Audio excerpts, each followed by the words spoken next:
Hello, everybody. How we doing today? I forgot what my phone is. Sorry. All right, so we got a new build for this Thursday. We'll be goofing off in Apocalypse as per usual, as that's the best place to test it, I think. And I know everybody wanted to see the Alpha Omega, and that's what we're going to be trying to base it off of today, and see what exactly we can get it to do. I don't think that is the... No, that's fine. All right, so we got all that stuff set up. Anyway, so for today, Archon, obviously, for mod casting spam. We got Summoner for more mod damage and crit chance. A little bit of damage from the minions as well. They can actually help regen mods, which is really cool. The armor setup is kind of goofy. I don't like the pants that much. I may run... Let's see, it makes me heavy. Yeah, I kind of like this one the most. Sort of like a Summoner root-based dealio.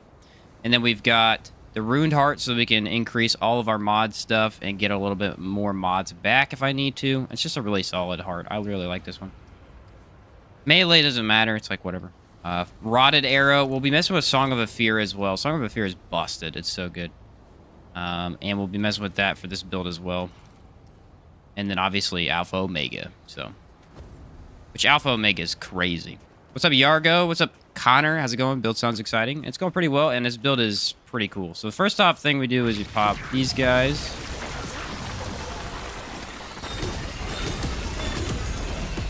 And then we get these three going.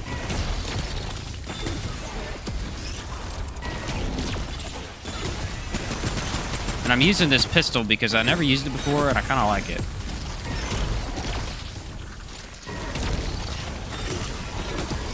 We'll have to see if I can make it more efficient for bosses, but...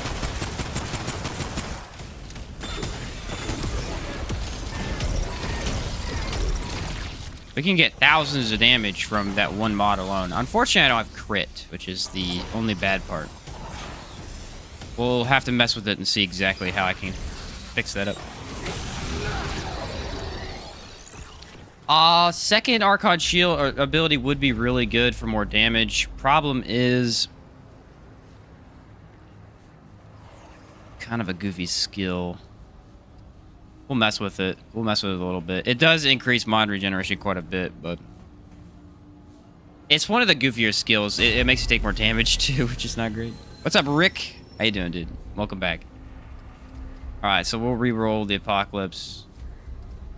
See, I want Yeisha first, I think, because that's my favorite to test. Red Throne, okay. I don't get to do that often. I'll take it.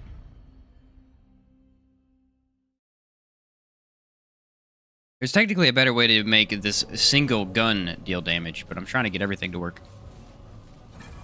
Yes, Alpha Omega does count for explosive damage, and it counts for a lot of mod. It does a lot of mod damage. Clementine? What's up, N1? Good afternoon. I didn't get an alert when you were online with YouTube. Wish I had. Shit. Well, glad you enjoy them. I am in Discord. I have a link down below where I post when I'm streaming. That would be helpful for you. So there's our damage without summons.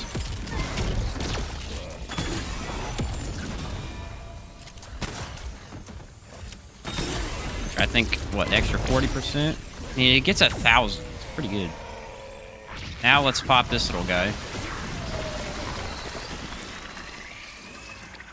My idea here is that we've got a mod spam, but we also have healing from casting mods. I may need to change that ring out, but I like it, what it is.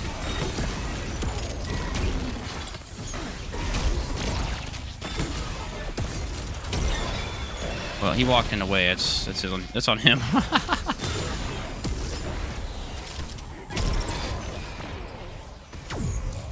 You might be right about this ability. Let me try using this skill and see how much mod spam we can get. A little bit. I may need to throw on that ring just to get faster casting. Because if we're doing burn damage, why not? What's up, Heck? Welcome to the stream, man. You have the ring on that increases all damage against burning targets? I don't. I may throw it on. It depends on what I like better. Actually, I think... Is Singed Ring better than that? Probably. There's some stuff we have to mess with. This Mods are really tricky because there's so many things you have to go into with them. So it's really hard to see which one works best. He's all the way in the back. Oh, there he is.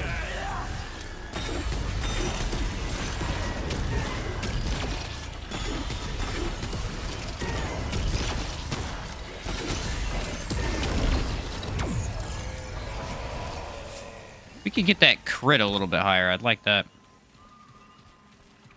Your game's open, by the way? Oh, is it?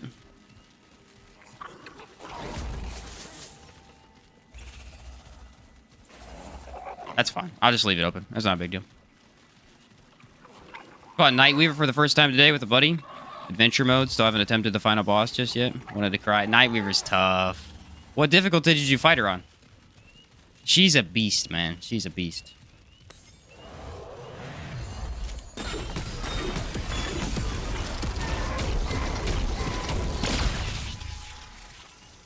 Yeah, that burn damage might be really good here. Might. Let's see. Thank goodness I stocked up on my ammo boxes last time.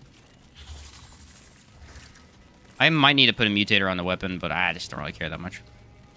Nightmare? Ah, yeah. Unironically, she's a nightmare on Nightmare. She's a beast. Very aggressive boss. I find her easier than most bosses now because it took me so many tries to beat her the first time. But between her and the king, I probably choose the king. I don't know. It's hard to tell. What's the mod on the pistol? Let me check. I think it was Harmonizer. No, Extender. Which I don't really need. I don't know why I put that on there. We'll do feedback on the pistol. And we'll do Harmonizer on this one. So it does 20% more damage. Yeah, that's the play. Still don't have an actual build yet. Oh, Nightweaver without a build? That is, you're asking for trouble right there. Yeah, I think I had a nice fire build the first time I fought her. Fire is easily one of the best, like, first-time damage builds because it's so easy to set up and there's a lot of sources from it. You just pick all of the equipment that works with fire and you're like, all right, got it.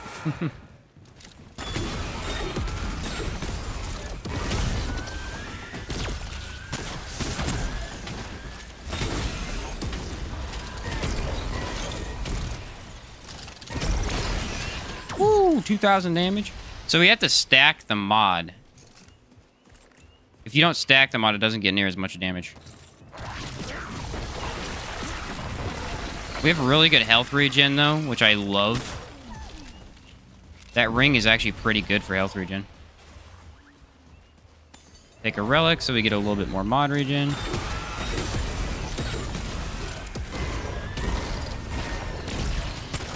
Look at that, almost killed him immediately. I mean, that's not bad. Just don't get grabbed. Yeah, no kidding. What's up, Ban? How's it going? At the moment, it's just a Sagittarius Sorrow with range damage. Crit's what I got. Sagittarius is fun. I like that one.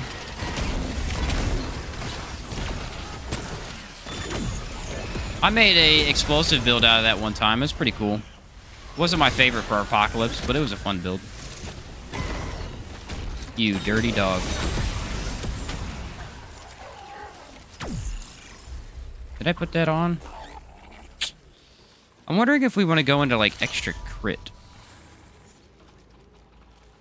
Reduces skill cooldown. Let me try Burden of the Gambler with this. Because if we get some mod crit on that thing, it is going to abuse bosses. Sorrow's mod counts as explosive. Oh, yeah, it does. I remember testing that. Sorrow's mod is actually really good. I like that one. It is one of the lesser damage mods, but it has very high utility. Very high utility. I still am not the biggest fan of this mask, but it does fit the theme of the build. Don't you just hate that when you have to wear it for the theme? Woo! 2,000 damage. I mean, we're not getting consistent crit. But the off chance that we do get it, it's going to be big.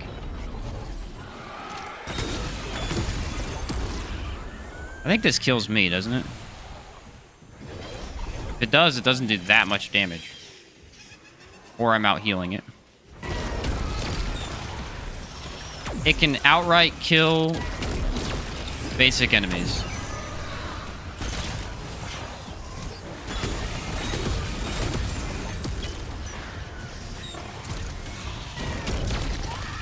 Almost 3,000 damage. Ooh.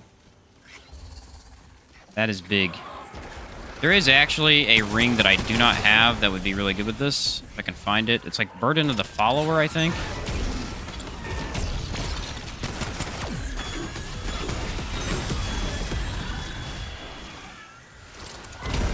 Oh, the wall. Should have guessed. I don't know if I like Rotted Arrow. It feels just okay. But I do want something that has a good amount of damage. Rotted Arrow feels just... It just feels so awkward.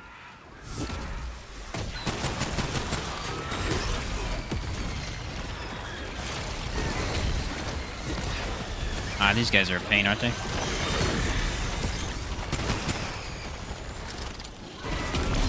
Die. Both of my summons died from that. That's how much damage they were doing. Oh, good thing I had kinship on. You punk.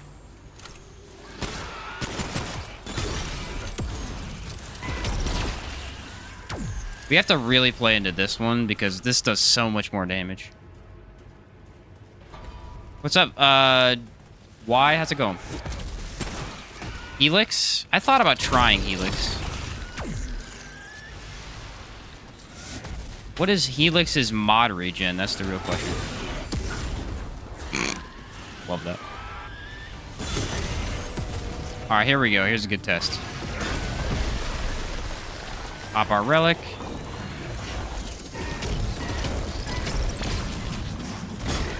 Yeah, not bad. 3,000. Here's the thing, though. If it does hit crit, it can sometimes do more damage with one stack than it can do with 3. That's the crazy thing. That's the crazy thing. Yeah, I'm not sure Rotted Arrow is my favorite. What is Helix? Helix has an 850 mod requirement.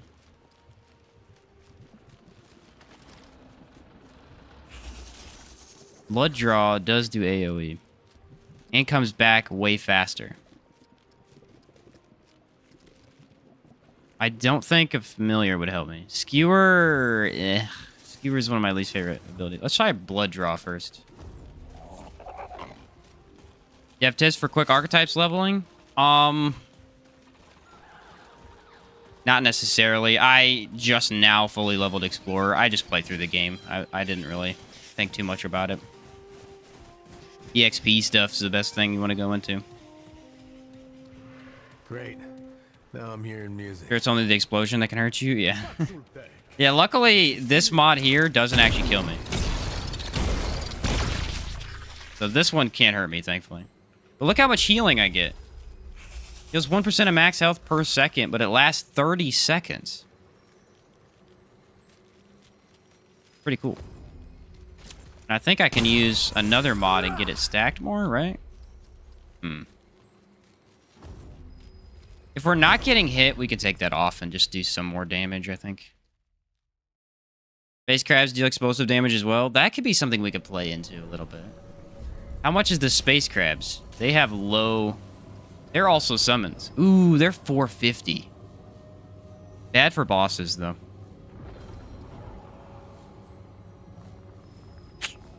Really bad for bosses, though. You really want something that does, like... be able to redo range. Let's try it in the little area here. Yeah, and then let's take this off and see if we can run, like... explosive damage. Reduce skill cooldowns, but also reduce relic use speed. That's never really bothered me that much. What's up, Sheen? What's up, Nathalian? What's up, Marcelo? How you guys doing? Welcome to the stream. Mod damage 12%. I do like that one. Or we could do increased mod power generation. Let's try that. There we go. I had that ring on earlier. I like that the mod generation just keeps it coming back fast. Play Baldur's Gate 3 someday. I have not decided if I'm going to stream it or not. I have already started playing a playthrough with my brother, just checking it out. It's pretty fun so far. Build today is Archon Summoner, if I can remember to use my summons. Been doing DPS builds lately that don't use anything extra, and it's easy to forget to use your skills. Because Summoner already gives you health regen, so I don't even think that ring's necessary. Yeah, unless we take a bunch of damage. This would be a good boss to test this against, though. Ooh! That is some damage.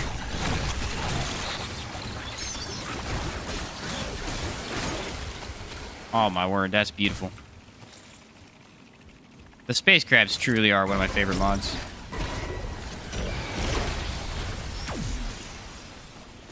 Yeah, if they would, summons would get out of my way there.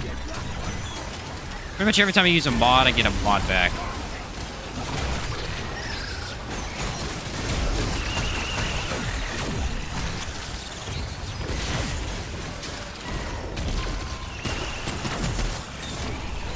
Kind of chaos. Hello.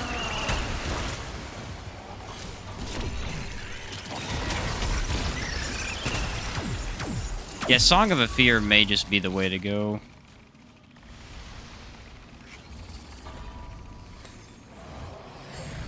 Space crabs don't... Here's the problem with space crabs, if you want to know the truth. They don't activate fast enough. They really don't. Show them the power of the song, yeah. AI in the summons needs some better AI, though. Half the time they don't attack bosses. It depends on the boss. The main problem I have with summons is they like to stand in front of your face. I don't really care if they don't attack, because most of the time I just need them for the buff anyway, which I kind of like how they designed that. 1,000 damage. Yeah, there is one specific ring I do not have that if I can get it, I may try and farm it out. Would be insane for this build. Just basically grants me infinite mod regen. Yeah, our gun itself. Boo. We gotta use the mod.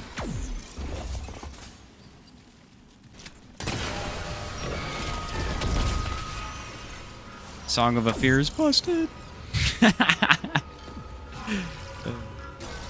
Archon Medic, love your builds. What's up, King Sora? Thank you, appreciate that. Archon Medic, because Summoner provides a little bit more damage than Medic does. Medic is a 25% bump, and Summoner is a 35%, I think, to mod damage.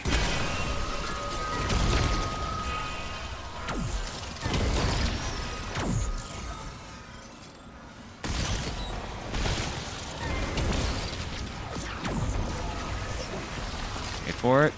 Song of a Fear. Oh, wrong button. If it weren't so loud, you know.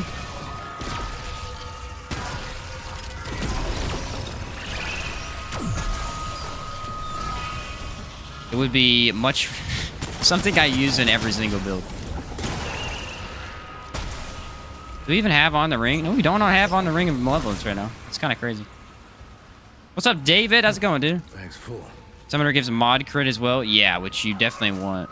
For sure. This way?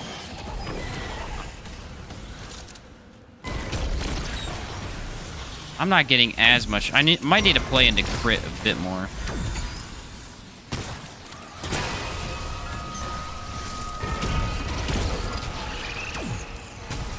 I like that I don't have to fire the gun and can just switch.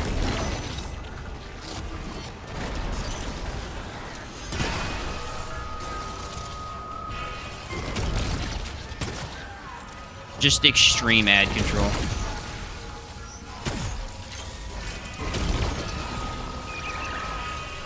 That is so cool. What's the ring with infinite mod?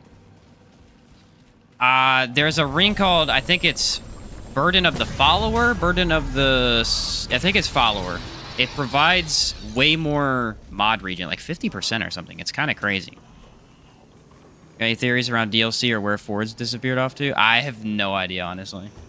They did a good job making Ford mysterious this time, because he's... no idea what's going on with him. I don't know if I needed to take... No, I wasted that. That's fine.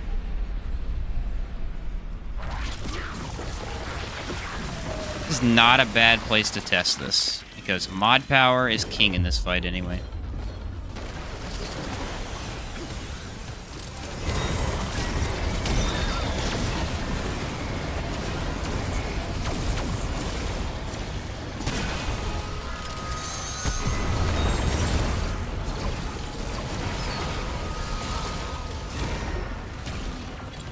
$1,700 damage.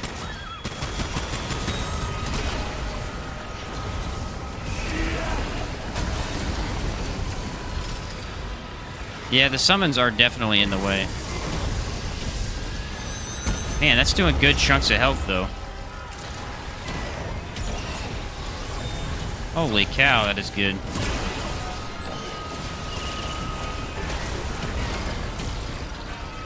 What?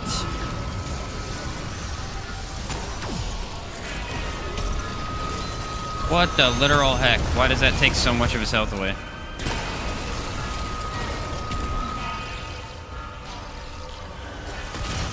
Take a relic so we get more mod energy.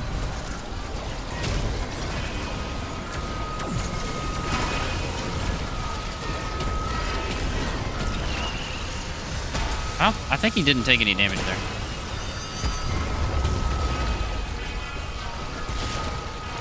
The relic.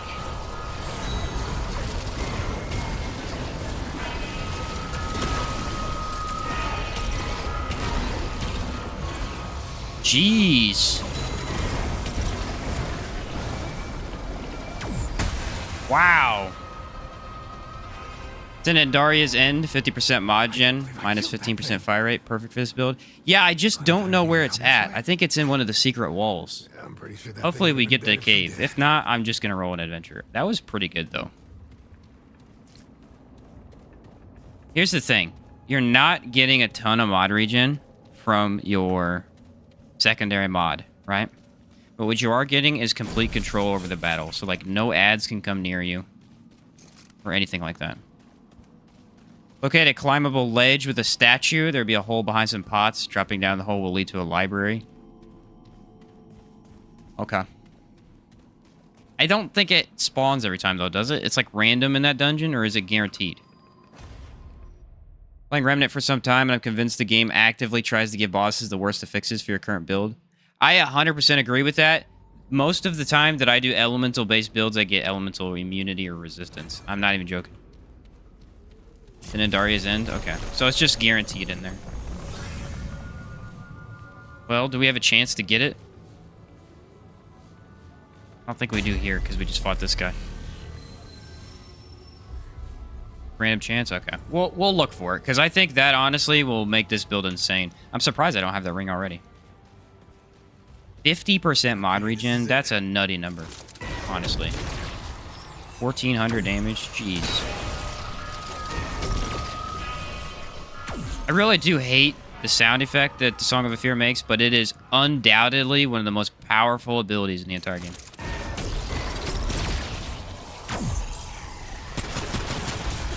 Really?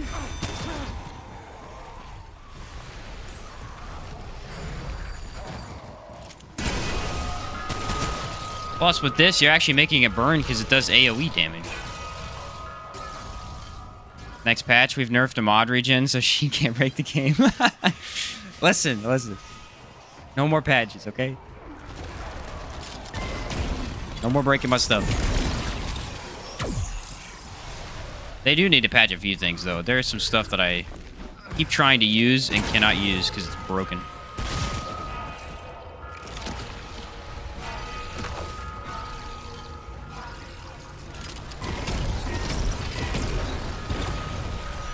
Oh, it only killed one person? That sucks. Just slow everybody. How fast this thing switches, too. Ridiculous. Imagine running Gunslinger with it. Just instant switch. Apparently, Gunfire started on DLC 1 after a launch, so hopefully we'll see it in, like, the first quarter of 2024. Sooner the better. That's all I gotta say.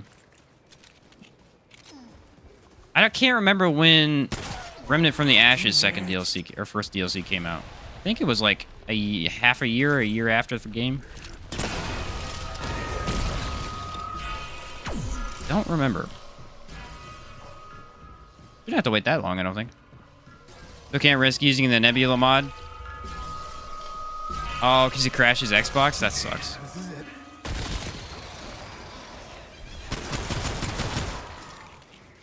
Because the effect, yeah.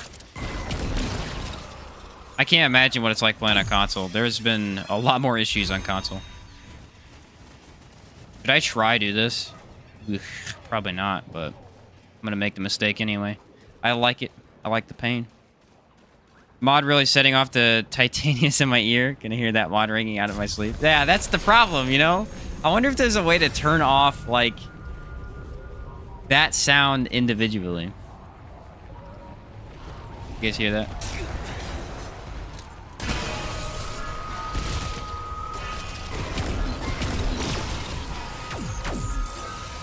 Trying to do something over here. Chill out. Like, we could turn off all the volume, but then we can't hear the game, you know? That's not what we want. It's an audio. Music sound effects. Are we for real right now? Why am I getting attacked?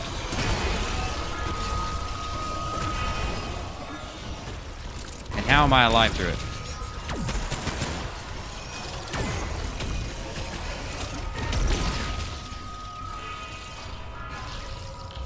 Let's do that. Let's just lower sound effect volume. Make it like 30.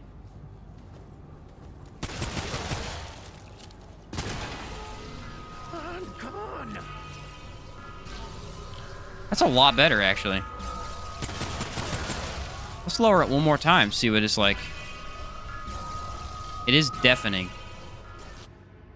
There you go. No sound effects whatsoever. You won't be able to hear it at all. It lowers everything, though, is the problem. Like, I don't want to lower everything. Kind of sad it doesn't play the actual song. The actual song would be way better. At 8 minutes later, that's not bad. Yeah, see, now it's tough to hear. We'll probably just take off Song of a Fear, because it's so loud. Why are we here? I don't understand. Where are the meatballs coming from? They're not even supposed to show up yet. What? I think it's bugged. It doesn't work. Well, that sucks. This mod doesn't even work against this thing. That's lame.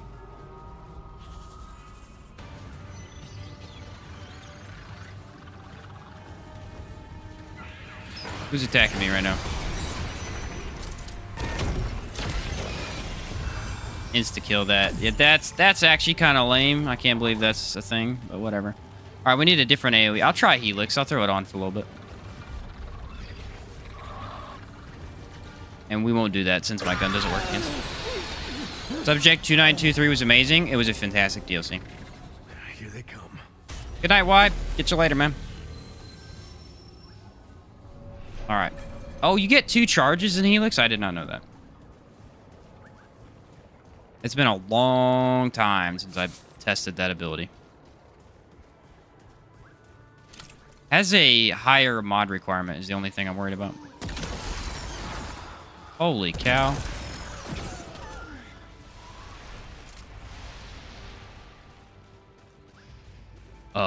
That's actually pretty good.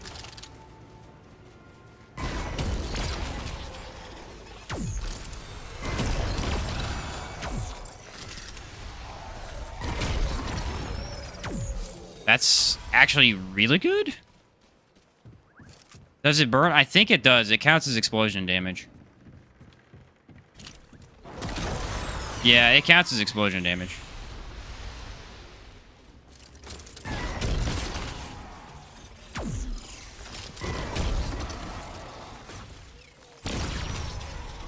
Nice.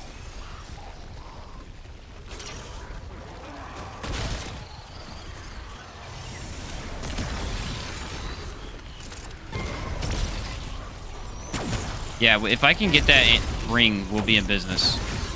It's already pretty spammable. This gun is so slow.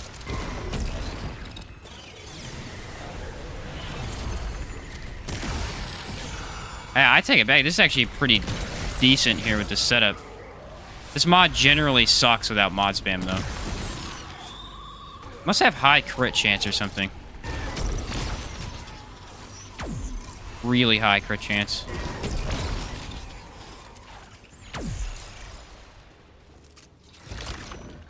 Huh. Another good one could be the exploding laser.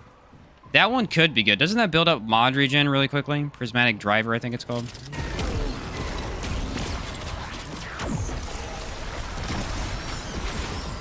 The thing about Helix is that it actually destroys quite a large area.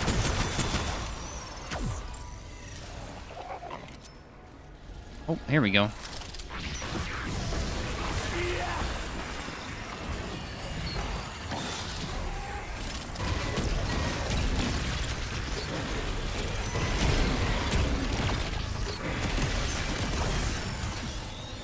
Wow, that's destructive. That is so destructive. I cannot believe it's that good. Please be in Daria's End. I would love to get that right now. The long gun I'm using is the Alpha Omega. You get it from, I think, the final boss in the game after you beat him. I'm 80% sure of that. I doubt this is it. I think Daria's End has to be a main dungeon, if I remember correctly.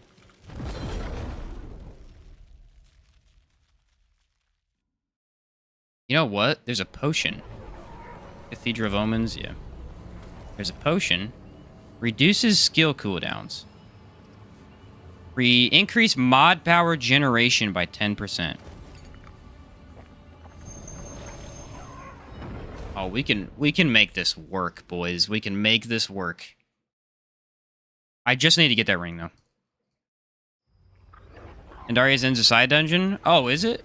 Well, I guess I have to check side dungeons. I thought it was a main one. I thought that was the one where you fought the giant tree boss or something like that.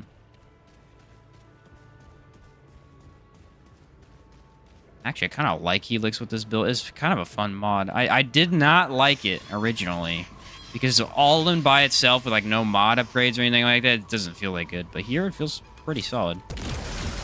It's hitting crit. I bet you it has high crit chance because it's hitting crit way more than any of my other mods have.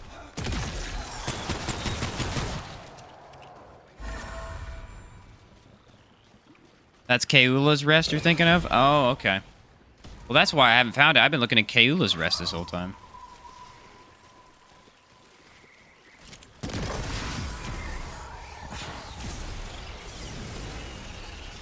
I love the little summon killing all the fly guys for me. They're actually dealing some pretty significant damage. Looks like you have to hit the enemy for it to blow off, though. If you hit the ground, it does nothing. Kayla's Rest is not fun. You don't think so?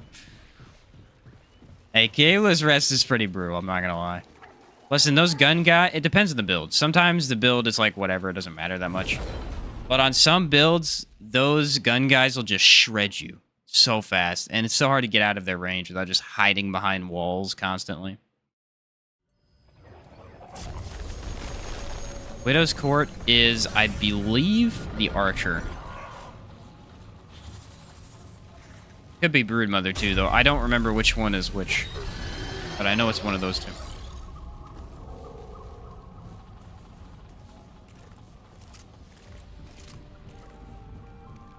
Also has the full armor root horror. I've never seen anything like this before. Oh, we're already here? I'll have to go back through and see if I can find any side dungeons. I could plant the tree. I don't have that yet. I just need the box, I think, right?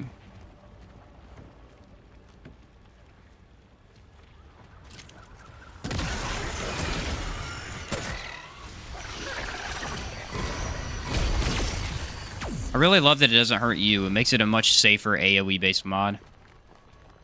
Which means my other trait is doing nothing for me. I need to take that off. Kinship. Hiya!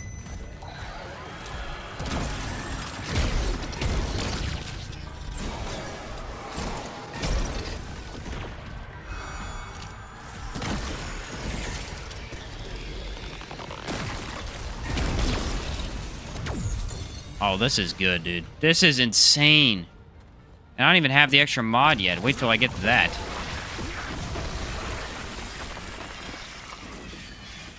Are there any games coming out that you're particularly interested in? Not really. Remnant was my big release for the year. Honestly, I'm not even joking. This was my big release for the year. I've been looking forward to this game since I played the first one and had a dream that they would make this one. And then they did. Awesome. Ecstatic when they released the trailer. There are some other games that are coming out this year that could be good. It's just I don't really have a huge excitement for them. Gonna try Starfield. I'll probably try it as a content creator. As a personal interest, I don't care that much, but as a content creator, it's not a bad idea to try it out. For sure. I'm sure it'll be fun to mess with the goofy bugs that'll be in that game. And those games always have a lot of bugs. What are your traits? My traits are kind of goofy right now, I'm not gonna lie. Regrowth is essential. Flask Caster is essential, which you get both automatically. Vigor, Endurance, Spirit, Expertise. Kinship you don't need. I need to take that off. I would run Barks. Let's just change that up right now since we're all here. So we got those two. Vigor, Endurance, Spirit, Expertise. I'm going to run Blood Bond. Archetype Summons absorb 0% of damage taken by caster. Up to 10%.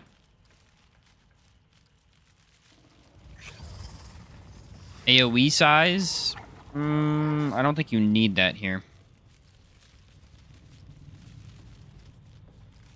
Siphoner. Footwork, Scholar, Fitness. Let's see.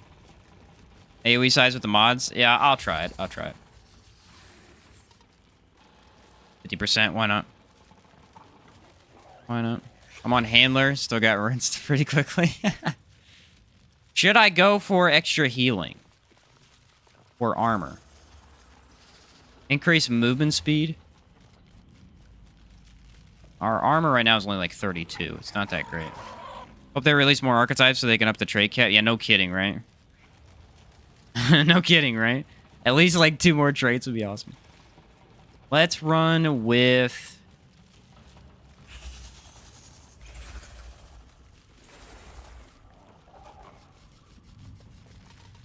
Let's run Triage for now. Triage is something I like to pair up with the Regrowth trait so that it just increases that quite a bit.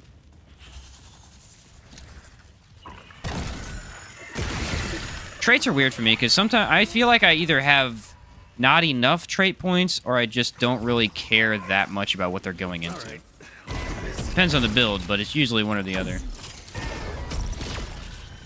I can't believe this does this much damage. Just straight up kills everything.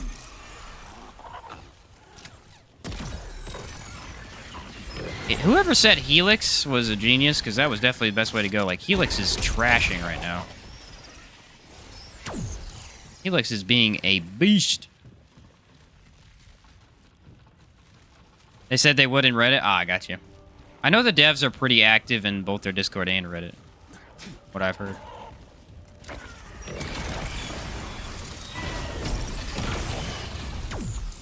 Hey, look at my healing.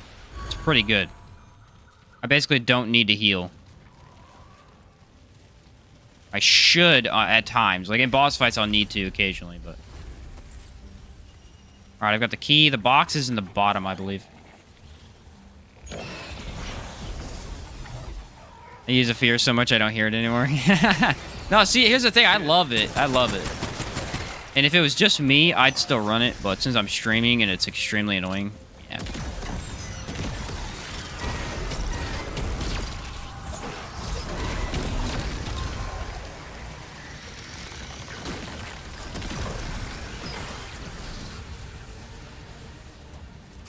take it off to ease everyone's earlobes.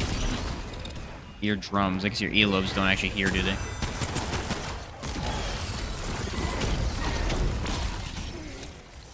Man, that's some crazy. I think summons is the way to go here. For sure. Absolutely.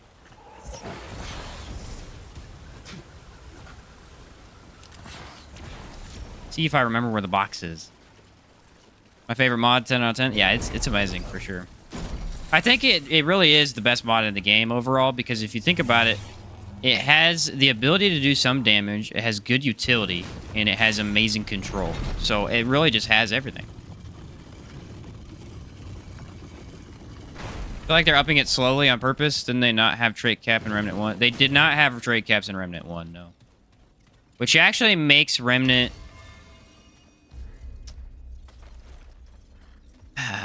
was it easy? The thing is, like, Remnant 1 definitely felt easier, and I think that was part of it. For sure.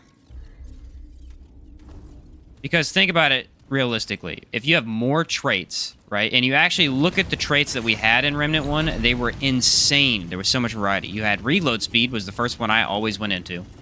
Always. It's insane. Health, stamina, mod regeneration, melee regeneration for mods. Mod damage. I think armor effectiveness, I don't know if that was a trait in the first game. If it wasn't nearly as good as engineers. Holy cow.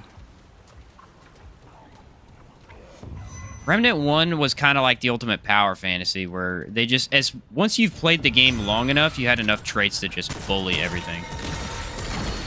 But it was pretty tough when you didn't have all your traits.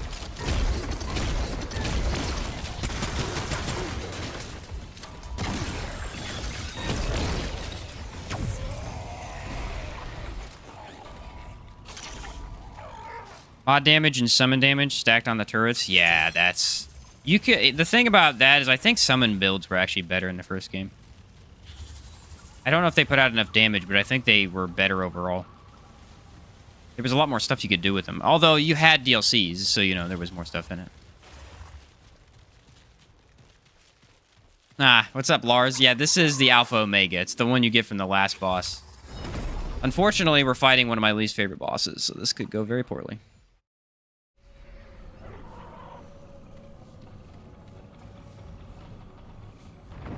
Unless this just all of a sudden works really well, which it has potential to, because this guy is easier with mod damage.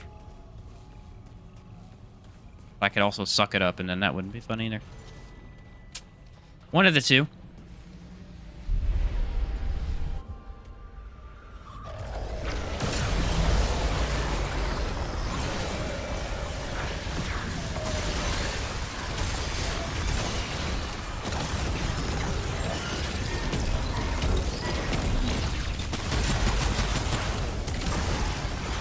Yeah, not bad. Take a relic. Oh, he has empathy. Are you kidding me?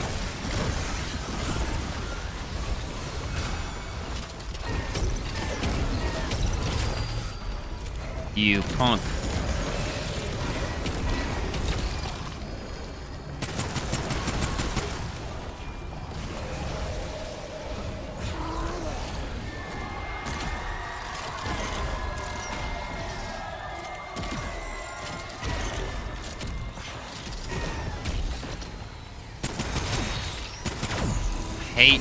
Hate this boss. Hate it, hate it, hate it.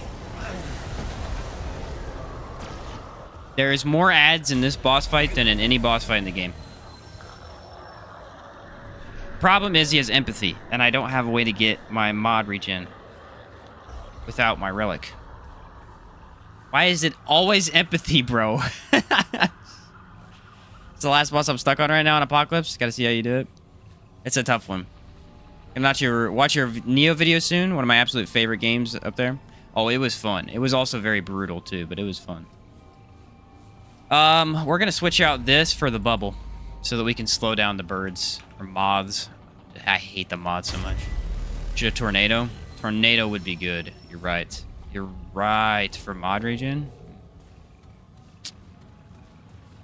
Or something else that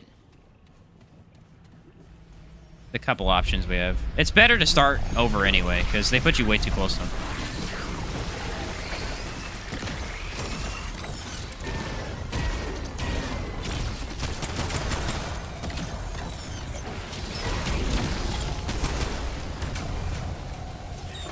Yeah, see, without that ring and without my relics, I just can't regen the mods.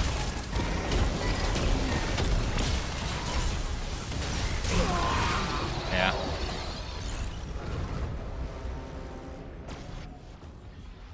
Ignore the construct. Yeah, see, I can't ignore the construct because it doesn't do enough damage.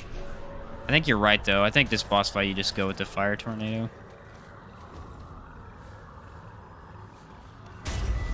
The Nebula Swarm? Yeah, that's a good one, too. Song of a Fear? Yeah, that's problem is... Actually, this would be... No, does Song of a Fear affect him? I think it does, actually. I don't think Song of a Fear affected the Golem. I tested that last night. I can't remember. It's been a bit. This isn't looking good.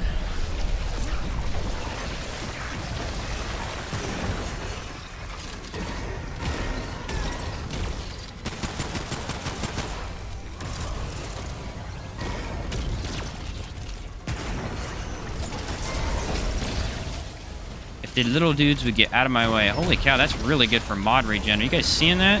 What?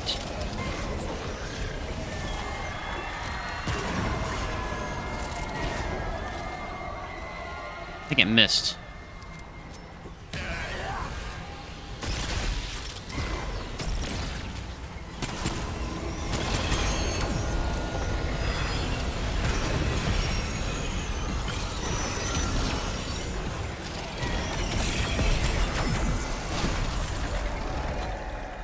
Okay, apparently that works.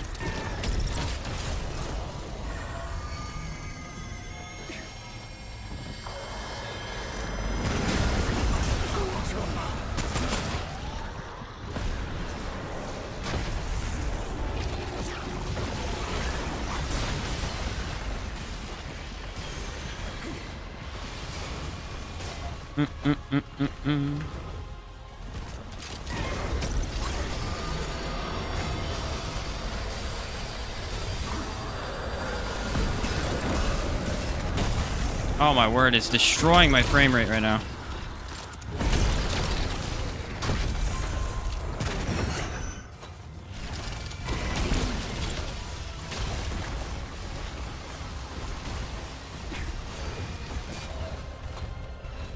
I don't know if he's dying to the fire tornado. I don't think he is. Dude, it's literally crushing my frame rate.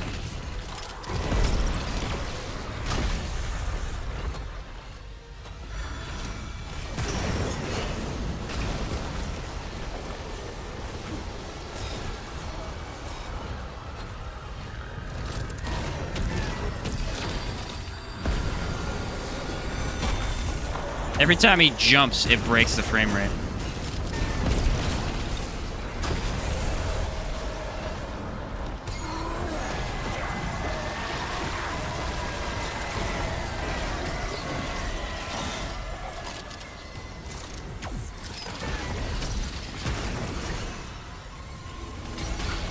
Dude, I can't, dude. I don't know how you kill the butterflies.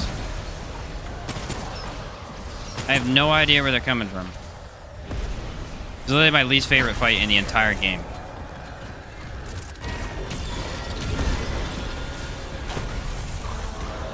Because of the butterflies.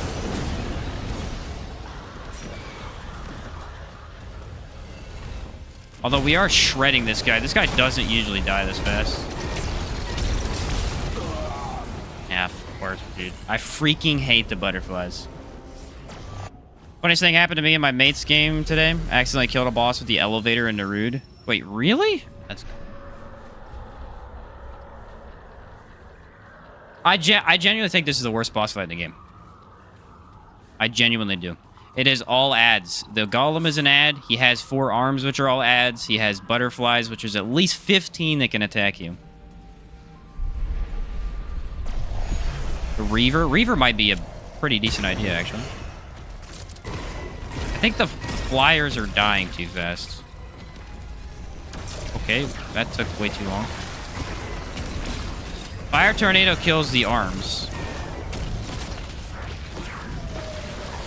Why is he resistant to it, though?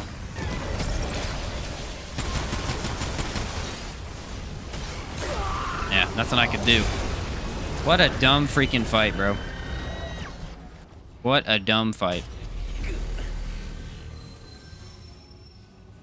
Ravager is so much easier. It's not even close. Not even close. This guy is just... It's just bad design, in my opinion. There's so many ads, bro. So many ads. The worst affix, too, dude. Empathy is literally the only affix you don't want on this guy. The only one. Because he doesn't matter. But you can fully heal him with Relic. Which really sucks. Catch you later, Nathalion. They always give me the worst affixes. And they have Hardy, which means you have more health. That doesn't help either.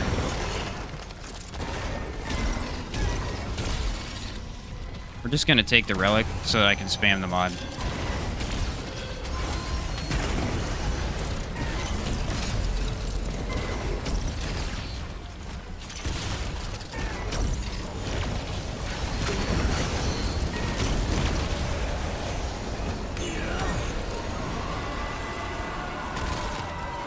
Okay, Reaver died very quickly that time.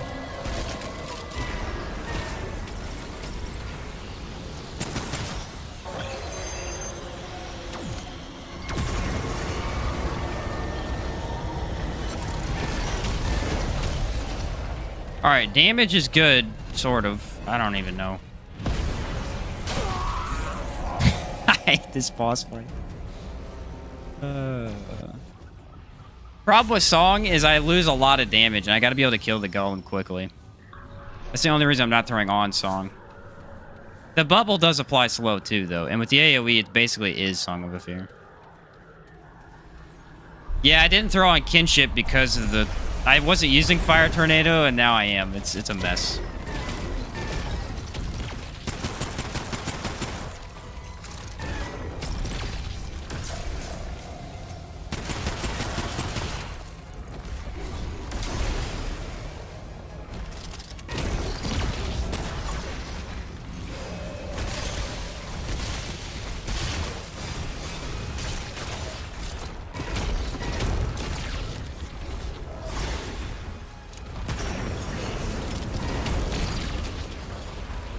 Slow and steady. You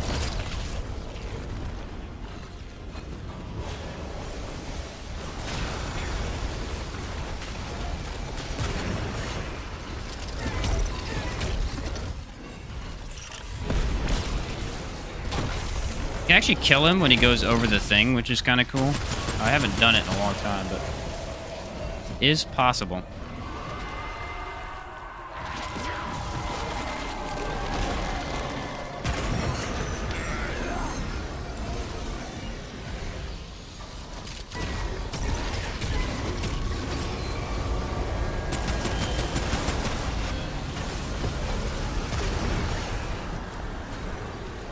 Problem is, now I have fire tornadoes everywhere. Oh, nope.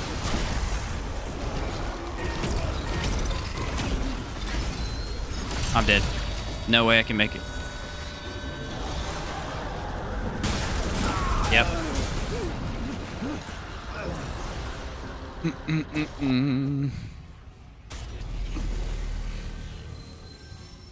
Is generally the worst boss fight in the game. Every time I get to it, it's at least 30 tries. Hate this boss fight so much. It's such a cool idea. On lower difficulties, it's not that bad. But on higher difficulties, it just never dies. And there's so much stuff that can insta-kill you.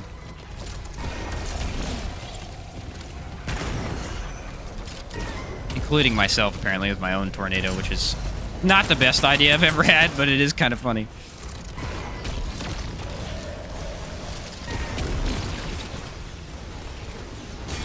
Yeah, nothing I can do, bro.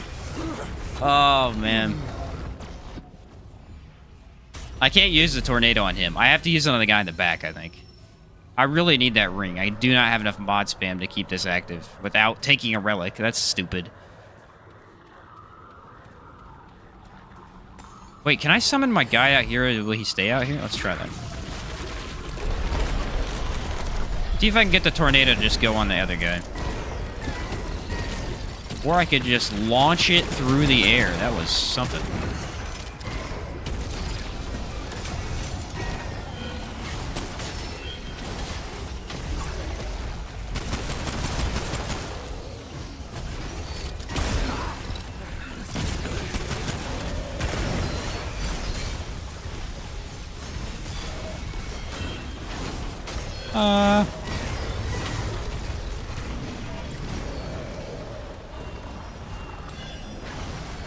Alright, fire tornado's not bad for him.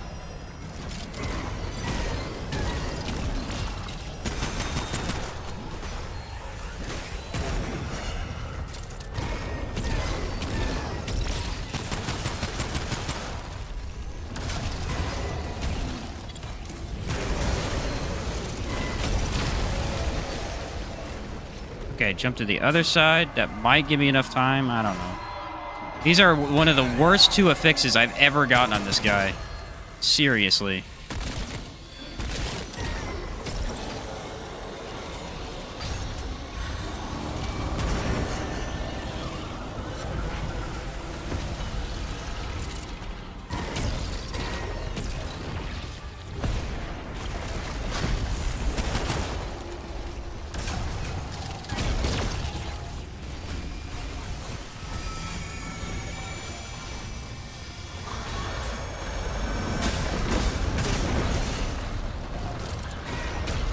That's the play.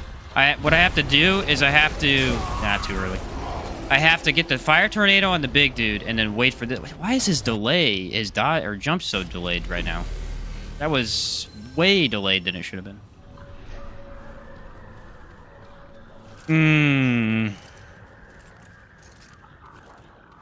I would probably rather fight Shahala than this boss. I'm not even joking. I genuinely hate this boss so much.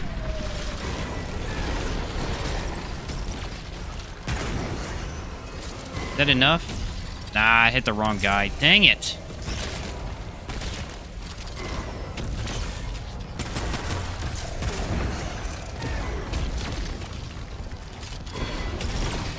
For some reason the tornado's not reaching.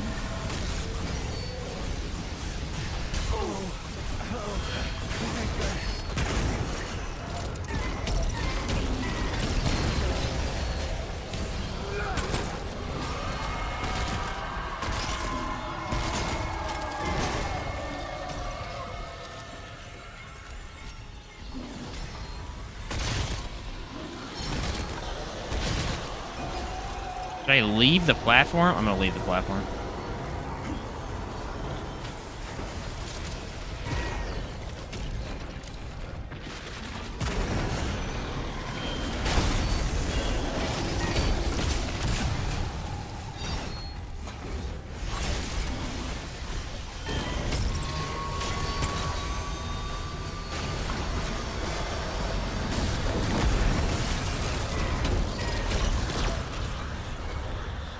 I'll leave here, so when he jumps, I have enough room.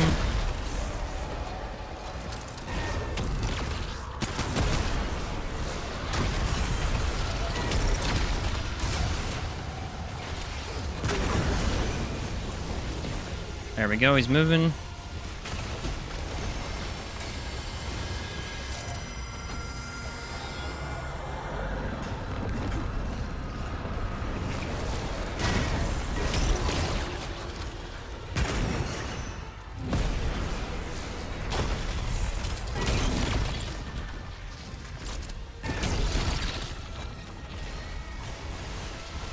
You gonna move? Nope.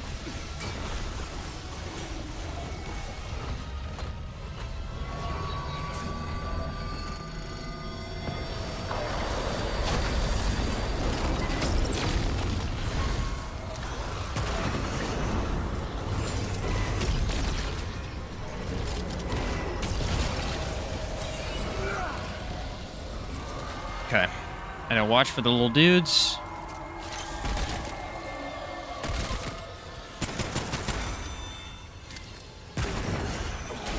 Dang it.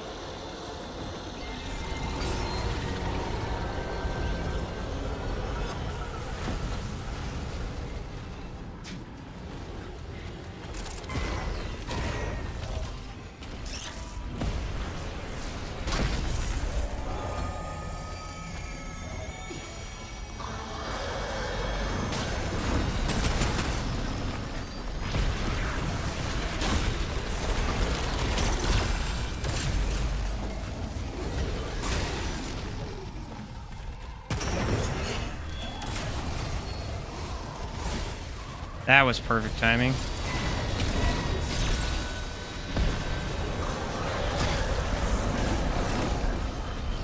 That almost wasn't.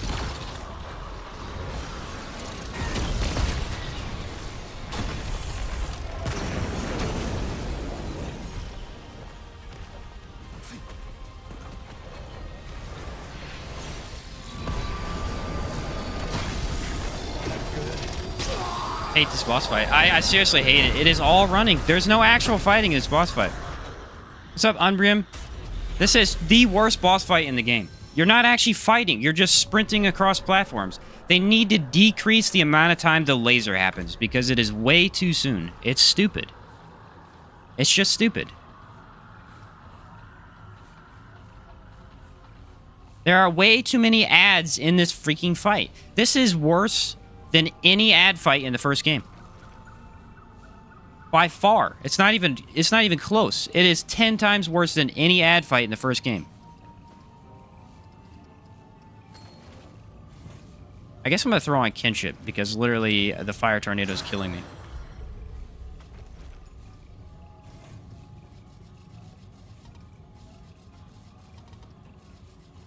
What I have... Did I have Blood Bond on? I think I did. Hard to remember what you threw stuff into.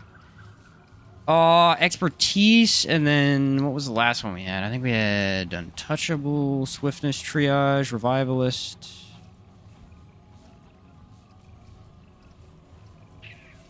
I have no idea what I had in him. I'm going to throw it in Triage just for... Why not?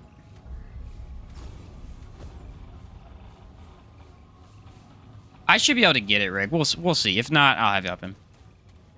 Is this the boss thing chasing you around, or is this at the end that shoots lasers occasionally? This is the... There's like 3 of these at the end. It doesn't actually do anything, though, I don't think. Do I have enough mod regen? Really, to be honest... This build is subpar for Hardy. Or Empathy, I mean.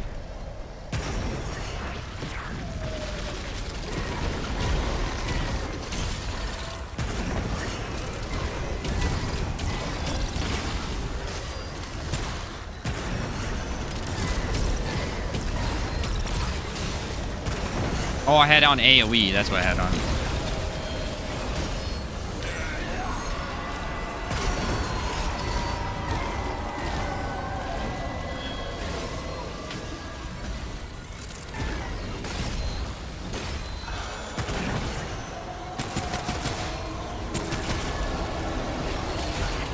Freaking hate it, dude. I hate it so much.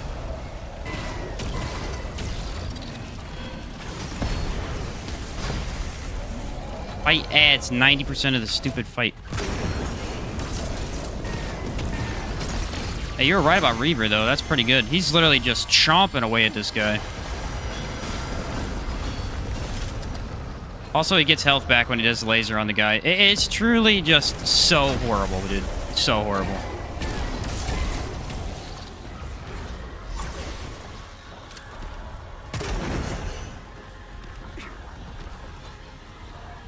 Especially with Empathy. Like, that is just brutal.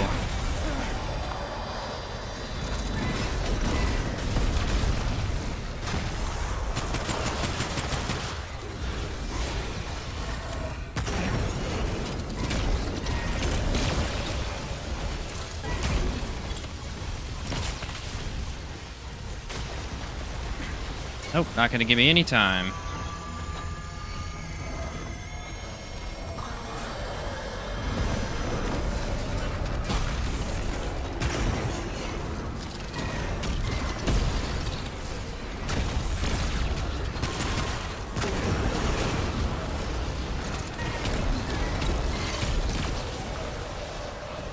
I think I killed it.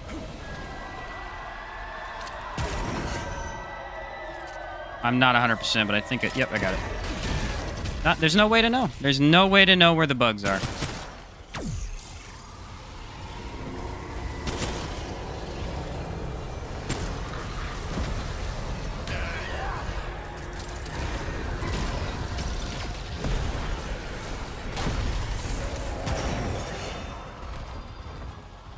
I don't think the fire tornado is aggroing or like attaching itself to him every single time. I think it's kind of missing.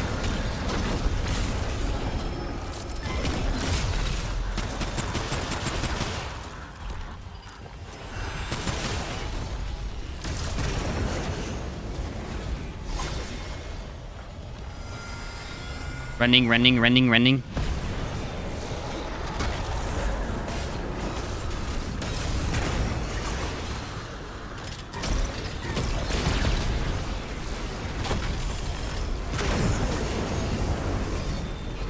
Still running. Oh, I did it right, finally.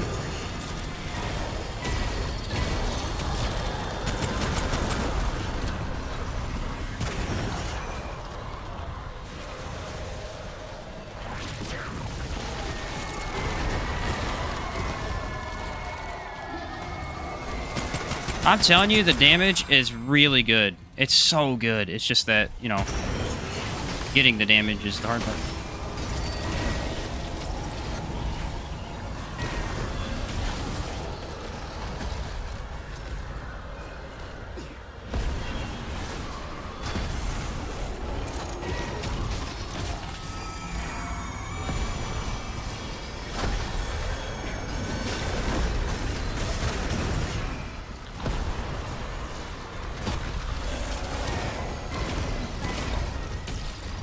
Woo!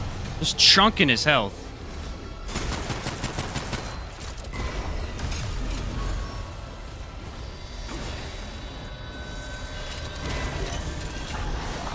Get out of here.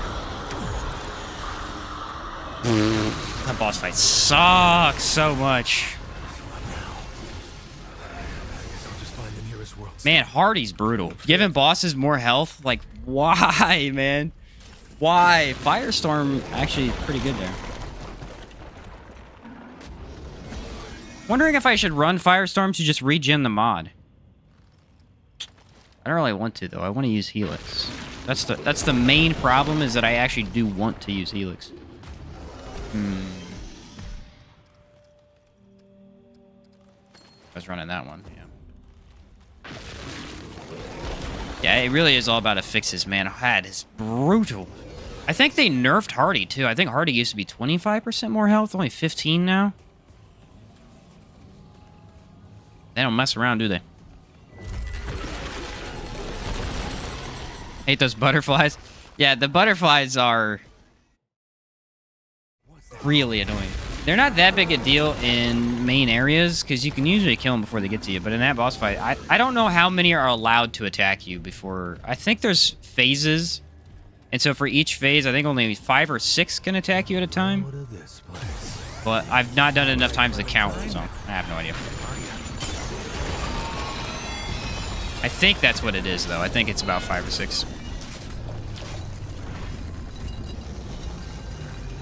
I'm gonna go back and see if I can find, what was it, Endaria's End? What's even in Endaria's End?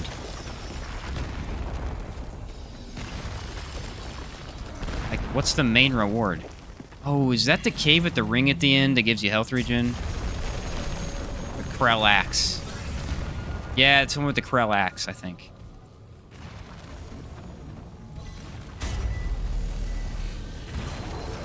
Alright, let's see. We should be able to tell which ones I missed. I missed 2 of them over here and 2 of them over here. So which one do we want to go to? Withering Head. Root Nexus. Oh, that's why I missed. It's by the Root Nexus. There's 4 dungeons, so that's at least 4 chances. Krell Axe, Archer's Crest too, if you get the hidden room. Very good for deceit. Yes, I do have the Archer's Crest, luckily. Let's go plant the seed. So I'll finally have this. It's been, I don't even know how long, and I just haven't done this yet.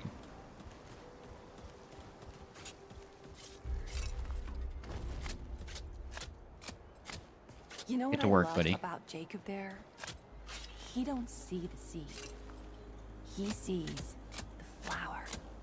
That's amazing.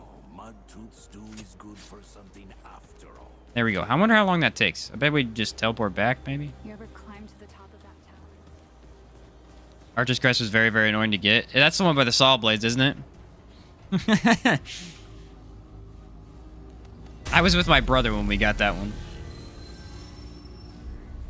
Okay, let's go back to... Let's do Withering... Yeah, let's do this area first. This area sucks a little bit less.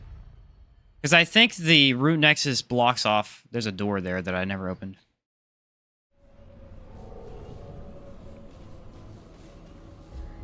I am digging the build. I love it so far. I just need to get the ability to spam this mod. Because you can tell, even when it hit that boss, it was doing chunks of his health at a time. It's just that with the inability to take a relic, I cannot use it as much as I need to.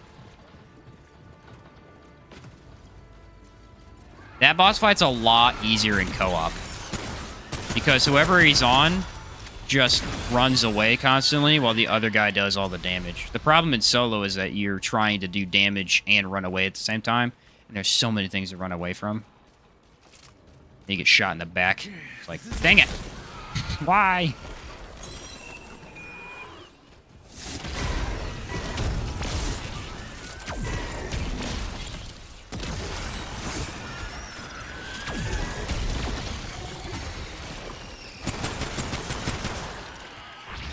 I'm not really sure for this build. Is Reaver better? Is Meatballs better? Or Flyers? I have no idea. Anyone have a good opinion on that?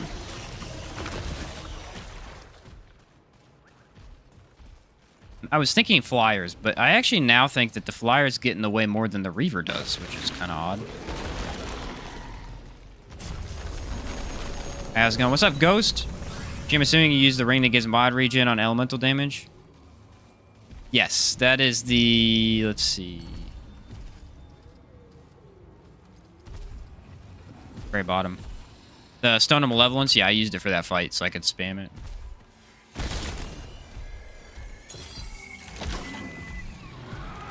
Flyer, keep one in reserve. Yeah, that's what I was thinking too, like you usually do.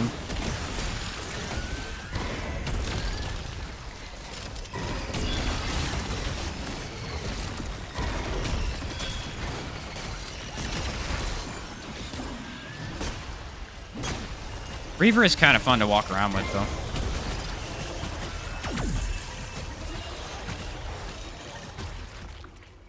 Should have gone with Ravager. I think Ravager would have been a better test. Well, maybe not. I mean, that guy had Hardy. Flyers for open spaces, Reaver for tight spaces, Meatballs never. Meatballs never. That's funny. It's so sad because in the first game you had what were essentially the meatballs of that game, and they were so cool.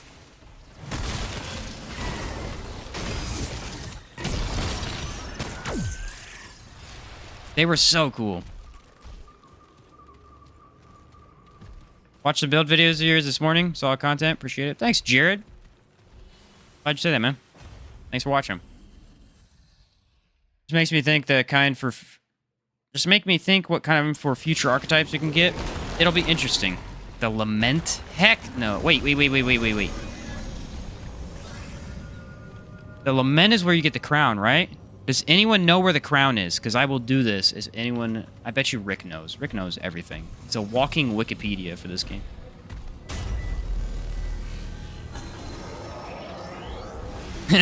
He said yes.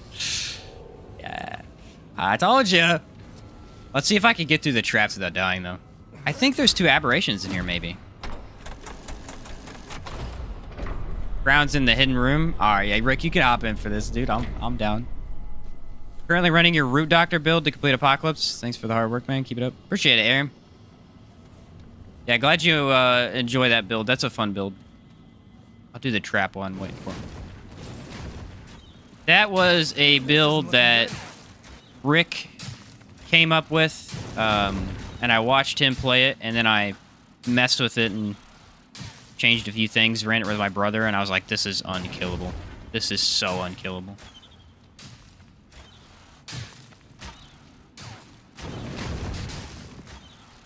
Crowns at the end through a wall? Okay.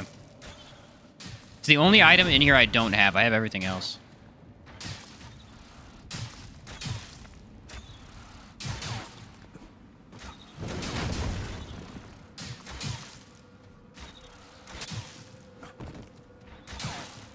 Oh, that's not what you want to see, huh?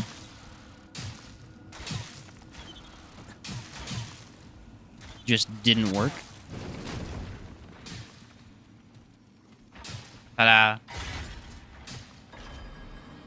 You can give the key to the web. What's that give you? The web is such an interesting idea. But I don't know anything that goes in it.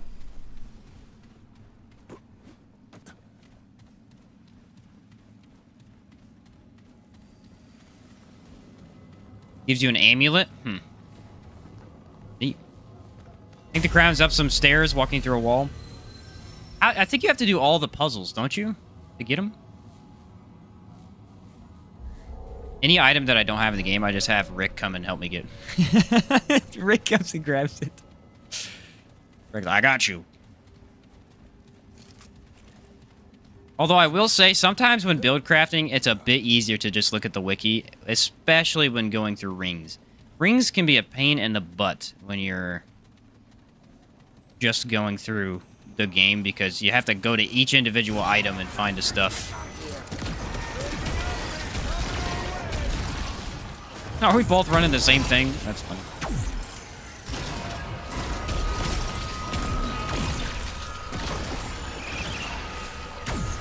Got the crown but never used it. I don't really think there's much reason to use it, but it looks cool.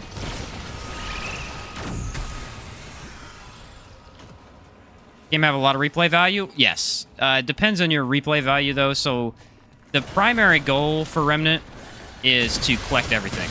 So you replay it over and over and over trying to get everything in the game. Once you've done that, then your goal is, you know, play it over on new characters that have nothing and see what kind of builds you can create with just brand new loot that you randomly find. And that's kind of how I play it for replay value. But because of the randomness with there being bosses, different bosses per run, I mean, there's all kinds of things to help the randomness. Replay value. What is... How did this guy even get here?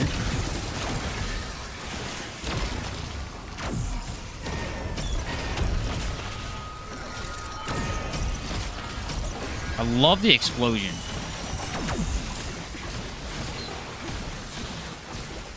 One playthrough's never enough for Remnant? Exactly.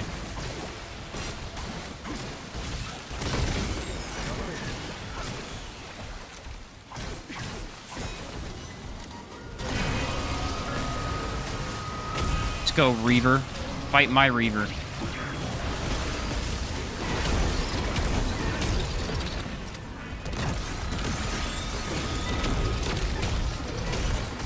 Elemental Resist, Enchanter, and Spiteful.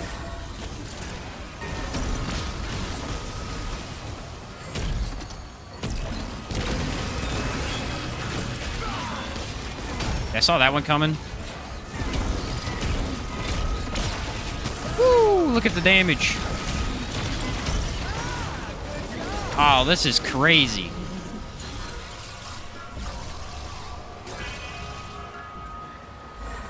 Reaver on Reaver violence is an underrepresented issue.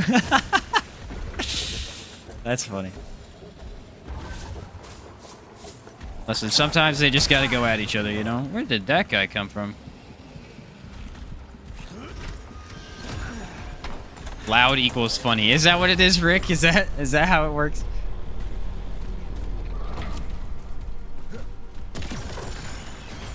Yeah, I don't know who it was. If you're still in chat and you recommended Helix, dude, like, thank you. I'm actually having a lot of fun with it right now.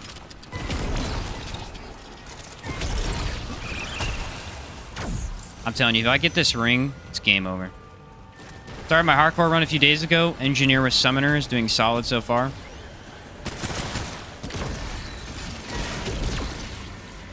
Might change the medic engineer for final fight. Thane Seed also came in clutch many, many times. Nice.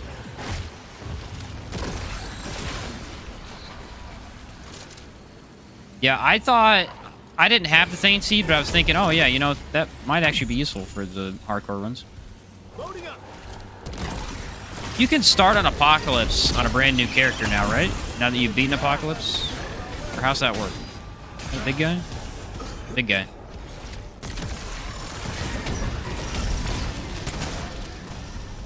Hey, buddy, move the heck out the way.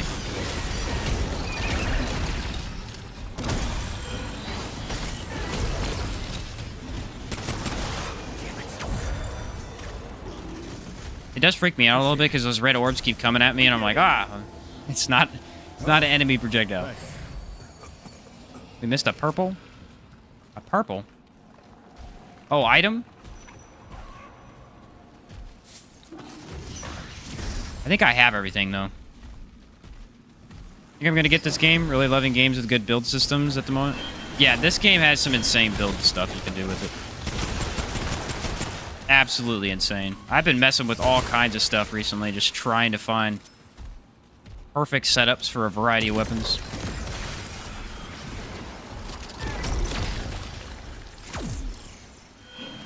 It's weird because a lot of people try to make builds of the boss weapons. I've been finding that some of my more fun builds are just non-boss weapon builds. Especially since you can put any mod on that weapon. It's just really nice.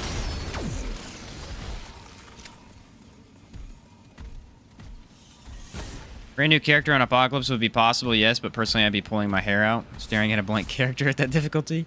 I think it would be really tough, yeah. Really, really tough.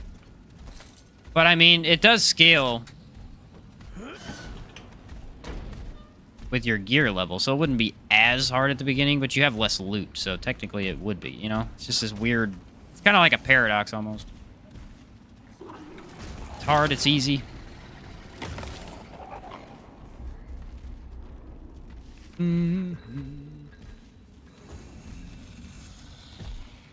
So we're looking for red. Is that the first one? Oh. Pokeball. Whatever this thing. Pokeball, alien tower. Actually, I don't know if that was the same symbol. No, it wasn't. Yes, it was. Pokeball, alien tower. And there should be two more. Pretty sure someone has done a fresh save in Apocalypse already. No, someone has. I've watched them do it. It's insane. Pokeball, alien tower, whatever this is. Curvy alien tower. And then portal.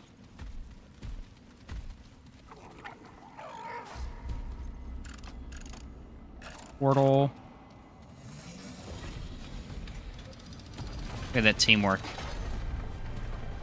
Applaud that guy. Some gamers are just built different. Yeah, his name's Esteric, I think is what it is on YouTube. He's a Destiny runner primarily. He does like Destiny speed runs and stuff, killing all bosses quickly and all that jazz. But he did it for Remnant 1 too. Just shredded both games. The beast.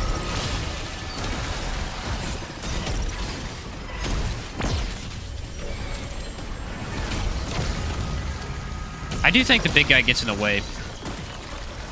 Little guys are a better idea.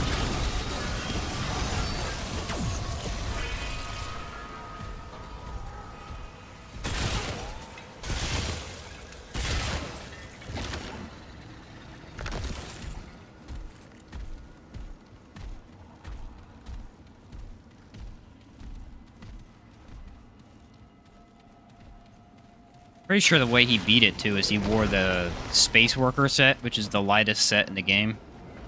And he wore the ring that makes it to where if you take any damage at all, you die instantly. Get ready. And then just no-hit the whole thing.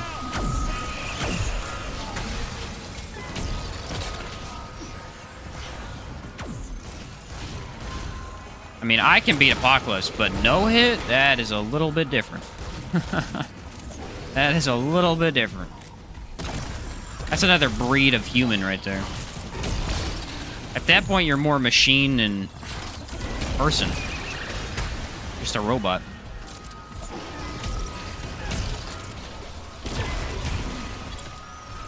This gun's actually really fun. Historic is one-off when it comes to gaming. What do you mean by that?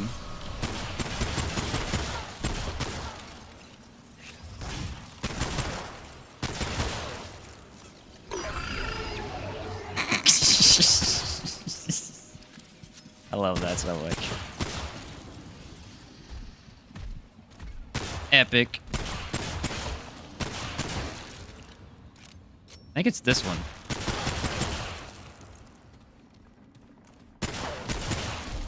Can be hard to tell.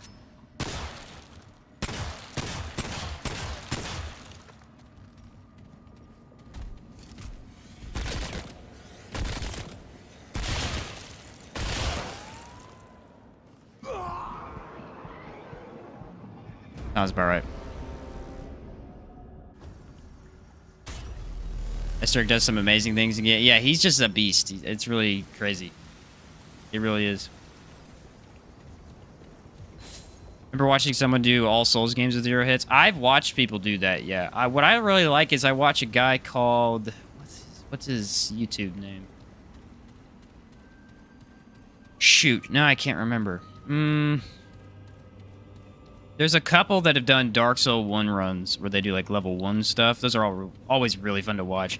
I actually prefer watching Dark Souls 3 runs because Dark Souls 1 actually isn't that hard because it's more based on weapon than anything else. But Dark Souls 3 level 1 runs are insanely hard.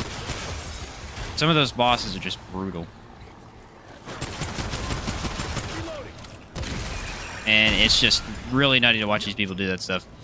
The other thing, you know, Backlogs. Backlogs did a video where he did... It was...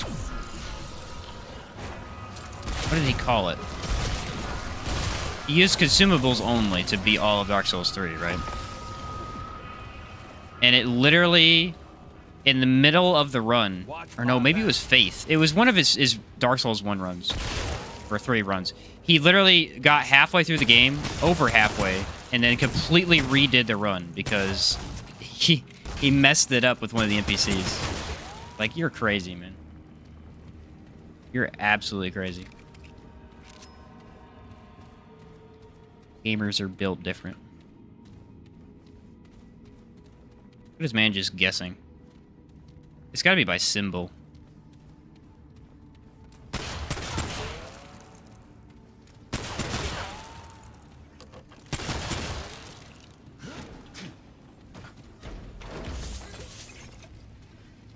Demo's match all the way down? Ah. This is the secret wall? That's crazy. I've never seen that before. No way I would have found that. They actually put a lot of secret invisible walls in this one area. What? Oh, I like that. This is weird. Huh. Nifty. That is interesting. I gotta go read the lore on that now. The arrows are through the spear to find the path down. Arrows work pretty well. Alright, I'm just gonna leave now. Thank you, Hadriel. Appreciate it.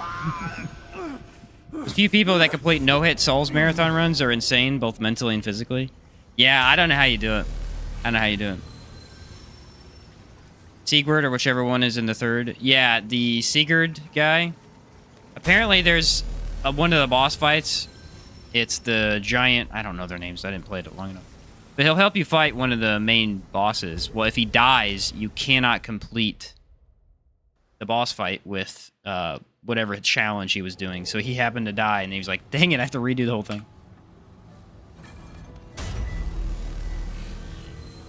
Yeah, Yorm. Yeah, that's who it is. I should know that, but, you know, brain. We still have one left. Do we? The Dappled Glade counts as the checkpoint. Alright, well, that's something I didn't have from the Lament. I have the ring that goes with it, though. We need to go over here and finish this. I've done a no death, no bonfire run in Dark Souls 2 as a 9-hour sitting. Dang, that's impressive. I feel like Dark Souls 2 is definitely more possible to do, but I have never done it myself. I played through Dark Souls 2 one time. That game is very, very interesting. They did a really... Like, some people don't like it just because it's not the same as the other Souls games, but it's got a lot of interesting features that just really makes it a fun experience.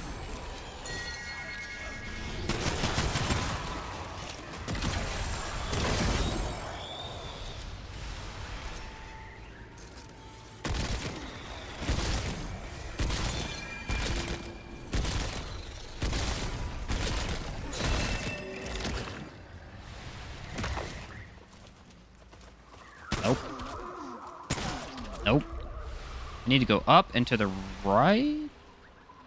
Yeah, up and to the right. I like Dark Souls 2 a lot. Yeah, it's a pretty funny game. Clunky, chunky mess is what Devil's voice says. yeah, but it's still pretty fun. I think the environments are very cool in that game. Just very creepy things and areas that you go through. I actually kind of like this pistol. Had more build variety than people give it credit for. Also had really unique spells to mess with. See, I tried doing we tried co-op in that, me and my brother did, which, by the way, Dark Souls 2 is one of the best co-ops because you have infinite heals. You just use crystals instead. So it's kind of cool.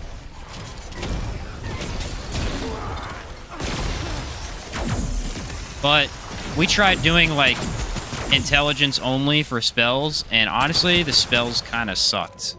At least the first half of the game. We ended up not finishing it because it was basically just use the same spell over and over again. I think we would have liked going into Pyro a little bit more. Although the Hex magic was pretty cool. But it just wasn't that great because co-op, it was already easy, and so then we were just plinking away from 20 feet away. It was too easy. Late game, it's amazing. See, that's the thing. I imagine it would be, yeah. I think that's how Dark Souls 3 is, too. Like, late game is way better for spells. This too is the easiest yet most painful Souls game. Love it so much. Have the most hours in it. Summon this guy.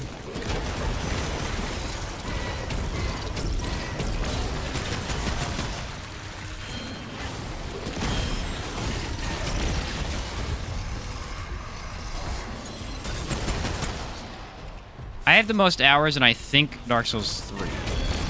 Actually, no. I have the most in Elden Ring of any of them.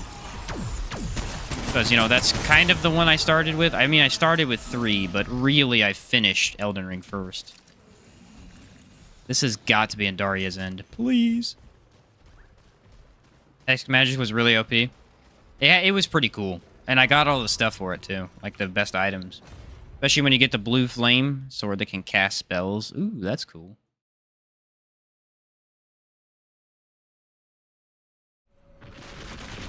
Nameless nest? Are you kidding me? Alright, well that's not it. Do I have to go through here, though?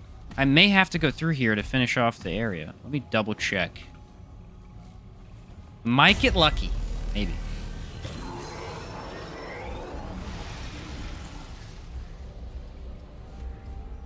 Where am I at? Oh, this is the other boss. What the heck? I skipped a boss. Weird. You already know we're doing this one. I didn't know there was a boss that you could skip. Apparently, if you get the red throne, you can just skip the second boss. You can't do that with the Ravager fight.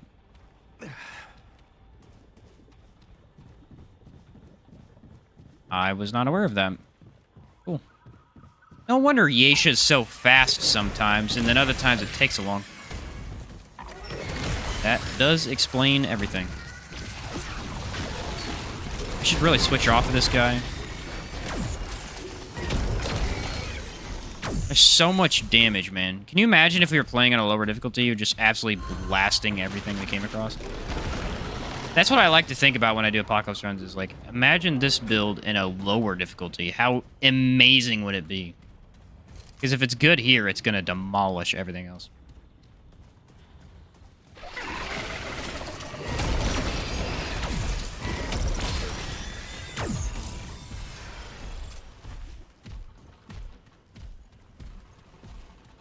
Alley-oop.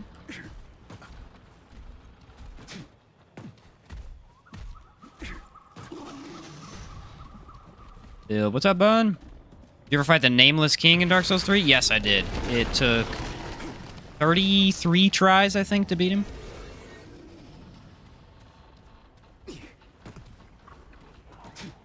Actually, beginning of this year, I did a full run of every single Souls game, and I think the hardest one for me was definitely Dark Souls 3. 1 and 2 really aren't that bad. Bloodborne kicked my butt, though. Weirdly enough, so did Demon Souls. I actually sucked at Demon Souls. Demon Souls was my worst run. Oh, it was so bad. I literally quit the game and restarted because I did such a bad job in Demon Souls. Dark Souls 3 easy. Oh yeah, it is now. The first time though, it was not easy for me. Gone back and replayed it though. Yeah, it's easy the second time, but man, I got busted up. Just want to say thanks. Your medic build helped me complete Apocalypse. Awesome, bud. Congrats on beating Apocalypse, man.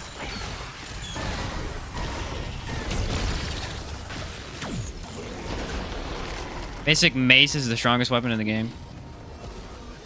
It's so easy to stagger in that game. That's the thing. Camera for the chicken, the nameless king rides his cancer. Yeah, the camera's bad. I'll agree with that.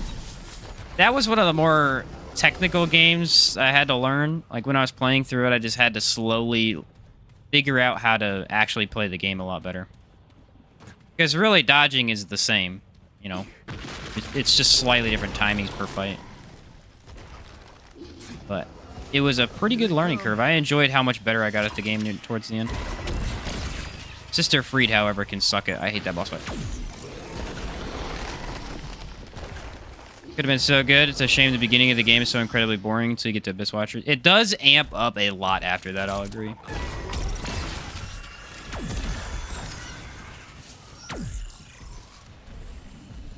Play Elden Ring Convergence mod at some point? I should, yeah. I need to play Dark Souls 3 Convergence mod, too. I never did that one. Modding is just crazy, man. I cannot believe modding adds so much to games. Like, there's thousands of mods and ways to change up gameplay.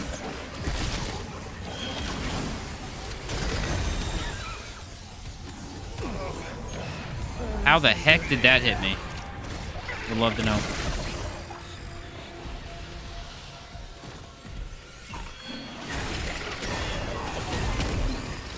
Actually, the Reaver is just chonking his way through the game.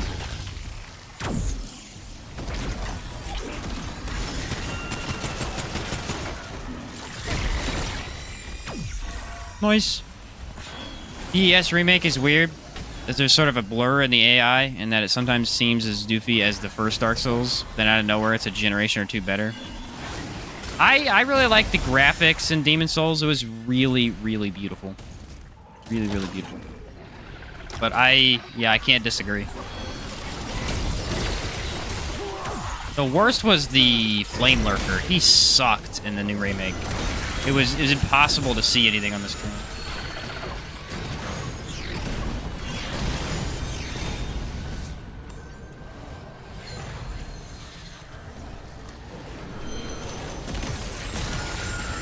Yeah, that's right. Come over here and actually fight me, and I'll destroy you in seconds, you punk. FromSoft need to hurry up and drop the Elden Ring DLC? Yeah. Hey, double the price for it, and it's DLCs, but got no DLC in-game. I always like DS2 better anyway. I don't know. I always felt like Dark Souls 3 is my favorite, just because I actually completed a full run of that in co-op with my brother. And we actually had to fight invaders a couple times, and for the most part, it was actually pretty fun.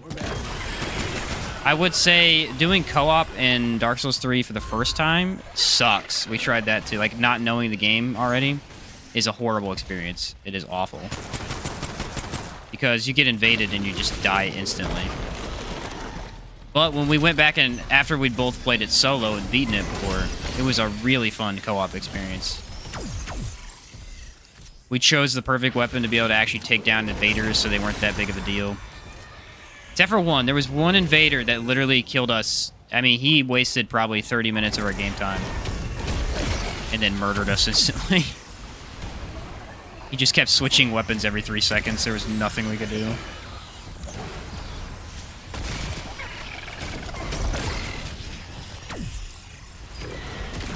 But I mean, one bad invasion in 13? That's not bad odds.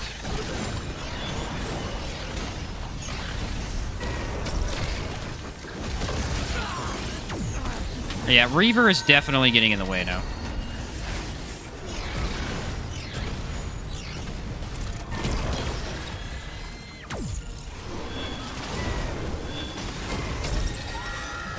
Get out of here, buddy. Reaver does do more damage, though. I mean, he really hits hard. Wish the hyperconductor amulet let you have more minions. You could have 2 Reavers. That would be cool. The hyperconductor amulet is something that I like the idea of, but it's just, why not go for more damage instead of double skills? I don't know. There's got to be a way to make it more efficient and actually useful, more so than other amulets, but I just like, I think it's the silver ribbon or gold ribbon. Whichever one buffs skills, it's like, why not just run that?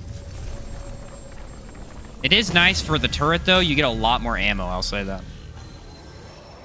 Time wave on one of your weapons for some crowd control. That is true. I might try that, Rick. That was a menace at DS2 PvP, unlike the other games. Nice. That's funny. Gene's favorite enemy across all the Souls games is the frog from Dark Souls 1. No, dude, I hate that thing. Alright, we need to switch off a Reaver. That's what I was going to do.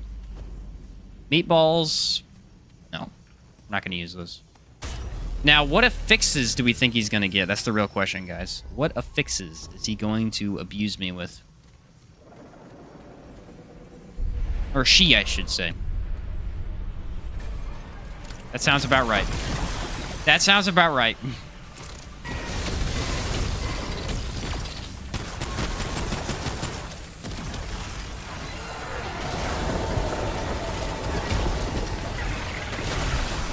Why not make it so she doesn't die? Okay.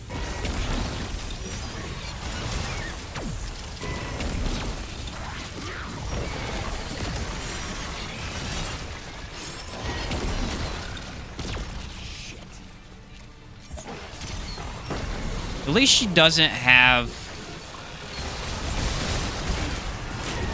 when I heal her with my own thing, because that would really be bad.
Hey, Helix is pretty good against this boss.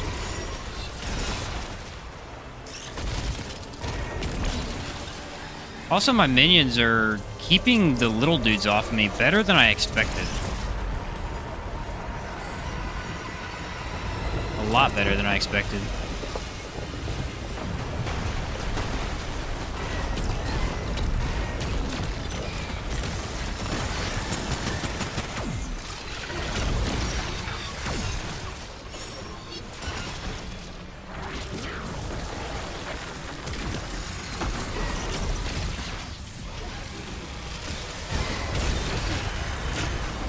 Relic.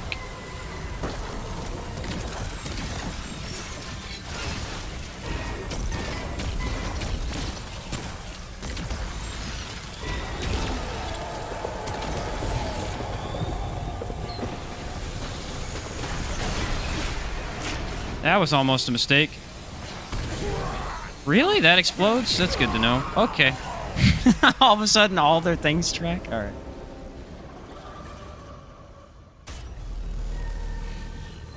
Had heart iron skin on final boss of my first Apocalypse run. Oh, that's rough. Of course, they just all of a sudden track all their bullets. I was unaware that that one attack explodes. I should have just like moved forward a little bit, but I did not know. Melee attacks grant shield. That's actually somewhat useful for this.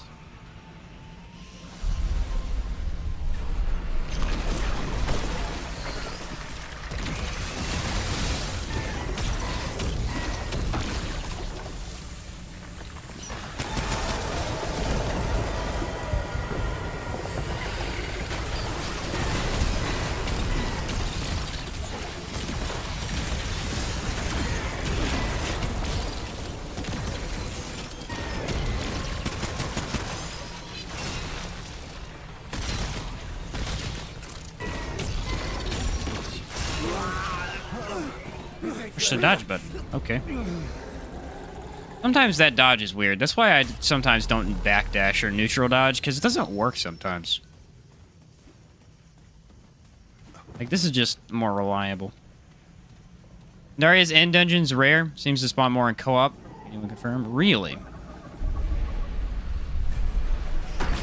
That may be why I have not found it.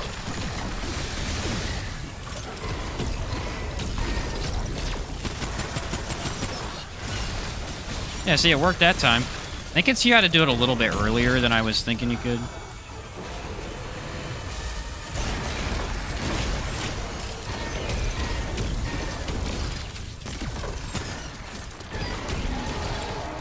Man, Hardy is just one of the most difficult affixes to deal with. They get so much health, it's ridiculous.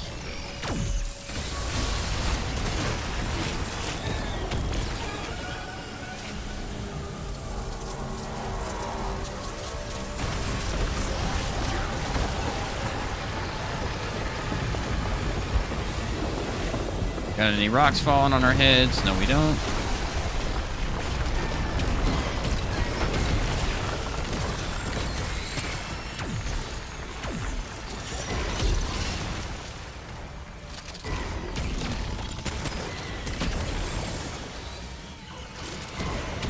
I will say, this is one of the more fun fights in the game, but only as solo. If you go into co-op with this one, there's no room.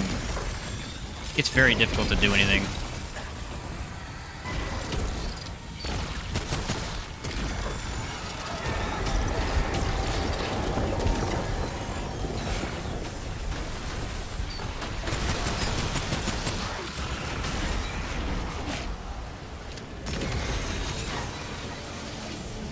Run away!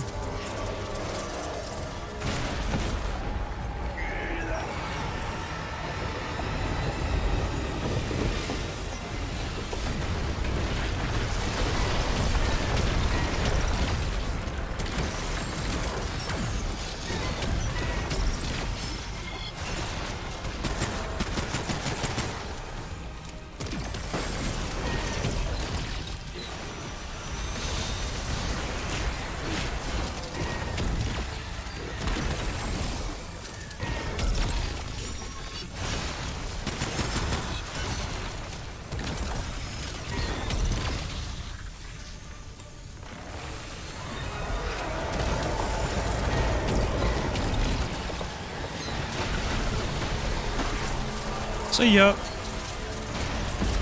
Keeping him from doing his little turn thing, and it's stopping my minion from dying.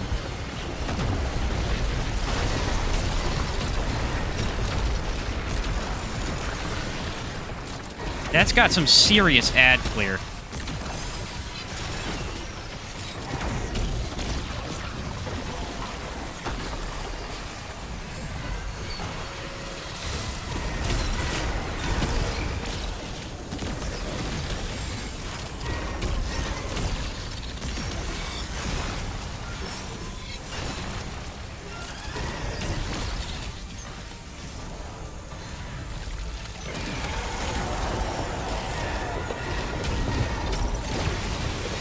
Dang, that's pretty solid. If we get this mod to be more spammable, I am digging it. Holy hell. I'm digging it. Just had to get good and no-hit the two last bosses for 30 minutes? Jeez. Yeah, I got Hardy on the last boss one time, and it was brutal. Such a long fight. And I think that was before they patched it, too. It was like 25% more health. It was ridiculous. Yeah, it really depends on what the boss is, too. Some of the bosses are way harder with it because they are already getting more health. Like, which one? Shahala, the giant laser boss. That fight sucks. Try Nebula for bosses for spam? Okay, I could try Nebula. Yeah, because it's consistently doing mod damage, isn't it? I do like Helix, though. It's pretty cool. We have one more location, don't we? That may be it. Actually, you know what we could do? We could go online and see if anyone's in Endaria's End. That is an option.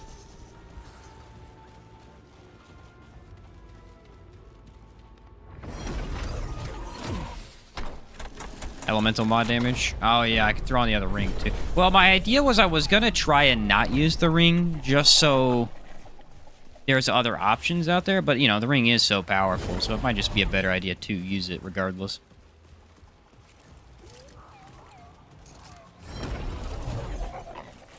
Also, I had a question. I don't know if anyone knows the answer to this. This ring here.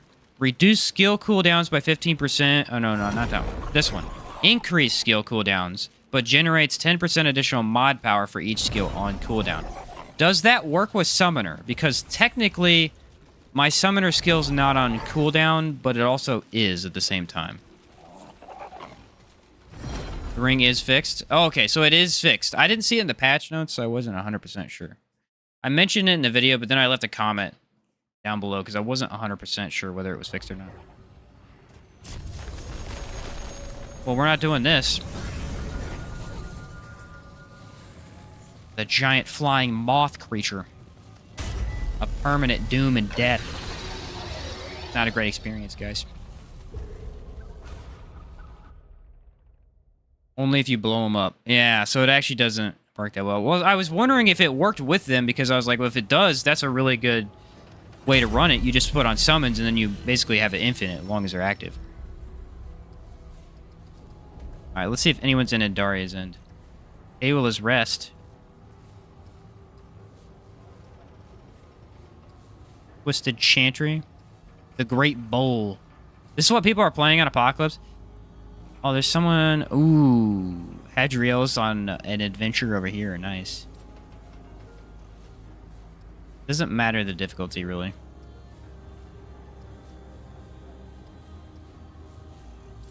Yeah, it looks like most people are not in it.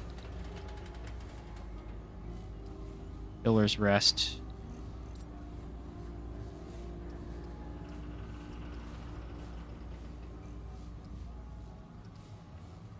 Ashen Wasteland. 1 of 3 players. Looks like we're out of luck. We're going to have to re-roll an adventure. I will do it with the Ravager this time.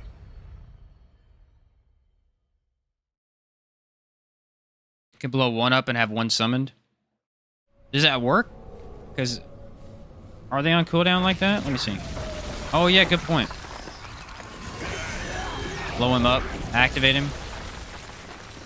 And it would reduce the skill cooldown, which would help you. It's not a lot of time, though. It'd be hard to kind of get that to mod spam. Should I throw on the other helmet now? It does brighten up the screen. It's quite nice. What's up, bro? What's up, Mr. Hoover? How's it going? Definitely watch the next one. Hey, catch you later, Ghost. Yeah, I stream on Tuesday, Thursday, so we'll look forward to seeing you on Tuesday.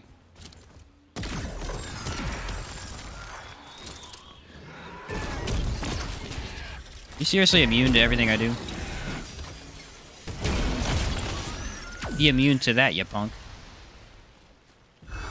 We will find this dungeon if it's the last thing I do, ladies and gentlemen.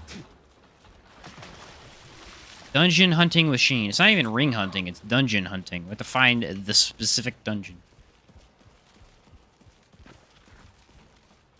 Yeah, catch you later, Ghost. Alright, let's see. Where are we at? Gotcha! Almost 3,000 damage. I mean, if we could raise crit, that'd be nice, but I don't want to lose mod power.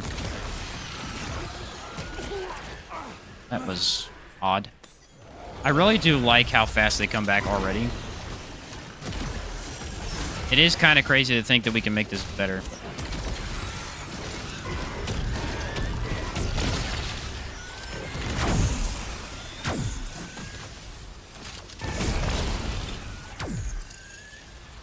Those orbs grant mod regen back, which is super helpful. 404 tries later, still no Andaria's End. Yeah. Yeah, that'll probably be my luck, honestly. Why have I not stopped streaming for 5 days straight? I was trying to find one dungeon. I just needed one.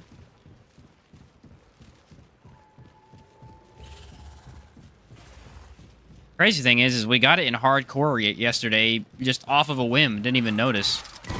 It was like the only side dungeon we went and did. We got in Daria's End. Classic.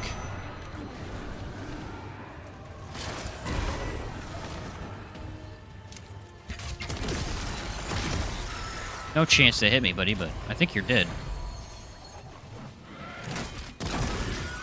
The thing is, Helix is actually pretty good with this ability.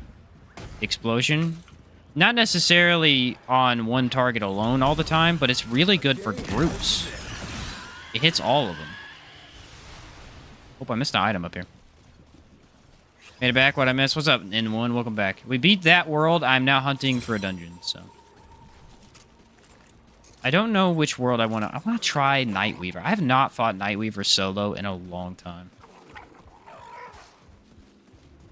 By a long time, I mean probably 4 days, but...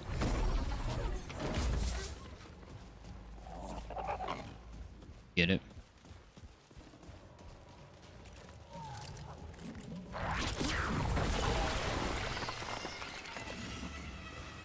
Is there an open door somewhere? I think it's closed. Oh, it's open. Okay.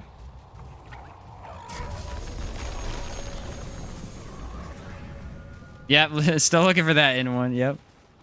There's 2 in Daria's End dungeons. I've gotten tired of re-rolling a Red Throne for that darn dungeon to get my hands on the Burden of Followers ring. Yeah, that's exactly what I'm trying to do, dude. I thought there was 2 of them, too.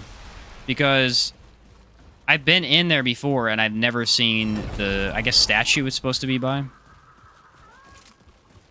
Oh, like, it's gotta be a roll. Ooh, this might be it. I know it's a building, like a ziggurat, so it has a chance to be this one. Whee! Nice.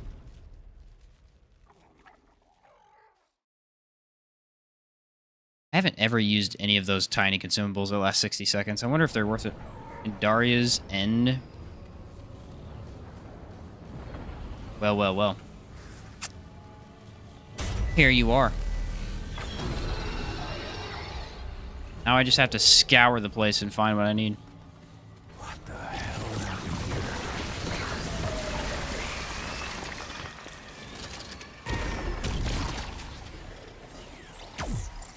I'm jealous. Yeah. Well, don't be yet. I might not get what I want. Dang, this gun is crazy.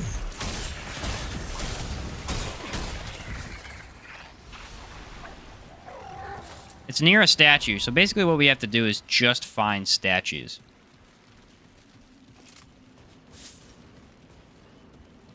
Like this aspect of the game, the areas and dungeons can be so random. Yeah, it's pretty nice. It really helps the replayability. It really does.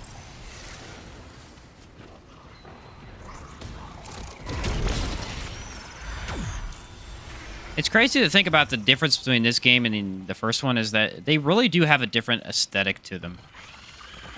Just a different feeling overall. Even though they're such a similar game, this is the same idea, they are also very different.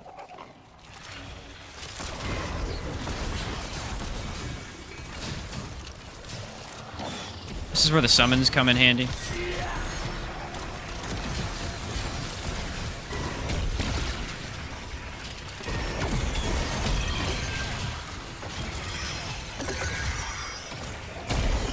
Guys, get the heck out the way. Watch this, watch this. Delete.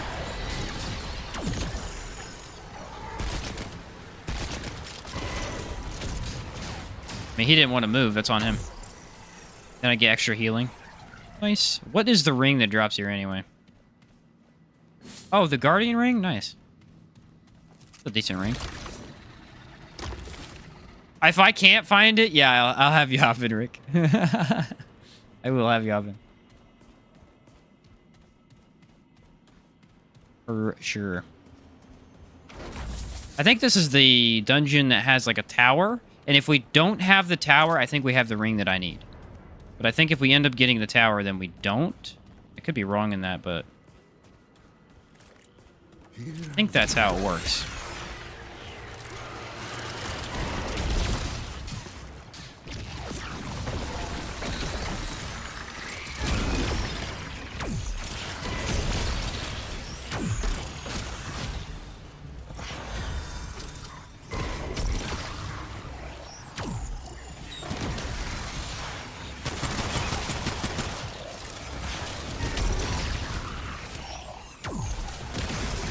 Actually dealing with these guys pretty well. Oh, we got the tower.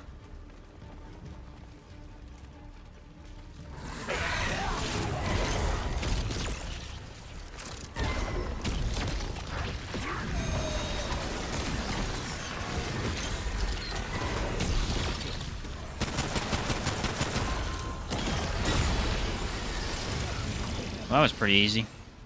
Man, that is ominous. The ring might still be here. Have I done this puzzle? I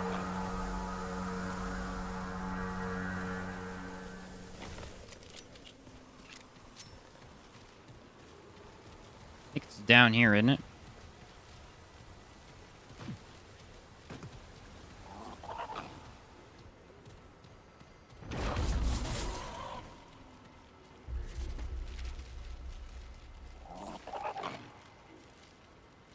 Okay, there's two different sets of symbols. Oops. Of a ship. Somehow I screwed up the visual and I can't see it. What the heck is that about? I'm guessing I need to remember those, but I'm not going to.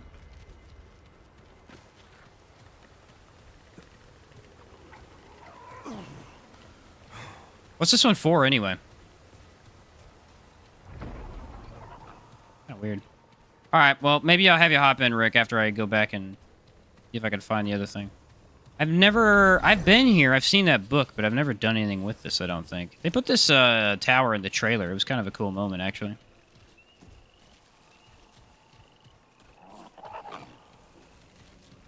For rings? Gotcha.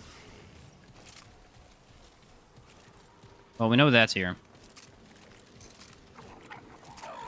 I was in co-op when I found it. Yeah, I was playing with my brother when I found it originally. We had no idea what it was.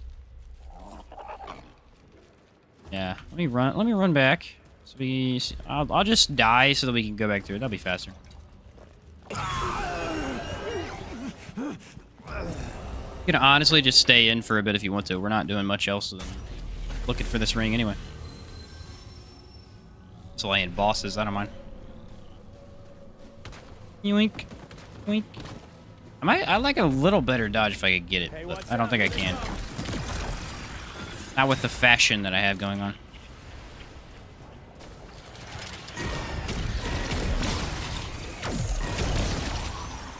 The thing is that when you get the crit, it's an absolute just explosion of deadly measure. Just huge numbers. But I don't have a setup that guarantees crit. And I don't think I can get that without sacrificing. I mean, if I could get the other ring, I could take off probably Singed for crit, maybe?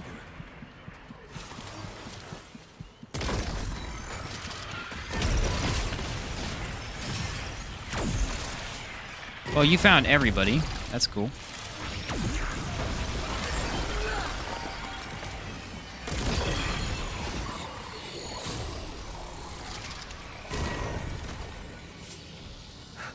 Thanks. That is a lot of people.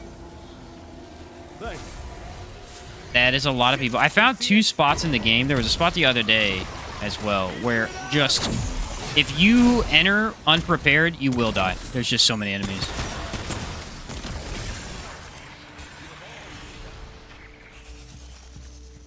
Man, Archon is so much fun. It's not really surprising to me that Archon is this fun because in the first game, my favorite way to play was with Labyrinth Armor, which is essentially what Archon is.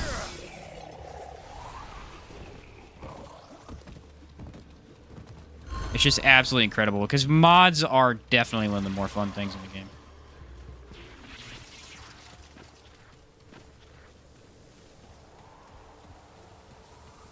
Definitely.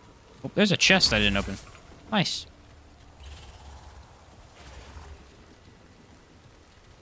Alley-oop. Alley-oop. Is there like a door in here or something? Hmm. I know there's the symbols.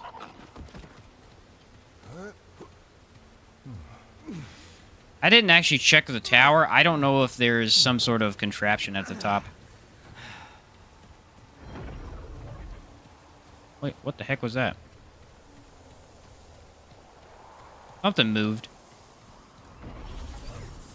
Oh, that's my summons. Destroy that. So I feel like when you're running summons, you have to run these gauntlets. Look at these gauntlets. They look so perfect for summons.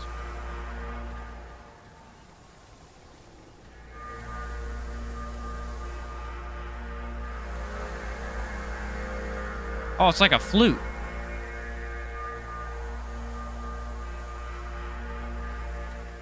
Huh. Nifty.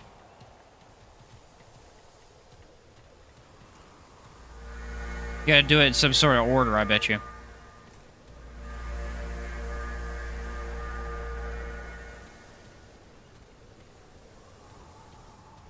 I need to look up the pattern because I did not take a picture.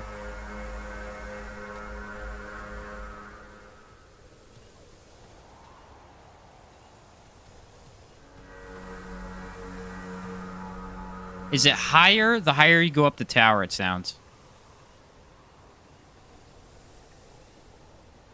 Yeah, I think the notes are higher the higher you go up the tower. The heck is that? Oh, cool. Huh.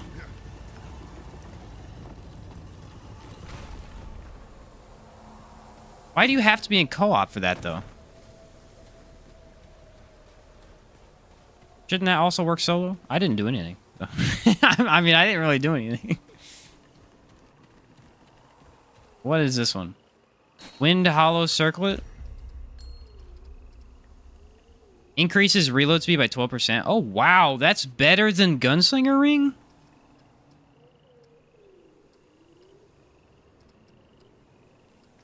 I'm actually kind of impressed. Where's Gunslinger Ring at? That one's like a 10%, I think. I can't find it, of course. I can never find the ring that I want when I need it, you know? It's a black looped ring. Ah, who cares? 12%. That's nice, though. I like that. Or like Spore Bloom or a Sniper or something?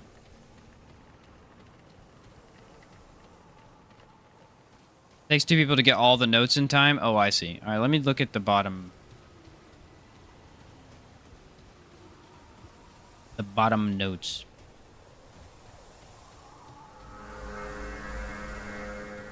That's such a weird idea.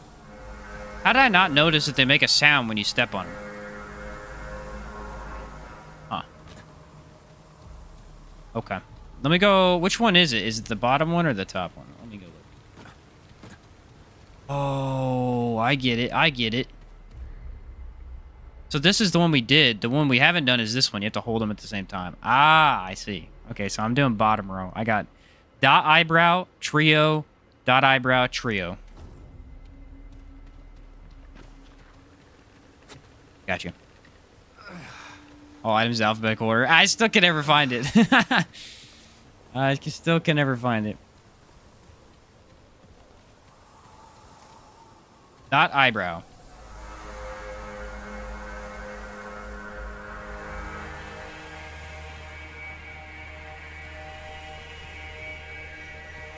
Trio.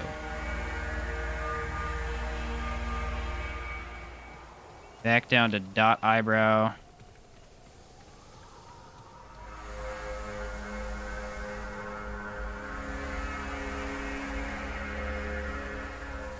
Back up to trio.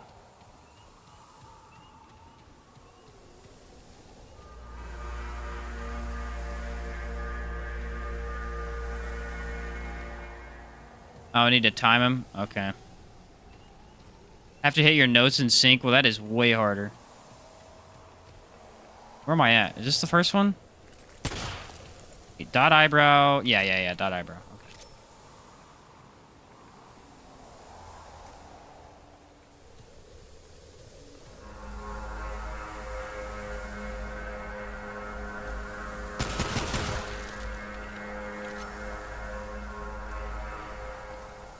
You have to, like, how long do you have to hold them? That's the thing.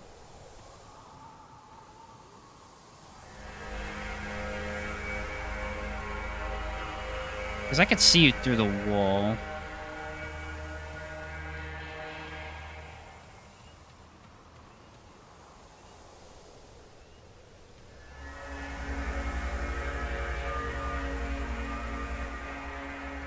This is... I like what they did with the music, though. It's kind of interesting.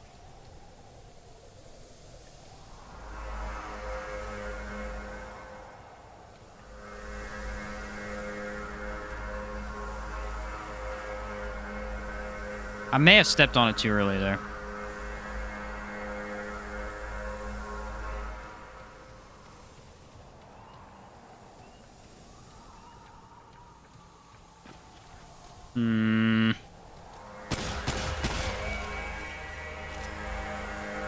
Yeah.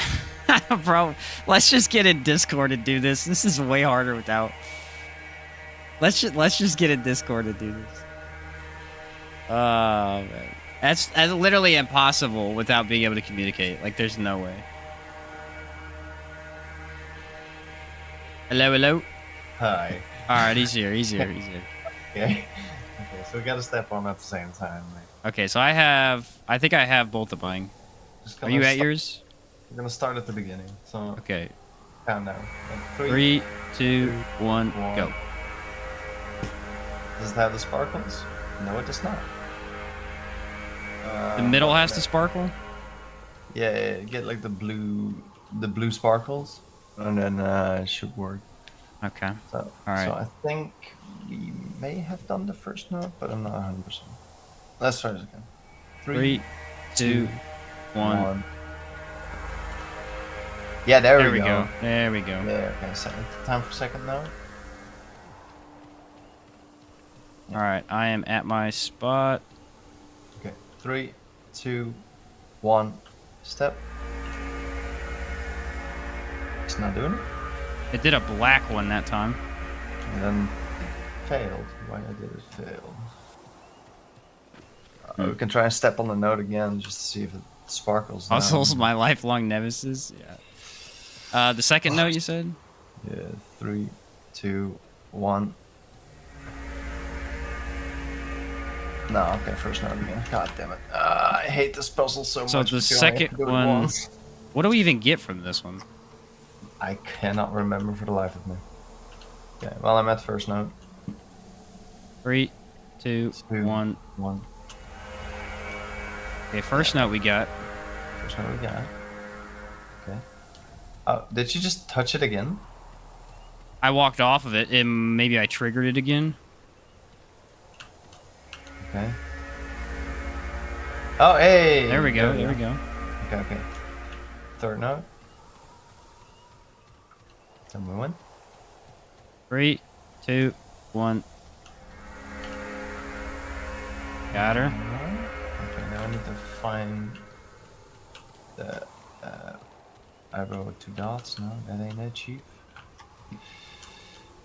2 dots is not all the way in the bottom. All the way at the okay. bottom. I'm pretty sure. Yeah. The band ring. Okay, yeah, I'm at it. 3, 2, 1. Got you. This one. Come on. Yeah, there we go. Finally. There we go. Christ. What a goofy little puzzle. Yeah, very much. There you go. Band. Increase speed of revive and being revived by 35%. Increase downed health and down movement speed by 100%. Yeah, you crawl faster to not being rezzed by your teammates. That's not great. No, not really. Not great for... Definitely not solo play. But we got it, yeah. All right, you can stick around, man, if you want. Yeah, we'll stick around for a little bit. All right. find this damn ring for you. No kidding, right? Oh my god. All right, ladies and gentlemen, here we go. We're back into it. I don't. For those wondering why I didn't just keep him in chat, I don't play in chat, so I can focus on stream better. Unless specifically it's a co-op stream or something like that. Sometimes it makes it easier for people so that if they need to, you know, take a break or do something, they could just hop off. I don't have to do anything. For archers, no, we're actually looking for the other ring. Dang, what's it called? Burden of the Follower is what we're looking for. Burden of the Follower.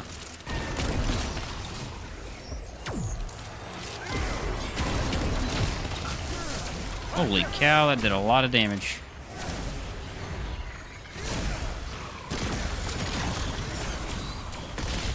Well, I missed both of those.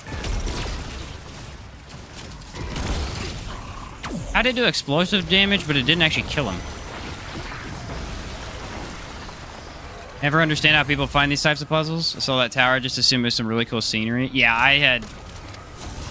I just left. Oh crap, it's on my summon. It's not what you want to see. Oh dang, that did a lot of damage.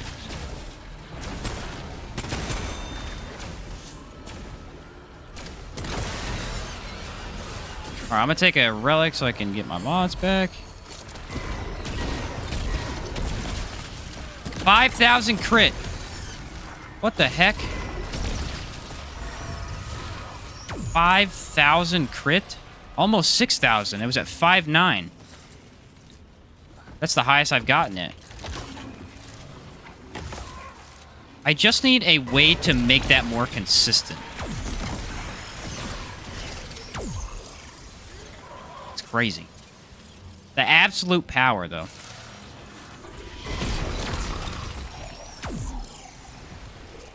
There's the co-op. We can actually show people the co-op one. Is that the entire thing? Okay, we have one section we still haven't done.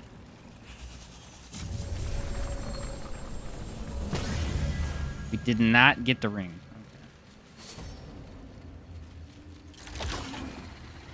Okay. What about the one section over there? Let's do the co-op ring real quick to show people if they haven't seen it. Not everybody plays co-op.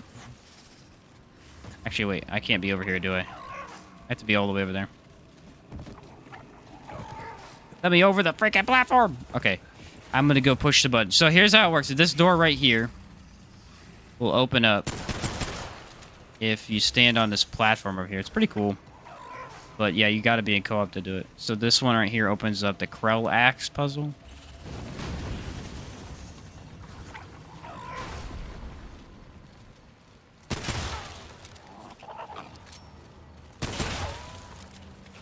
There you go.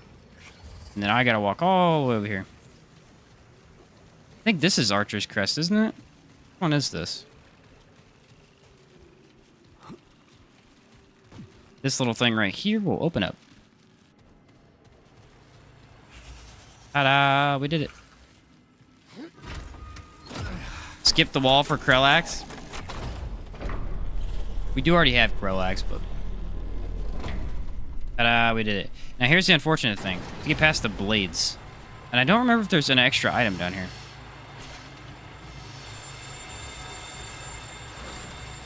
I think you can just walk on the side, can't you? Oh, he's dead.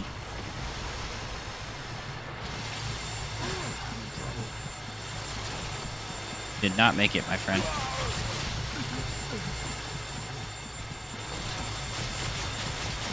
One of these pressure plates can be triggered.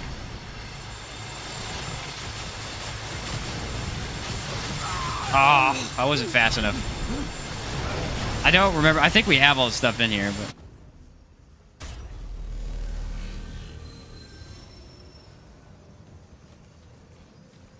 The pressure plate? Okay. Yeah, I think there's 3 pressure plates total. I just... Trying to get on them without getting your head chopped off ain't easy. I gotta say, though, this build's actually pretty fun. I was surprised. I didn't think I'd like this ability as much as I did. And it's really cool. Summoner worked better for it than I thought.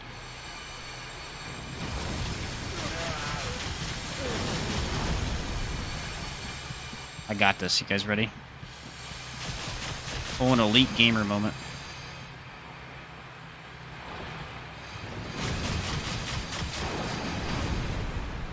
Okay, how do I stand on the pressure?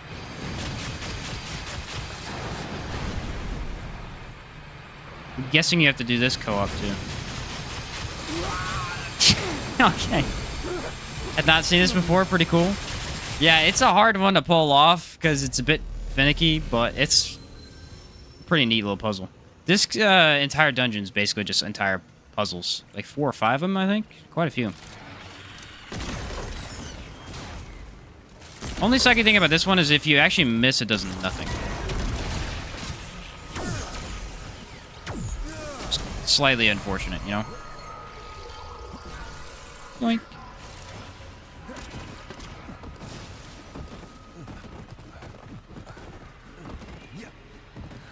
Just wanted to thank you for the Exploder and Rue Doctor builds. They're very helpful and enjoyable to play. We'll continue to check your channel for builds. Thanks, Marcus. Glad you enjoyed those. Yeah, I got some ideas still planned, man. Hopefully you will you'll enjoy them.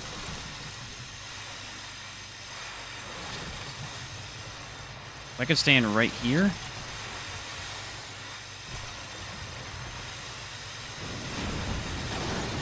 Okay, I found the door.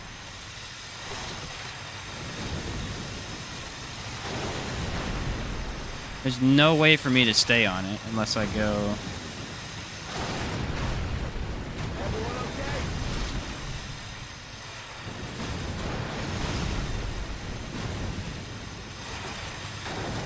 Let's see. I think I can sit in the middle right there and then move... No?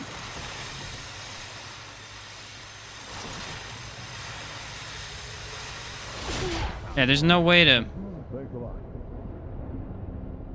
I've done this before. How did I do it?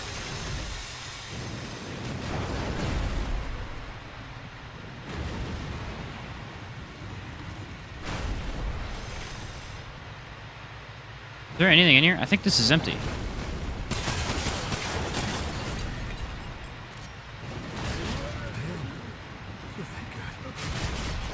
I gotta get to the other side. I'm telling you, puzzles in this game are just like, how the heck do I do them? This one does not work for that door.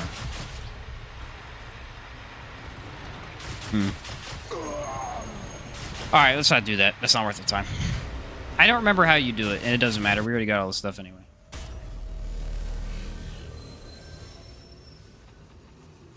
I can't remember exactly where you're supposed to stand in order to get in the door. Or which doors are even important in the first place.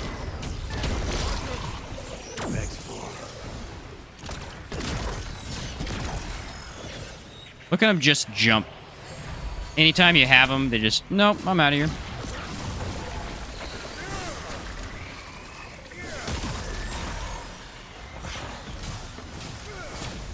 Always gotta watch your back here.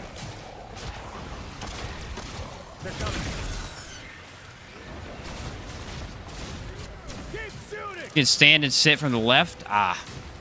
Yeah, when I did it, I watched the video. I was in the middle of it. It's hard to remember when I'm not actually looking at the video. It's a bit easier to do it while watching a guide.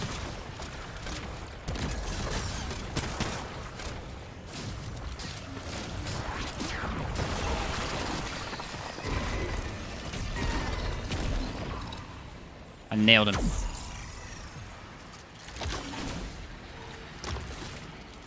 So what it sounds like is we have to completely redo this dungeon.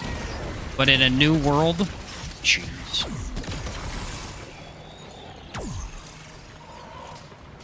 That's what I'm hearing.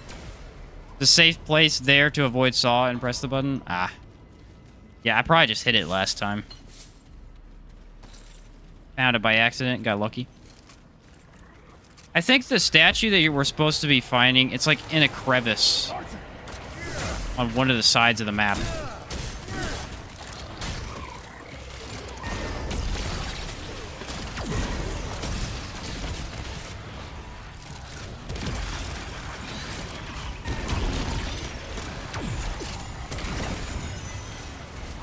That's a big boy.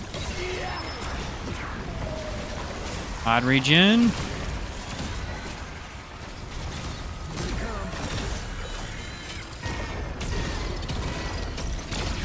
Alright, missed every shot. That's what you love to see.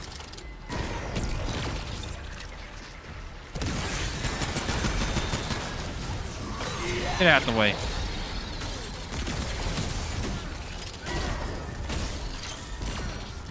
I can't see anything. My dude's exploded and they're completely blocking my... Oh no, that's his bomb, actually. Threw a bomb at me and then I couldn't see anything because of that. How many enemies are there?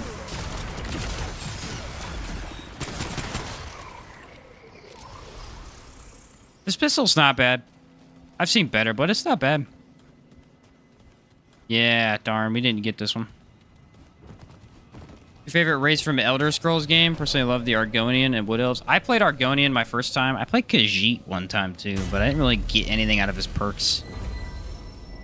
I wish more video games would do that type of thing, where they give you a kind of race of creature, and then you get special perks because of that. Like D&D based games do that. I know Baldur's Gate does.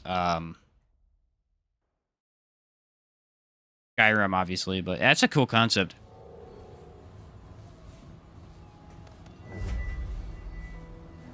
That's a cool concept. I think I played Nord the first time I played it. Alright, reroll Yesha, Apocalypse, why not? And Forbidden Grove, very nice indeed. If I happen to complete it, I will do Ravager. I want to see how well this works against Ravager. I think it could be pretty good. Especially since nothing hurts me. That's the big thing about the Ravager, is it's basically an up-close fight the entire time.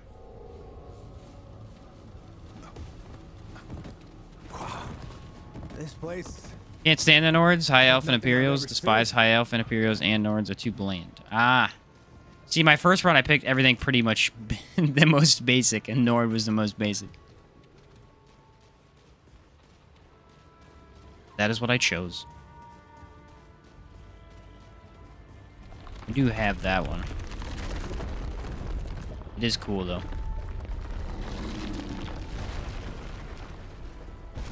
Opens the door.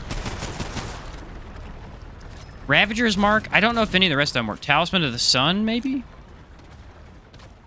I think they just have to have the symbol on them, or either that, or it's just that, or the red doe. Look out!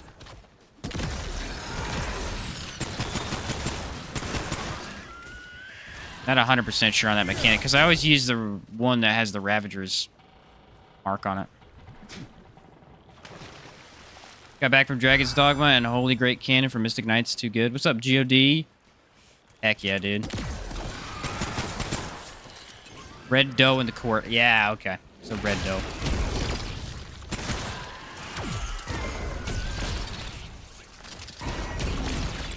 Gotcha.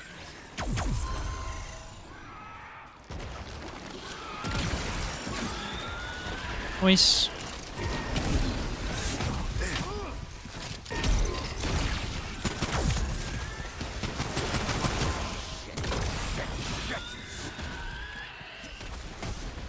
Thanks for Can I that. revive him? Wow. Hey, if you had on the ring, you'd be able to crawl away. Thanks for that.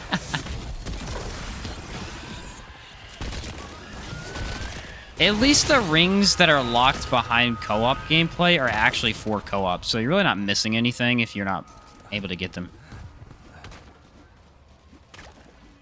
Try not to play as Khajiit, because in real life, dogs bark at my character. That's funny.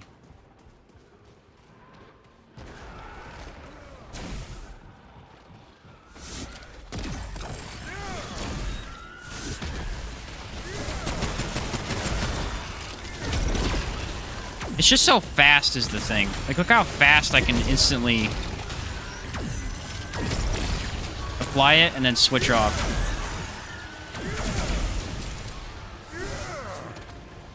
Where's the big guy? Ah, there he is. What? Nailed me.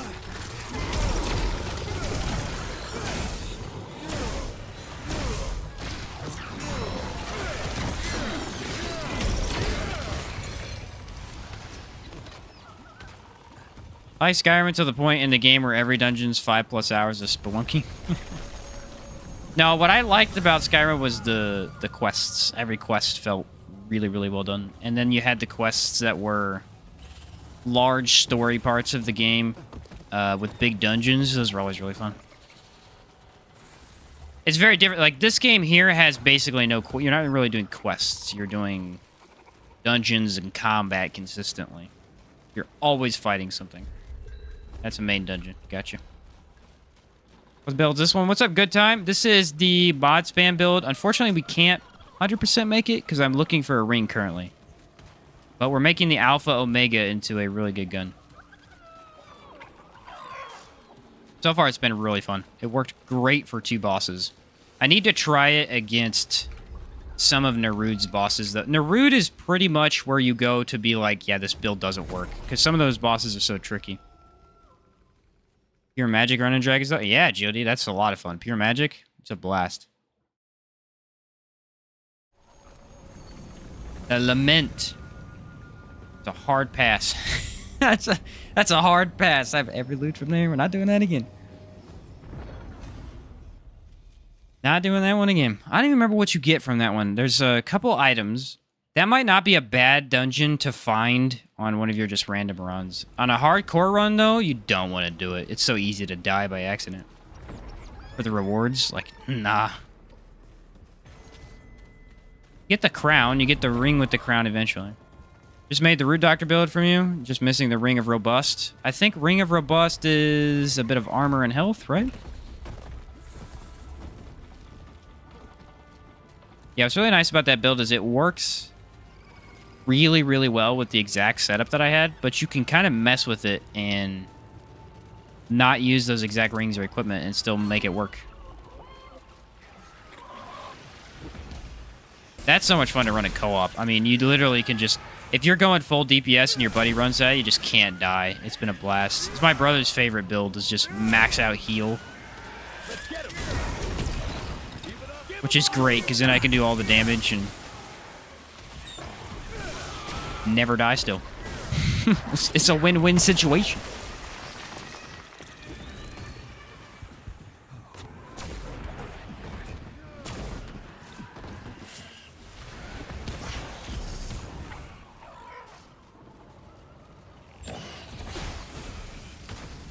Oh.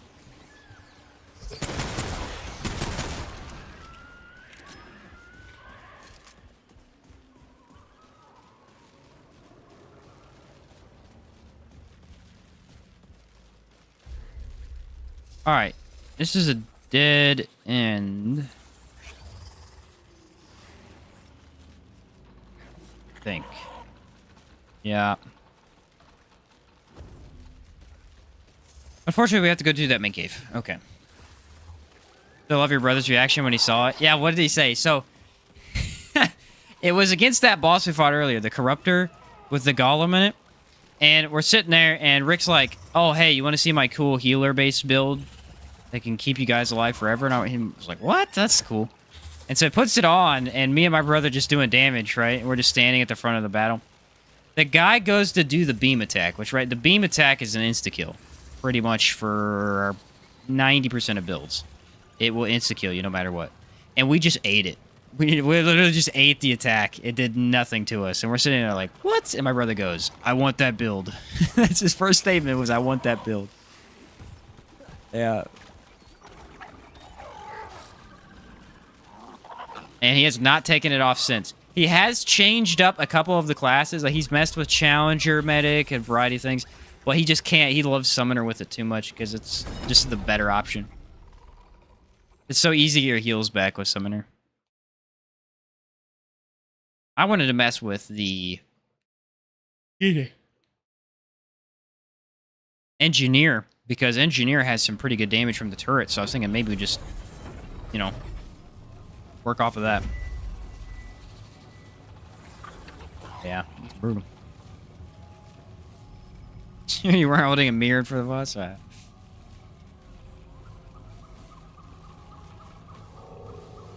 Pay for it. Boom. Summer's best because the relic takes allied healing into account? Right. Right.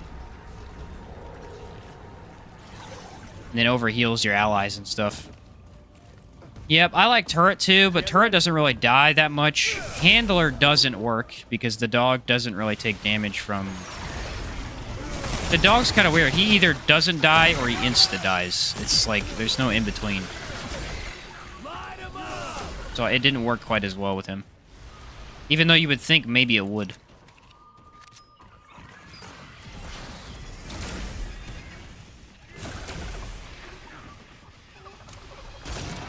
For it.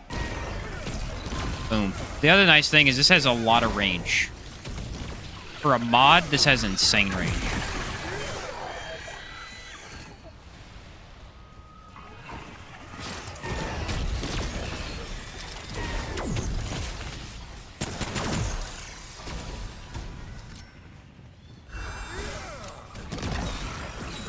Nailed it.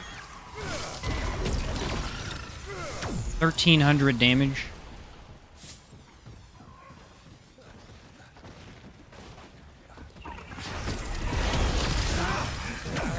I hate these things. It's the ones that teleport, you know? 'Cause they always get you. You're not paying attention.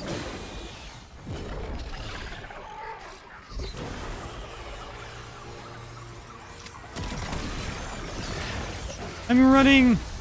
I will hopefully make it. We'll see. There's no way. If you rush into too many of them, there's nothing you can do. There's nothing you can do. You gotta be ready for it. Because there's no way to back off. They'll track you through the whole thing. Trying to decide which weapon to go with. Yeah, Alpha Omega's pretty solid. The thing is that I think you can make it into a pretty good gun build. It's got potential for that. But I think at that point, because it works similar to how Deceit works, you might as well just run Deceit. However, Deceit's mod doesn't really deal... Deceit's mod actually does deal some good damage. It's just it doesn't deal enough damage to be usable in a mod-based build. So I think it works a little bit better going in the opposite direction. Also, the reload speed's not fantastic on this. Not merciless bad, but... Nothing's quite like merciless, alright? That's another ball game.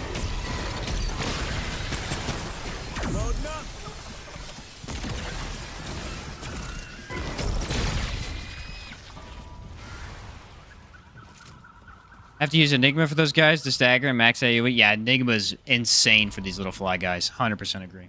100% agree. Very, very good at just dealing with them.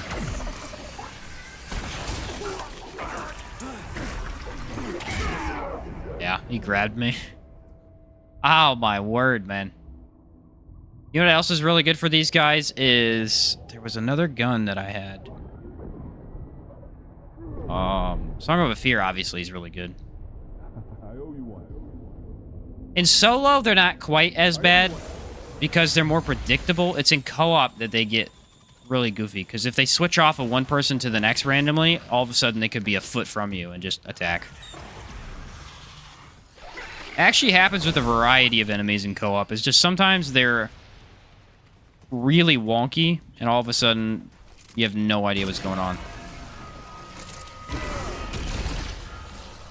2,200 damage. It's nice.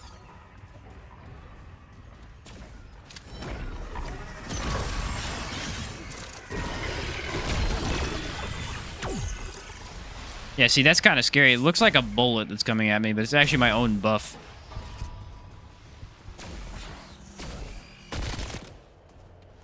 It's actually kind of a fun weapon to shoot. If you got the firing rate up, like Gunslinger would be amazing.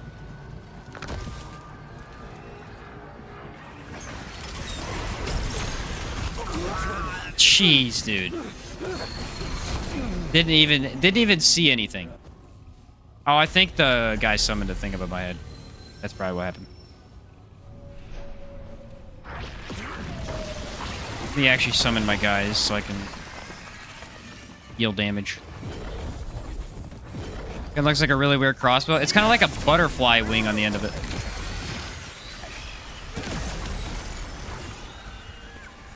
we go. Much better damage.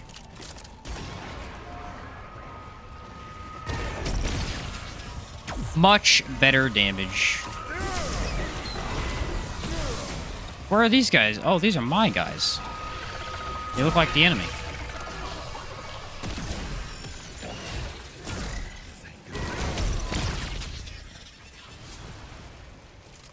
It is kind of interesting that they gave the root corrupted data-based powers.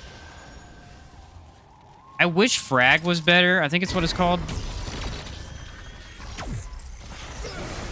Maybe, maybe not. There's one that infuses your bullets with like a corruption-based. But what they should have done is just made it do an overtime effect. It's the way that it works is just not really that great overall.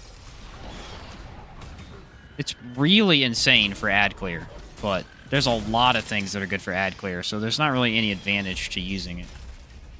It's called defrag. Yeah. You can get a 20% damage buff from it, but kind of hard to manage, I think.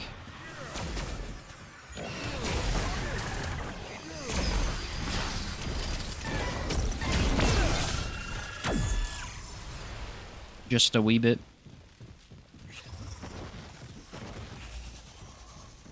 This is a longer one, too, I think. That's probably why we've been dying. Summons can do like 400 to 1,000 damage, usually.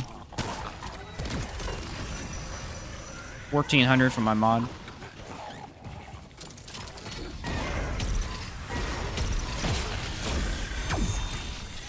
What are the main enemy faction called? I see the flying squid things, the robots and stone creatures. So you have the Drazier are the guys on the space planet. They're kind of a hive mind with robots type of deal. And then you've got the Root, which is here. He fell off the cliff. The Root's over here. They're the ones taking over the world. They're an actual hive mind. And then the last ones are the not the Drazier, but the I can't remember. The Dran and the Fae. They're both two different peoples, but they're kind of fighting each other. It's a one-way jump. Hey, I've died to one-way jumps more times than I can count. Been there, done that. Let me take my mod regen here.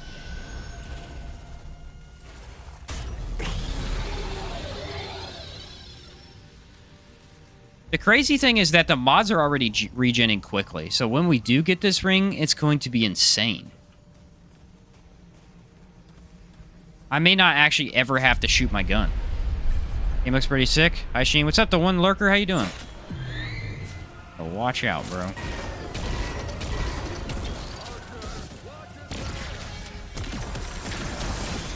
Elemental resist. That sounds about right.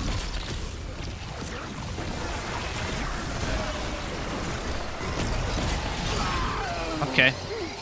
See, co-op, it's solo play is actually easier than co-op. You have sometimes in co-op, like, you have no idea what the enemy is doing. It's quite a fun experience, actually, because it just adds so much more unpredictability into it. Do it.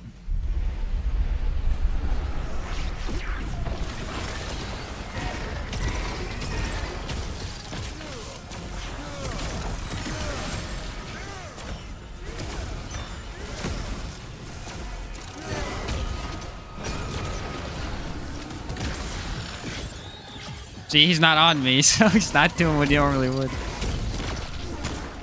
And this thing has some damage to it.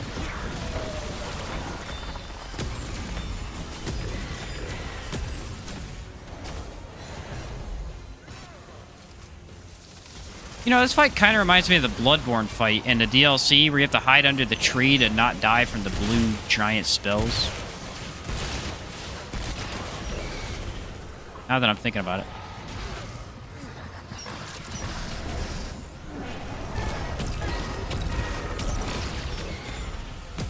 5,000 damage.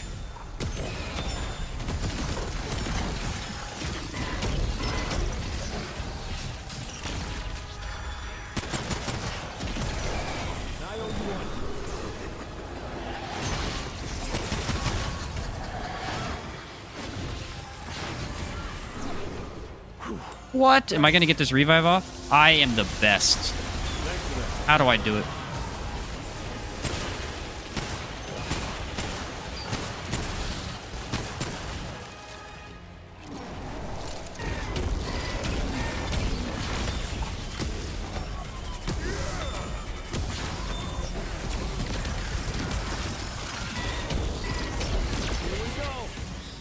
Keep shooting.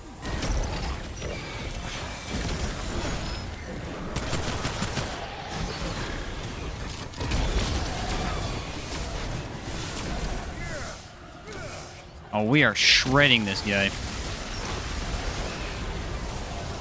Minions are actually helping to kill these things, thankfully. We got them all.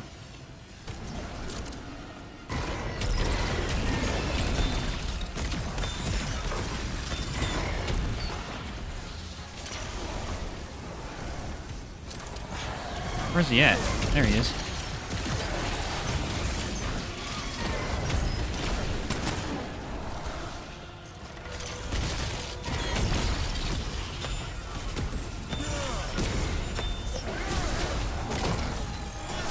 Oh, he left at the last second. What a punk.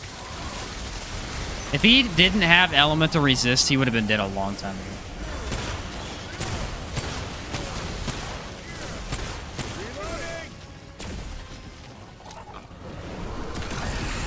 Get out of here, buddy. Nice. Seen many Bloodborne videos and I have no clue which boss you're referring to. It's at the end of the game. It's in one of the DLCs. There's like all these giant blue creatures, and halfway through the fight, they rain down a magic storm. And if you stand in the very middle, the tree will block everything. Thinking of getting the game next week when I get paid? Nice, yeah. Living Failures, that's what it is. Okay. Not really anything else reminds me of it, but having that thing in the middle that can block projectiles, that reminds me. Yeah, David was right behind you. I don't know a lot about that, a lot of the creatures from that game, because honestly, I didn't really pay attention to their names. I was mostly just getting beat up by them. They're mostly just beating me to a pulp. All knowing, yeah. Rick knows.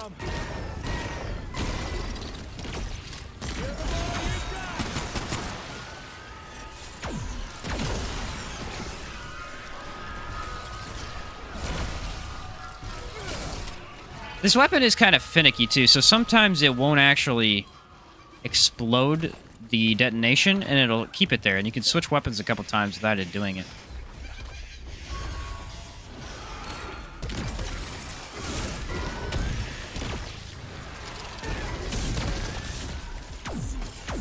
Guy behind me? Nah.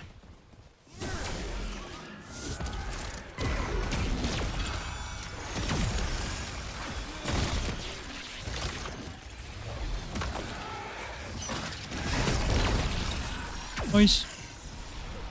Oh, you're referring to the little blue alien things? Oh, that's the other blue fight, yeah. Now, not that one, the one from the DLC.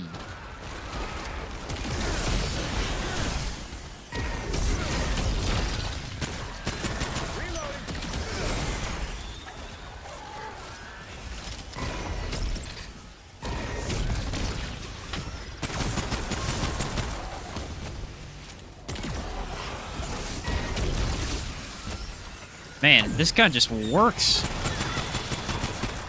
And I honestly think this pairing is perfect.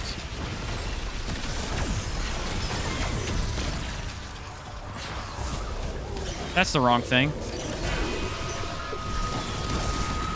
I went to go press G and I pressed T.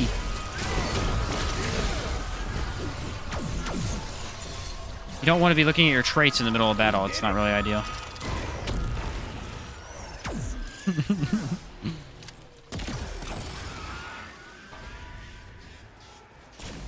Deciding what console to get the game on was quite an ordeal, though, as I have a Series X and a high-end PC. End up deciding a PC because apparently a higher player base. Higher player base, and it works better. There's some issues on the console. Mainly that they're not getting bug fixes near as fast. And Remnant is a game where there's going to be a lot of patches. It's the same with the first game. They had to continuously update the game all the time. Because players are always finding exploits with different weapons and really random. That's the thing is, like, yeah, you don't really want the game to have that many bugs when it releases, but it is also very hard for developers to avoid that because there's so many interactions in the game with all the different rings and all the different classes. I mean, each of the classes have so many different, like, passives and aspects about them that are going to mess with stuff. It's really hard to not have anything in the game that needs patched. Hey, catch you later, Rick. Sounds good, man. Thanks for playing, dude. Peace out. Nice. Haha. Epic. Get out of here, bro. And one, always enjoy your videos and watching you play, but there's no way I can walk through Apocalypse the way you do with my character. Oh, I recorded some gameplay last night of Veteran. I was just messing with some mods. I was going to do another mod video because I've shown off almost all the mods, but I have, I think 5 more that I haven't talked about. And so I was just recording some gameplay with them. And I gotta say, Veteran was a lot more relaxing. It was a pretty nice time. I'm not gonna lie, I enjoyed it quite a bit. It was not nearly as stressful. Not nearly as stressful. You get used to it after a while, and it just feels like that's normal, where you gotta be avoiding damage at all times, but... Whew. A little tough, especially bosses. The big thing is that bosses, like open areas, yeah, enemies are tough, especially in Nerud. The biggest change from any difficulty to Apocalypse is that Nerud it's just pointless to fight anything in the open world. They spawn in way too many enemies, and so you just get overwhelmed very quickly. I usually either run through or I kill slowly as I move. Try to do it as safe as possible.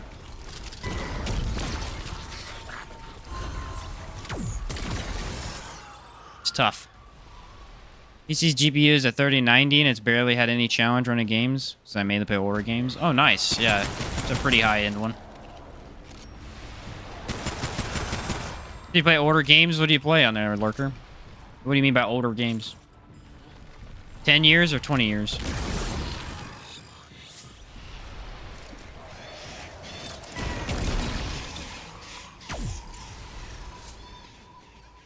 A lot of newer games take up way too much space. That Star Wars Survivor game, I thought about trying it, but dude, I looked at the download size of it, and I'm like, no. This takes up my entire PC. It's crazy. Maple Story 2003, okay. 2003, 2005, nice.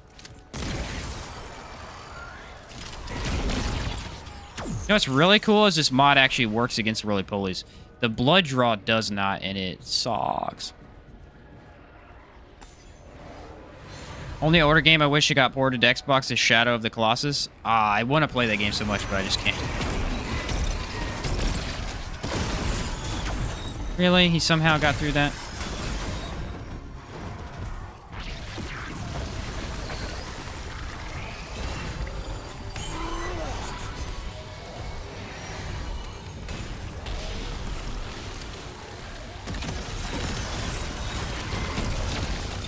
Get out of here.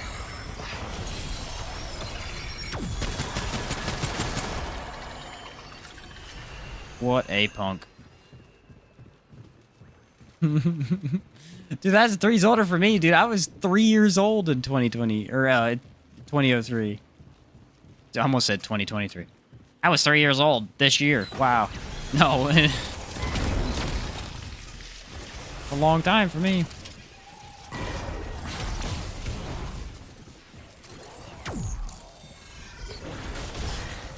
Heard Shadow Colossus is a sequel called Last Guardian. Oh. Yeah, I don't know about that one.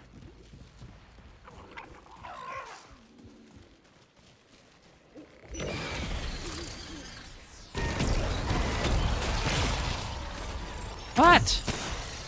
Ah, butterfly.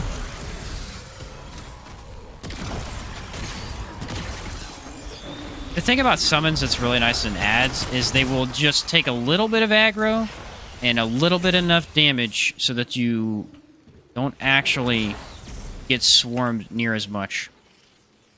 It's very, very easy to get swarmed when you're not playing summons. Especially without something like the turret or the dog.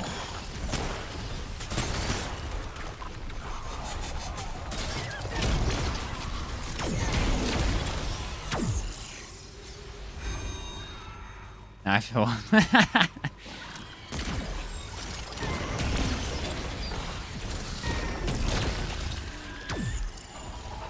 Back in my day, Davidson.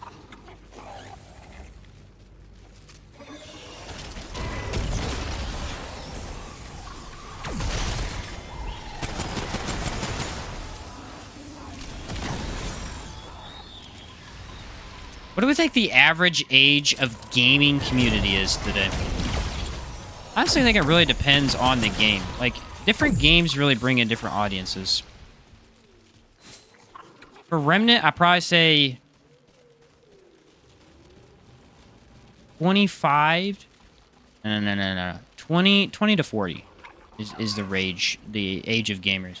I feel like games like Terraria, more survival-based games have a little bit lower and also maybe a little bit higher age gap. If that makes any sense. Average kids don't really care as long as they have fun. Yeah, that's fair enough. That's fair enough. Doesn't really matter what you're playing as long as it's fun. That is true.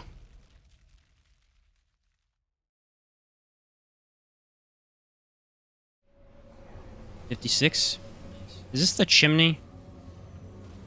We don't really need the chimney, do we? That probably means we don't have Indaria's End. Man, it's crazy I don't have this ring. Say you're wrong on that range. What do you think it is? I have no idea. I was just taking a wild guess. Where is the next area? So I have to go up and left.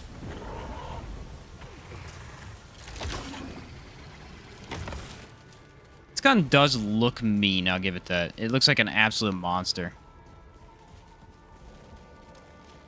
I almost feel like Remnant 2 is less repetitive than the first game. Even with less content, because it doesn't have DLCs yet, it almost is less repetitive. I feel like when I played From the Ashes, it just wasn't as creative. You know what it is? It's because the Labyrinth and Root Earth don't exist. So when you play Adventures, it basically feels exactly the same as playing the campaign. Versus when you're playing this game, you have two different zones in the campaign. So it feels very different. And both just don't really line up together. Like, converge into the same thing. My brother's in his 50s, and I'm just a couple years younger. So maybe a wider range then. I don't know.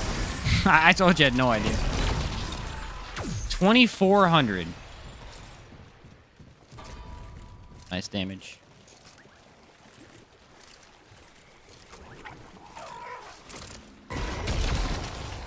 1,500. 1,500 is the average. 2,400 is like the peak of one shot, and then if I get multiple shots off, it's way higher than that.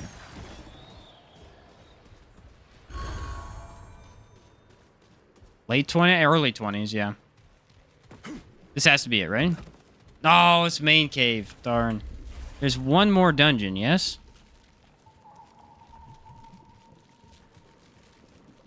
Is that it over there?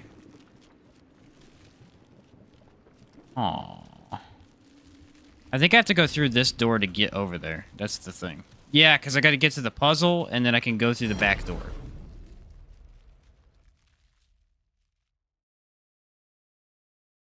I believe that is accurate. Twisted Chantry. Didn't we already test this boss? Yeah, we already tested this boss.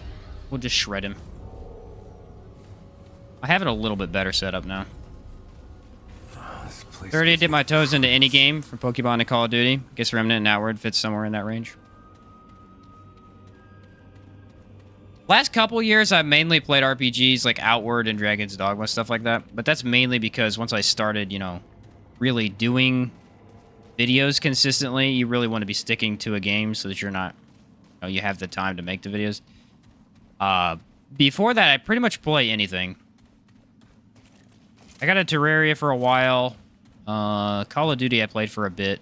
I was a big Halo guy for a long time. When I got my PC, which was 2 years ago now, I think. That's when I really started just playing a bunch of different games.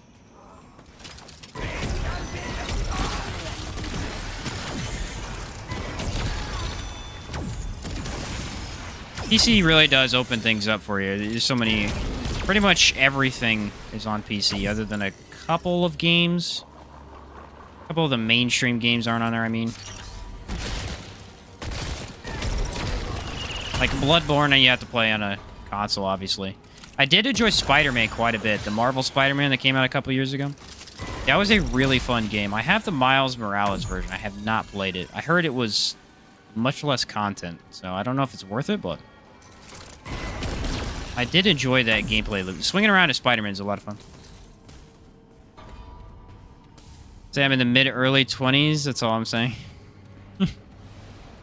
Fair enough. Dragon's Dogma used to be my main squeeze, but I somewhat lost interest when I started being able to solo farm Daemon. I love Dragon's Dogma, but my issue is that I have two videos in mind, right, that I want to do. One of them is a brand new playthrough and do like a full playthrough of one of the characters and see how it ends up. Like unarmed damage or consumable only or something like that. Just something goofy and do a full playthrough. Problem is I can't start a full playthrough because in my old one, I also have another video idea where I get all the rings that buff certain abilities and see what they do. But I have one ring that I cannot get. It's the one that buffs the icicle ability, and I just have not been able to get it. I farmed it for weeks on end and never got it.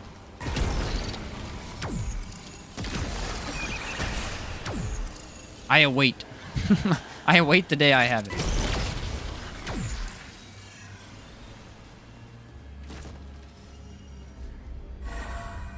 Well, where the heck is the door? I'm guessing to my left.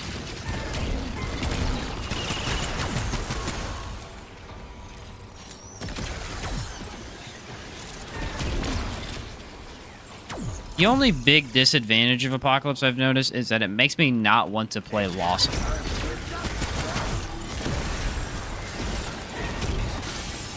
Like, I rarely pick it as an adventure because it just sucks. It's so easy to die. It's much harder than the other ones.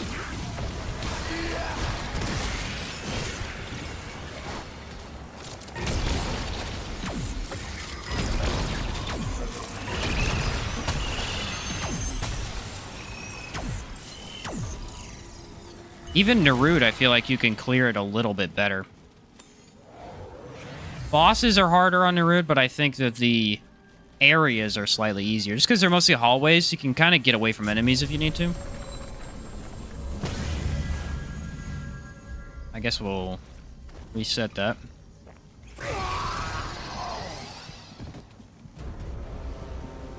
Do I want to keep this helmet on or change it up for something else in terms of the build? What was I originally wearing? I've got the crown. Oh, I was wearing this. I don't know if that fits. Maybe we should go with this one. This does not look bad. I kind of like that.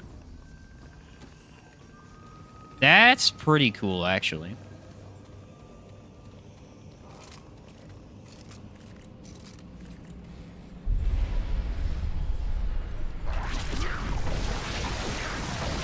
Sort of a in-between root, in-between human type of deal.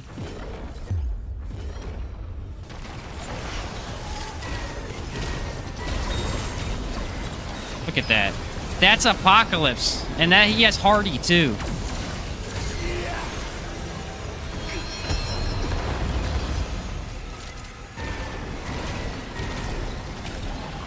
What?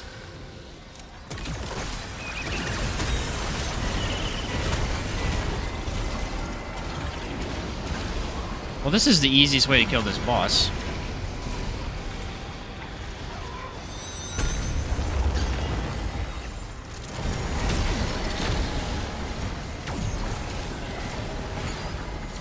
Just spam your relic.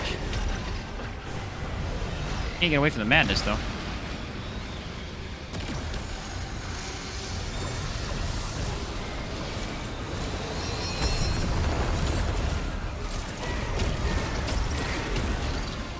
Just huge chunks of his health disappearing.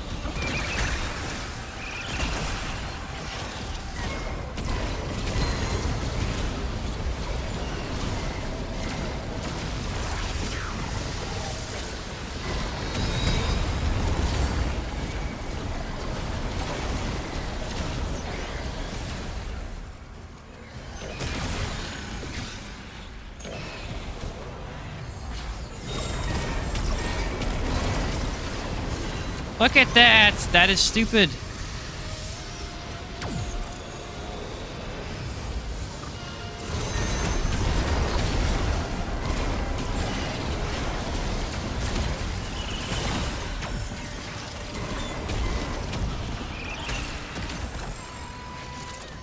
That's insane. That is the single easiest way to kill that boss. That boss actually sucks, and that is so easy. Oh, you ain't so tough. Wow, that's twice in a row it just absolutely melted his health. We actually got more damage out of it that time. A lot more damage. I really am wondering if this is better than going full crit. It's more consistent.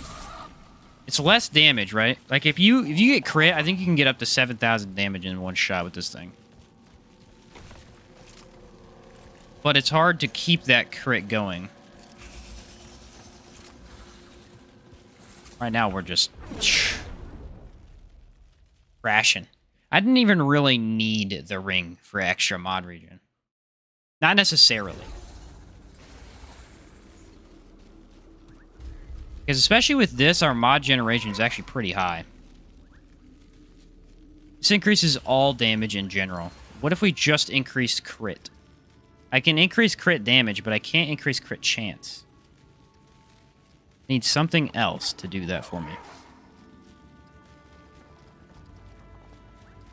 I probably have to look up all the crit rings, because it's hard to remember off the top of my head which ones are which.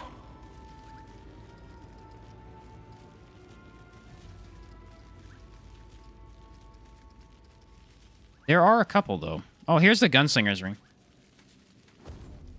Asked this question to another streamer, but he didn't play Outward. How does character building in this game compare to games like Outward?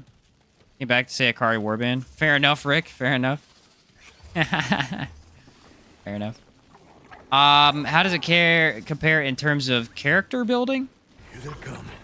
Pretty well, actually. This one is... Oh, my word. This one in particular. Sorry.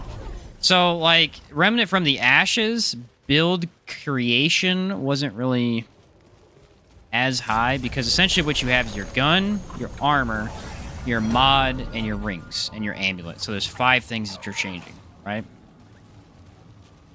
It's way higher in this game, because you have Mutator on your gun, you have your gun, the mod on your gun, relics on your relic itself.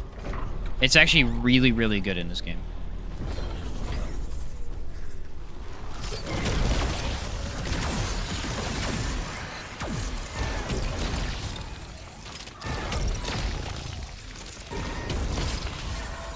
Got 3,000 crit damage. Let's try Akari Warband. Is it better than Singed?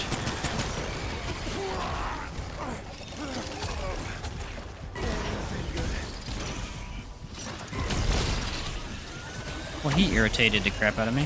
I should, like, rest, because I'm dead. Didn't realize that. Hate the Narude not available thing after some actions.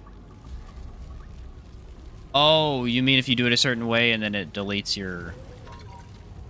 Does the black hole? I have not done that. I think it gives you the Void Heart, right? Yeah, I don't have it, so I've never seen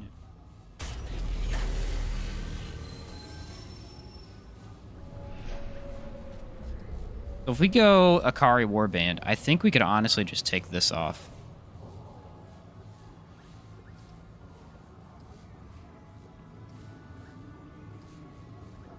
Really, we don't need this. It's all damage, but if we just go for crit, I think it's better anyway.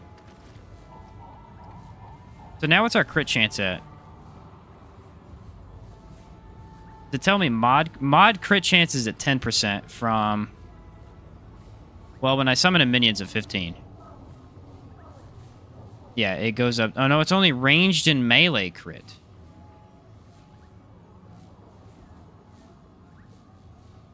Nope, there it is. Mod and skill critical chance. Okay, so it's 15% critical skill chance.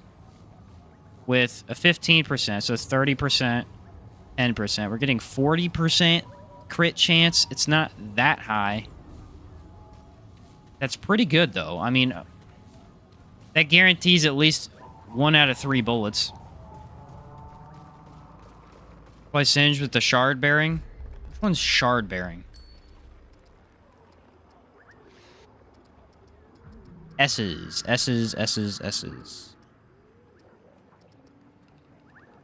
Shard banded for the 12% mod damage.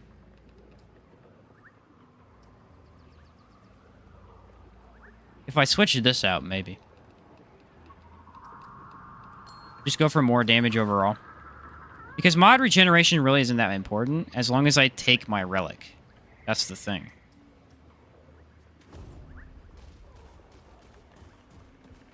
Everything about Outward, as weird as it is, was making up innovative builds, trying to see if they were viable or not. Oh yeah. That's the best part of that game. That game has some of the most insane build customization I've ever seen in my life. Like, it is just awesome.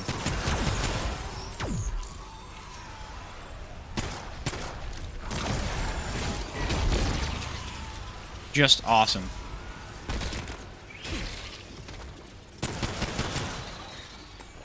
See, I could just take the relic.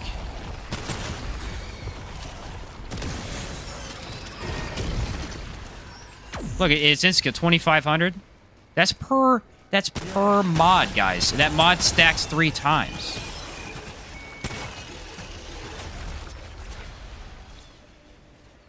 It could be big. Yeah, I played that game for so long. I streamed that game for months. I think it was like 7, 8 months in a row. It was kind of crazy, actually. All right, extra crit chance.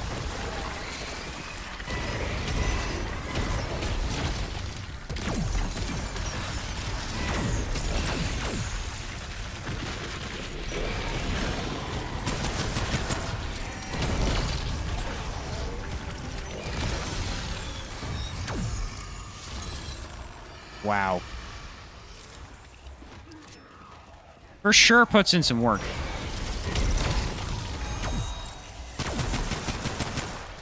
You can definitely notice the lack of mod regeneration when it happens, and you're running, like, in the middle of battle, it's fine. You pretty much have infinite. When you're out of battle, not quite as much as you'd want it. I may switch over to Nebula to see if we can increase that a little bit. Passive mod regen.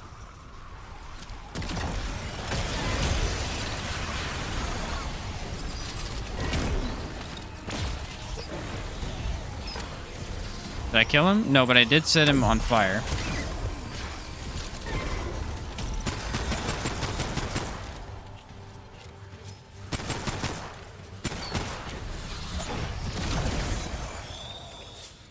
Alright, got that guy. 3K crit? Yeah, it's pretty nutty. Please be in Daria's End. I'm 90% sure it's not because it's a cave, but I really hope it is. I actually think it's Ravage. Nebula mod also crits a lot.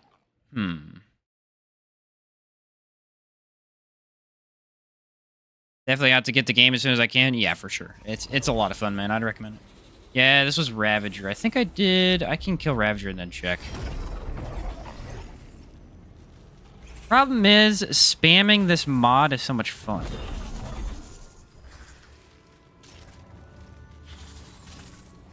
Nebula's does give you more damage, though.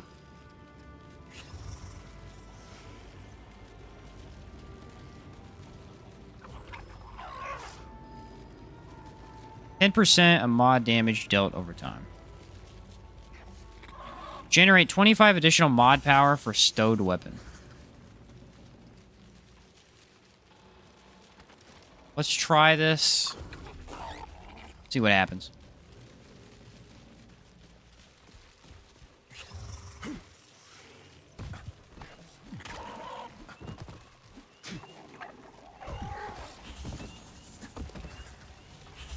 I have a feeling the Simulacron right here.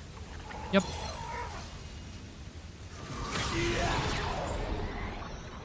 I don't want to make that into a build where you blow up your minions constantly, but I feel like it's just not nearly as efficient as having them, especially since one of your main bonuses is just extra damage when they exist. Maybe if you used like a summon mod, like the Burr or something, that could work. Or Eye Gazer, that counts as a summons.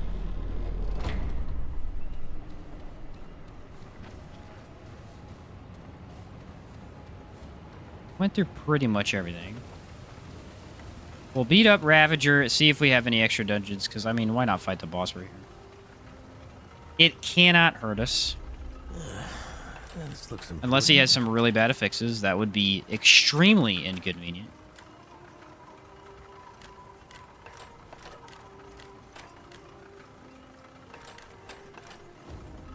I was doing this so wrong the other day, and I figured out why. Just immediately was like, man, I'm so dumb.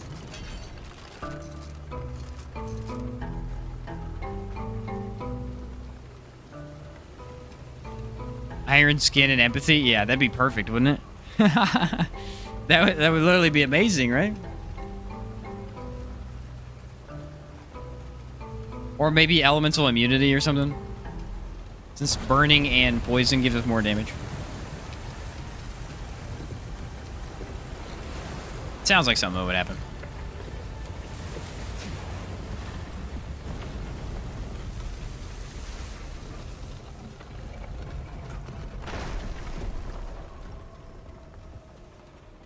I gotta say, I do like the look. For whatever reason, the cowboy boot type outfit looks really good with the summoner. Doesn't have a good gap there right in the middle, a good transition, but other than that, that's amazing.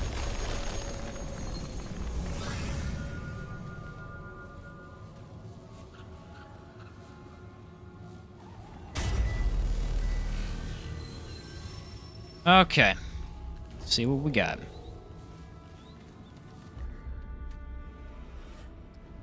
The things I do you think that you're here on a surprise. I don't even think it tells me until I shoot him either. Do it, come.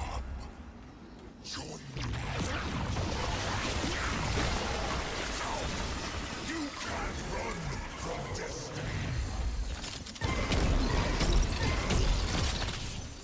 Oh, that's good.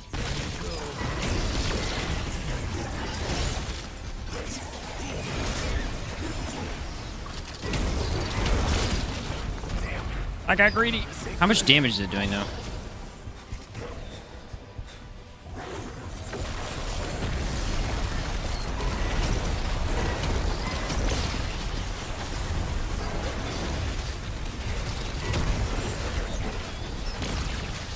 I mean, it's packing a punch.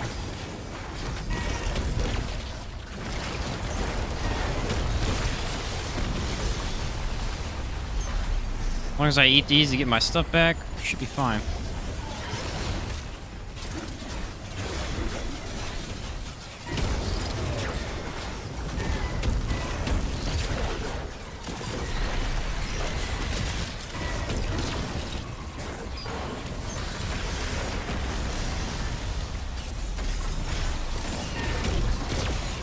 $3,000? Jeez.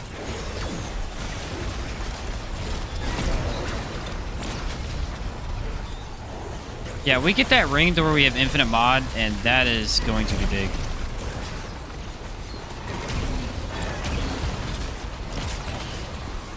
$6,000?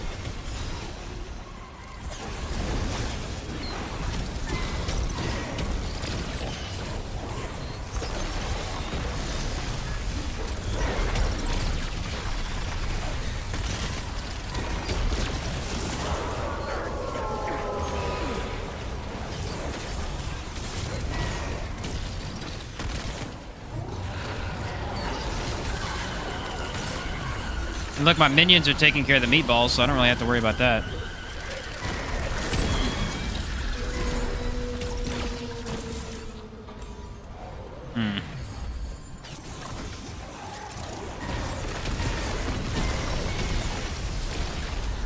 Wow, that's some cool damage.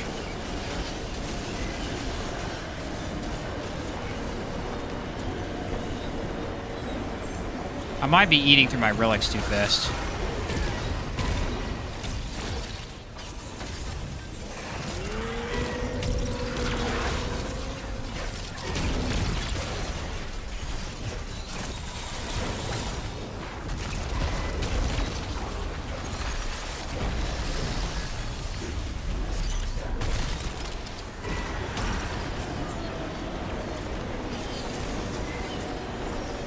I mean, he has elemental resist, so that's a pretty big part of this.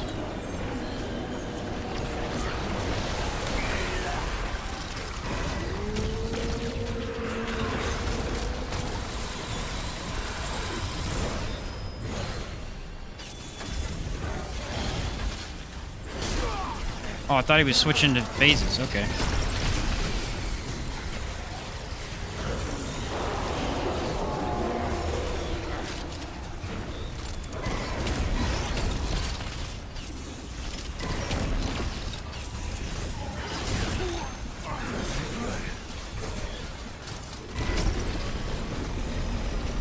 I'm dead.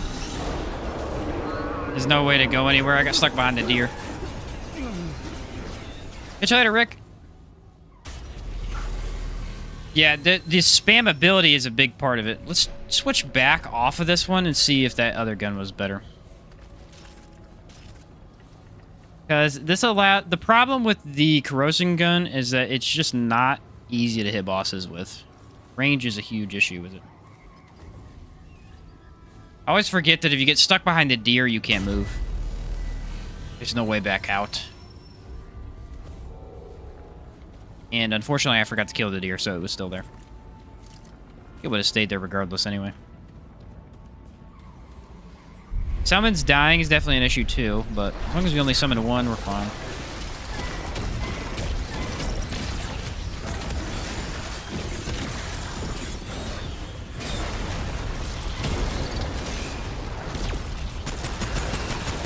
Yeah, see there, I can get a little bit of mod regen. Just from shooting.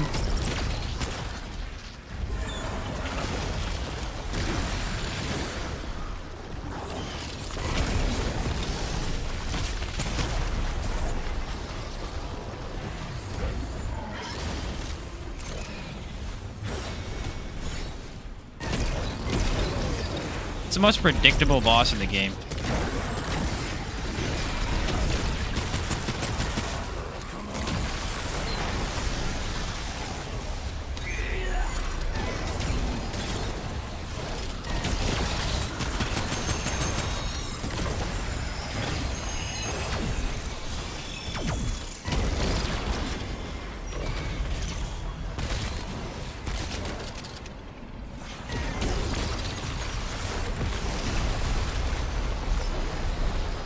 Get out of here, buddy.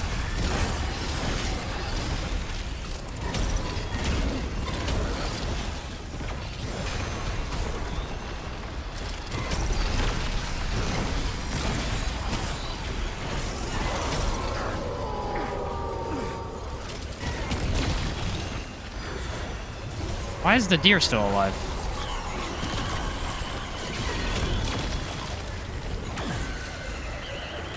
How is my summons alive?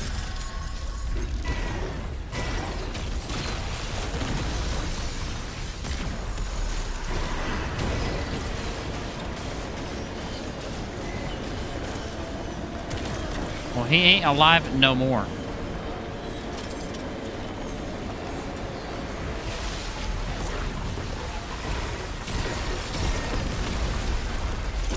Boom, big damage.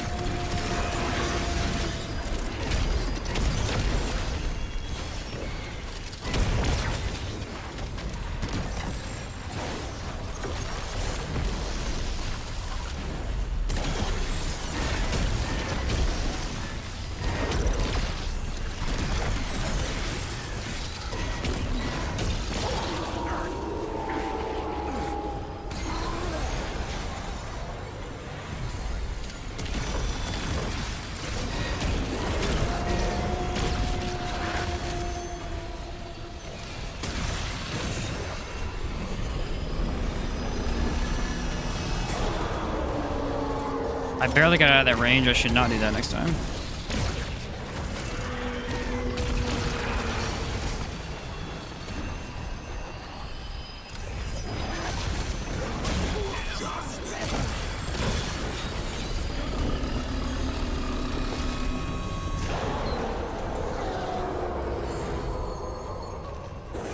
Whoops.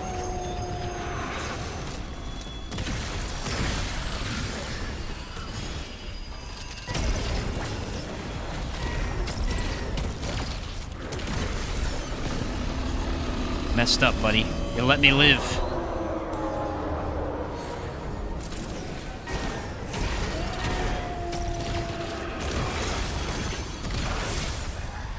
So it's pretty strong. We just need to be able to spam it a little bit more often and we're fine. Just a little bit more often and we're fine.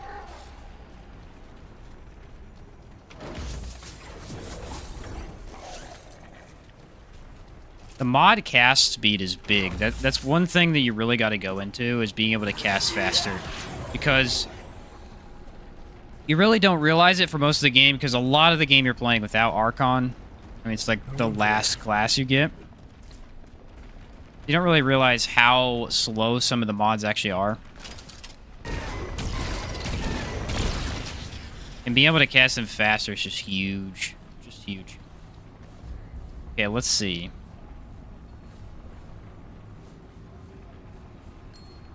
Here's what I'm thinking. This is 12%. If we happen to get crit, this is 30% of a buff. Is there anything else I can get for crit that's going to be better than a 15% bump in damage? It's a pretty standard set of rings that I have right now.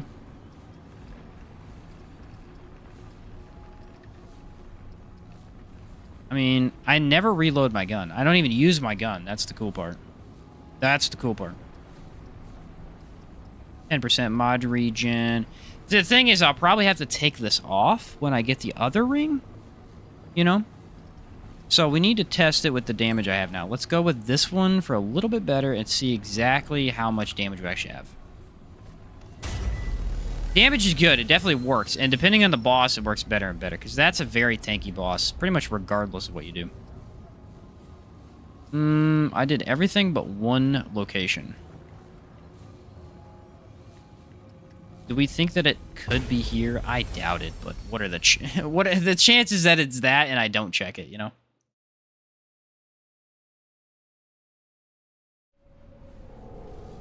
That would happen. Alright, and then it's the door I've not been to, which is to my right.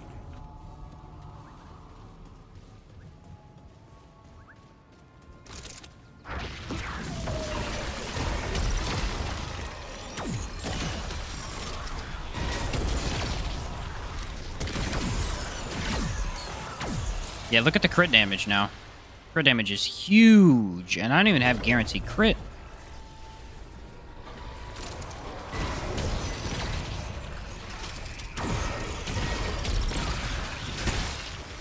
Dude.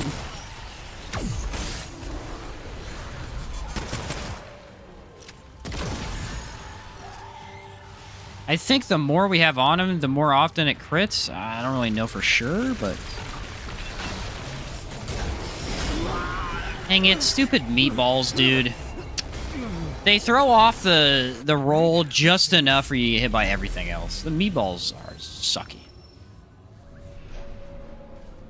What else is kind of nice is that this gun does fit well with this armor set. It has like a spiky root look to it.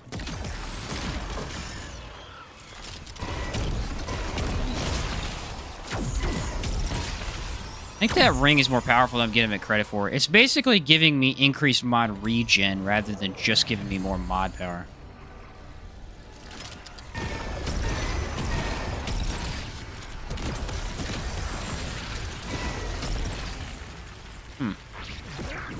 Some of these guys.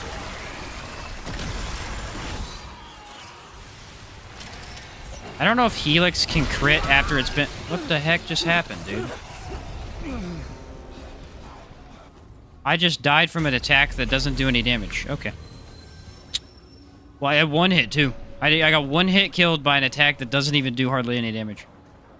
I think that goofed there. I must have been like in a weird spot and it just decided to kill me. That can happen. Sometimes the game just wants you dead.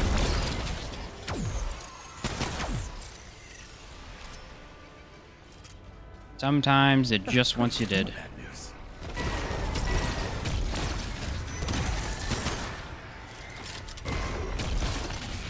There we go. There's the crit numbers I'm looking for, but I'm looking for them when I have all my abilities. It's a very fast shooting pistol. I like that. There it is again. Look, it's not supposed to kill you. I don't know why it killed me the first time.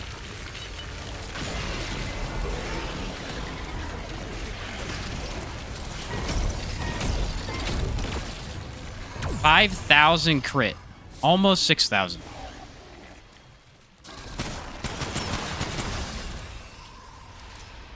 There's not really a way for me to up mod crit anymore.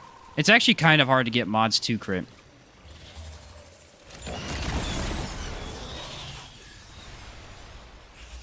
I'm assuming because of, you know, the damage numbers I'm getting.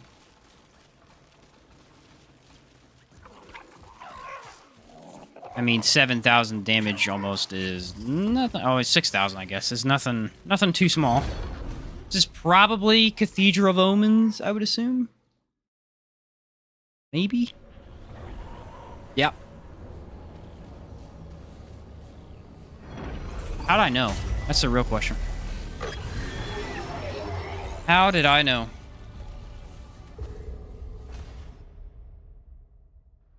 Let's see, with summons, my max damage is with summons active. Let's see if I can get this to work here.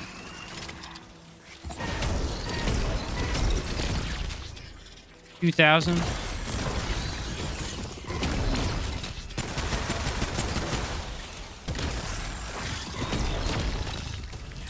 Now here's the thing though, if I dodge, I get more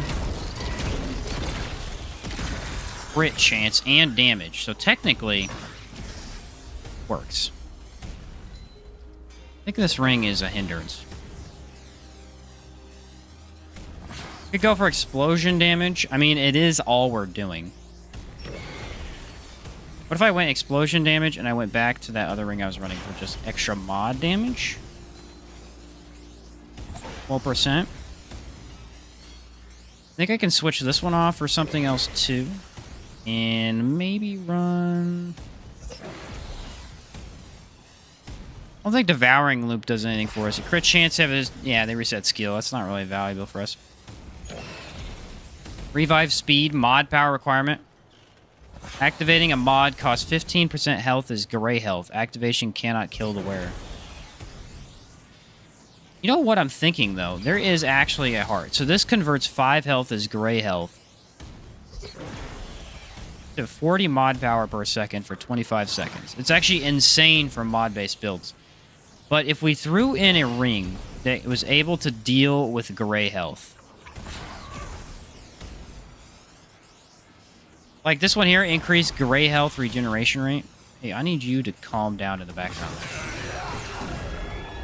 I kind of want to play into gray health with this. I don't know why. I just have this weird feeling that it's going to be a good idea.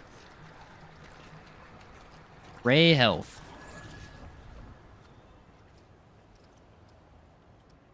There's not a ton of options I have. I mean, this does gray health, right?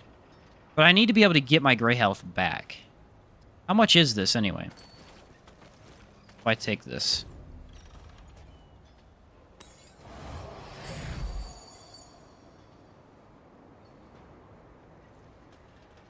Okay, with that, it basically does nothing.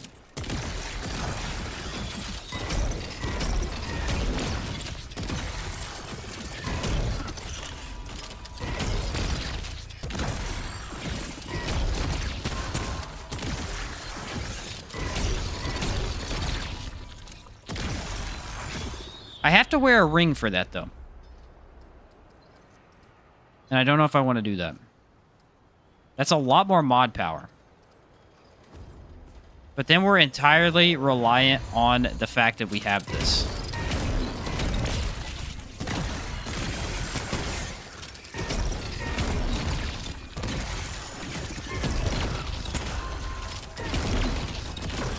it's a bit more spammable, and it does last a long time. It's kind of interesting of an idea.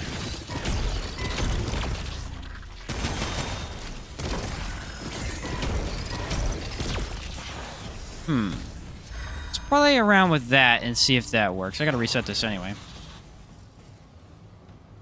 What do I do with the damage? I think I changed some of the rings around. There's a lot. The thing is, for this specific setup, there's actually a lot of rings. But not a lot of them work like in tandem with each other. Plot twist, the training dummy is the true boss. Only one Sheen hasn't managed to defeat. Hey, probably. Does have infinite health. It's tough to kill. Let's see.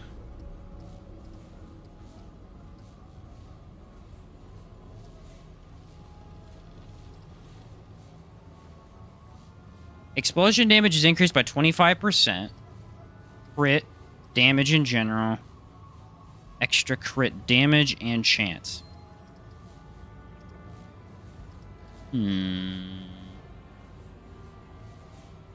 Do the 3 count as 1 explosion or 2? That's a real question. Because if they count as more than 1 explosion, that would be huge.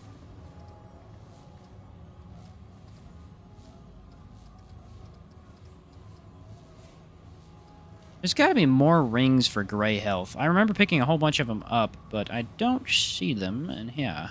Spend 75 or more current magazine, gain a shield. That's actually a cool ring I want to play into eventually, too. Tough to use, but... yeah, I just don't see how it's better than this one. Just don't see it. Might as well just go here. Increase mod power generation by 10%. And then you're just basically using the relic. And you don't need to worry about the health mechanic. What is this place? Only I had the ring, you know? We wouldn't need to test because we'd have the exact... we'd have 50% less, dude. That's insane. That's like the biggest buff to mod you can get. Just finished dinner. Did you get the ring? No, we're still looking for it, man. We're still looking for it. Here they come.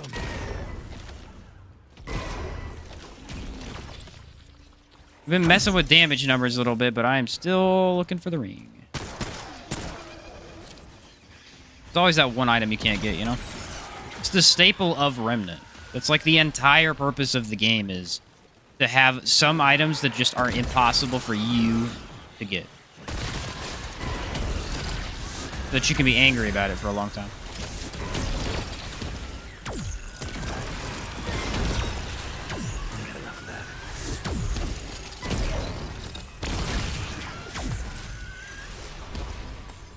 Thank you. Oh, see, once again. Take more damage when you're doing an action. I'm like basically full health and I just got 1 hit killed by a peon. I only have 98 armor. Still, it's more than I usually have. I should not be getting 1 hit killed. Like the 3rd time. I think maybe I don't have full health or something when that happens and I'm just not seeing it. Really weird. I don't think that has that much damage. Could also be that my summons wasn't actually active yet, so it couldn't convert some of the damage into him. That is a possibility.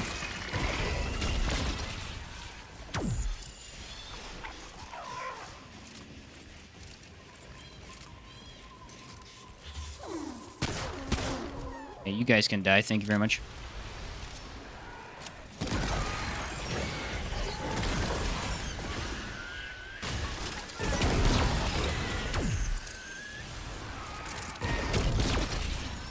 $2,600 without crit bonuses. It's just tough to know when going into crit's better and when it's not, because if it is, you could technically go into crit for every single gun and every single build in the game, other than DOTs.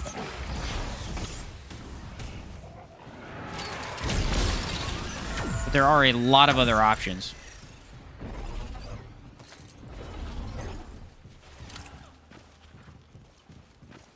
I'm gonna start using the slide. Do like a full run slide only, no dodge. You have to slide instead of dodge. Good luck. I mean, it has good iframes. It's just a little bit more difficult to wrap your head around.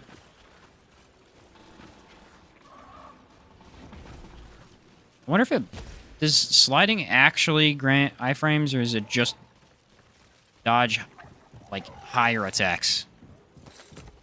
I'm gonna test that out. I think it just gives you iframes. 1400, nice. Do I have the music turned off? I do not. This area just has no music. It's like eerily quiet, and it's very confusing. I do think that this dagger goes perfectly with any sort of summon-based build. It just fits the part so well. And I really don't know why. Okay, this goes back around. I think there may be a door up here. If there's not, we can tell pretty quickly.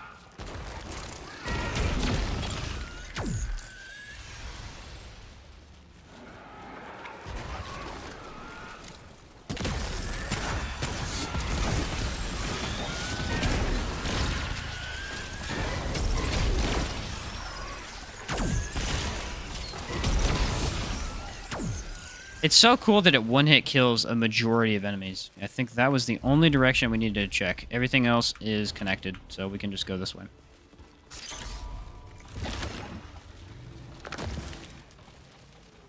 Yeah, that's a pretty slow reload. It's pretty slow. It's cool looking.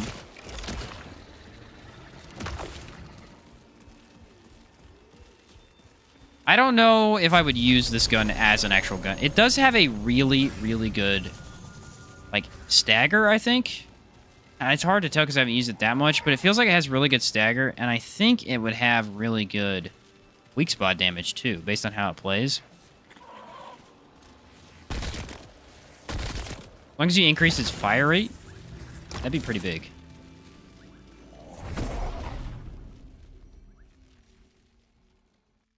But without increasing its fire rate, the shots are basically useless. Up 6, you got a SS of the build traits on your disc. I'm looking for a good Archon summoner build. The current traits I'm running are Flashcaster and Kinship. I'm running Kinship for explosions. I actually can take that off. I was running that for the fire tornado because one of the bosses I needed it for. Basically, you just want Blood Bond, Triage, and these two. And you can mess with it from there. Regrowth and Triage work really well together. And then Flashcaster is so great. I think, honestly, Siphoner is not a horrible idea. I really do want Blood Bond instead, though. Yeah, pretty much all of this except for Kinship. And then throw Kinship into probably... Swiftness isn't bad. For this build specifically, probably Consumable Speed. Since we are trying to take our relics pretty consistently. I think this is a... Archer / Root Mother boss fight, maybe?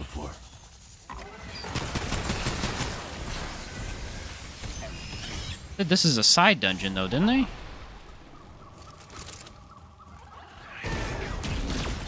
That doesn't make a lot of sense. Oh, no, this is that one, the Ziggurat. Okay, we don't need to do this. This is the Ziggurat. You basically get to the very end and then fight a bunch of little dudes. And I've done it many times.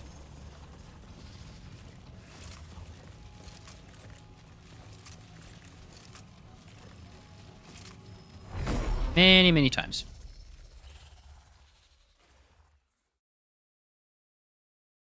It's interesting to think. So, like, if you base builds off of a gun, you can go a whole direction with it, right? Then you completely switch and base builds off of classes instead. So, like, say you wanted to go for a Archon Summoner build. That leaves you open to a lot of different weapons. But if you want to use a specific weapon, kind of pushes you in a direction more so. Because specific weapons work way better with specific classes. Especially since you have Hunter, which is basically just like a massive bonus to all range damage. Anytime you don't think your gun's outputting enough damage, you could just throw that on. Same with Challenger. I mean, Rampage is like the best skill in the game. Challenger's kind of crazy. It's a class that when it first came out really wasn't insane, but now that they've done some changes to it, it feels like the most well-rounded class. All but except for its prime perk. Most people don't use its prime perk. I like it though. Jewelry set up for mod damage. I actually am just using the summons for the extra damage. Like, this is all just increase my crit a little bit with the mods, and then increase my regeneration and damage. I don't really use summons for damage most of the time. It's just not easy to buff them, and they already do good damage all by themselves. So most of the time, I just go, let's play into mods and have them active at the same time. They're going to do their own thing regardless anyway.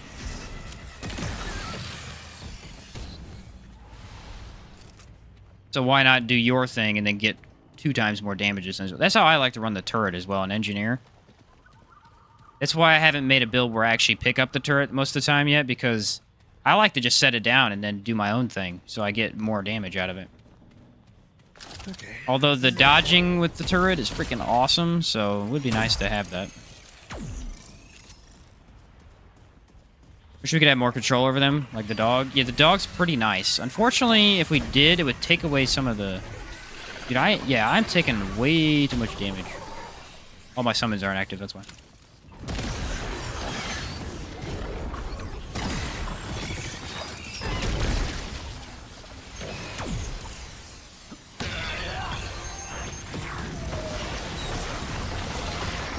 Now we can take a little less.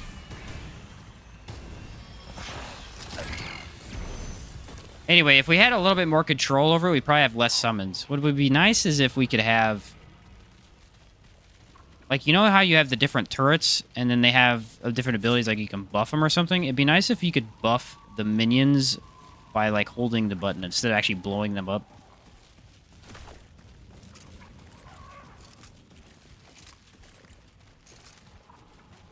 Then again, you do want to get rid of your summons sometimes, so it's not a terrible idea to be able to get rid of them. Alright, come and get some. See ya. See ya more. Oh, he dodged me.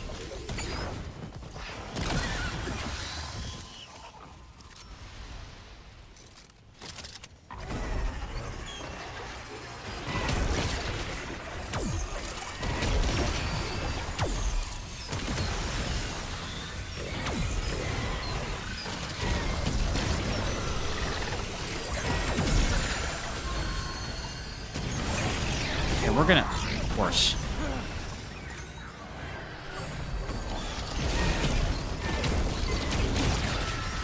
$4,000.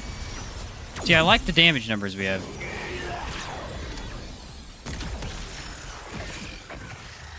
Nice. Some of that summon healing.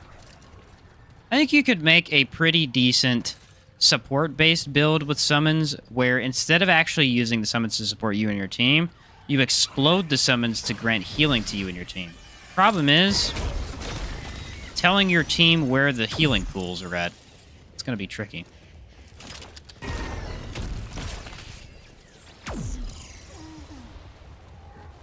Just be nice to get them to focus fire instead of humping a column and lost them because a flying fairy's still perched up there. Haha, I know what you mean, man.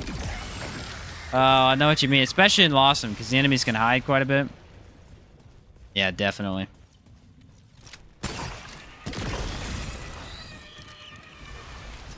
Yeah, I love this pistol with this setup. I don't know what it is. Sometimes guns just feel right, and this is one of those times.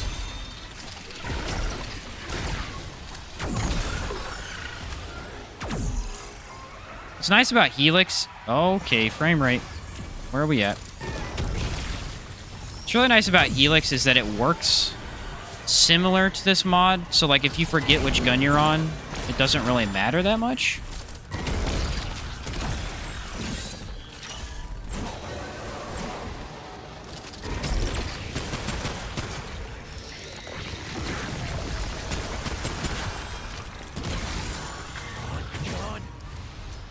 Those bullets went crazy there.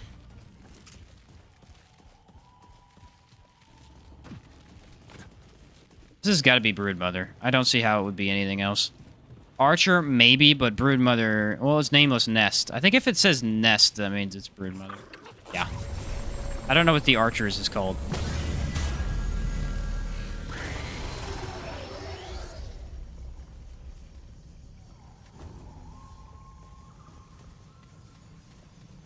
Let's see what affixes we get, boys.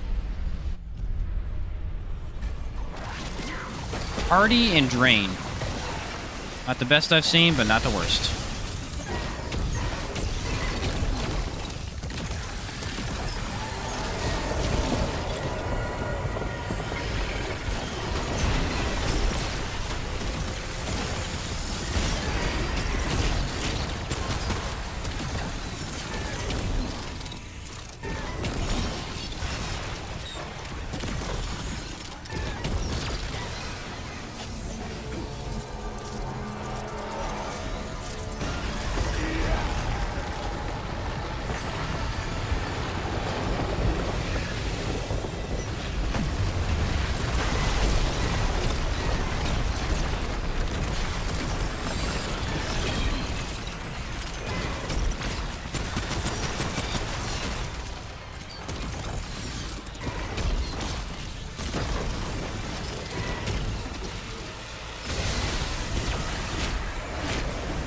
Yeah, we gotta get that ring, man.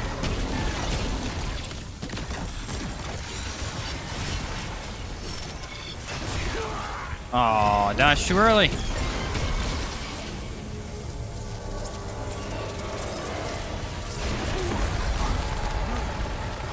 I don't know if you can dodge that on there. I've never tried to do that. It clearly did not work well.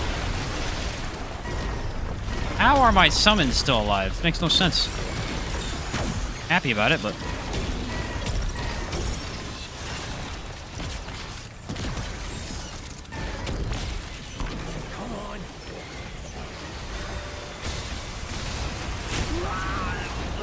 See, this attack doesn't make any sense. Stuff like that'll happen randomly. If you're fully backed up against the wall, it's not supposed to hit you.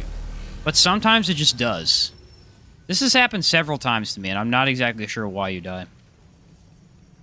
What's up, Lucas? Just wanted to say thank you for the Deceit build. Works amazingly in Apocalypse for me. I did tweak it a bit. Instead of Ghost Shell Mutator for Bow Driver, I ran with Momentum. Yeah, Momentum is currently the most powerful mutator, so it's a good one to run there. I only ran the other two. Actually, technically, Momentum is really good on Deceit as well. I just didn't run it because I wanted a little bit faster fire rate, but yeah. Deceit's an absolute beast at Apocalypse, dude. It's so much fun, Lucas. Trying to find a good one. Found your channel from your Root Doctor build. Was curious of Summoner builds, but it took 3 weeks to get a Blood Moon that actually spawned. Oh, dude, I know. Getting those Wisps for me took forever, too. Yeah, I got a couple ideas for Summons builds. This one is pretty good, but it's mainly just using the Summons as a damage provider more than anything else. Yeah, we really got to get that ring to spam this, or it just doesn't...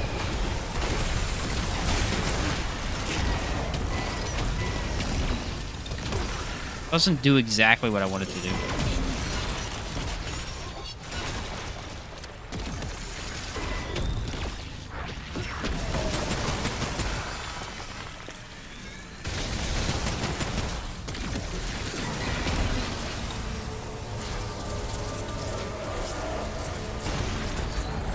Alright, take a relic so we get our stuff back.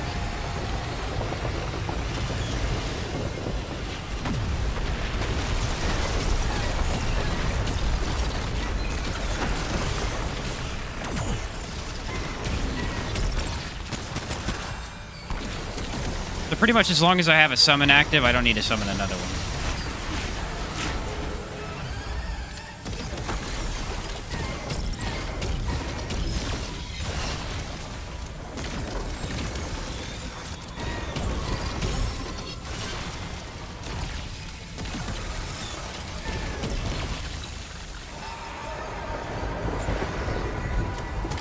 I mean, this is as tanky as it gets right here. And my damage is phenomenal. Well, I don't think it's as tanky, because technically Hardy and then something else. Drain really doesn't make her tanky, I don't think.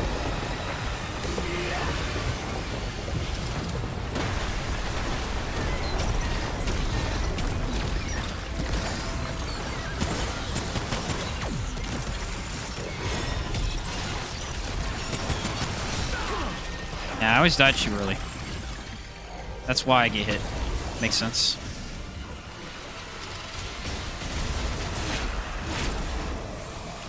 Yeah, see, why'd I get hit last time?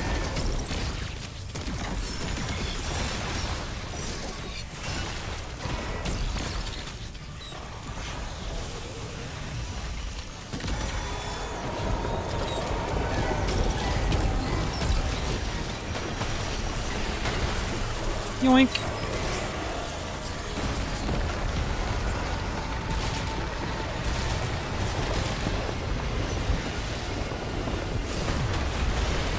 Nah, I'm just gonna take it.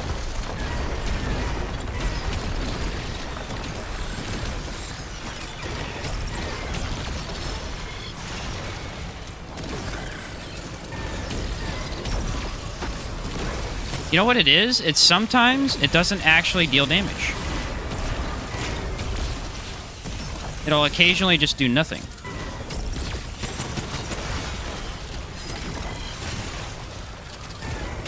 I think it's hitting a wrong spot.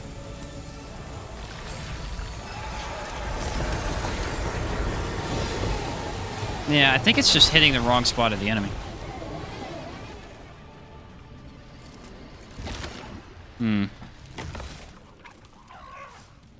Did we think that was more damage, or was crit more damage? I don't know. Unfortunately, the best part about this build is that it's going to work really well with that ring. Until then, it works, but you have to down relics every 3 seconds. We could up the speed of this gun just so it doesn't, you know, shoot quite as slow.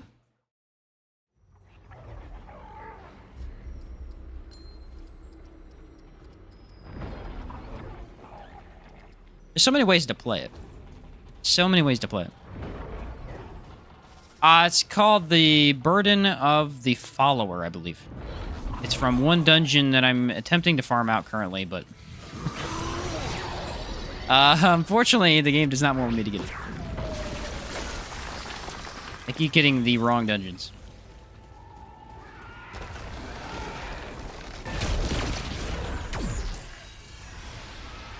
This is in Endaria's End, which we've gotten one time. And unfortunately, it wasn't there.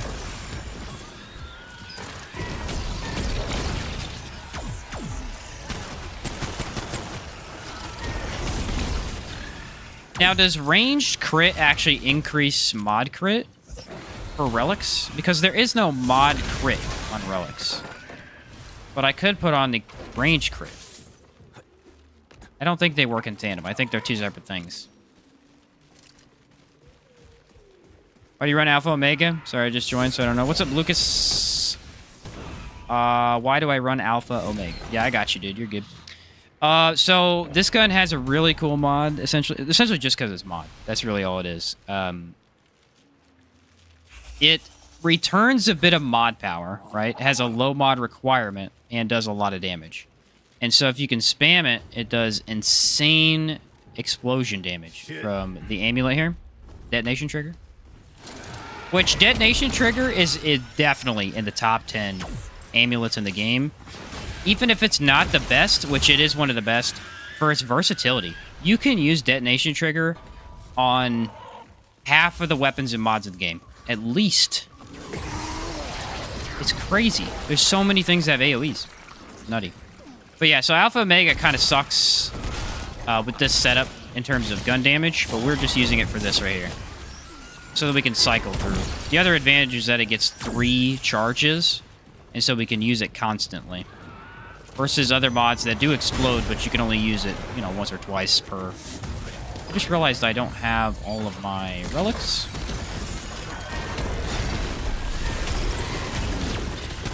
Like that right there.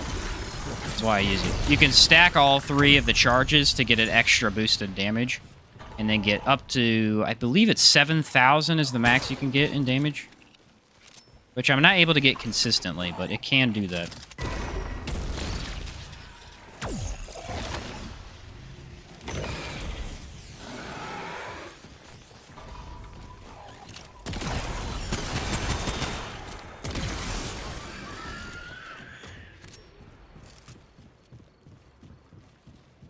I think this gun has one of the faster reloads in the game.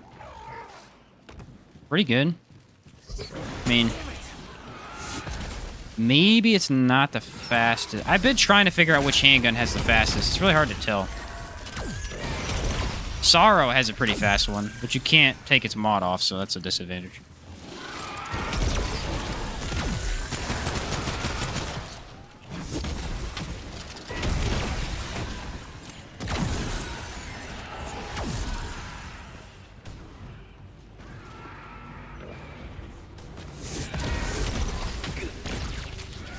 Okay, that's a lot of people.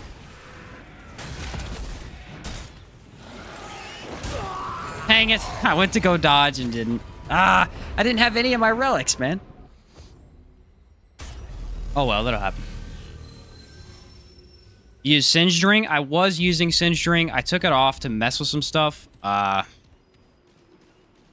It's really hard to tell. I've been trying to test a variety of rings. So originally I was using Singed Ring. It's pretty good, especially if you pair it with the Fire Tornado. You can kind of spam the mod a lot more. Depending on the boss, that's definitely the way to go. But I'm trying to get it to where I don't have to use this ring here.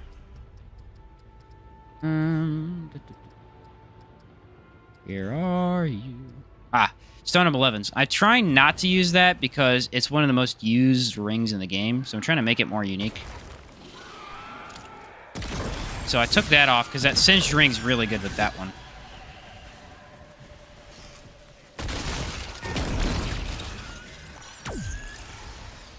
But there's no way for me to know if any of this works until I get the one thing that I need.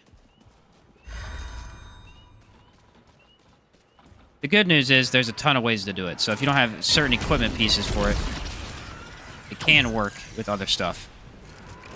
Somehow I didn't have this way unlocked. Alright, you're a jerk for that.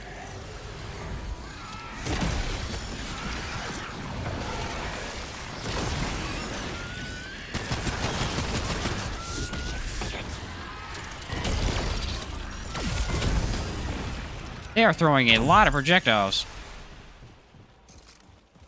Oh, what did we get down here? Probably nothing. Yeah, I already have it. I was gonna say, I'm pretty sure there's not a single ring in any open area that I don't have.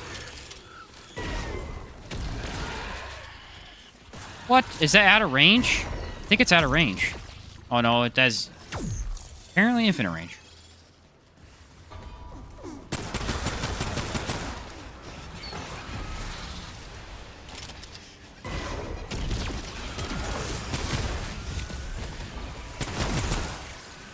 Basically just dodge every couple seconds against these guys.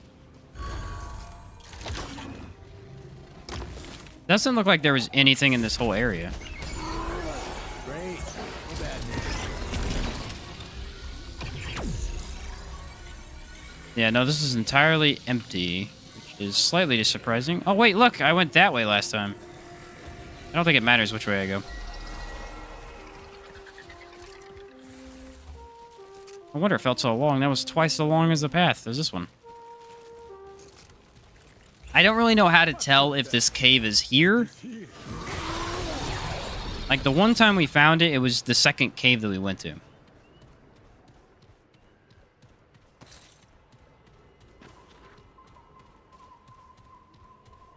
So I'm not really sure how I'm supposed to know, but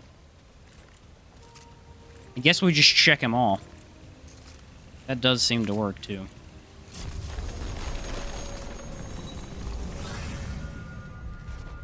Nope, not the book. There we go. Touch the crystal just in case.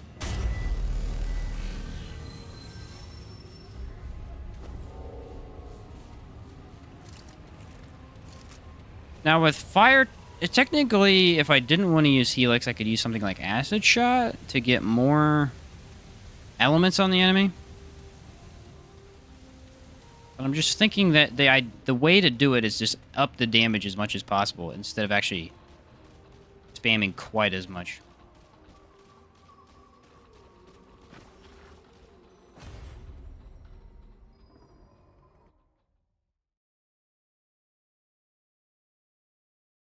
Does make me want to play with the impact turret. It's been a while since I played with impact turret.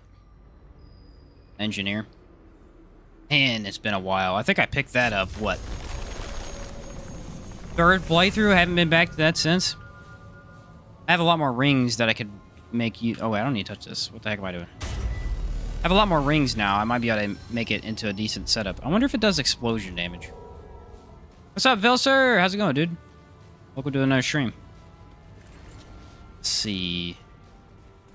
Of course, it's the dark area.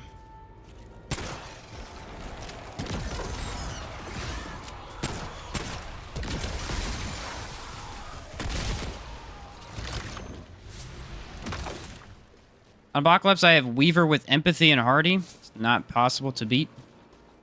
You have Weaver. Which one's Weaver? Can you remind me? I don't always pay attention to names. I know them by how big they look. Weaver. Oh, Nightweaver. Okay. Never mind. You have Nightweaver with Empathy and Hardy? That's brutal. I'm not going to lie to you. That is brutal. That's probably one of the tougher ones for her. Damage over time? Maybe? Still not going to be easy. You basically have to no-hit it, essentially. Maybe get some rings on that have, like, increased dodge. There are a couple. Make it a little bit easier to dodge. Either way, it's still going to be brutal.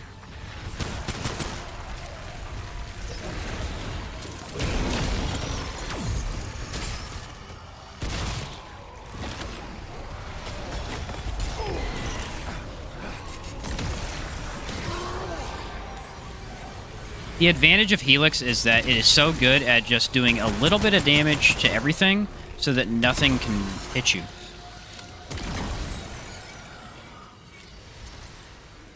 Just a little bit of everything. That was rough.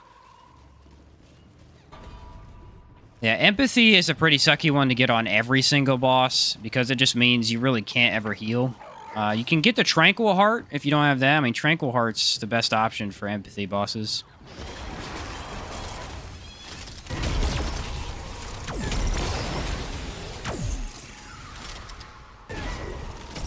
Unfortunately, it doesn't heal you that fast, so it's still not, you know, you're still going to have to not get hit that often.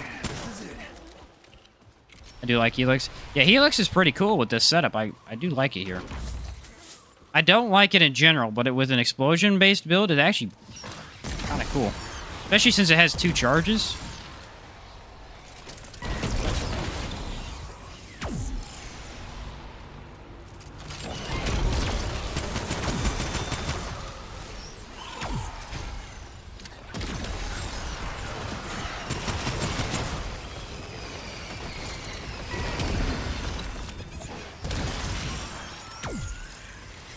Watch your mouth, you little root.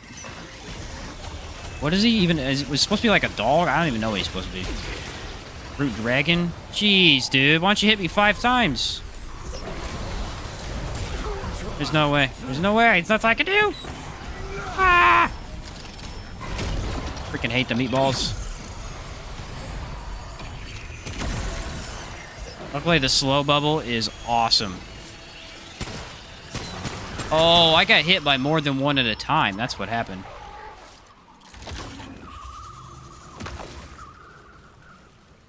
I got blasted by 3 of them, I think. One of the cooler looking mods, although it is underwhelming. Yeah, definitely. I think they did that with a lot of the mods, though. Is made them slightly underwhelming compared to what you'd think they would do.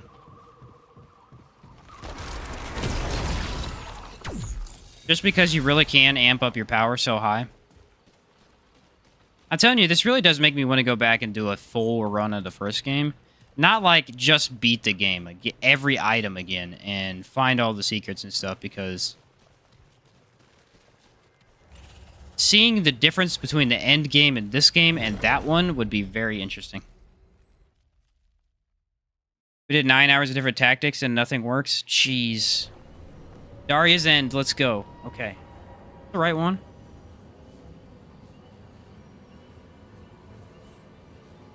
I think it is, right?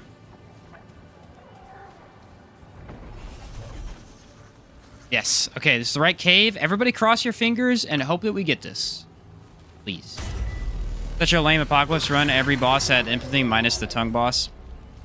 Yeah, the unfortunate thing is that sometimes, especially if you're running like a heavy tank build, like the root doctor that I made or a variation of it, What the hell happened here? they seem to just put you with the bosses that have the one thing that can destroy you.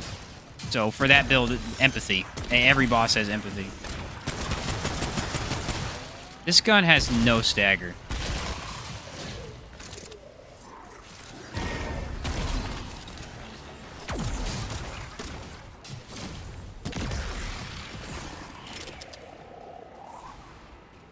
I've had that happen, honestly. I got to tell, what was it? It was Shahala the other day. And Shahala just had this one affix that just made him brutal. And I don't know what it was. I just couldn't beat him. It was very, very frustrating.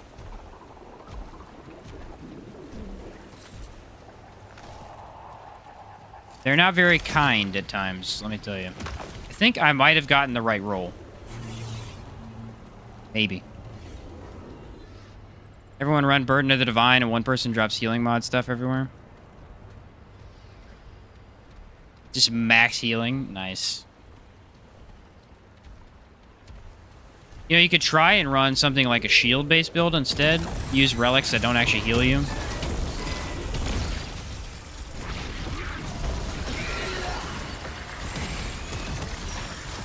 I don't really know, because that's a really sucky roll. It's not really the perfect option, but...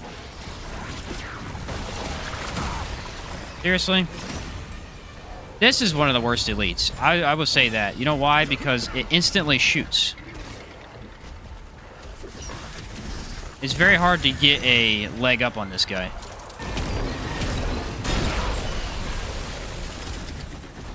My freaking summons are more in the way than they're being helpful. Oh, it's because the enemy's AI is goofed. Okay.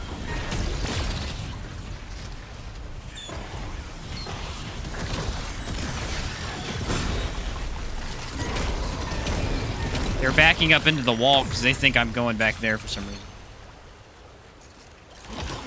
That's it, huh? Yeah, this would be Archer's Crest, right? I was about to ask. But I think we got the right roll for it. I hope. I really do.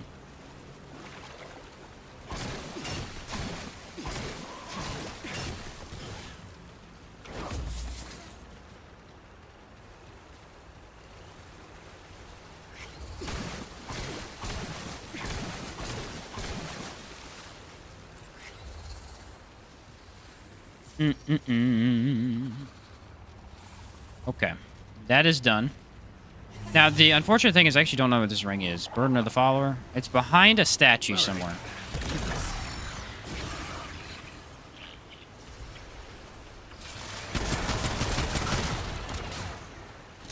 Just has absolutely no stagger to it.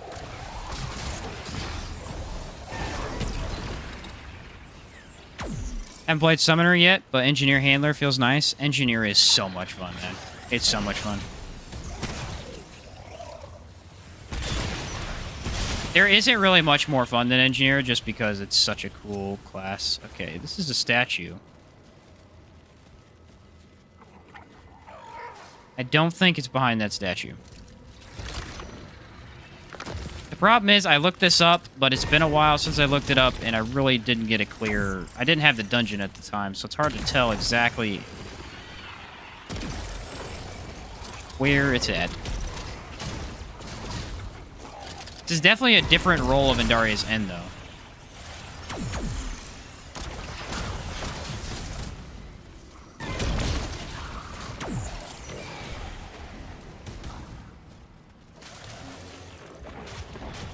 Any relic use heals boss? Any of them? I thought shield-based ones didn't. Maybe you're right. I guess I hadn't tried it with shield. I only tried it with tranquil, and then I just didn't take tranquil heart.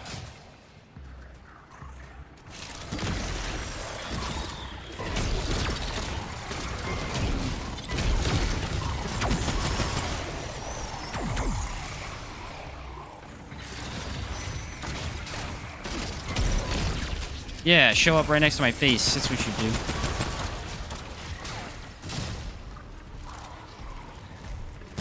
Ah, crap!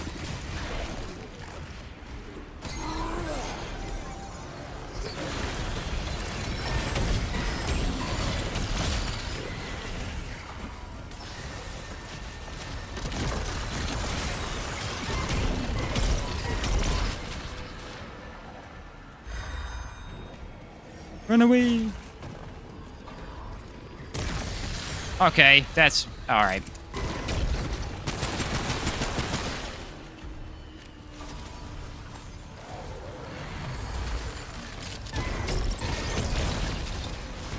Yeah, how's that feel? I don't even need to shoot your stupid weak spot, because I have the advantage with my mega explosions. Dawson, what's going on? You have a Bloodborne playthrough again soon? I hope so. I'd like to play Bloodborne again.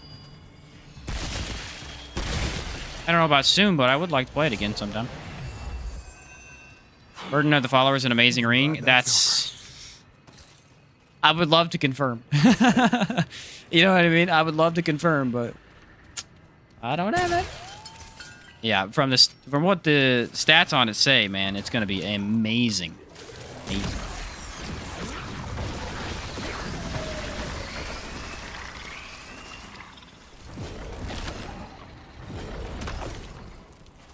Feels like one of those times where I actually had the roll for it and I just didn't realize it the first couple of times that I did it.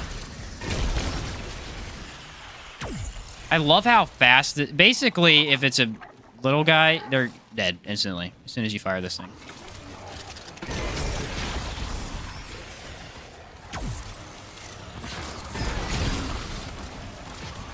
And you can kind of explode it midair, sort of, and get more AoE out of it. That's what I was going to do, is going to take off one of the perks and put on AoE. I think AoE could be pretty good here. Since the skill's kind of or mod's kind of unreliable with how it hits. Unless you attach it. I mean, if you attach it, it guarantees that you're going to get the damage, but...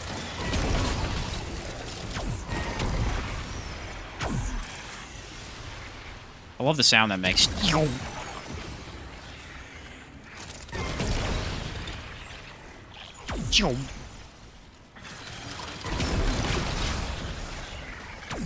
Pause.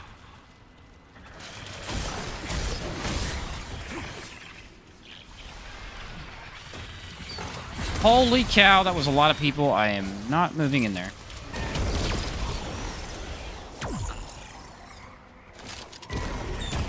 Of course. These guys strafe so much. They're honestly better strafers than the player is. Even with the trait.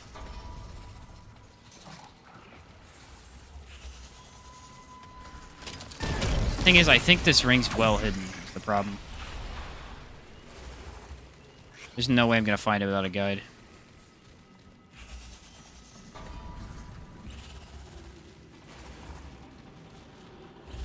Have I been everywhere? I've been almost everywhere.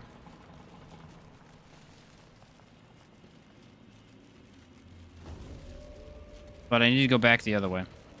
I've only found one reward so far, and I think that's a good sign. Statue with a ledge behind it? Yeah, the chat did say something about there being a statue with a ledge behind it. It's just I don't know exactly which direction the statue's in. And if it's in the back of the... I remember someone saying, like, it's on the right side.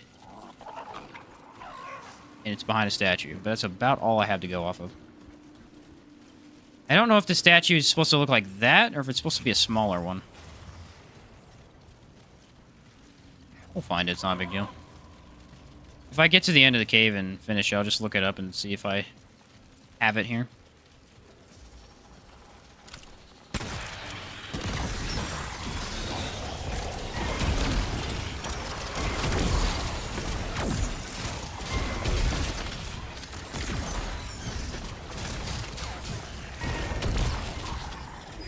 I mean, if you got fire going, mod energy is crazy. Again, really?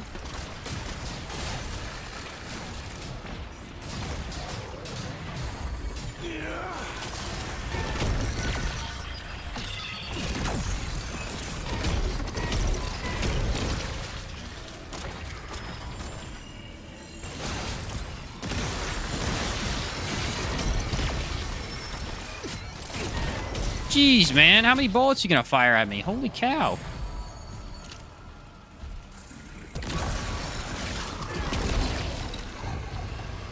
Dude's over there just pew, pew, pew, pew. I'm like, okay, dude, I have no health left. Calm down.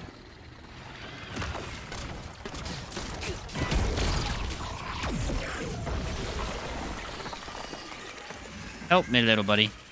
There's so many gun guys.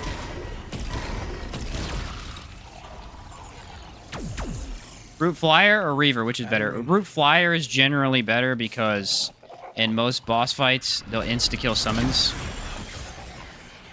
And so you can resummon the other one and just save him. Because you have 2 charges. The Reaver is disadvantaged, you only get 1 charge. It's a pretty big disadvantage. Reaver does more damage, though. By a lot. Alright, I've got no clue. Time to look it up. I genuinely have no clue. What's this ring called?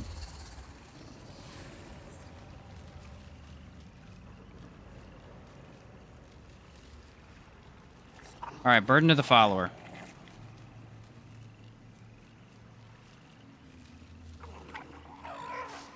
Okay, this guy has no idea what he's talking about. Yeah, 50% mod power regeneration. Here it is. Okay.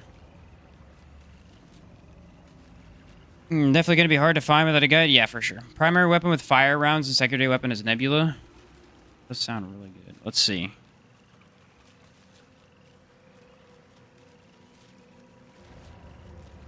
It's in the second from the beginning. The second box. What?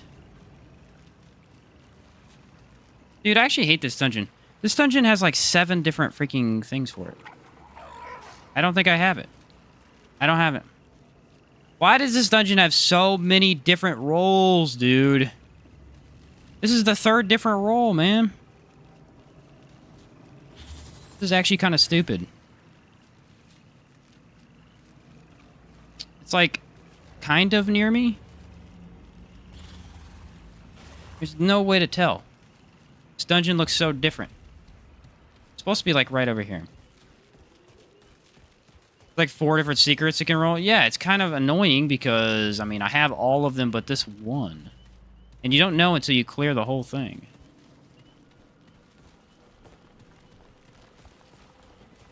I can't tell because I can't tell if this dungeon is the same. I don't think it is. Map-wise.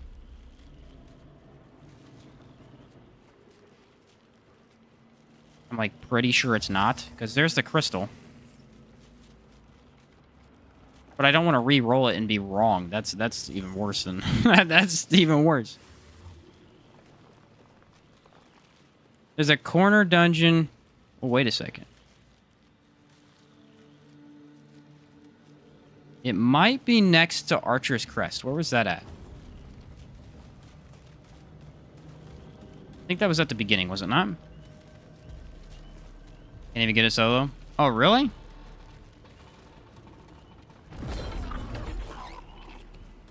Here's this. I got the co-op rings from him. Sometimes they have 2, sometimes they don't. I'm not really sure. I'm gonna go see, because it looked like it was kind of near where Archer's Crest was. Let's double check. I just don't want to re-roll it and be wrong. That's the only downside. I don't really care if I have to re-roll that much. I think it was at the beginning, was it not? Okay, essentially, it's a statue that looks like this, but there's these pots, and you gotta break the pots, from what I saw. Someone else needs to stand on the pressure plate. You have to walk to another part of the dungeon to go inside and open up a door. I think that's a different ring, though. I think I have that one. Yeah, it's not it, because it's... Basically, it's this area right here. And then this statue over here has it. Hello.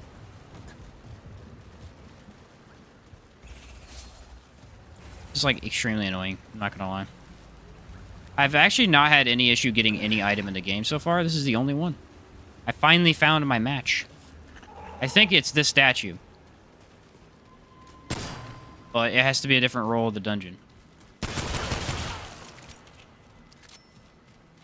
One of apparently 4. Let me double check the statues here. Yeah, I know, right? Openings next to a red door without a key.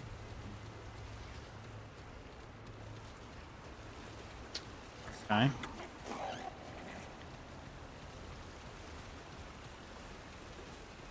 Yeah, I'm like 90% sure we don't have it, guys. This is actually a very annoying dungeon to clear, too. They really made this one as as frustrating as possible, didn't they?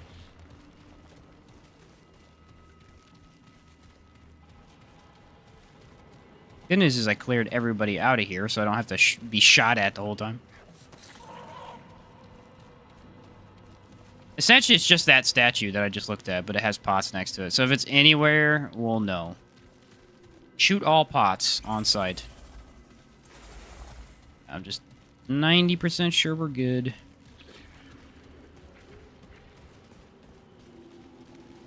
Maybe back here. Oh. It's in the side of a room. It's in the very corner, too, so I know that much.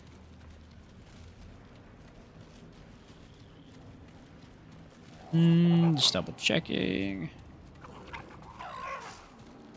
You channel your inner Link, right?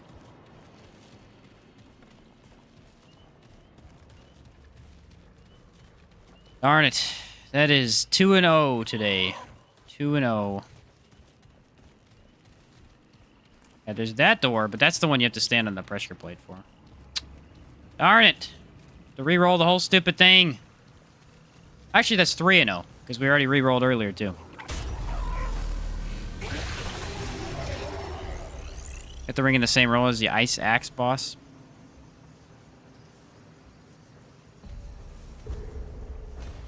Ice Axe?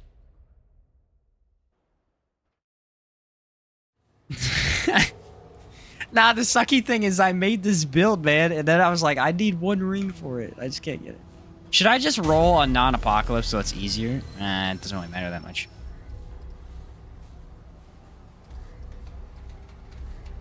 We'll do it on Nightmare, just so it's slightly easier. The title says Apocalypse, but, like... We did Apocalypse, it counts. Essentially, I can skip main dungeons until all side dungeons are cleared. Took me over 100 hours to get the whetstone. Yeah, no, I understand your pain there. I just now got the whetstone the other day. The video I made, I had that whetstone a day before I made that video. Because I had the build set up for that specific build, but I just needed the whetstone. It took me forever to get that. We're just farming out items. The electric axe? Oh, gotcha. Okay, electric axe. Yeah, I was gonna say ice axe. You threw me for a curveball there. Excited for Starfield? I am...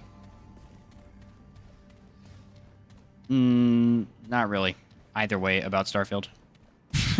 I will probably play Starfield, but I don't see how it's gonna be a good game, unfortunately. I will play it because I think Bethesda does a really good job with their quests, so it'll be interesting. Well, sometimes. But I like the way they do, they did Skyrim's quests and stuff like that, so... I think Bethesda's making it right. It has a lot of potential, so hopefully we'll see it. But it has also the potential to just be another No Man's Sky type of deal. Which I'm holding out hope it is not. What's up, Rando? Welcome back. Nope, we're still finding it. I just found the dungeon 2 seconds ago, and it did not have the right roll, unfortunately. Looking forward to it. It's got potential. It's got potential.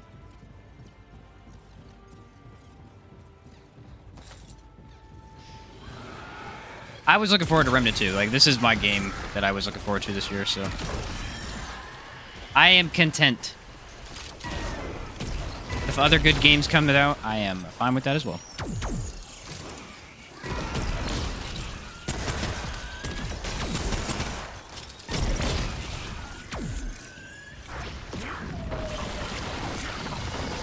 Ended up getting it, messing with Bleed just to be disappointing. Bleed's pretty good. That's actually the best amulet in the game overall. Because crit's just so dang strong. You know what? That gives me an idea.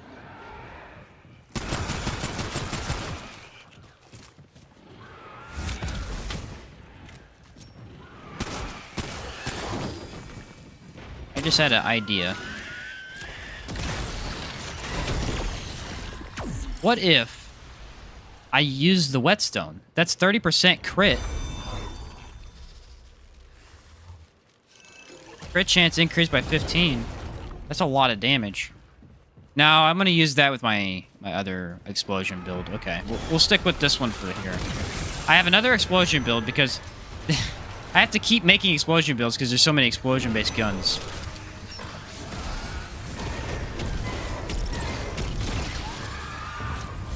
But my other one, I'm going to use the weapon you get from beating the game on... I think Apocalypse is what it is. It creates a black hole. And I'm going to make that do crit. Pair that up with Bleed a little bit. Could be insane.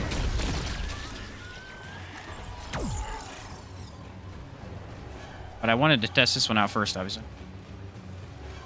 Love procedure-generated dungeon, but it is a hassle to find the right one. No, it's actually great because it does up replayability a lot, but when you're trying to go for specific builds, yeah, it'll mess with you. Big time. This guy just won't show his face. I would have killed you a long time ago if you'd let me know where you were.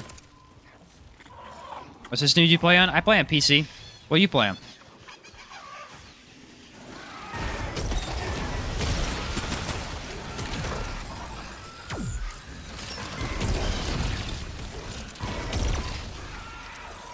Play on PC.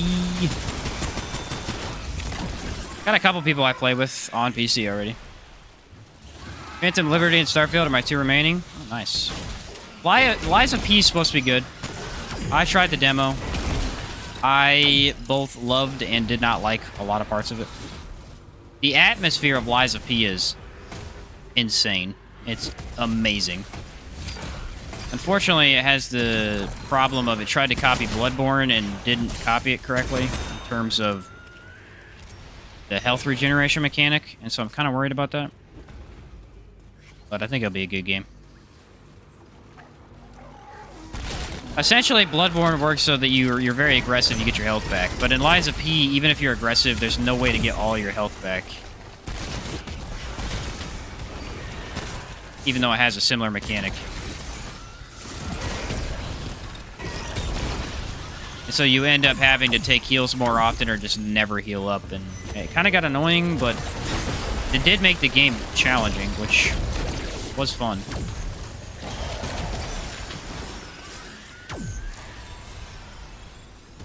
You're on PS5 and keep you with you, otherwise I don't have other systems. Ah. I unfortunately do not have PS5. PC gamer only. My brother has a PS5, but I do not.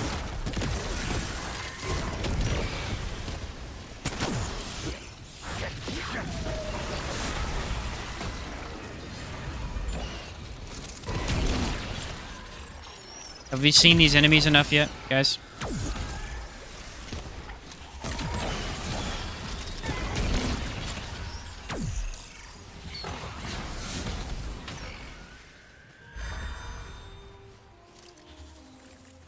Well, this is the main dungeon, so where the heck did I go? Because just sometimes these areas are just insanely long. I think I skipped a checkpoint, that's why.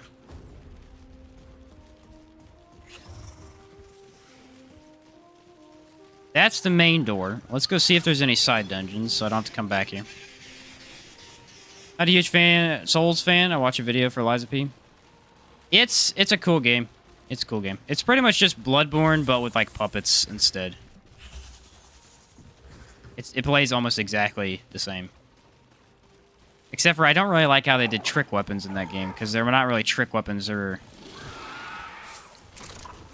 like, the abilities, you can change your weapon by making a hilt and an actual blade. And you can detach blades and hilts from different weapons and put them together. It's actually really cool.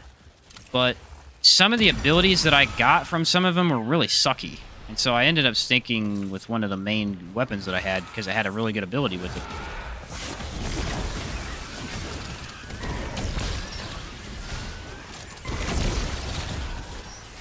But, you know, it's only demo. The demo is never the full game. Never trust a demo. Ever, ever, ever. Learned that lesson after playing Outriders. The P in Lies of P stands for Puppet Born. Makes sense.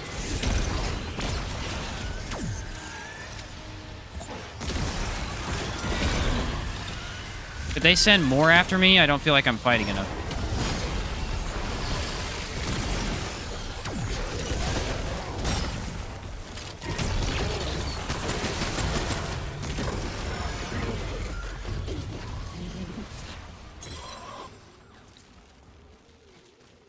You're on Steam? Yes, Nathan, yeah. I'm looking for Burden of the Follower is what I'm looking for. Burden of the Follower. Got a neat atmosphere, and it's cool that they're adapting Pinocchio. Yeah, it's actually a really cool concept. I was very excited about this story. When I was trying to learn more about the lore while playing the demo, it was amazing. It was amazing. There's no dungeons. What is happening right now? Oh, I need to go left. Might find one. What? Back and then left. What the heck? The goofiest world I've ever seen. I gave up on fighting this thing. I tried. It just sucks. It just has too much health. It just has too much health. It's kind of fun in co-op, but... eh...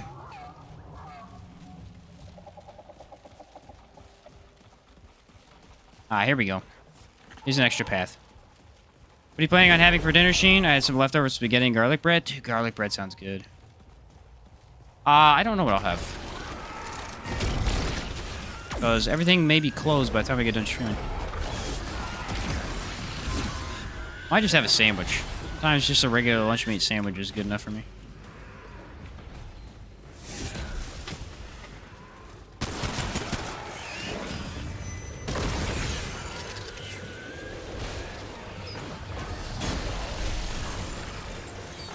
For real, what is going on with the enemies?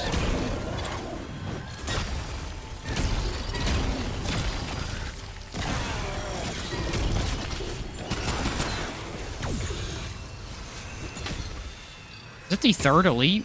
Now, I'm going to assume that this is not Endari's End, and I'm going to assume that this is the Omens Temple. I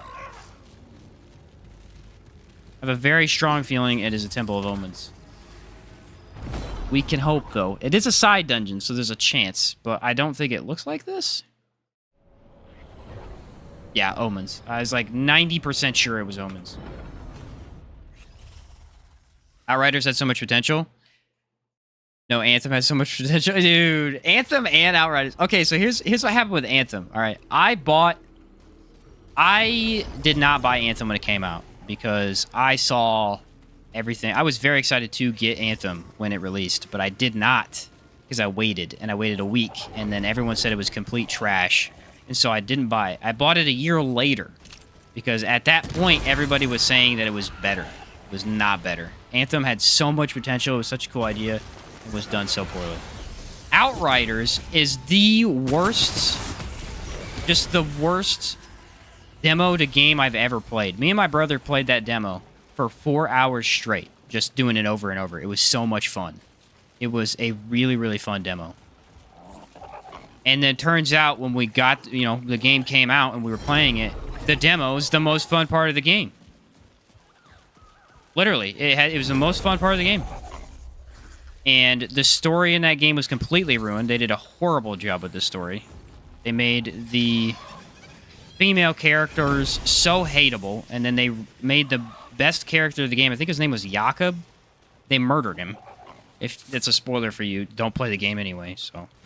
It was awful. It was awful. Absolutely horrible. Anthem's Flight Simulator. Anthem was kind of a cool idea, just didn't really pan out well enough. The actual combat wasn't as cool as it should have been. It was also too hard to navigate around. I'd like a really good Transformers type of game. That'd be pretty cool. I played a Transformers game when I was... How old was I? I was in, like, middle school, I think. It was a pretty good Transformers game.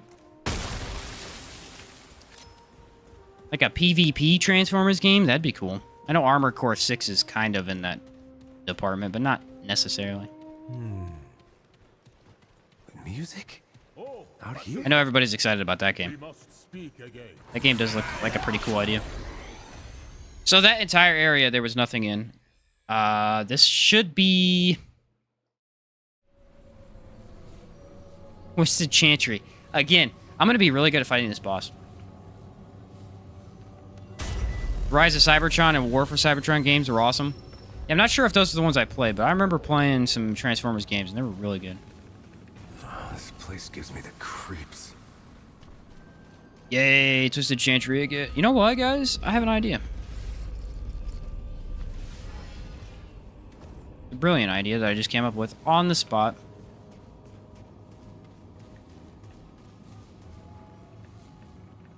Stopped playing Transformers when I got a game disc that was so scratched it made a cat scratching post seem brand new. Shame. Anybody remember renting video games all the time? When... It wasn't even that long ago. Right before the big old C happened, we had a family video in town, and we used to go buy, just rent random games. Because, like, games that I know I was going to play, I just play them. But when I had a console, it was really easy to just rent a game and then check it out and then take it back. I used to rent racing games all the time, because I really am not a big racing game guy. I don't really play them that much. But I do enjoy them occasionally, so I would never buy them, because there's no reason for me to own them. But I occasionally rent them and then bring them back. And unfortunately, the family video in my town now is closed, so I can't even do that for my console games. It is now a Dollar General, I believe. Blockbuster? Yeah.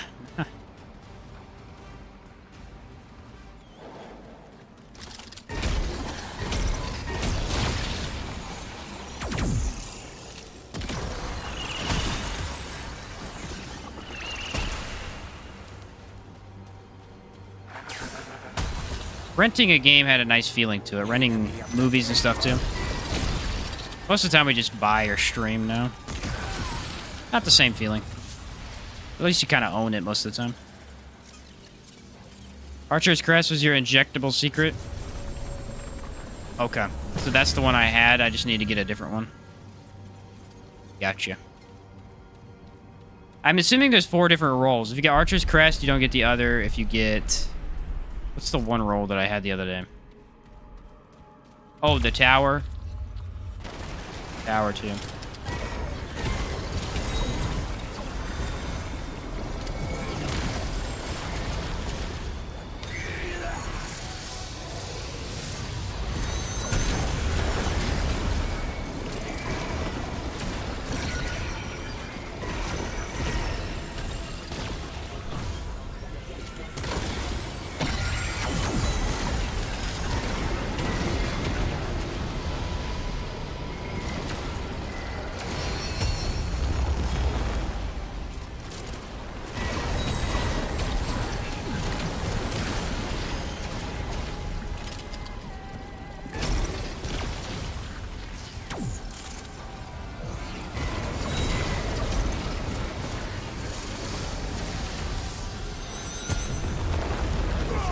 Not surely.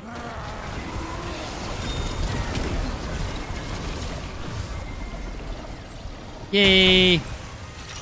Literally the single easiest way to beat that boss. It's crazy. AoE damage is just so much better against him. Growing up, I had a Blockbuster 5-minute driveway from my house, so every weekend I go rent something new to play. It's a fond memory. That's awesome. Yeah, that's awesome. When I was able to like first buy games and rent games consistently, I was living in a pretty big city. There was no way to really walk anywhere and get anything by myself. When I was in high school, I drove occasionally to get some. Pretty fun. Me and my brother, when I moved out and my second year of college, I was living on my own. And then I moved in with my brother. And I'm telling you, that was some of the most fun we ever had. We were playing. We bought a couch, we'd sit on a couch and just play console games together for like hours on end at night. It was awesome. Some of the most fun I ever had gaming. There was a game called Wizards of Legend or something like that. It was like a roguelite, I think it was. And we just sit there and goof off. Try to do as well as we could.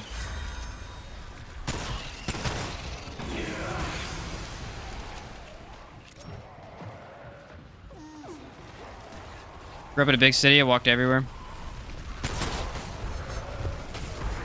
Fair enough. Oh, you have got to be kidding me. Did the deer just almost kill me in one hit? That's the sad thing.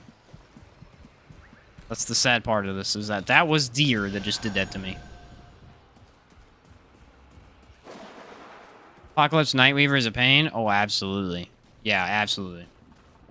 Apocalypse Nightweaver is just a monster, especially if she gets bad effects. Like, the fixes you don't want her to get are extra health. That's pretty much the worst ones for a lot of the bosses, because the fights already take a long time. Giving them extra health makes it suckier. But some bosses actually don't have that much health, so it's fine. Like, the hatchery, if he gets extra health, it's not the biggest problem in the world.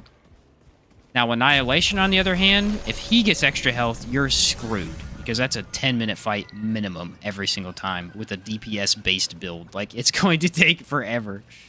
Obviously, you can use, like, the best setup and 6,000 in damage a headshot. But I'm talking, like, just basic builds. It is brutal.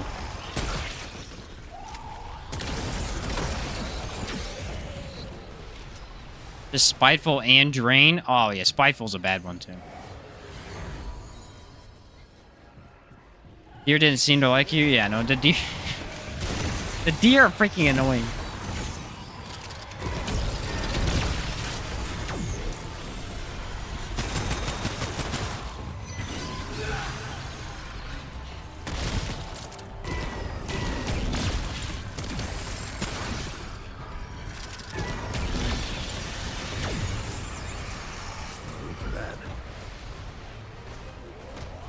I don't know why they send 2 elites at you at a time. It's like not that big a deal because some of they often send an elite that's not that powerful at the same time, but it can mess with you.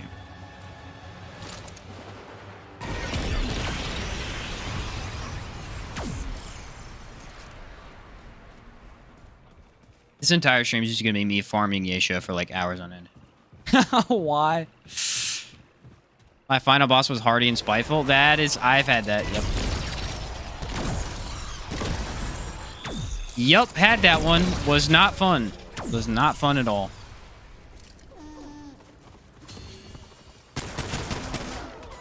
Stupid deer. Yeah, Spiteful means they do up to 25% more damage, I think it is. Here they come. The lower health they have, it's crazy. It basically means the last half of the fight is you're gonna get one hit. Now, tank builds can be fine depending on how the tank build works. But even for tank builds, it's not a great one to get because sometimes they'll just out damage your tankiness towards the end, and you won't even know until you're at the end.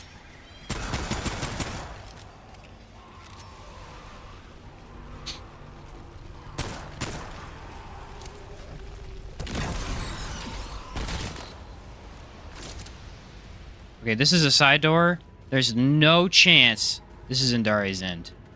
No chance. I will be very grateful if it is, though. Rick, tried playing this game on Hardcore Apocalypse after getting my wisdom tooth removed. Lived a good 14 minutes. He said lived a good 14 minutes. That is awesome.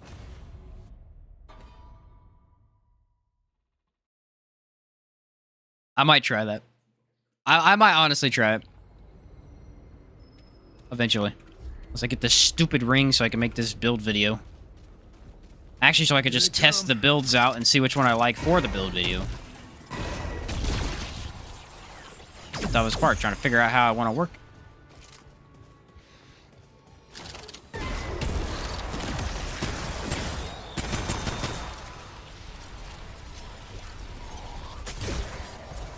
What? I did not see that guy, and he threw me off big time.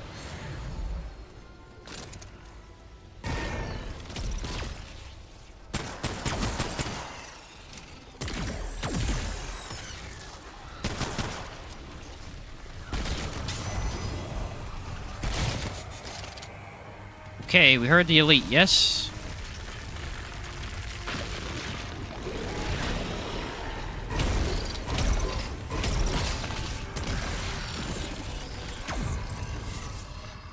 Elite is dead.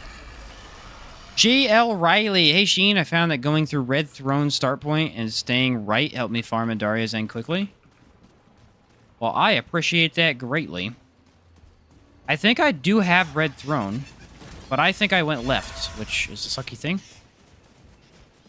Now, did you find it in the first area or second area? Daria's is a side dungeon.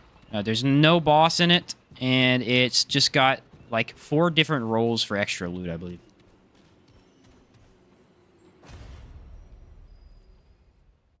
What's up, Rick? Just started watching. So we're trying to get the Burden of the Follower. Yeah, the Archer's Crest I already have, thankfully. This is Widow's Court. Which is main dungeon. Main dungeon, okay. So this last area has whatever... We have a side dungeon, another side dungeon, and a boss. So it's one of... It could be one of 2. I think we only have 1 of 2 options. Found it in the first area? Okay. So maybe if it doesn't show up in the first area, just straight up leave? Is that the fastest way to do it? I don't know. This place is something else. I don't know. I did find it in the first area the first time. That is true.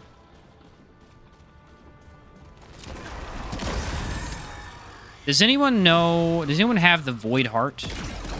And or think that it's good enough for me to go get? Because a Void Heart is one of the few that I don't have. I haven't looked up how to get it. I haven't really cared. I think it provides a little bit more damage, though, doesn't it? Red Throne. Okay. I got you, man. Thank you. Appreciate that. I will do my best. How many times did it take you to farm it out? Like, how many times did you re-roll? It probably didn't even count, to be honest.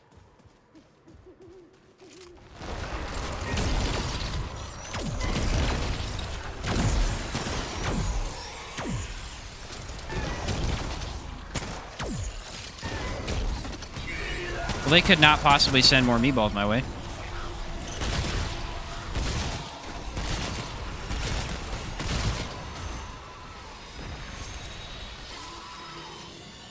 That was what, 9, 10? Don't even know. Void Heart is 50% damage reduction for 10 seconds. After 10 seconds, you fully heal all that damage you take. Oh, it's a tank one. Eh. That doesn't sound that bad, though. Sounds kind of good. Not much of a tank guy, though. Like, I enjoyed going into healer. Are you serious? This ain't good. Bro, the mods, freaking, they can suck it. Hands down my favorite relic? Really? Yeah, I think Void Heart would be pretty good for a couple of my setups. Because the problem with damage reduction is, like, the Crystal Heart actually slows you down, and you don't want to be slowed. So I was thinking maybe the Void Heart would be good so I could tank a little bit better and then actually, you know, not have a drawback. Have any relic increase speed or anything like that?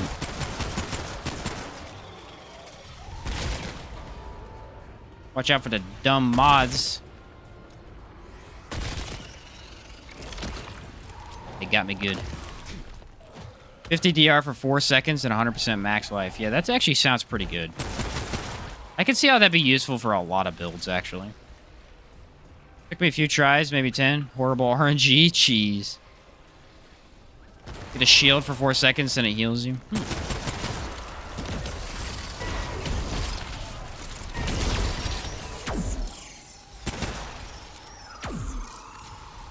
you're not getting away. You're not getting away. Out of nowhere. Out of nowhere. I hate meatballs so much. Okay, am I going the right direction? I don't even know now. Oh, yeah, I am.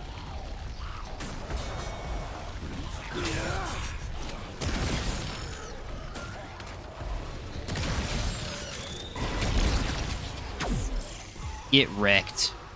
I think it was this direction. Yes. Okay.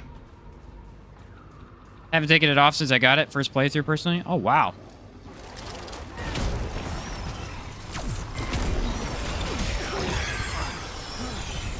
You know what it is? It's not even necessarily the meatballs. It's the meatballs paired up with the mods. They just insta-kill you. Because they'll come out of nowhere and just all hit you at the same time. And then you're deleted. Good luck.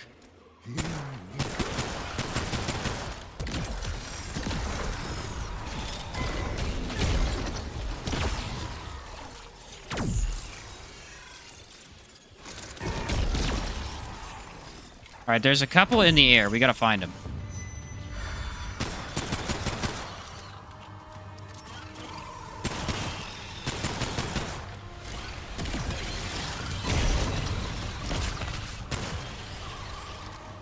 Couple, more like 17 of them.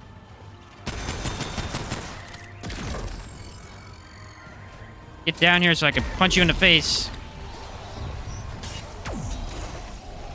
Melee builds be like, get over here so I can hit you.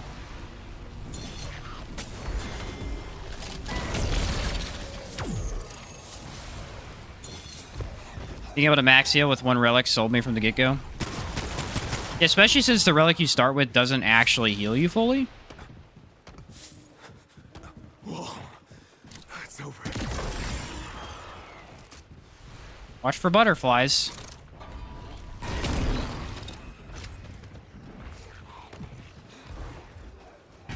See ya. Okay, this is a side dungeon. This is Adaria's End. Everybody just believe that for me, please. 100%.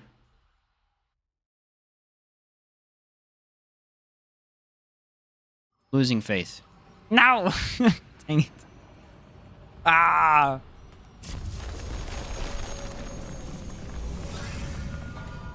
I like salvage art. Faster use speed, heals at 30 HP and 300% of gray health. Horrible when you're dealing with fire, bleed, etc., but it's full heal otherwise.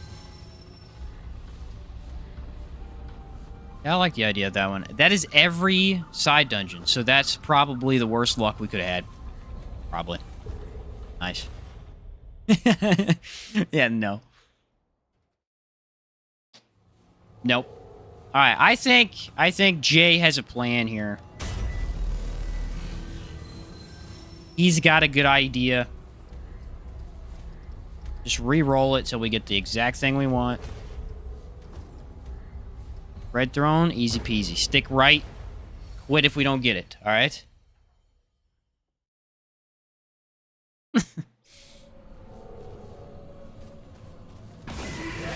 See ya.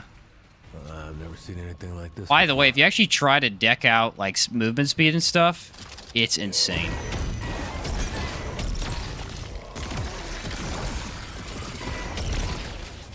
You can get so fast, it's crazy. You can haste is a thing they added. Haste is pretty cool. So you use that, and they use Explorer with Handler for the fastest speed. There's a couple other rings and an amulet, I think, that make you faster. It's just boom. I mean, you can zoom across Nerud in a couple seconds. It's awesome. Especially for Nerud, because let's be honest, on Apocalypse difficulty, Nerud sucks. Nerud sucks. It's so easy to just die by everything. You see from the outside what kind of dungeon it is. You always enter some sort of temple when you roll Cathedral of Omens or Andaria's End. That's what I thought, but I didn't know for sure if the other dungeon... Because all of them have like a concrete behind the tree, and I wasn't sure if it just could be any of them. Got Andaria's End from Forbidden Grove as well. But yeah, they stick to the right strat. Okay. That does seem to work for people. That's the good news. The really good news is this weapon is just so much fun to play with its mod like this.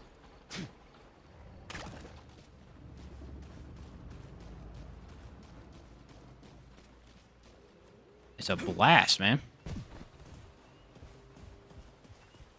Okay, is there anything... There's going to be an elite over here, I think. Like 90% sure on that?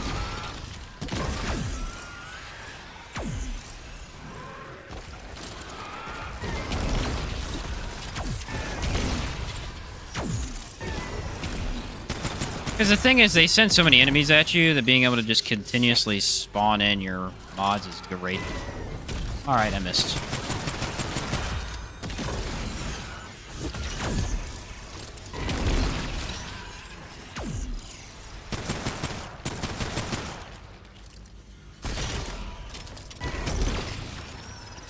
Yeah.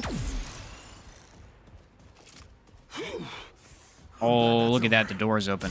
And Daria's End was here the last time this was here. I'd like to pretend that that is going to help me out.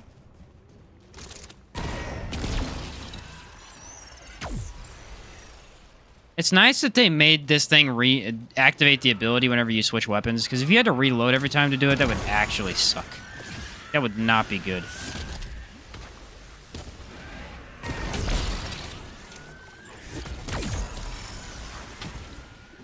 Alright. This is going to be it. Actually, no, I doubt it, because this isn't a temple.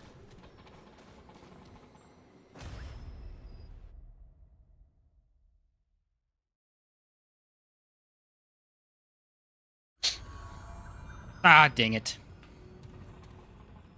Okay, so yeah, unless it looks like a full-on temple, it's just not a dungeon worth our time. Gotcha. Gotcha.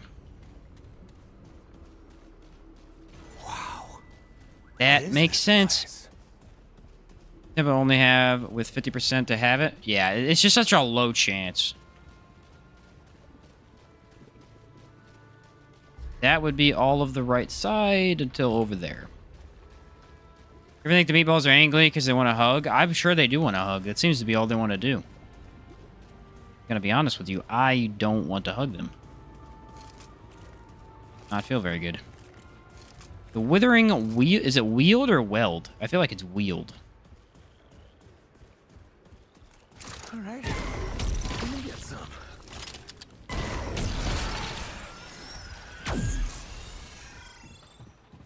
Burden of the Follower is not guaranteed in Endaria's End, unfortunately. It is one of 4 different roles in Endaria's End. So there's essentially there's a 50% chance that you get Endaria's End, and then there's a 25% chance that you're going to get the Burden of the Follower. Which, does that bring your 50% of 25? So like... Or no, 25% of 50. So there's a 25% chance that you're going to be able to get it.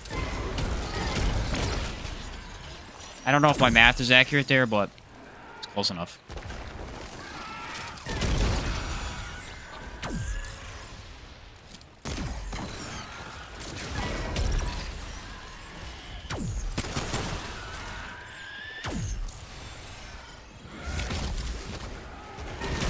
It's behind a statue. There's got to be a statue that shows up, and then you shoot some pots near it.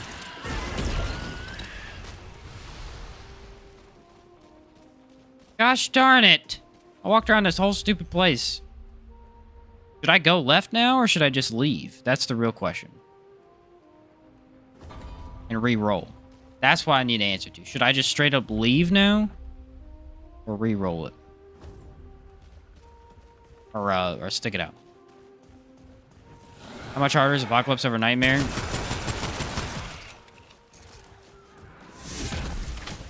Areas are not much harder. Areas are basically the same, except for you're going to take a little bit more damage.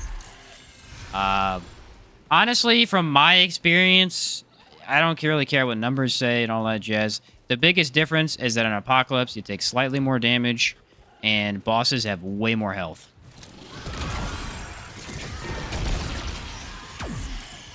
Going from Nightmare to Apocalypse.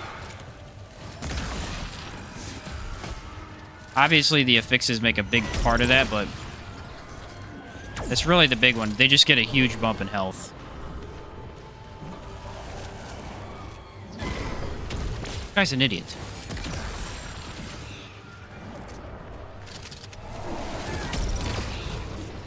They're both idiots. How?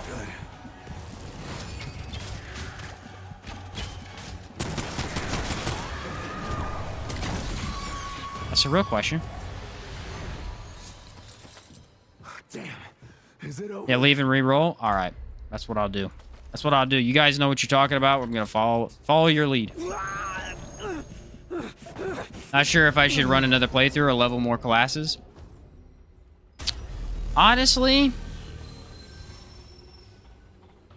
probably level more classes wouldn't be a bad idea, just to have a little bit. I farm it on normal, and I was only doing first zone, skipping all enemies. The run end in like 2 minutes, end and a half. All right, you guys want me to speed it? I'll do it. I'll do it. I'll throw on the speed stuff. It'll be hilarious. I have to remember what I was wearing though. I guess it's not that important because we have like all bunch of stuff we've been messing around with. Just gonna follow what chat says. All right, so here's what we do. Okay, let's put on. There was a ring that made me faster. This one, and then we take off the mod power and throw on haste, because we'll always have health regen. Where's that ring at? Ah, here it is.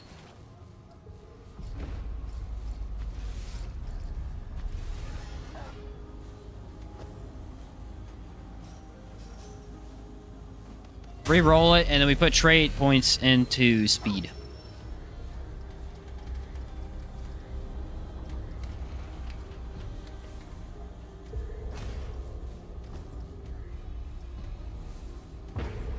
We're going to be fast. This isn't even the fastest you can get either, because there's like a couple other things. I think there's potions to make you faster too. I might have some. But then you go in here and go down to Wayfarer. Actually, no, you don't want Wayfarer. You want...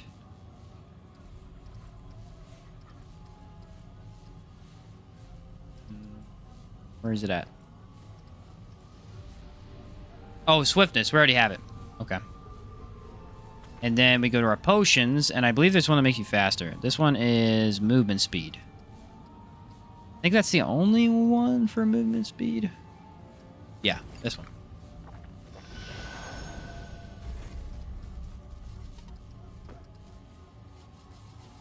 This helps climb a little bit, though.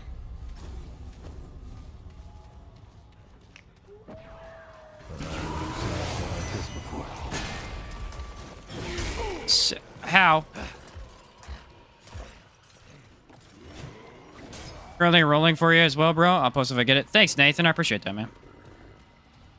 You are awesome.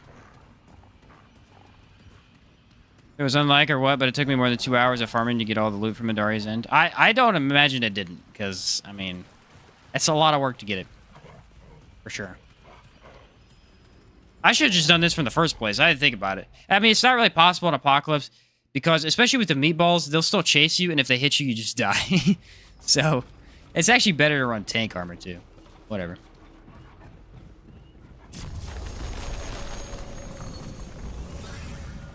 Stick to the right.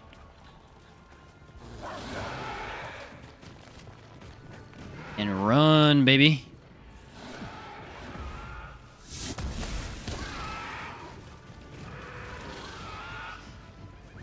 Farming at its finest. Surprised there ain't chest mimics? That would be terrifying, to beat a boss and then all of a sudden one of the chests turns into a mimic. Yeah, that would suck.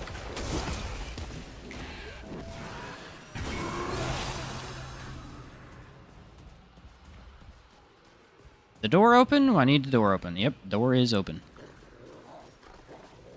This might be the exact same thing that I just had.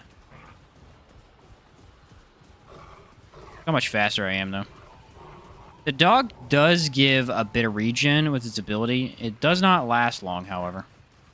And it also did not heal me very well.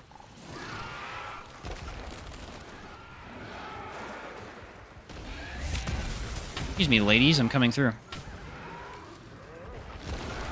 You guys notice any floating, like, ammo and loot lately? I've been having floating ammo just show up in my game. I don't know why. Guys, it's Zendaria's End. Guys, I found it. Please.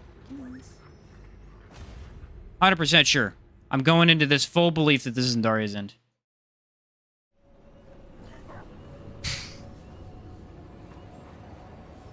I hate you so much. Hate you so much. Why? Why did you do this to me? He says 50-50. Yeah. Now, is this the only dungeon in this area? Yeah, so I just should quit and re-roll? Or no?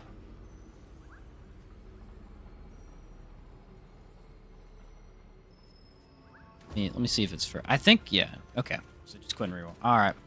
That's just the strat then, right? You just run until you get to the right. If it's not there, just quit and redo it. All right. Good to know. Fair enough. I had so much confidence too. I was like, this has to be it. This has to be. I mean, after that last one. Hey, you know what's gonna be awesome when I do get in Daria's End, and it's going to be some, I don't know, not the ring that I want still. That's what's gonna be awesome. I'm very excited for that. That has me pumped, actually. I don't really need to do this on Nightmare. I just keep doing it. I don't really know why.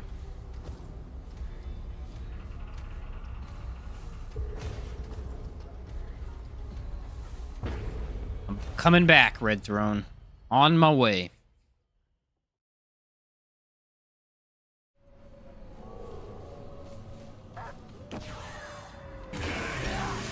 I've never seen anything like this before. That was a lot faster than the last two runs, I'm not gonna lie. The speed bonus was pretty helpful. And I like that the haste ring that gives you haste when you're healing just grants you haste all the time because you have passive healing with a variety of different classes. It's gotten awesome. So Sheen, what's up, Gabe? How's it going? Rerolled a dozen of times looking for Archer's Crest, so buckle up. We're gonna be here a while. I guess if anybody wants to chat about anything, this is the time, because we're gonna be here a while. Shit. Angered me. I did not like that. Oh, dang. Did you see how much less damage that does without our Archon? Dang, that's crazy.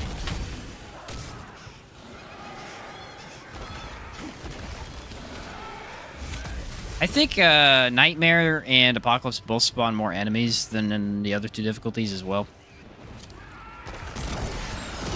But I don't think Apocalypse spawns more than Nightmare.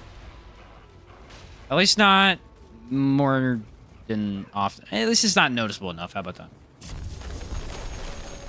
Doing pretty good, Gabe. Doing pretty good. If you do get Daria's End, then it might be 30 plus runs before you get to the area. So true. I guess this is the right. I think this is it, guys. I think this is it. Not it. It was indeed not it. Am I sad?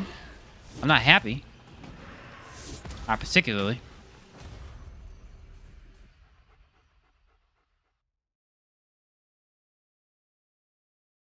Not particularly.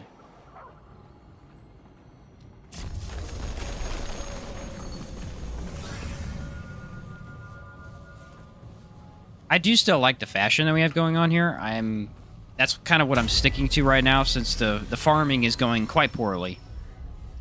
So I'm going to stick to the fashion's pretty great. It still disappoints me slightly that there's a huge chance I've already had this drop before, and I just didn't realize it because I hadn't checked that the statue was how you got this. So that's awesome. That's a pretty cool realization.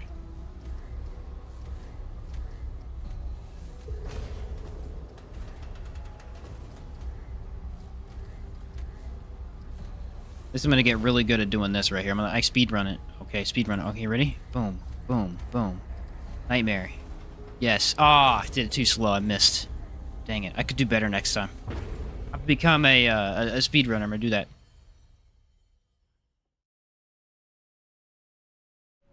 Do that right there.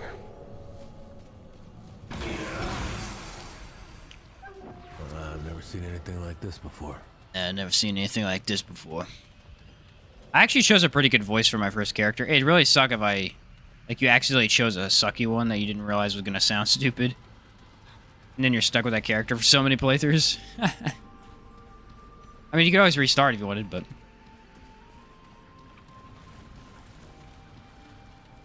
Be close to a week total, but just a few hours a night. Yeah, I got you. Well, I do already have another build in mind that I need to make a video on. The Scorpion build. I have that fully set up. Oh. I guess I could just video that before I make this one, but I do want this eventually.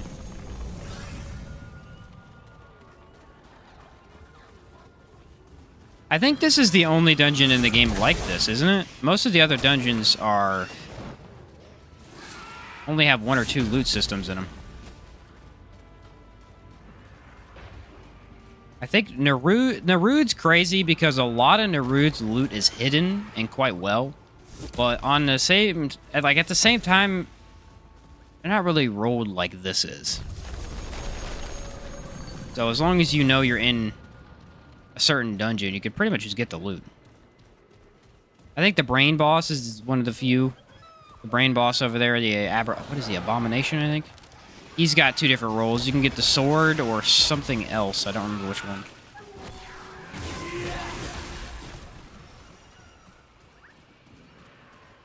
Well, this ain't it either. So, that's fantastic. This is probably Twisted... No, it's Side Dungeon. I don't know what this is. Not the one we're looking for. Sorry, End is the worst about it. I figured it probably was, yeah. The Chimney. There were those caves, though, in the first game. Anybody remember the first game? There was a cave. I don't remember what it was called. There's no boss in this cave. It's in the swamp. And essentially how this worked is you had to go into this cave and find an amulet. Okay? It was a purple item like it is in this game.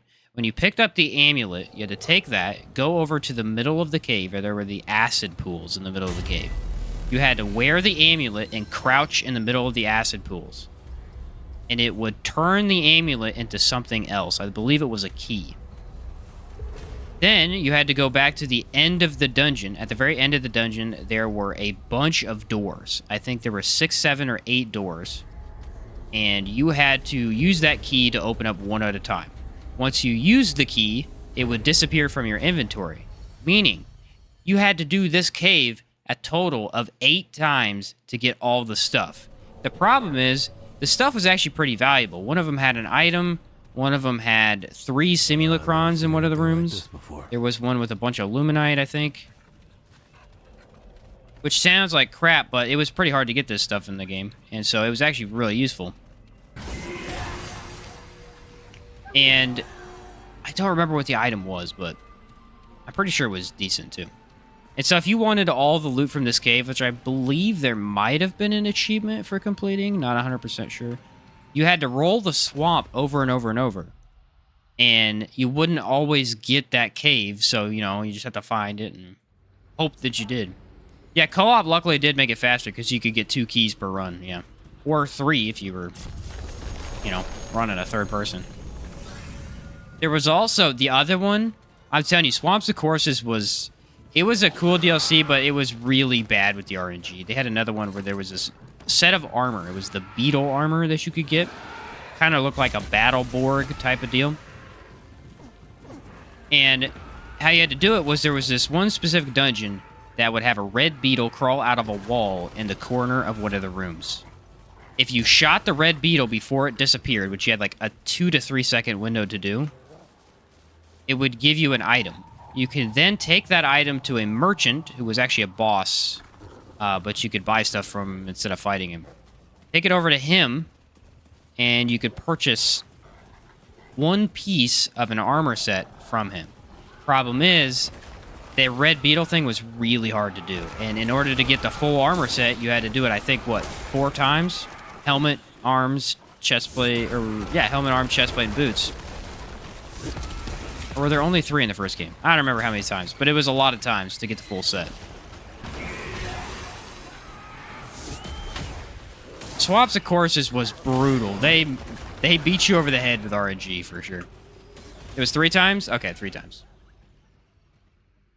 Yeah, that was that was most annoying armor sets to get. Let's go! We got it. Finally. I don't know if I can run past any of the enemies, unfortunately, because they will shoot me in the back.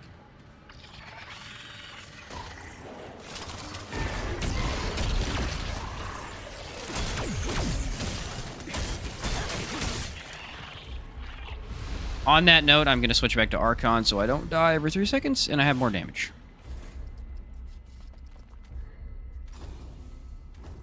Time for disappointment. Yeah. Yeah, the problem with that entire system, though, was that the red beetle was so hard to kill. And if you didn't know exactly where it was, you would just let it live by accident, and it really sucked. It really sucked.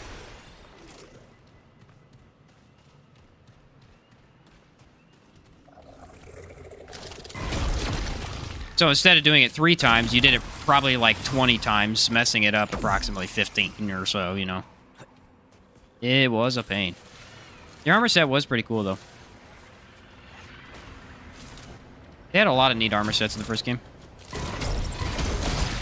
Obviously, armor doesn't really mean that much because of stats, but since all the stuff was tied to armor, it was pretty interesting.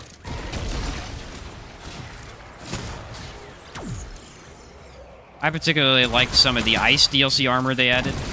It all looked pretty scrappy and had some cool stats on it.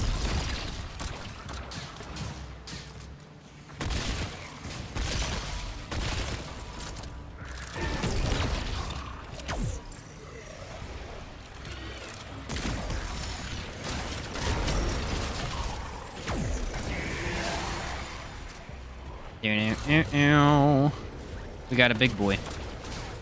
We got a biggin.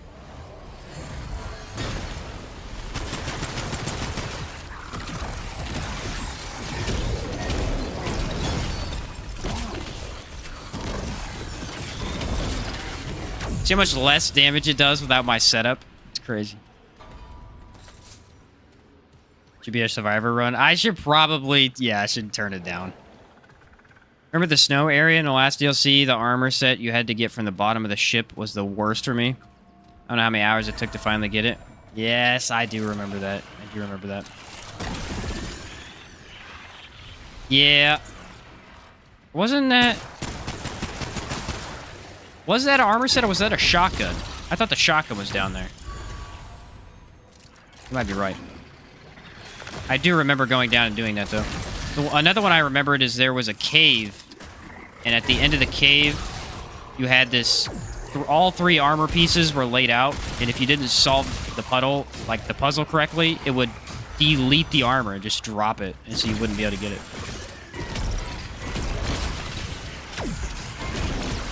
Which sounds lame, but it was actually a pretty cool puzzle. It was just based on, like, a riddle.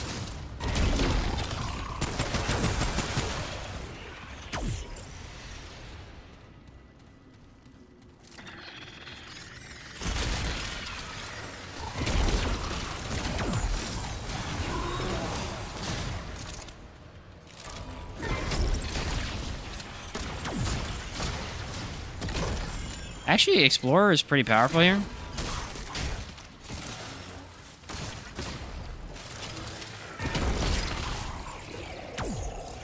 I'm trying to just sprint through and briefly look, and then I'll go back and scour every inch. I think the 3-barrel shotgun, you need to buy it. Ah, I see. You bought that one and got the armor set. Okay. Yeah, that I just have so much fond memories of all of those items because I remember trying to get them for so long. It was crazy. The Explorer is pretty cool. I do like the movement speed bonus that you get from it. I will say I have grown to love Explorer from its second skill. I think it has a pretty cool support skill. It's tricky to use correctly, but it's a very fun skill.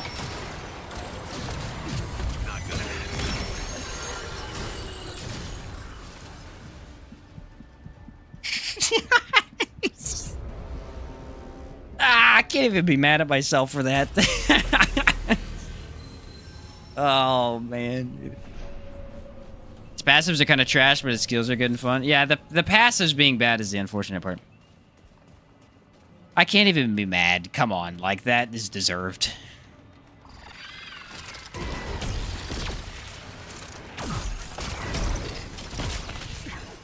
Seriously, why are they so hard to kill?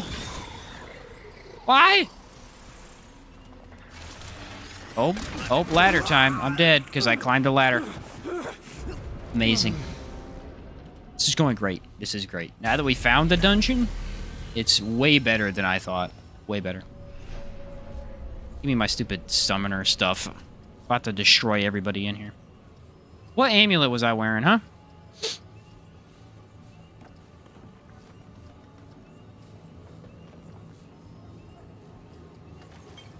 Explosion.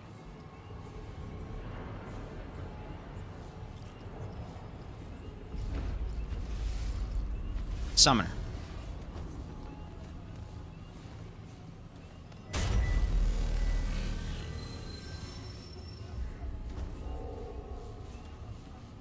Now you may feel the wrath of my explosions. Die. Okay, apparently there's a guy right here.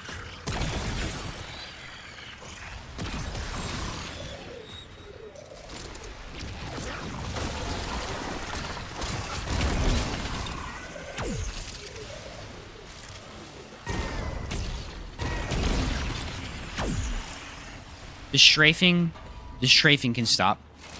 Okay? Just let me kill you. Stop running away! Jerk. You know, the lost ladder related fatalities occur while climbing ladders. The dumbest thing I know. Oh, man. I don't know. Ladders are brutal in this game.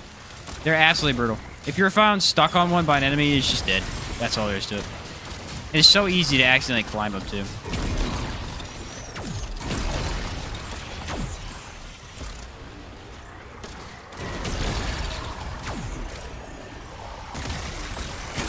Why, bro? Why are there so many of them in one area? That's what I want to know. Genuinely want an answer to that.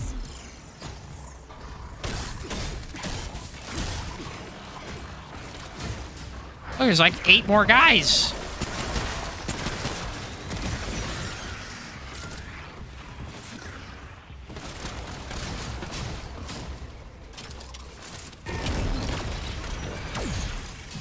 This must be at least 3 rooms worth of enemies. Just all aggroed me at the same time. Talk about brutal, man. Alright, look for a statue, and there's pots by it. I don't see it yet. What faction are those humanoid cultists? These are part of the root. Yeah, they're root-based enemies.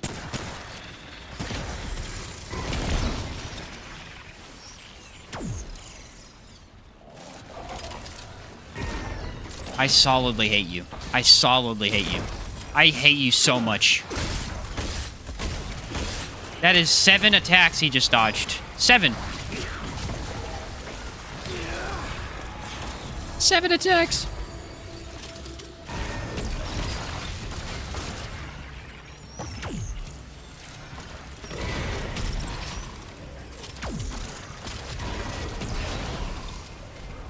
Pick them off one by one. Holy cow, I did not see that coming.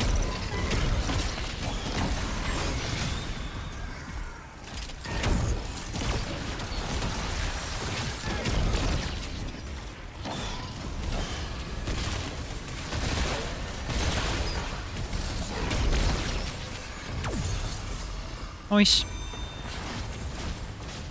Game features magnetic ladders. Yeah, climb anywhere near it and it just goes, you are climbing this ladder, whether you want to or not. End of story. Yes, sir. But I don't want to climb the ladder. I don't care. Climb it.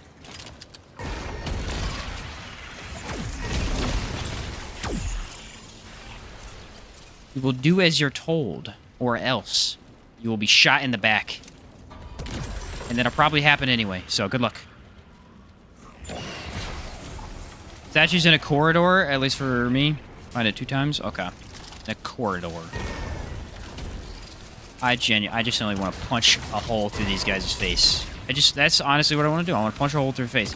They will not stop dodging every single thing that I throw at them.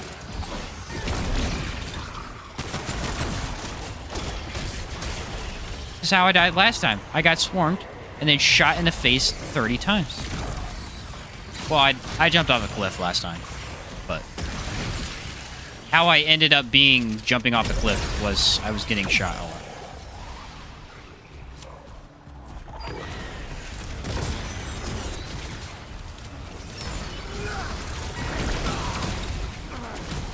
Okay. Like the shield that I just had there that went through the freaking ground. It's going great, guys. It's going great. Hey, Andaria's end actually sucks. Can we confirm? Can we get confirmation on this?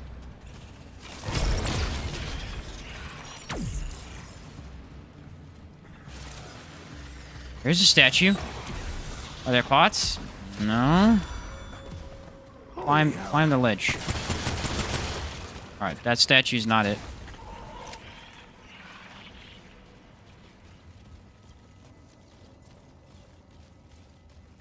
Remember your shortcut you unlocked here? Yeah, good times, yeah. Seem like you're having fun. I am.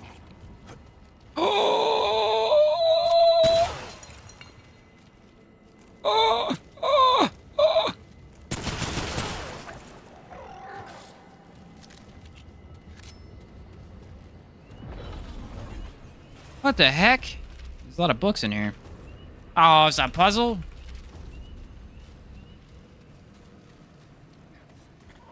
Nah, it's gonna be in this chest. Nope. Oh, right here. Yes! Let's go! We got her, boys!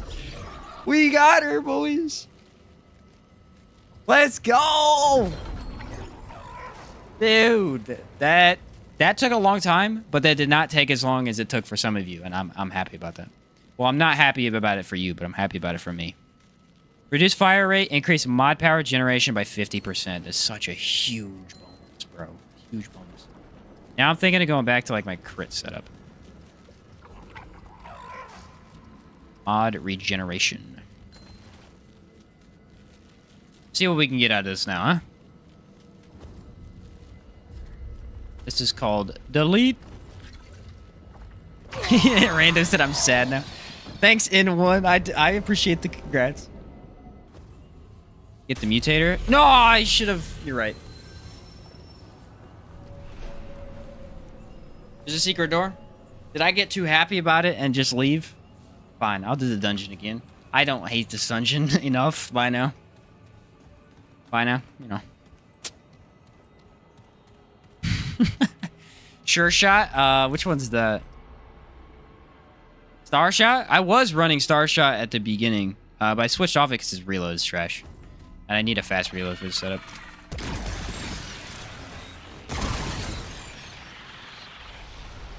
Okay. Mod regen is freaking great now. I needed to test it anyway, so we can pretend like this was all calculated. Everybody got it? The better malevolence? I don't think it's necessarily better than malevolence, but I think for this build it is, because I am not necessarily... I am running elemental damage, so technically I could use malevolence, but I'm trying to get more damage than anything else.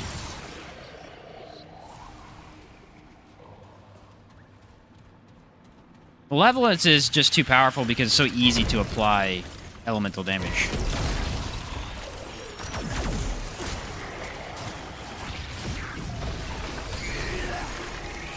Hey, anybody remember this room?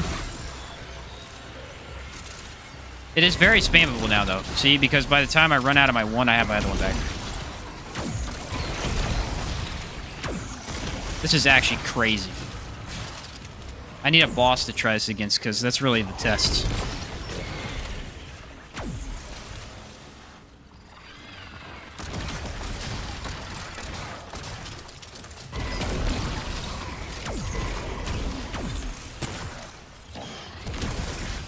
Nice. The one-shot pistol, sure shot, not star shot. Oh, the pistol.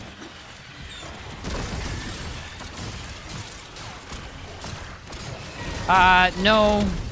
Because I had another build in mind for that, and I kind of wanted to use this gun. I kind of like it. Pretty cool. That gun is pretty good for mod regeneration, though. I mean, I'm not even using my relic now.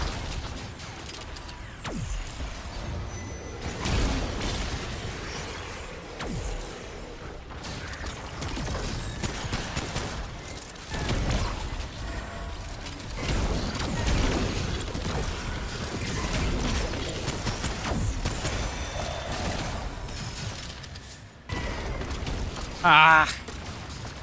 Missed. Now, if I'm completely out, I can take a relic.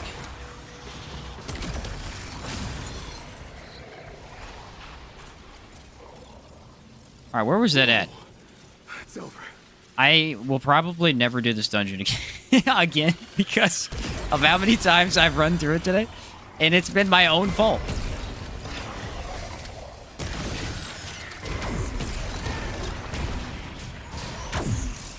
I blame me. So using Helix mod? Yes, I am still using Helix. I think Helix is kind of perfect for this setup. I'd like to try other things, but I do like Helix here.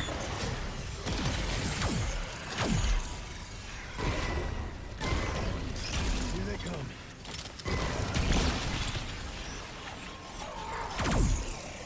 Okay, so it's right around this corner. This was such a weird spot, man. Alright, there is a mutator in here, apparently. That was interesting. There's a secret wall, he says. Let us look for it. Not this, you can tell. That is not a secret wall.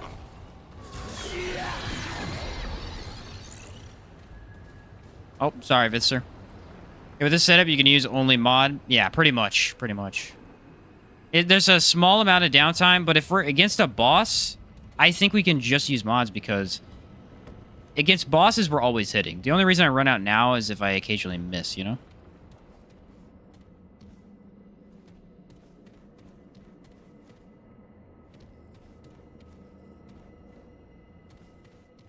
You can usually hear the wall. I can't hear anything. Anyone else hear invisible wall? Or is it down there? No, because that's the other part. I can slightly hear... There's a slight ringing, but I can't figure out where it's at. Might be these crystals. I feel like it's this wall right here. Oh, yep. That'll be it.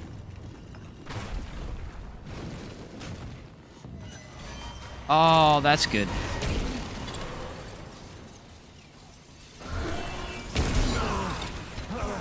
This ain't good.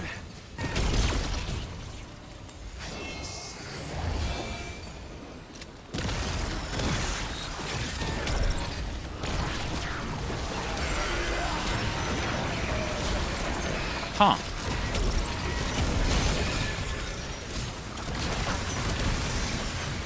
Well, this is interesting.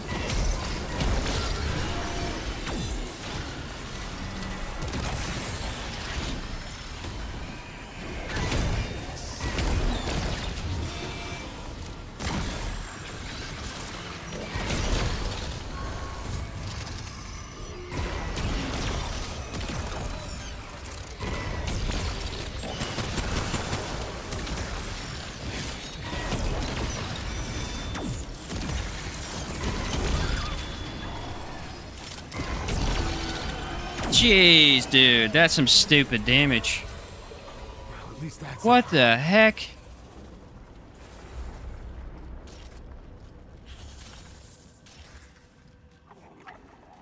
Mod use increases fire rate of this weapon by 10% for 7 seconds. Increase mod generation for this weapon by 15%.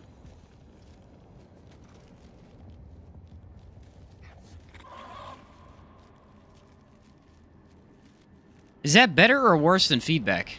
Using this weapon's mod generates 20% of single charge value as passive mod power of 10 seconds. Does not stack.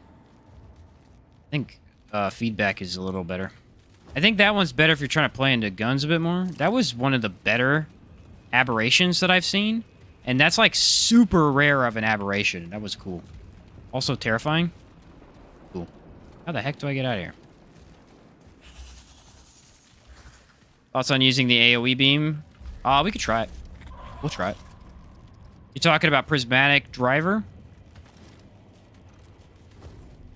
Prismatic driver does come back very quickly, so it could be somewhat of a benefit. How the heck do I get out of here?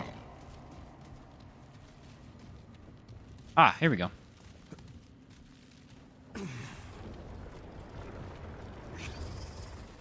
Okay, maybe not. This way?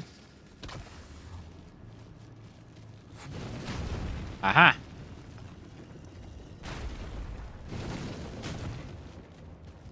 Oh, it stays open. Alright, some of these doors... Most of these doors only stay open if you stay on the plate. That was probably one of the coolest encounters in the entire game, and it has taken me literally weeks to experience it. Nutty. Feedback is better? Okay, that's what I thought. My only concern is that I'm not particularly a fan of prismatic driver. Okay. Oh, I could have just died, I guess.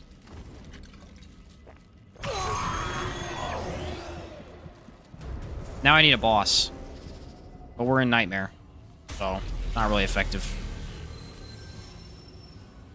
Anybody had enough Yasha for today? Let's go to another planet.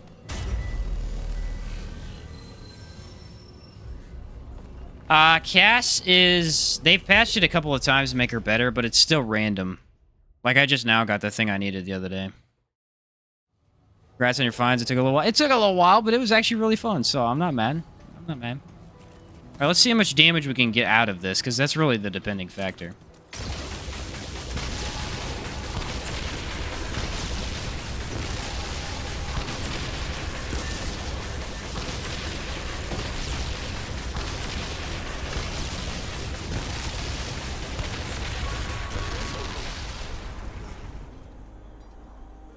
Did we see what that was able to do? You can infinitely use this.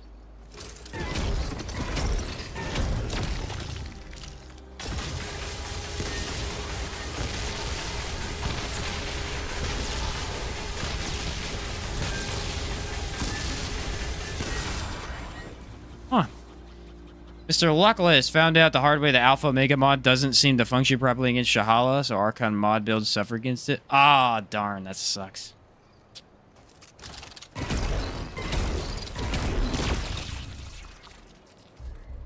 The most crit I can get? I feel like that's low crit numbers.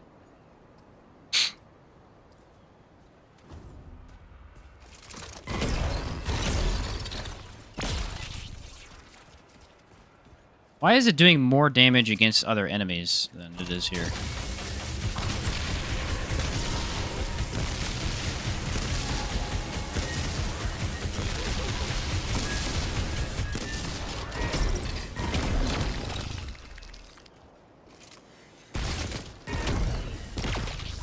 Oh, there we go. There's crit. It's like only hitting one time. Doesn't detonate like it should, but for whatever reason it registers the hit. Ah. Let's see. So, that's not bad. Prismatic driver's okay. I'm thinking, what if I switch out... So this is currently 25% explosion damage, right? That's a pretty good amount. That's a 25% damage buff, right? What if we attempt to use this? That's a 30% bump to crit damage. Which, crit damage is great with this weapon. But it's also a 15% increased chance if the enemy's bleeding. What if I ran that? You're messing with mod damage, though. And then I ran, like, Twisting Wounds? Maybe? I don't know if that's efficient, because you just want to be spamming. So I think the explosion's just a bit better here. Let's not mess with that too much. Prismatic driver, unfortunately, see, the disadvantage of prismatic driver is that I have to focus on prismatic driver alone, you know? Whereas I kind of need to be switching back and forth. Blood draw wouldn't be bad because of that. That has good bleed. But Sheen, have fun chat. Hey, catch you later, N1. Spamming's better. Spamming would be better.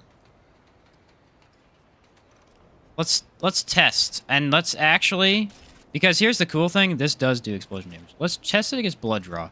I need a boss though, because unfortunately, this is a very inconsistent mod. But this is like insanely high crit, right? Yeah. What do I have on here? Mod. See, the problem is I don't have crit on this, so I'm losing quite a bit. I think if I do this, I have 15% crit chance, 30% crit chance, 40% crit chance, with already having... Yeah, 50-50. So I have a 50% crit chance, essentially. 55 with minions active. But I have to bleed the enemy first. So that's going to be tricky. Let's do... Who would this be good to test on? Let's do Talratha, because we can get there quick, and I think that'll be an okay boss fight there. But I don't know for sure. The Rude, Apocalypse. Let's see what we get. Seeker's Rest. No, we don't want that.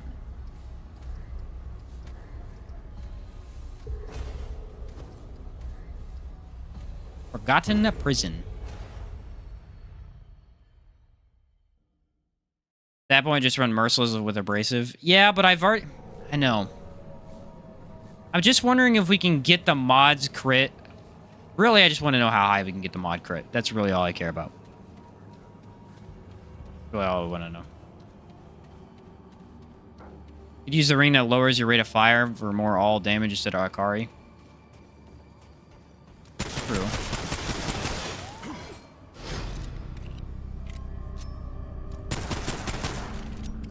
The 15% damage buff, yeah. I think that may be what we do, you know? We just play a lot less into... Well, no, because we could make this like a boss fight build. Because for boss fights, Akari's ring is really strong. It is a really strong ring. There's no weak spots. I mean, we're not hitting weak spots at all, so we don't have to worry about anything related to that. 5 to 6k, 3 charges, Alpha Mega is the best I've gotten. I feel like that's what it is, but... I mean, I've gotten high numbers. Our saint sword, you tell me. On the fight, you bring me this excellent. Fortunately, this build really is not going to do well against flying enemies.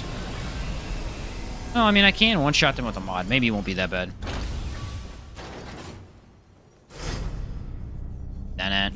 Done it. Now I'm debating on switching the pants. The pants look kind of weird. I don't know. From the back, it looks great. For the front, it looks goofy. Cars good, but not for dungeon clearing. Right. Yeah. Totally agree there. Totally agree. Or, you know what? We could use pipe bombs. Hold up. Pipe bombs are a very easy way to apply bleed.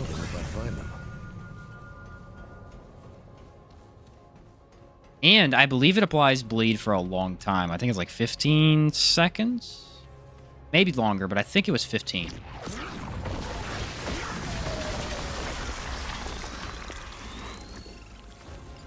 Oh, I'm not even using my right stuff either. I need to use this. 30 seconds? Oh, dang.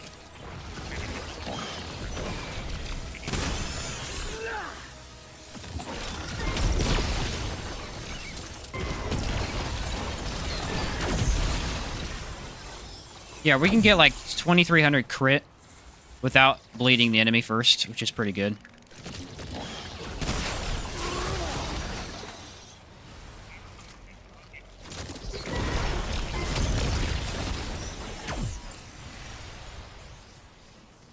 Basically, you have infinite mod because blood draw comes back so fast.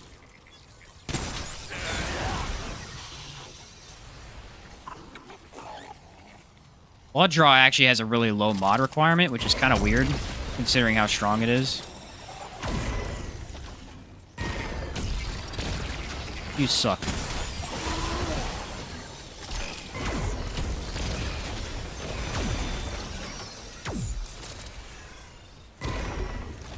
Ah, why? Why'd that miss?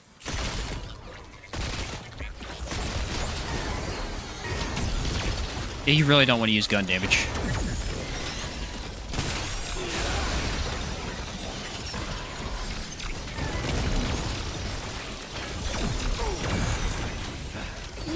Yeah, that's why I hate Narude, bro. There's nothing you can do.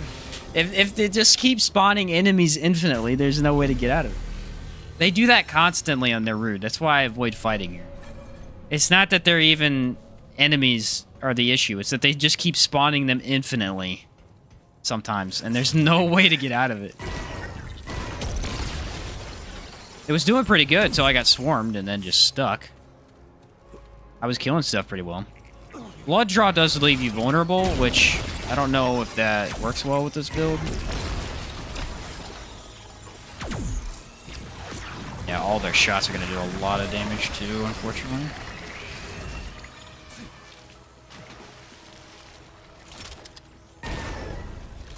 Why is it missing? I don't understand. I suck at aiming, that's why. What's up, GTX? Hi, Mr. She Shots. I was nice to see a live show again. I was moving and didn't have much time. Greetings. What's up, GTX? How's it going, dude? Good to see you. It's surprising that this is working against these guys so consistently. Yeah, welcome to the stream, man.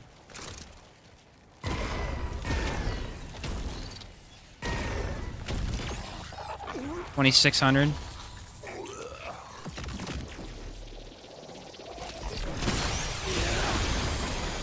Our mod can do 1,600 damage from Blood Draw. Blood Draw is actually insane, by the way. Just doesn't work. Here's the thing, though. I figured it out. It doesn't work if the enemy's moving. Like, if they're dodging, it just won't activate.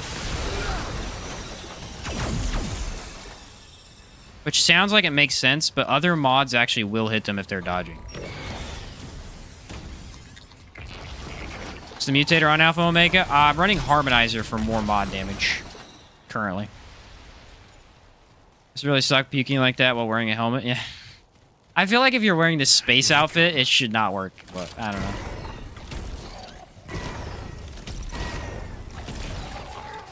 Oh, dang, that doesn't... They have a lot of shield then. I didn't realize that.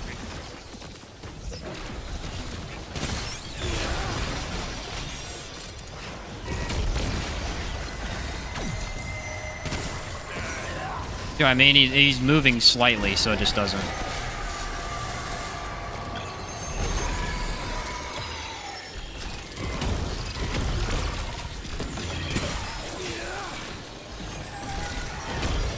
Ghosts don't bleed for some reason.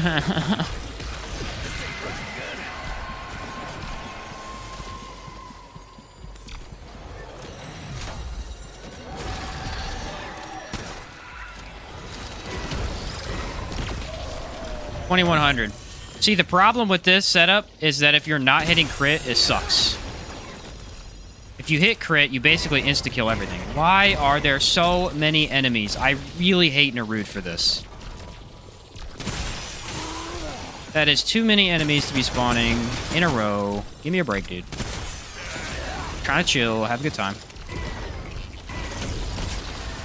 See, there you go, crit again. I mean, the crit's insane, but it's really tough to get. As long as we have it in boss fights, oh, I think this could be really, really strong in boss fights.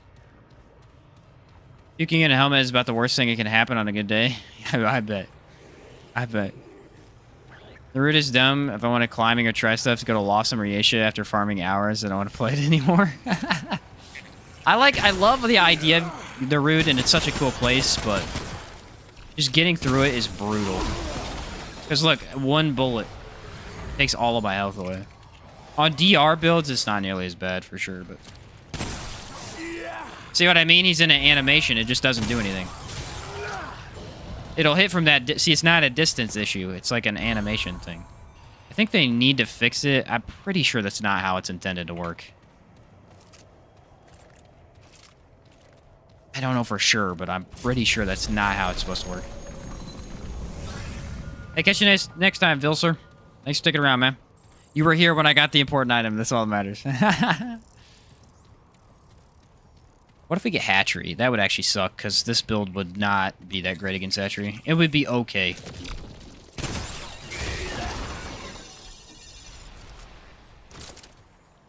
Great. No bad news.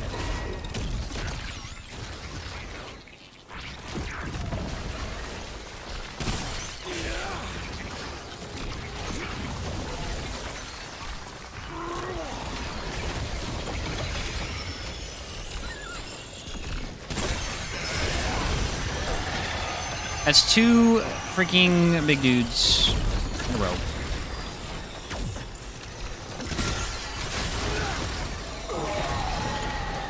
I hate Neruda's areas so much, dude. So much. There is no reason to play them. They just spawn little robots infinitely. There is no reason to... This is honestly why Explorer exists. I guarantee you. Because of Neruda. Honestly. Looking for Dark Conduit and can't find it. Is that an item or is that like a location?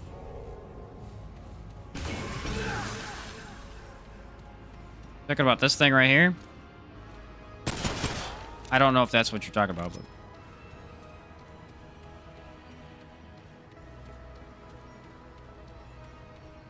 I actually wasn't even... Thank goodness I grabbed the crystal at least. Jeez. Because killing anything spawns like 4 to 5 more guys. Unless you just run past them, eh. You know what I mean? Spawn more guys. I think there are set amount of enemies, but it really seems like they just keep spawning them in. It's hard to tell if this is harder than Lawsome, though, because like in Lawsome, they'll just one-shot you from across the map out of nowhere. Bet you this is hatchery. Yup.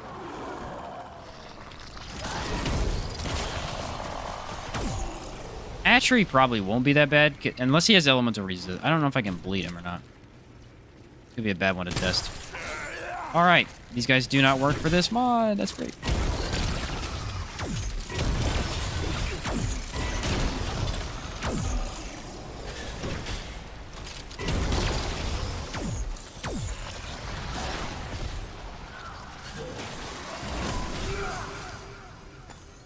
Dude, do I have like low resistance or what? I am taking so much damage. Yeah, I'm getting one-hit killed left and right. What is going on right now? Did my traits get messed up or something? I am just getting wrecked from the most basic attacks.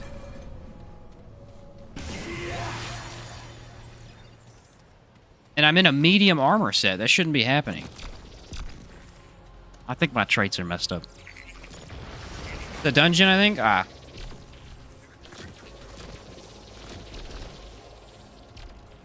I don't know which one that is, unfortunately.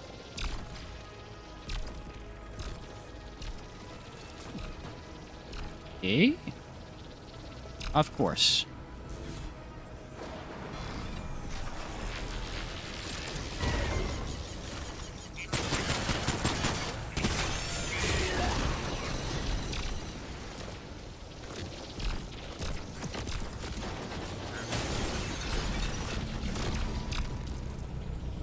We try not to get hit. Thank you.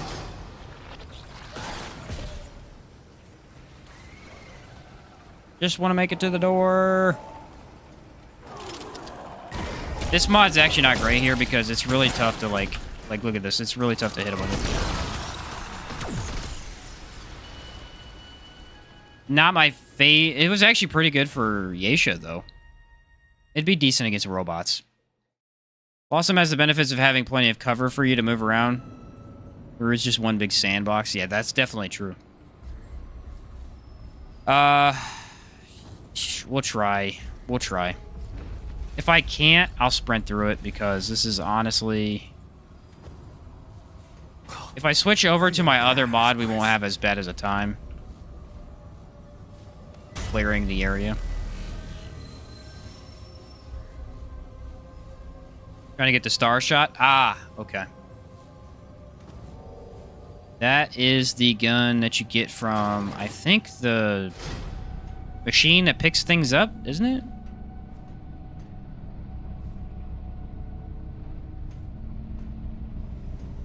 That one you should be able to tell what it looks like from the outside, I think.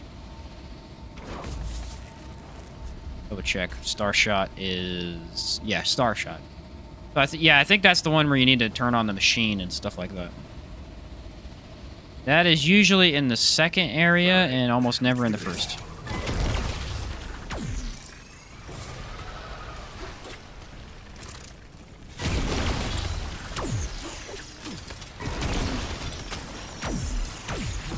Yeah, summons are going to put in a lot of work here because I genuinely can't kill stuff quickly with this. It's just because they're on the ground, you know?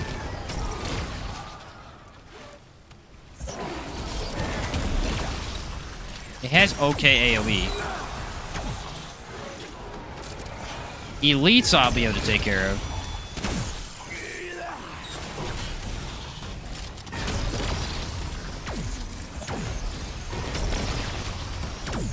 I mean, I'm getting 2600 crit with no bleed. I'm really wondering what the crit's going to be like on a boss. Especially if we're stacking multiple. This just doesn't work sometimes against these dudes.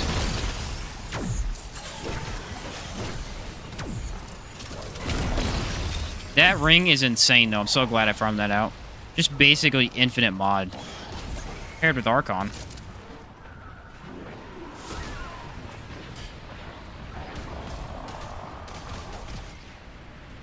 Tap R to detonate. Oh, yeah, true.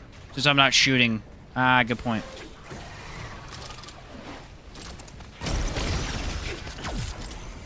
Yeah, good point. I didn't even realize I could do that.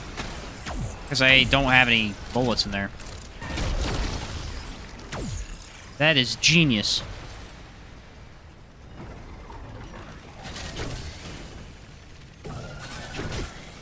Okay, mod's not active, I guess. Yeah, this is like a really bad setup for hatchery. Hatchery is much easier with just spray and pray stuff.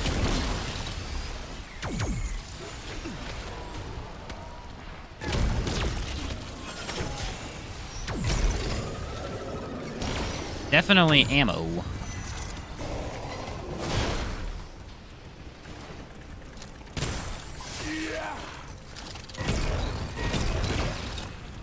Alright, well, it didn't give me crit, and it did nothing, which is not what I wanted.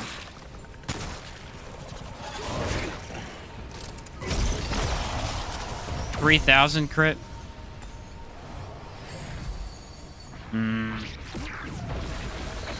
It's just not going to be possible to test on some of these enemies. This ring here, Burden of the Follower, is what I farmed out. It is very, very good for mod regen. Just absolutely insane. I honestly think we're getting more out of the explosion. That's what it seems like to me.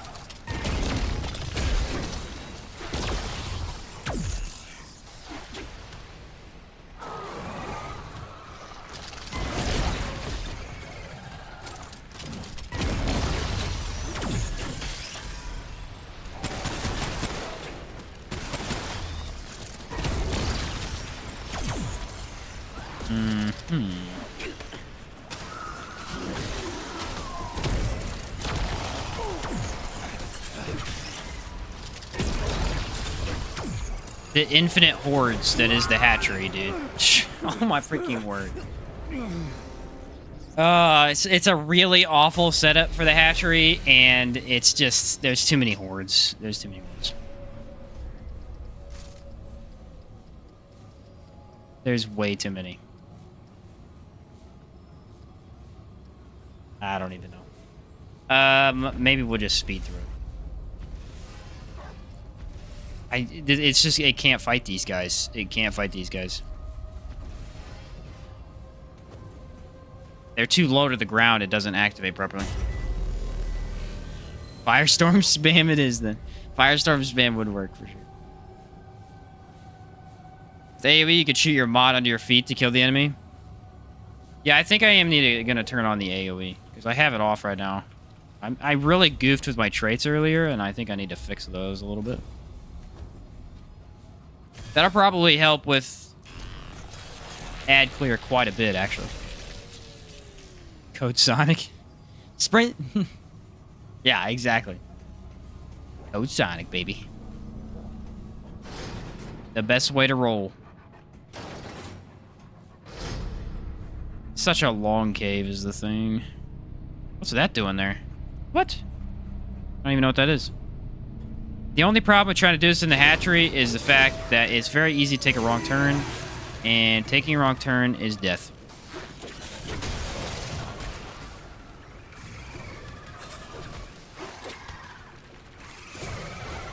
Like, look how many enemies there are. There's just too many enemies. That's too many enemies, bro. For a gun that doesn't kill them. Yeah, no, I'm good.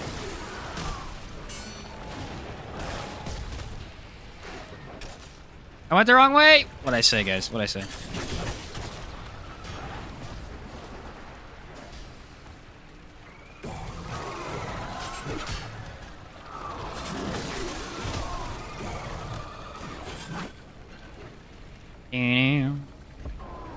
Running past my enemies. They suck.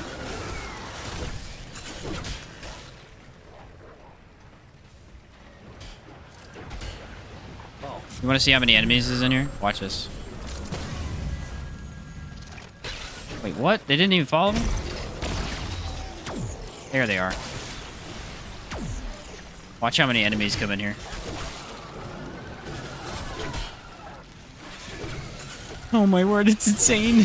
There's so many.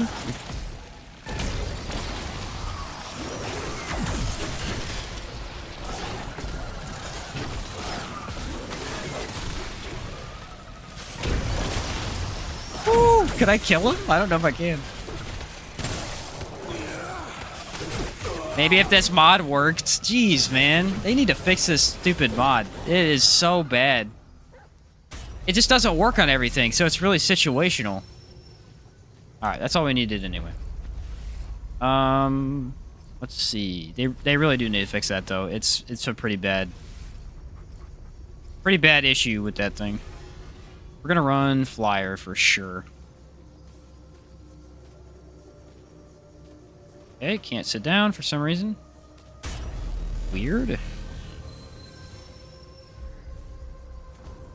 Okay, traits. Let's see. Should I redo my traits? I feel like yes, just because we're going to test this, so why not fully test it? Do I want better armor? I don't really care that much. We're going to go kinship. No, we didn't want kinship, I don't think. I don't think any of the AoEs I have can hurt me. Yeah, we don't want kinship. We want the AoE. Amplitude.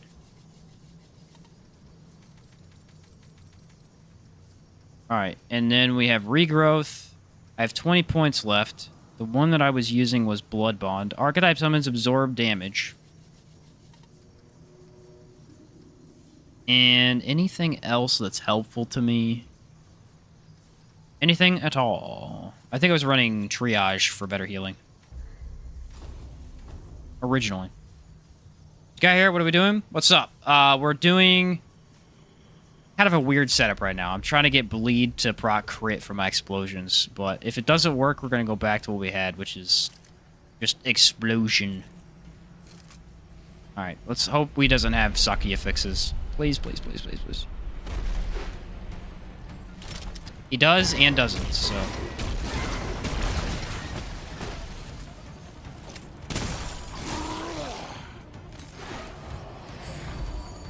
Alright.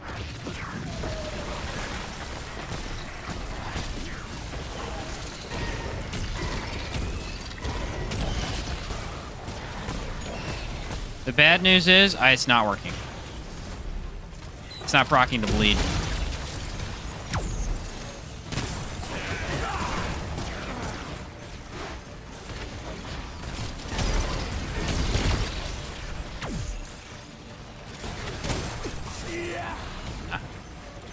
This setup ain't gonna work.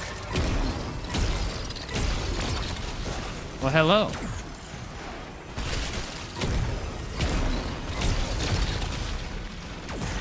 Oh, I had that happen the other day. He bugs out, and then he'll just teleport. Alright, let's see how much damage we can get with the crit.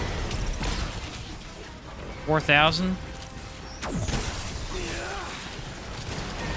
I mean, it's good crit, but, like, is that worth it? Over the other setup we had?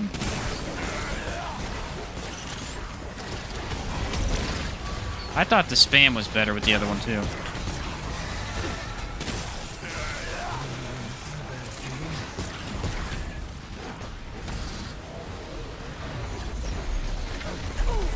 I hate this thing. Lately, I've been having such an issue getting him to not jump on me.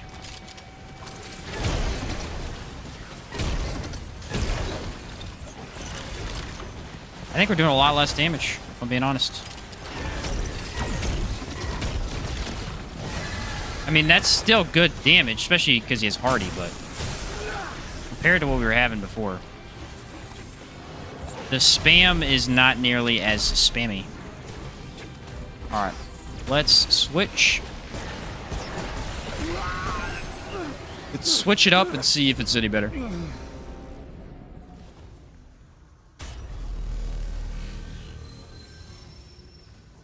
The issue is that you're playing too much into stuff that you can't control. And I think this is just overall better. We were running... Do I want to crit? Okay, let's try it with this setup. Let's try it with this setup, see how much we get. If we don't get anything good, I'm going to switch to just a mod explosion. I should sit down to regen my mod. Dude, Tremor's so good for this. 100% agree. Or Song of Aether. Song of Aether is insane for this, too.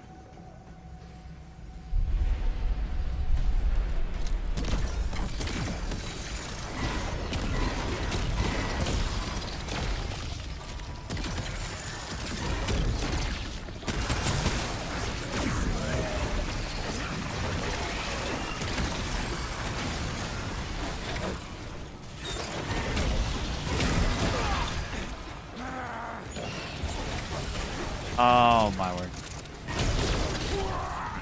I don't know why he's been getting me lately. It's just all of a sudden he just starts getting me.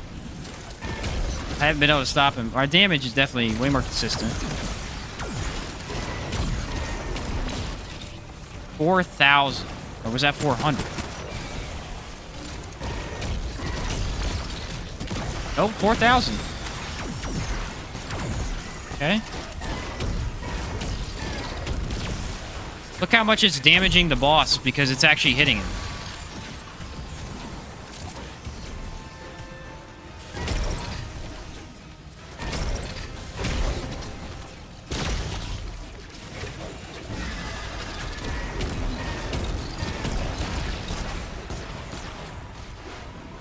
That's kind of crazy.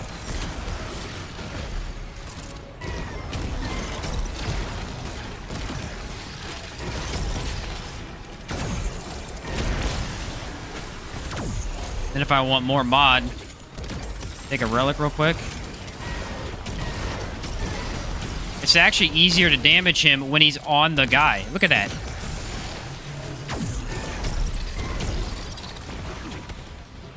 Okay, that's kind of crazy.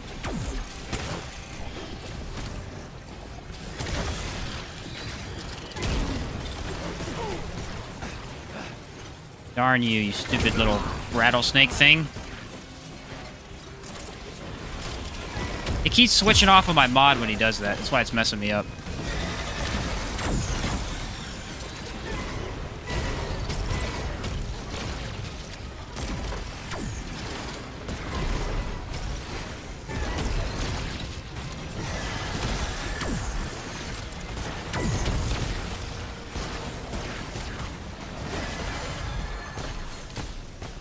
That's so stupid that he can all of a sudden just turn and insta-target you.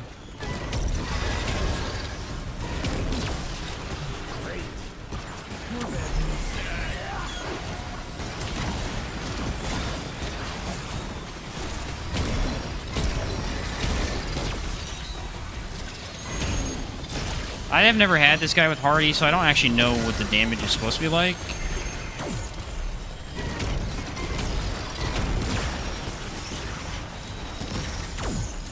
The mod spam is for real.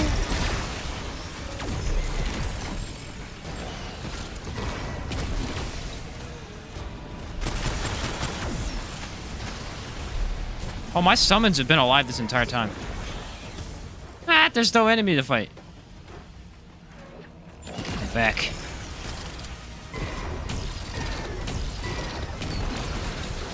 Oh, that time it didn't work. It sometimes just doesn't work.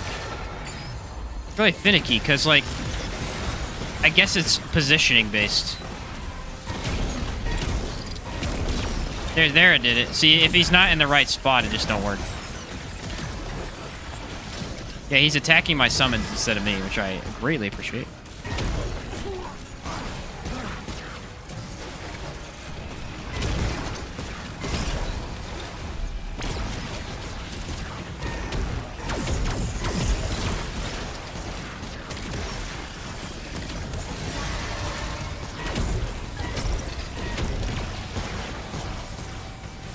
Not getting those high numbers that I wanted to see, but it's pretty good.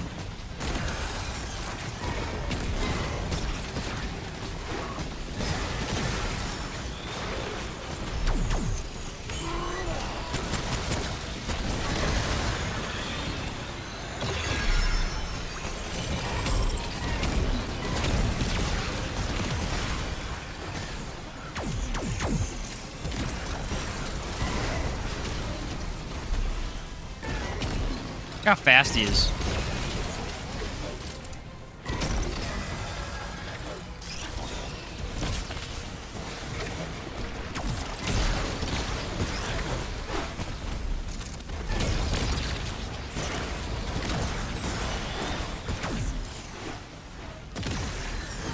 He's dead.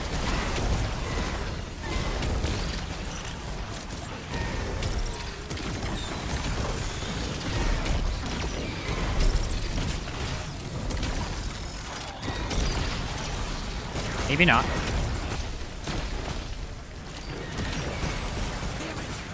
Alright, see, now we're out of mod. No, that's bad.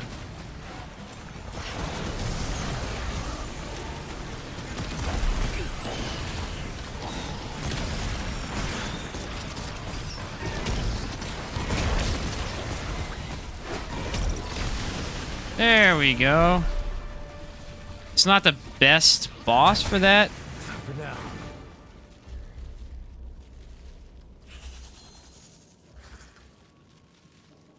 So, honest opinion. Gameplay with the setup looks like it runs much smoother. I would agree. It does. Here's honest opinion. So, from my point of view, and then I want some feedback if you guys are willing to give it.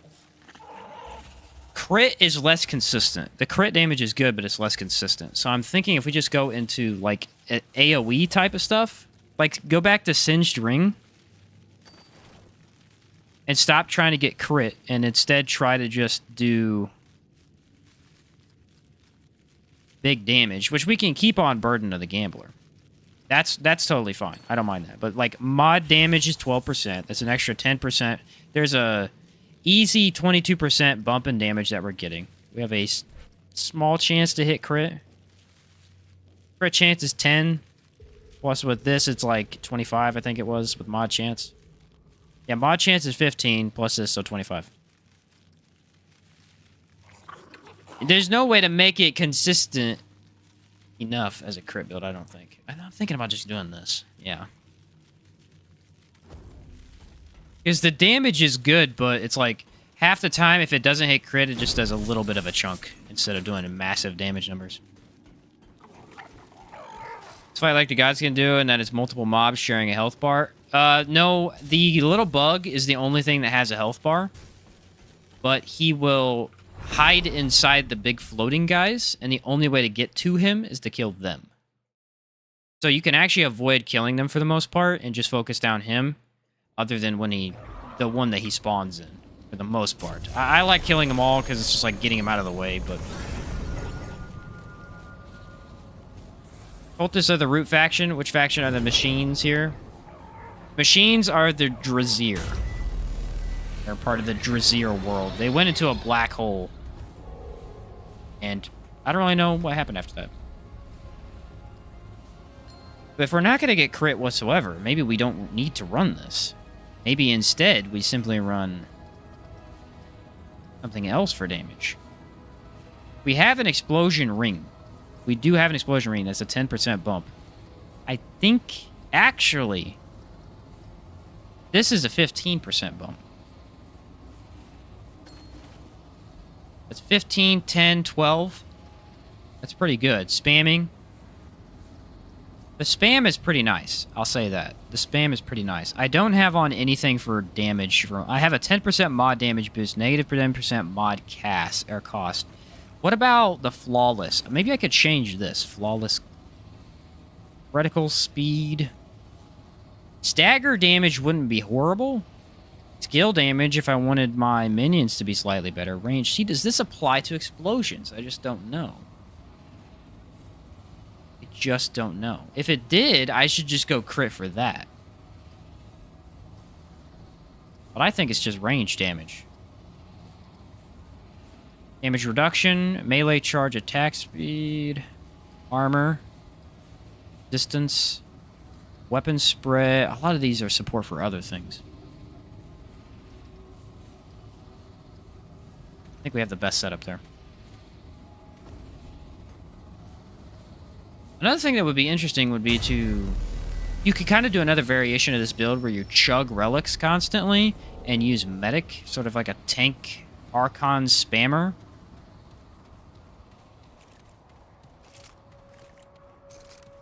The only downside with this test and bosses Akari, you're not using too much. That is 100% true. That's 100% true. Yeah, Akari was basically useless in that fight. Other than maybe a few occasions when I happened to dodge at the right time. Go with mod damage, elemental damage, mod cost. Mod damage. Elemental damage. Yeah, where is that? That's a red one. That's a good point.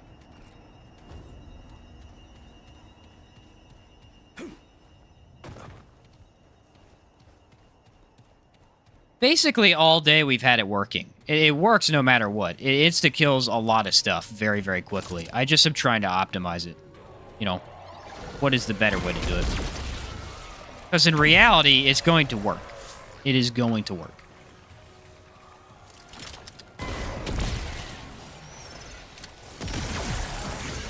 Against a lot of bosses, it's just going to put out a ton of damage.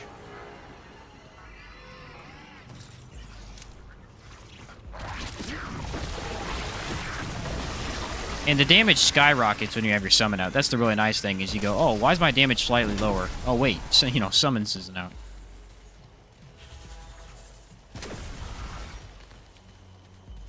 Yeah, the hatchery boss is a pretty neat mechanic.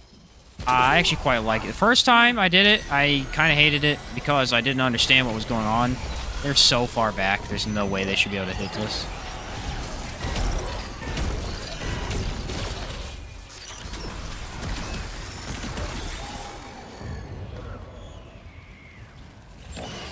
Here's a big finger cheese knife on your character. You like that one? Yeah, it's just a big old knife. Not my favorite melee weapon, but it's one that looks pretty solid.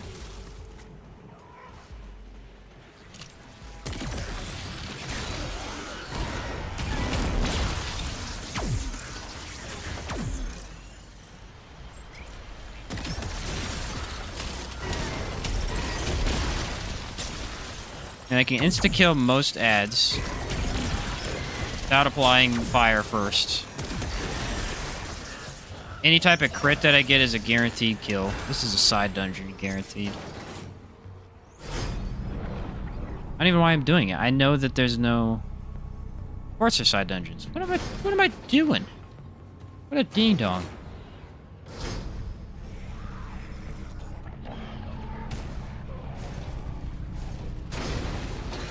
I seen someone do a variation to this setup, but they were not using summoner. They were using healer, and I think the best way to do it is to use summoner because you get a bigger damage bonus, and it's more centered towards your mods rather than just general damage.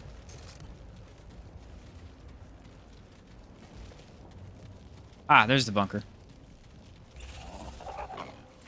I'm just happy I got that ring because that ring really is it makes this work. 1800 damage with no buffs. So that's no Singed Ring buff. That's only the mod, and that's not the burning. Or that's what I already said. Whatever.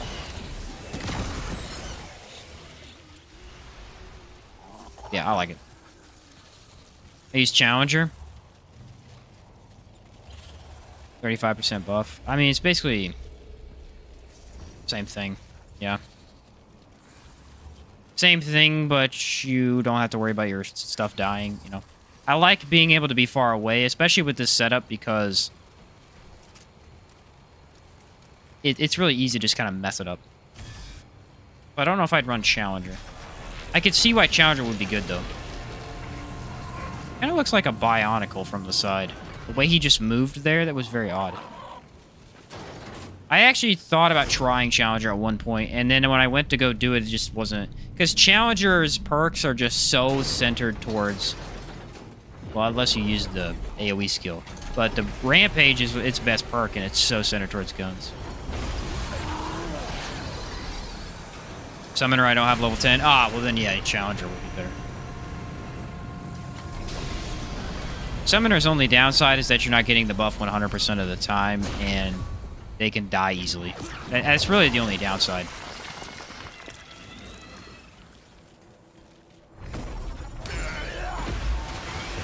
The AoE does increase the distance of the bubble, though. It's really cool. That's weird.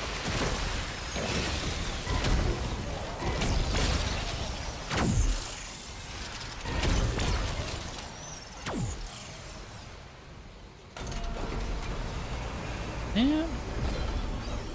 We could definitely switch off Singed Ring if we wanted to, because it's not the best buff I've seen. Oh wait, I could just die.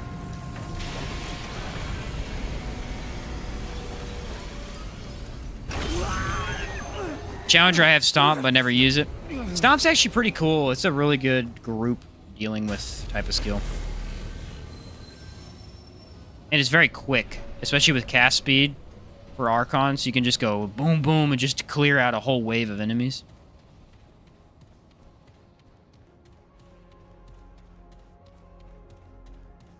They're only for the passive? Ah, yeah. Fair enough, fair enough. I mean, that's pretty much what Medic is most of the time, is just running it for the passive, so... Might as well. That's what Gunslinger is, too. Gunslinger, unless you're actively playing into fast guns, is for support, you know?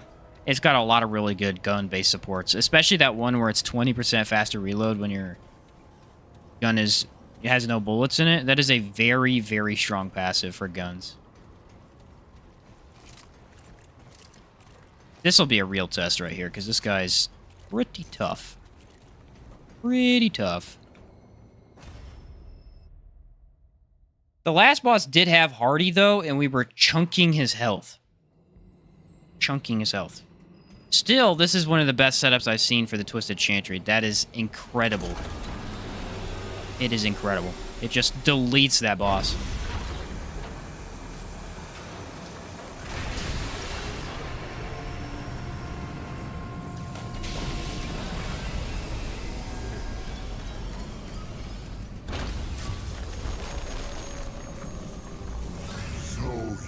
Found them. The Ember sees all. Bring them to me at once.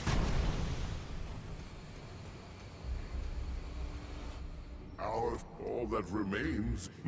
I want for the Drazil, yet I did not for immortal. That is your choice. So... I hate his alt kill. I refuse to do it after so many times. Empathy? Of course.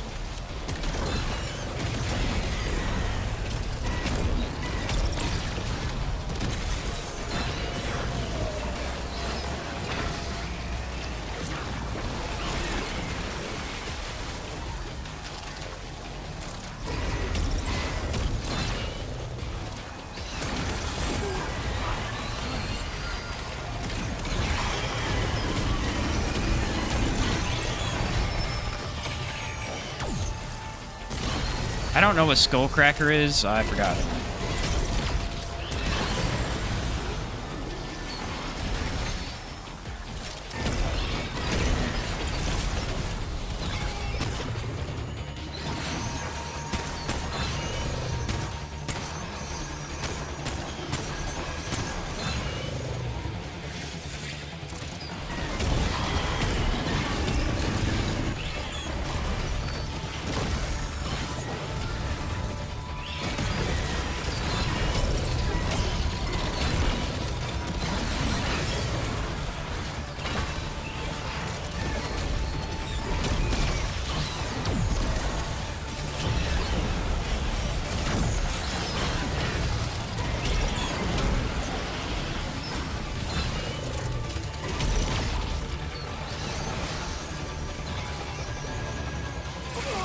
There's no way. You gotta have a gun that can shoot fast.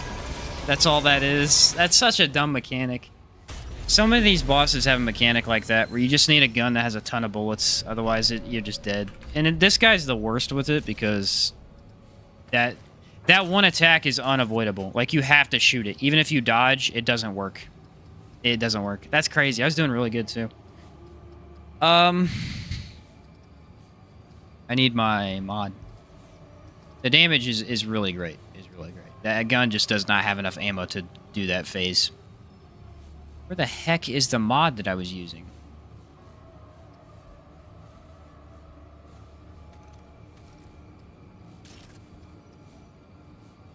Let me try it again. Let me try it. Oh, it's Helix. Let me try it again and let me reload when he does his phase change. Let me see if I could just do a little bit better at that.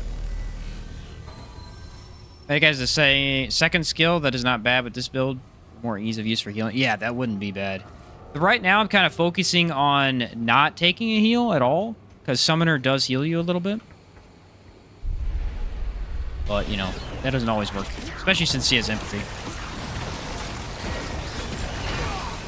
Okay, that was a little fast.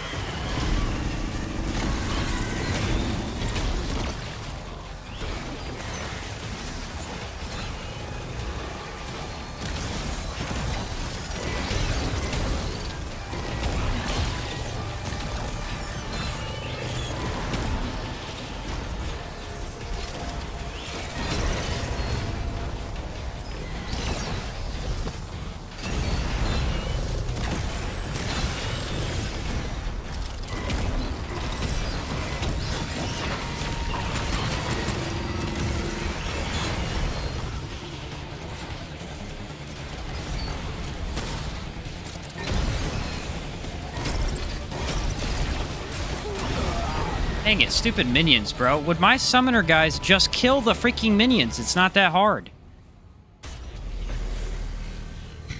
Messed up by a half a second because they're not killing the dudes. I don't understand why they're shooting. I think they're shooting the boss, but there's no reason for them to do that.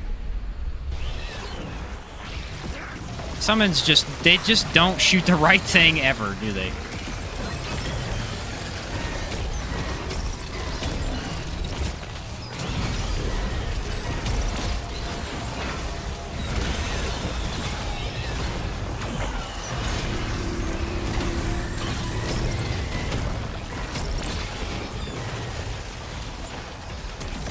He is actually aiming at them occasionally, which is nice.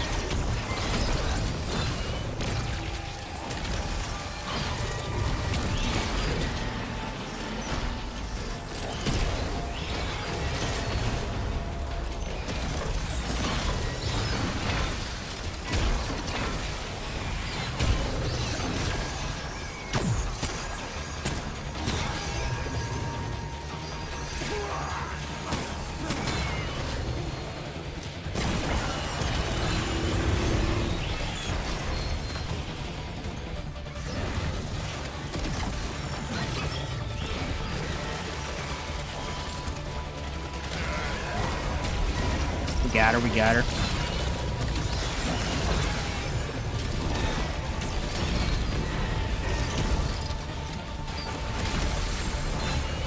Get a relic real quick for my stamina.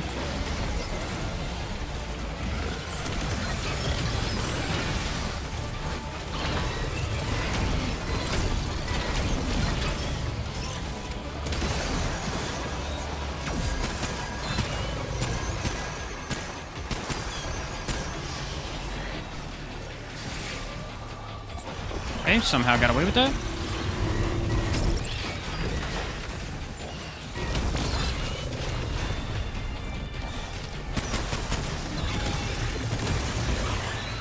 So I think that Helix is actually better. Hey, how's that, huh? You ain't so tough. Yeah, you ain't so bad. I don't know. I think Singed Ring is the wrong choice here. Yeah, that was some pretty good damage, yeah. Also triggered every time by this. Yeah, that was just really annoying. I couldn't shoot the stupid little worms. Like, come on, man. Okay, so there's a ring that could definitely bump my damage up slightly. I'm just trying to figure out what it is. Blast damage may be better. This is really solid, though. It's tricky. The damage is really good. I mean, this is Apocalypse, so I'm well aware of builds that do no damage. I've played many of them. This is a good damage build. But can we make it slightly more efficient? What does this do? Decreases all healing. Perfect dodges heal for 15%. That's a cool ring. Too bad it takes up a ring slot, though. You know? I'm thinking instead of Singed, we just go with Akari Warband.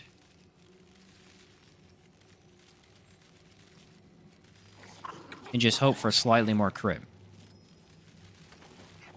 It's just so tricky. There's so many ways to do it, you know? There's so many ways to do it. And then instead of this one, we run that. So 15% damage, like a couple bit of extra crit. Now I need another boss. Hi, man. Could you help me with a Dragon's Dogma question? Heck yeah, Martin. I hope. I hope. I'll do my best. How about that? I don't know everything, but I'll try.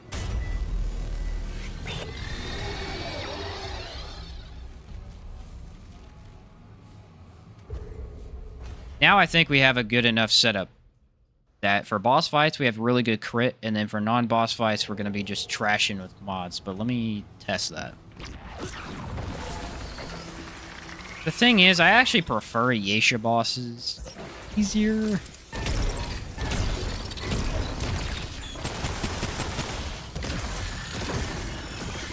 Yeah, see, the crit is really what we want to go into, because the crit's the damage. We're getting so much more crit out of it.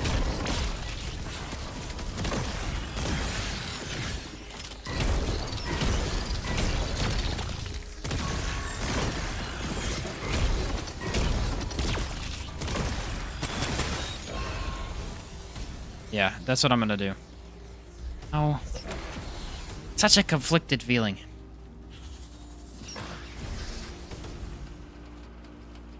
Such a conflicted feeling about this.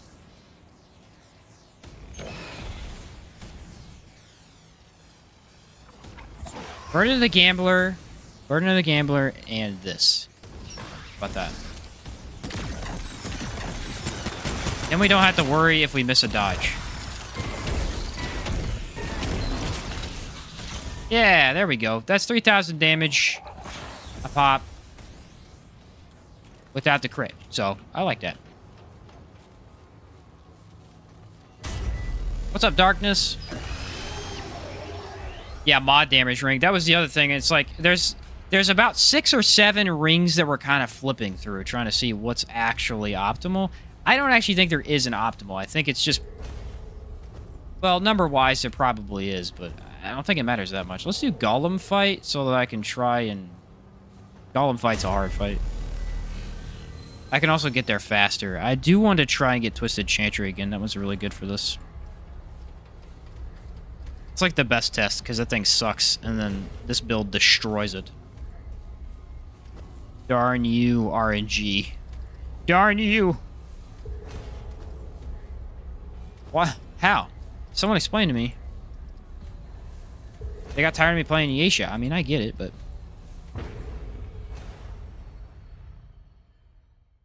Just finished my first run at around level 50 with a Mystic Knight, and I want to play the DLC. Should I change my build, or will it make it with Mystic Knight?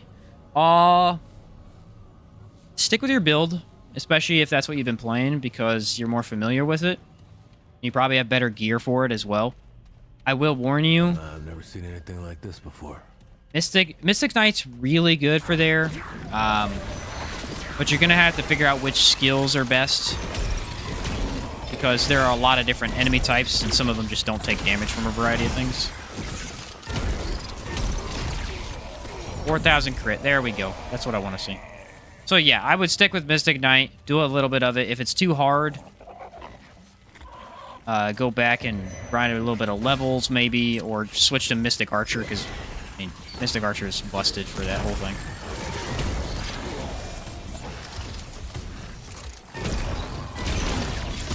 But yeah, you should be fine. There we go, 5,000. See, this is the setup that I had. Yeah, this is it right here.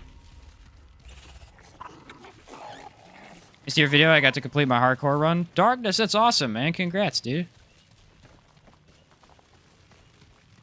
Yeah, I actually, luckily, I found that build. I created it based on one of my channel members' ideas that he threw to me, and it was really, really fun. It worked like crazy. I was surprised. Based on RNG, but when you crit, it's massive. Yeah, and I don't hate that. I don't hate that because boss fights are so long that you're going to be firing off stuff like probably upwards of 40 times, you know, for some boss fights. So it being based on RNG is not that bad. I would love it for it to be more consistent crit. But, you know, the damage speaks for itself, so we're not going to complain. We're just going to take it at face value. The other thing that's nice about this setup is you're not using ammo. And one of the biggest problems in Remnant 2 is running out of ammo. Constantly running out of ammo. So I could save a lot of ammo boxes by running this build. All right. Yeah, I'm back in Yesha.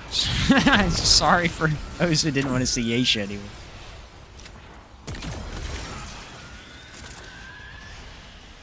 Yeah, I agree. I think this is the optimal way to play it. It just seems strong both in and out of boss fights, and then crit chance is insane, but not crit chance is still good.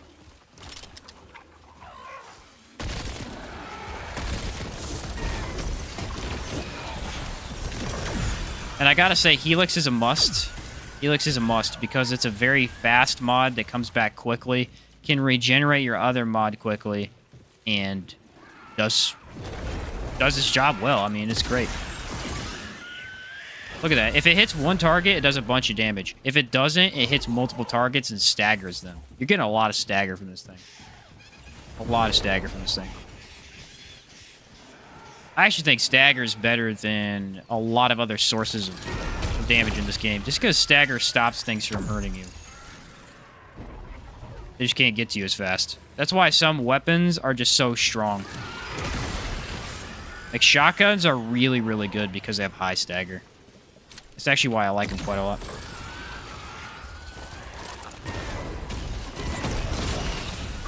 There you go, 2,800 crit from one.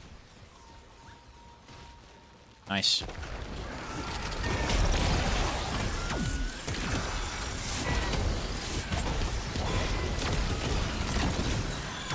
You can miss, too, is the thing. Like, it's not like you have to be as precise as possible. There, you can miss. It's fine. Just move into the other weapon.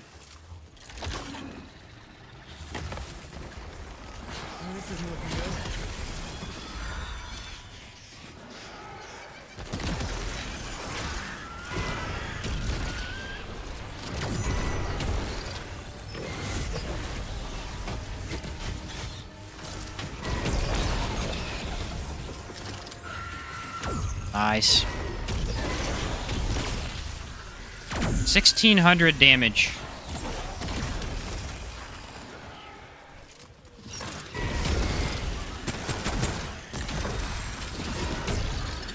Getting crit on... That's the other thing. Helix can crit, but Helix can crit multiple times. You're actually getting much better RNG chance on the crit with the Helix mod. That's why it's good. Maybe instead of the ring that boosts mod damage by 12%, you could use that buff for all damage versus burn enemies. I can, yeah. Just don't know. Is 12% better or is 10% to everything? Because really all we're doing is mod damage. I guess we are doing burn damage, too.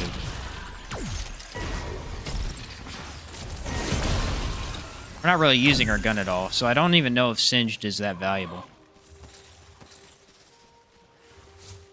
If we were using our guns more, I would say yes.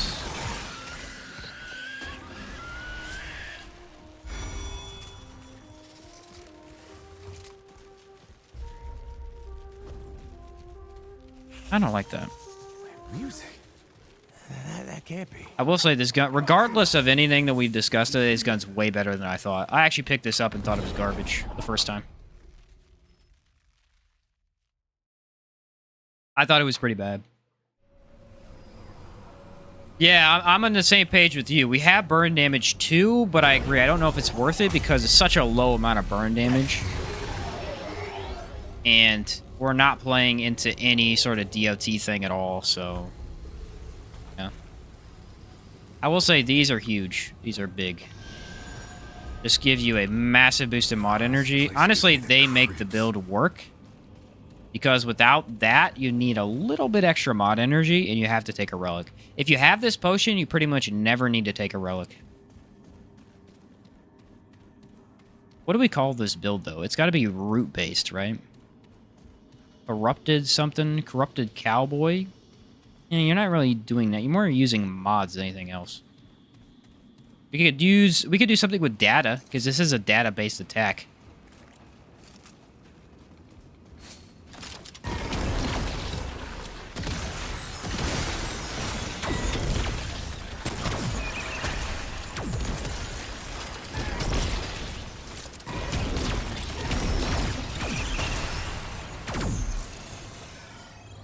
I don't know. I don't think cowboy fits at all. Even though we're wearing the cowboy pants, it just doesn't really... it's not really right.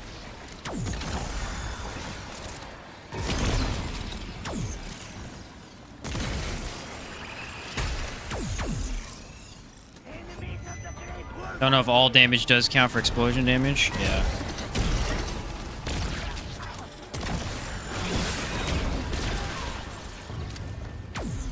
Weirdly enough, these guys that show up from the casters are more powerful than the regular ones. They seem to be faster and just shred my health. I think it's just because they surprise me, but... I'd like to believe that they're more powerful, you know? Makes me feel better about getting hit by them.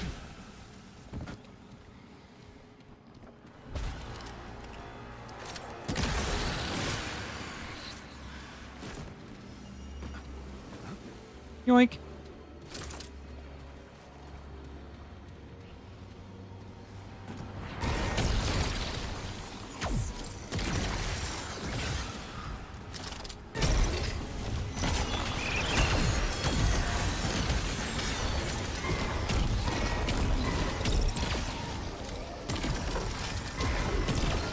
Yeah, 1500 for that crit on there. Helix, for whatever reason, is getting way more crit than my other ability. I think it's like I said earlier, it just has more chances because of it. It's getting so much crit. Which I think is why when we took off the Gambler, I was getting less damage, because it was healing a lot of my damage.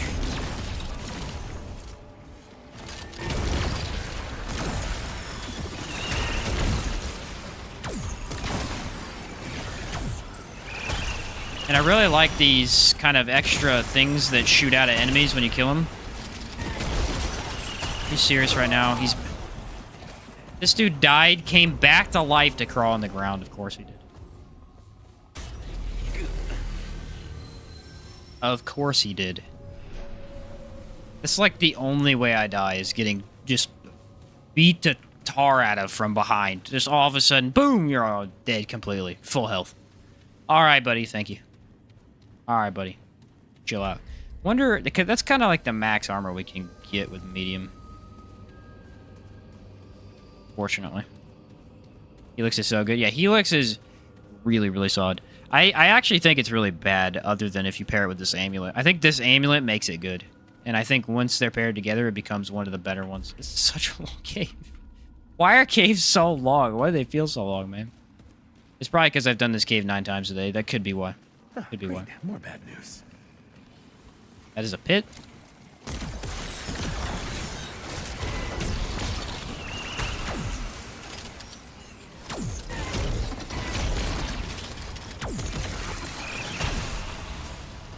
guys are tanky.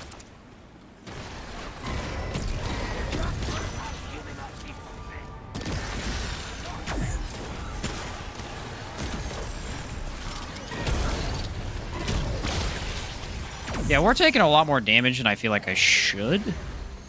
Basically, any attack is dealing all my health. I guess it's just because my last build had a bit more defense or something. Just throwing me off a little bit. It also does mess with you if you play in different difficulties. Like, I played in a Nightmare a little bit today to try farm that, and it will... Whew, you just all of a sudden start taking damage, you're like, what? Why is it dealing all of my health? For now. 1,000. Nice. A nice high number. It's great to see this kind of damage without it being weak spot or crit. Upwards of 2,000 damage from non-weak spot crit damage. It's kind of crazy.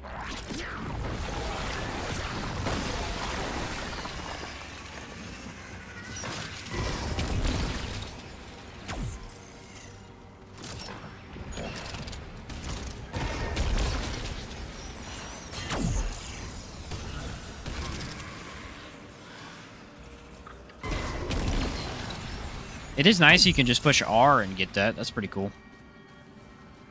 Glad I finally know about that.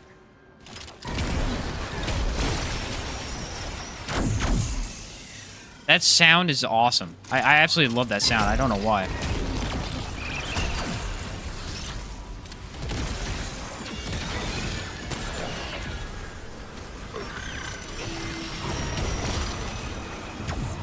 Think you're retreating? Get the heck out of here, buddy. I did not see that guy. He would have totally killed me if my minions did not save me. Was not paying attention whatsoever. Another massive advantage to minion builds. Just being a little bit of help when you need it. Not even being a main source of damage, just a little bit of extra.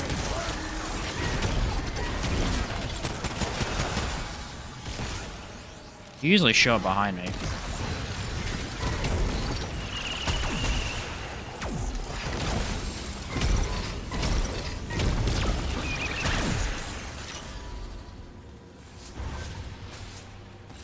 Feels pretty smooth now that we got her going.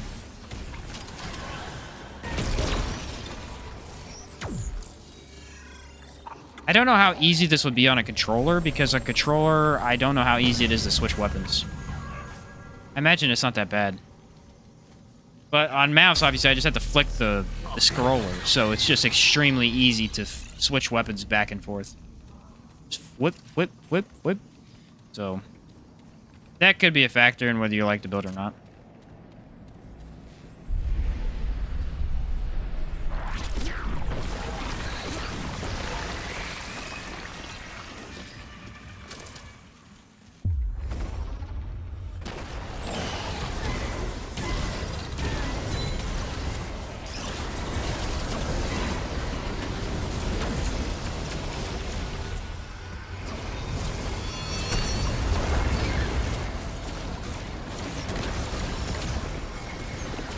Yeah, look at that damage.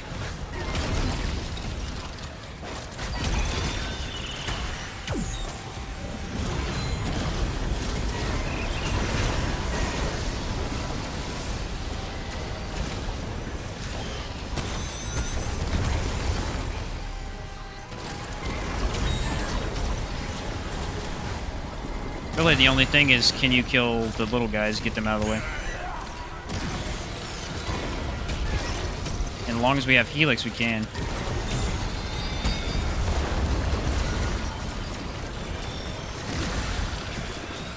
What? What hit me? I'd love to know.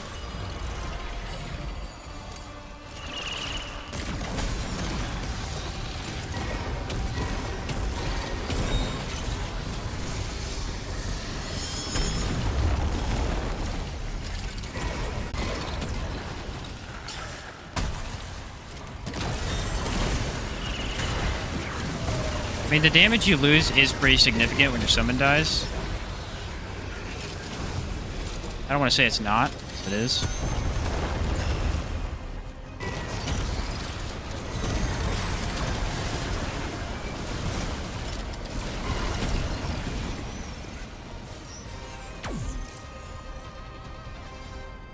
I want to see how it works against a final boss now that I finalized it, because I had to use Firestorm in order to beat the final boss. I'm thinking Helix may be better than Firestorm. It really depends on how it works.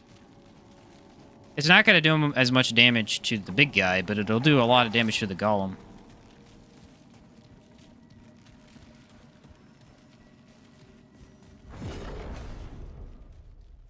For me, not so bad on controller. Okay, that's good to know. How many controller players do we have in Remnant in the chat? I tried the first day. I played approximately 10 minutes with controller and then just threw it away. Not really, but I couldn't do it. I could not do it. I think the big switch for me was that I used to play all of Halo on controller back when I played Halo constantly. And then when I switched over to PC and started playing Destiny more, I played strictly on keyboard. And so it just did not feel right. Now that I got used to like FPS without a controller.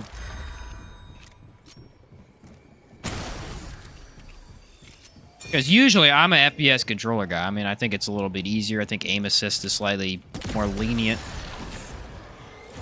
But in Remnant, your aim isn't... I don't know. It's not like aim is as important as it is in a PvP game.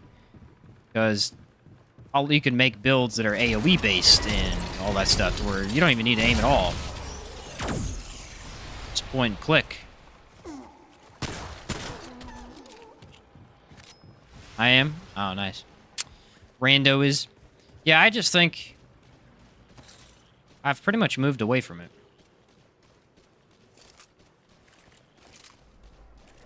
There are a couple games that I do still play on controller, though. Like if Divinity Original 2 Sin is an RPG-based game where usually people would play it on mouse and keyboard, but I can't. I just can't do it. It's so much smoother on controller for me. So much smoother. I did try Baldur's Gate 3.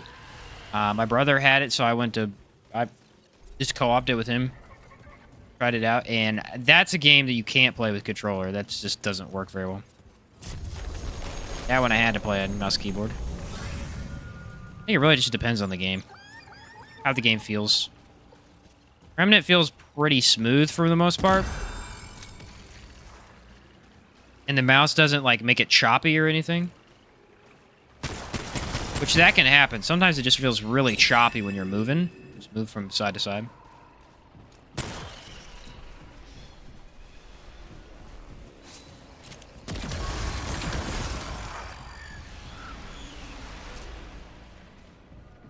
Bet you there's an elite up here.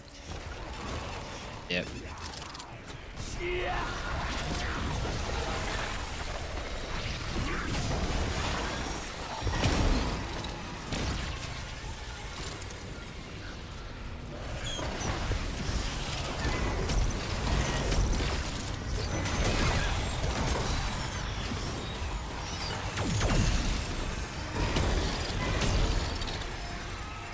I await their return. What? From where? Oh, he must have been in his animation up there. That surprised the heck out of me. There you go. Almost 6,000 crit. Almost 6,000 crit. There we go.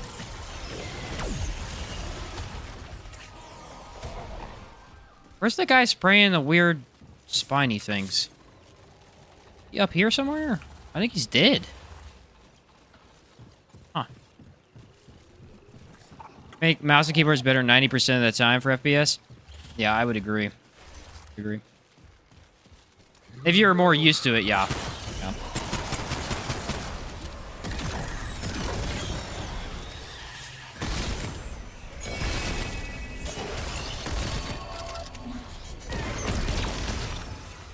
2,000 damage? Jeez, this thing just puts out so much damage, and it's just nutty that we're not upping crit for it to do that.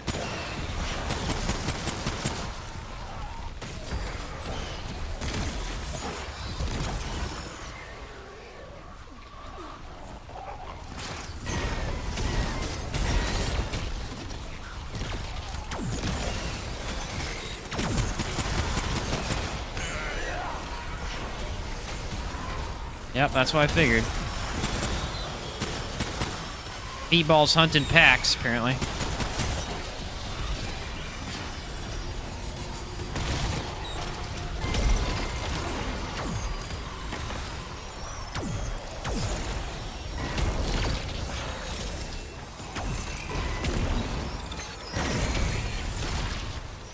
That was a lot of enemies. I have no idea what just happened, but I think 7 different areas came at me at once. You serious right now? You stupid freaking butterfly. How many times have I raged about butterflies today? It's way too many. It's way too many. Or it's not enough. That's the truth.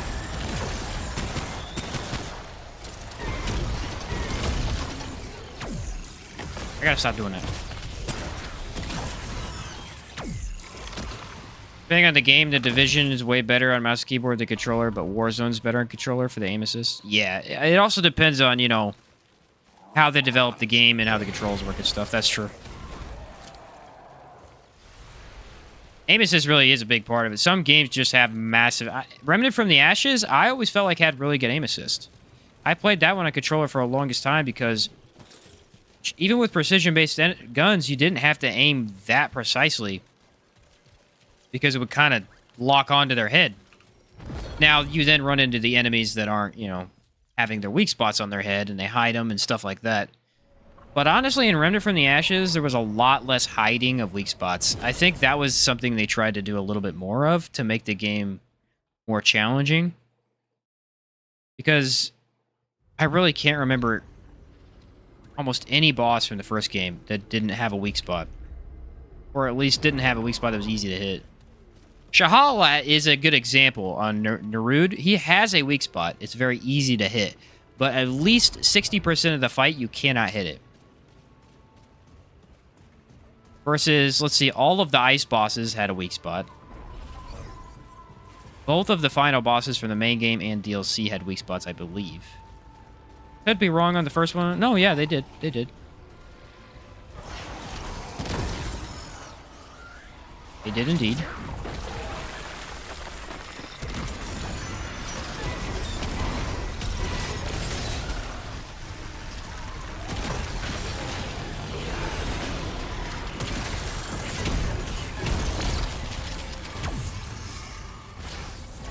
You know what did help me get a lot better at this game is from the first time. I mean, even if I'm not that good at, you know, certain aspects, I'm a lot better than the first time I played because the first time I played, even on easier difficulty, I was getting hit by everything.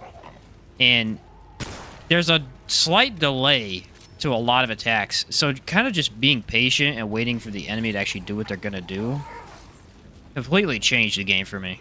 For boss fights, it's not necessarily the case. You got to kind of be one step ahead of them. But for basic enemies and elites, you can just wait for them to do what they gotta do.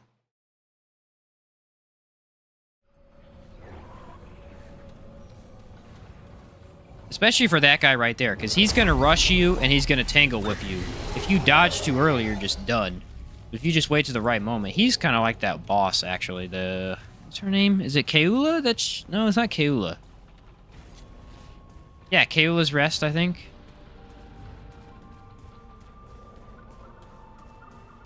Kind of similar to them.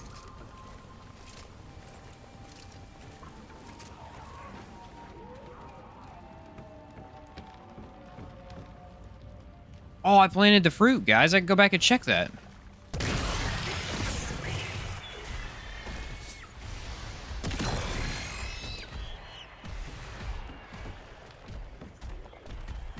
There is something really big right underneath me, and it's kind of terrifying. Oh, there he is.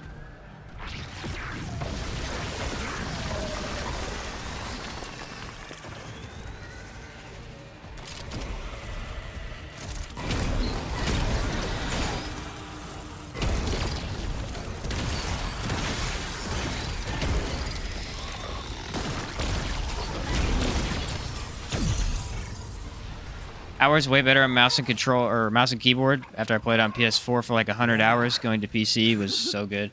Yeah, I would 100% agree with that. As soon as I could switch, I switched for that game. Mainly because of inventory management. Just going in your inventory as often as you do, it's so much easier on keyboard. Just clicking on what you want instead of sifting through everything. How many enemies do we have, bro?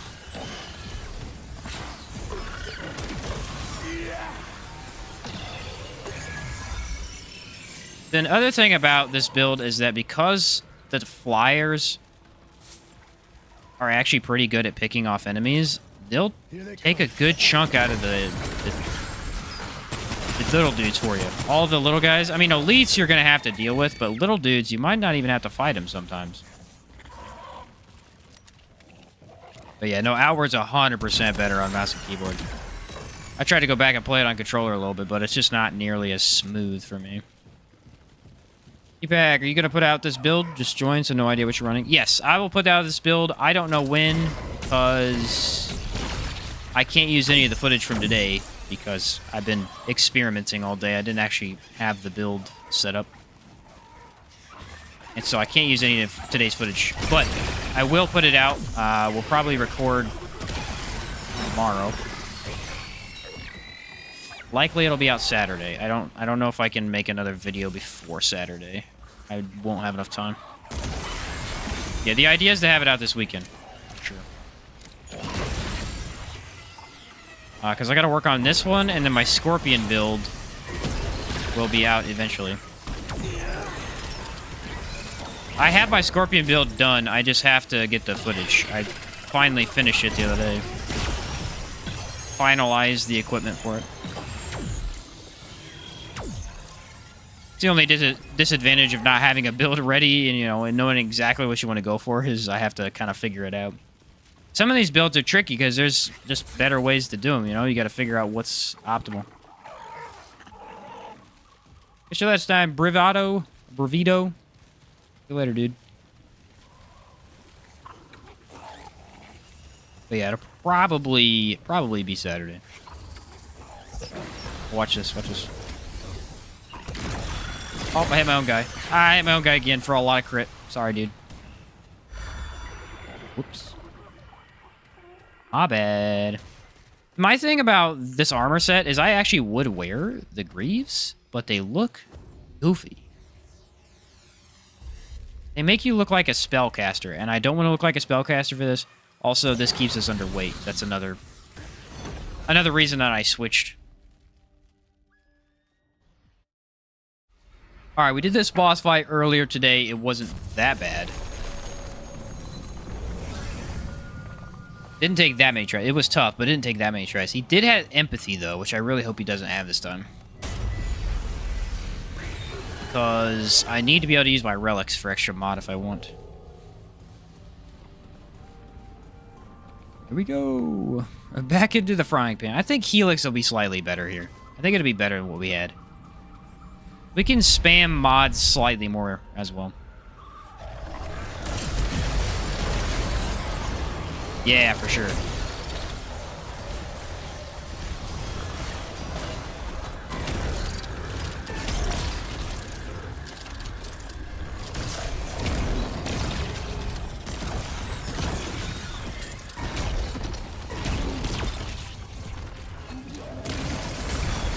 I've never seen that attack before.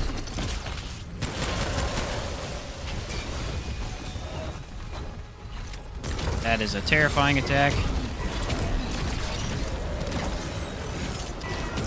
Hey, guess what he has? Empathy. Haha, joke's on me.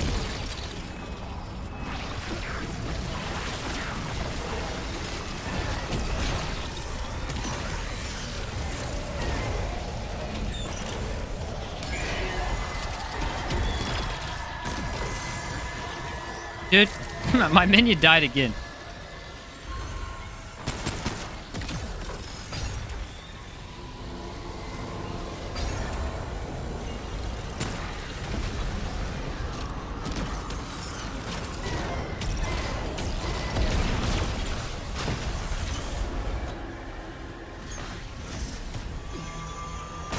Nice.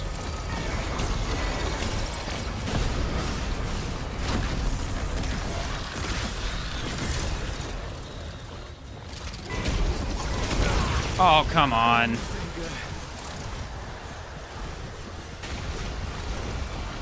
They nailed me. They got me good. Haha, sucker. You jumped at the wrong time. Loser!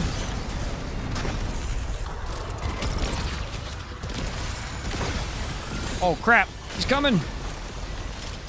He's angry.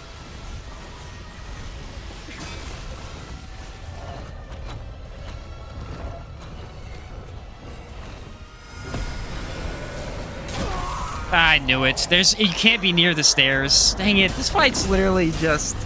It's so mechanically perfect. Like, you have to do the same thing over and over. Darn it, bro. What's up, Cap Caveman? Found your channel a few days ago, just watching Remnant vids. Watched your full hardcore run yesterday. Good. Good stuff, man. Appreciate that. Thank you for saying that.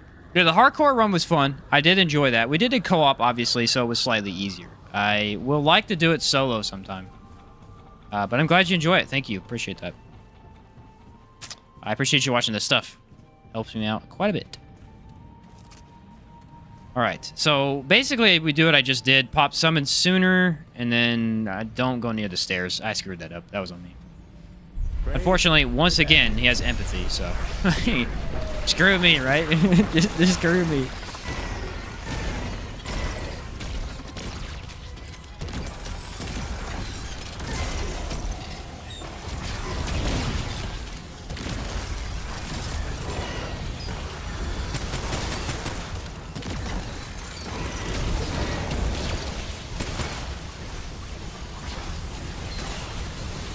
That one's so hard to dodge.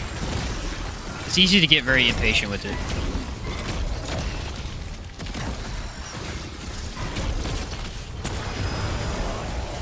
Okay, that's right. That's right.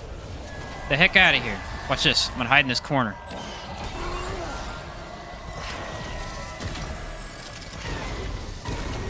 Secret strat, guys. Secret strat. Oh, the strat did not work. Ah, there's too many of them.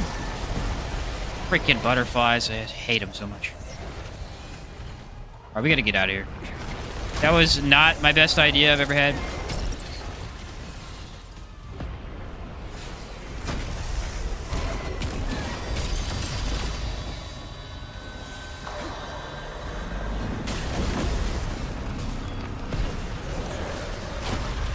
See ya. Oh, I forgot the arms are active. Ah! Being a punk right now, and I don't appreciate it. Okay, he moved to the end. That's, like, huge for me. That's what you want. That's best case scenario. It doesn't happen often, though.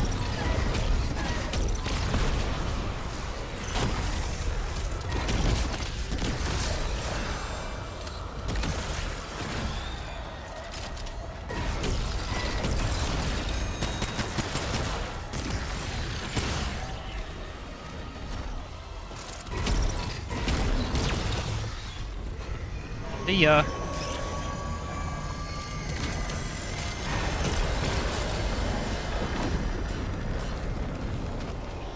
Alright, we back up. Back up a lot. Summon that thing.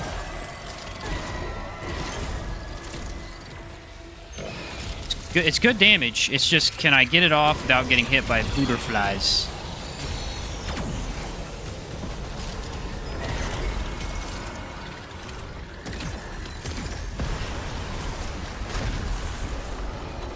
We get away from him as soon as possible, which worked out for me.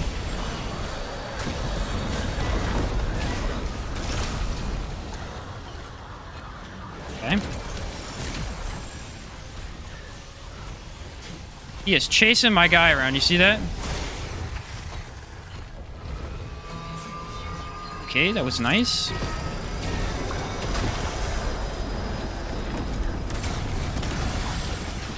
That would have been a sucky place to die.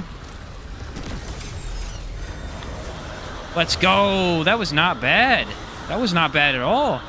That's some really solid damage we can do to both of them. Oh yeah.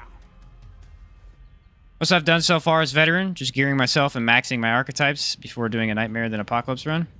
Nice. Yeah, that's what I usually do. I usually play... my first run of the game was on Survivor, which really you don't need to ever play Survivor again if you don't want to. But I always do first time. And then Veteran is where I start after that, go to Nightmare, and then farm out Nightmare and Veteran a lot to get some gear, and then do Apocalypse. Do Apocalypse before then, it's rough. The hardcore one. Yeah, hardcore was actually pretty fun, I gotta say, because here's the thing about it, is I'd farmed out so much gear for a long time that I had pretty much all the items. And then when I had to do the hardcore run, I had nothing. So it felt more like I was just... had to create a build on the go, or on the fly, and that was pretty cool. I ended up with a status-based build, which I had not even done before. And honestly... worked pretty well. I'm not sure if just pure on fire damage is better than status, but it was a pretty interesting idea. And the energized net coil is actually pretty solid at killing ads. The little AoE explosion things, quite powerful. I was very surprised by how good that was. Well, ladies and gentlemen, that build works great. We finally solidified it.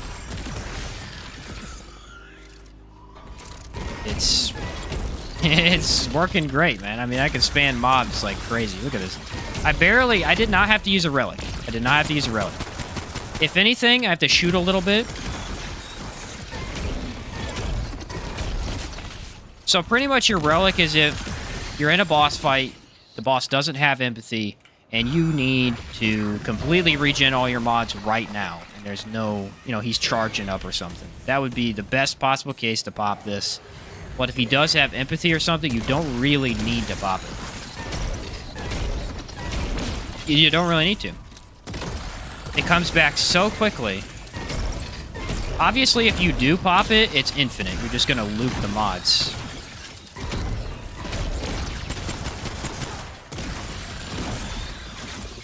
But yeah.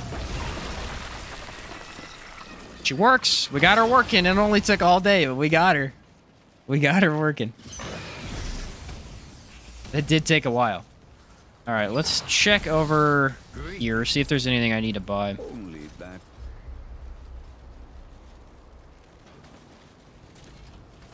I should just buy these since, Decrease stamina recovery delay by 75 seconds. Or 75%, stamina regen penalty by 50%. It only lasts 60 seconds, but you could dodge forever. 35 corrupted illuminite. It's crazy to think about how much I've played and I still haven't upgraded all these. Basic melee attacks. Increase the next weapon charge by 7%. Max is 5 stacks. What do we think the best melee mutator is? Gain 10% melee damage when gray health is present. Continuously aiming increases range damage by up to 10% over 3 seconds. Ooh, I have an idea for that one, actually. Continuous aiming increases range. Does that count if you just keep aiming while reloading?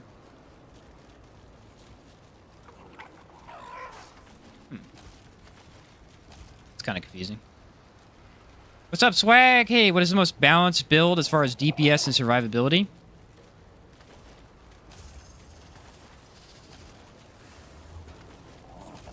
All roads.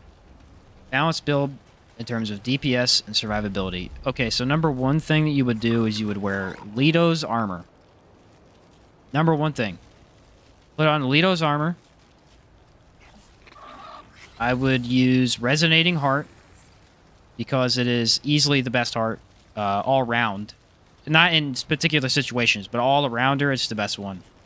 So you've already got Leto's Mark II with that relic. That's going to make you somewhat tanky. You're going to wear Bright Steel Ring.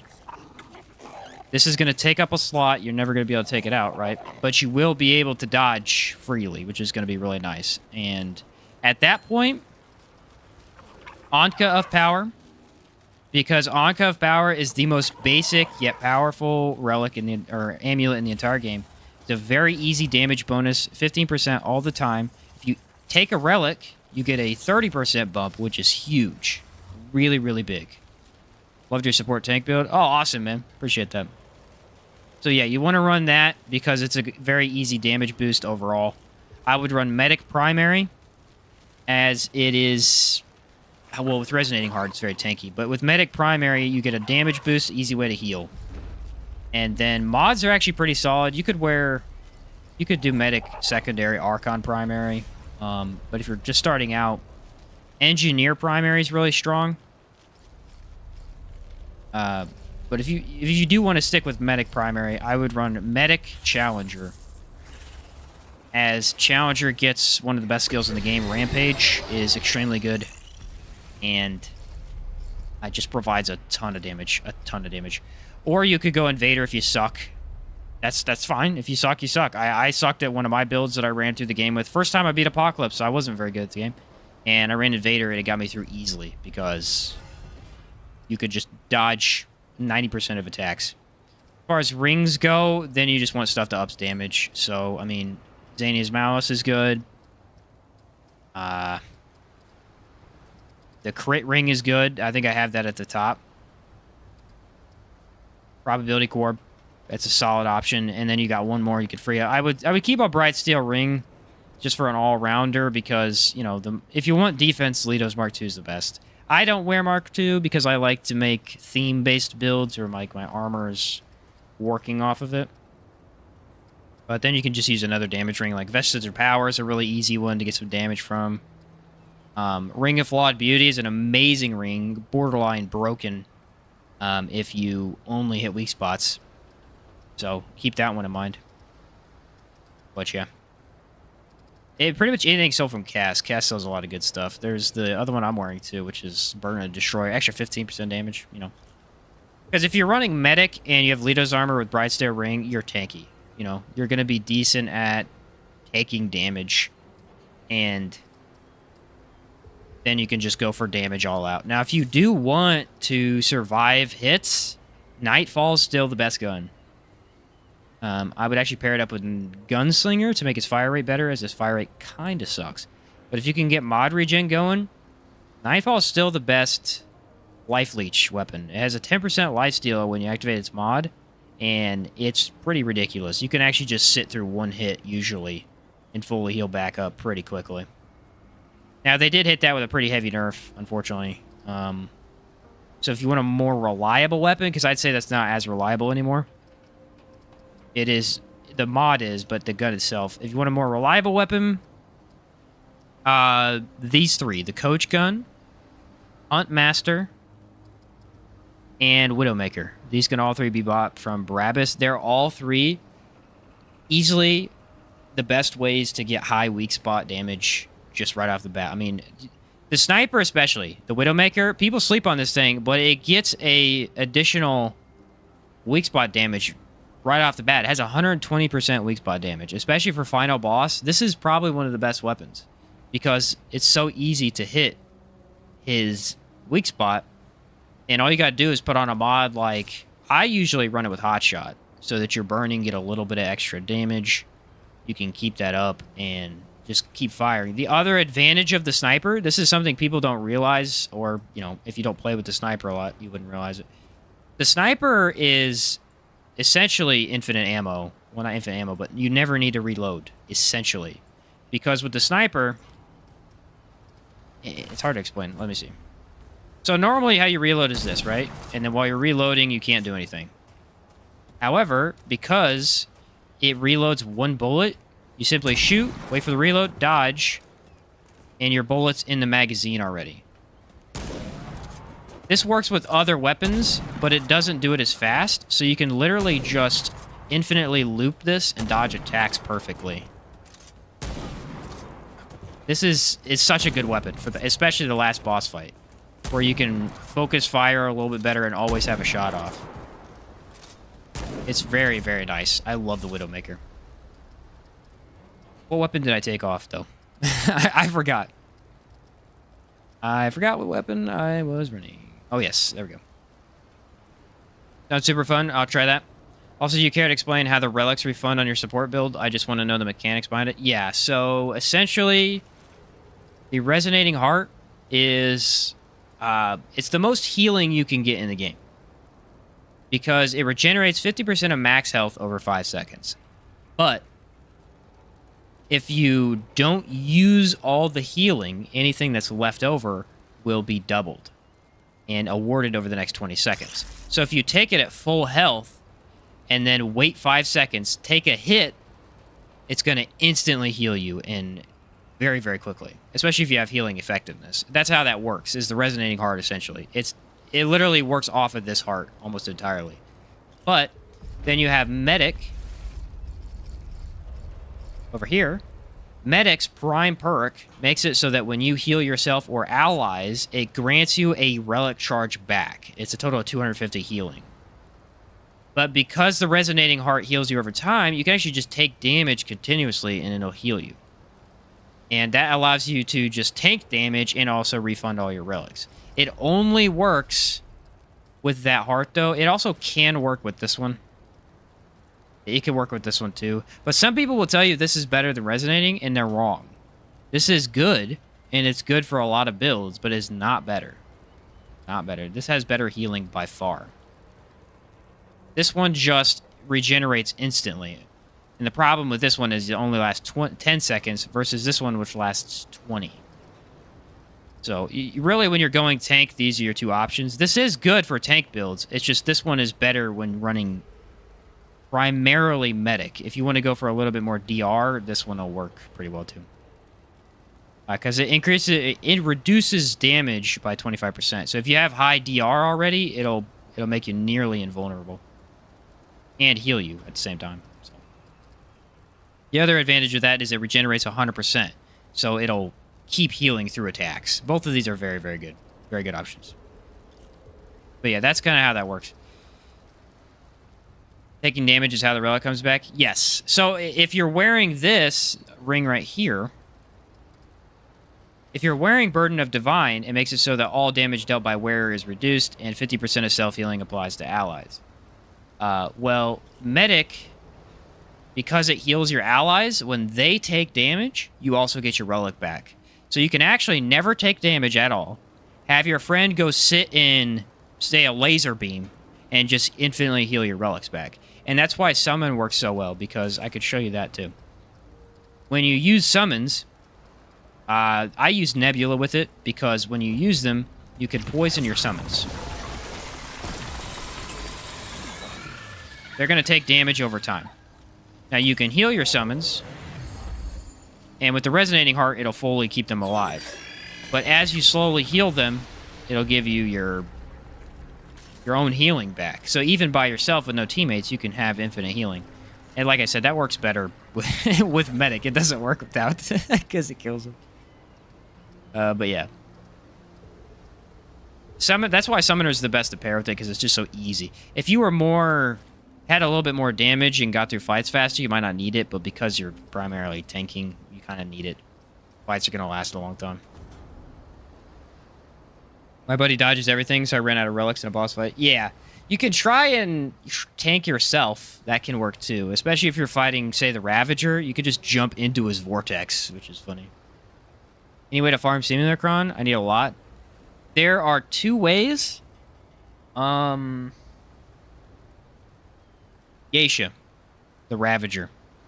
You do Yeisha, the Ravager. You'll have to clear the whole world, unfortunately, but at the very end, when you pull the lever, there's usually a Simulacron right there. The other one is actually Nightweaver. If you... I can re-roll it to show you. I don't know what the best is or anything, but I know these are two locations that I always find. So if you go to Lawsome and roll an adventure, you do it on Survivor, so just do it real quick. Boom, Survivor, run through. You want Morrow Parish, because that means the Nightweaver's there. And usually there's a Simulacron in the hospitalized place where you actually fight Nightweaver. Usually. Sometimes it's very easy to find, sometimes it's kind of hidden. But those are the two kind of just right in your face Simulacrons that I've always find. What's up, 1300? Been watching your Souls playthroughs. Great content, brother. You mentioned trying Neo a couple of times in the playthroughs. Do you ever get to it? Or have any plans to in the future? Yes, I actually did play Neo 1. I did a full live stream series. It's I don't know if it's in a playlist or not. My playlist got goofed up, and I haven't gone back and and fixed them for my live streams. So, but I did make a video overview of that on my channel. You probably have to search Neo on there or something like that. But I did do a full playthrough of Neo 1. I haven't gotten to Neo 2 yet because it came out. Remnant 2 came out. That playthrough went really, really badly. I almost quit that game because it was too hard. And then I learned the mechanics and finally overcame. It was a lot of fun, actually, after that. Yeah, good luck, Captain Caveman. Like I said, it's not like super guaranteed or anything, but those are the two locations I find them almost always every time I run through. Neo's one of my favorites. Yeah, I am planning on playing Neo 2 eventually. Just got to get through all my Remnant content. Because I did enjoy number 1 once I finally learned the mechanics. Neo 2 is way harder. Really? Now, I didn't play DLCs for that game because it would have taken way too long. That game is a very long game. I just played through the main game, though. Didn't see it in the playlist section. Yeah, sorry, dude. I need to go back and fix some of my playlist sections because there for a while they just kind of got a little bit. I just wasn't on top of them. I was just live streaming. So, but yes, I would search Neo on my channel. You should be able to find it if you were interested in it. Yeah, dude, I really did. I raged quite a bit. I got mad. I was actually upset. I genuinely hated the game at one point, and then eventually was like, nah. Actually, it was kind of funny. So it was was it a Tuesday? It was a Tuesday, right? I stream every Tuesday, Thursday. And it was a Tuesday. I got done with the stream, and I literally told everybody, I'm not playing this game anymore. I'm done. I'm moving on. This is horrible. And I sat there. I'm like, this doesn't make any sense why I cannot beat this game. It's so hard. I went and watched someone speedrun the game. And let me tell you, that helped a lot. And then I went and I wore no armor for half the game because it gave me bonus damage. And so I actually finally learned something from watching someone speedrun it. It was a lot better. A lot better after that. Neo 1 weapon scaling made it super easy for Neo. Neo 2 didn't scale the same. Ah. Yeah, Neo does have a lot of mechanics. Like, Remnant's kind of my type of game, I would say. And the mechanics you have in this is dodge and heal. You know, it's a pretty standard Souls-like type of thing. But Neo's not even really a Souls-like. It's got so many mechanics, like stances and different weapon moves in those stances. Equipping certain skills that go with that. Equipping certain skills that may counter a boss entirely, you know. So it was a lot, but it was actually cool once I learned it. Seen no-hit speedruns on Neo 1? Those guys have no life. Dude, that's crazy. I know. It's nuts. That's the one I watched was a no-hit one because I was like, I gotta learn something. Yeah, I couldn't do a no-hit. That was, I would say, one of my better gaming experiences for sure. I felt like I got a lot out of that game. I enjoyed it, but it's like I actually learned a lot from playing the game. Because it was so mechanically sound that you just had to really focus on what the game was throwing at you to beat it. E-pulse, parry, on and on. Hats off to you. I'm good on those games.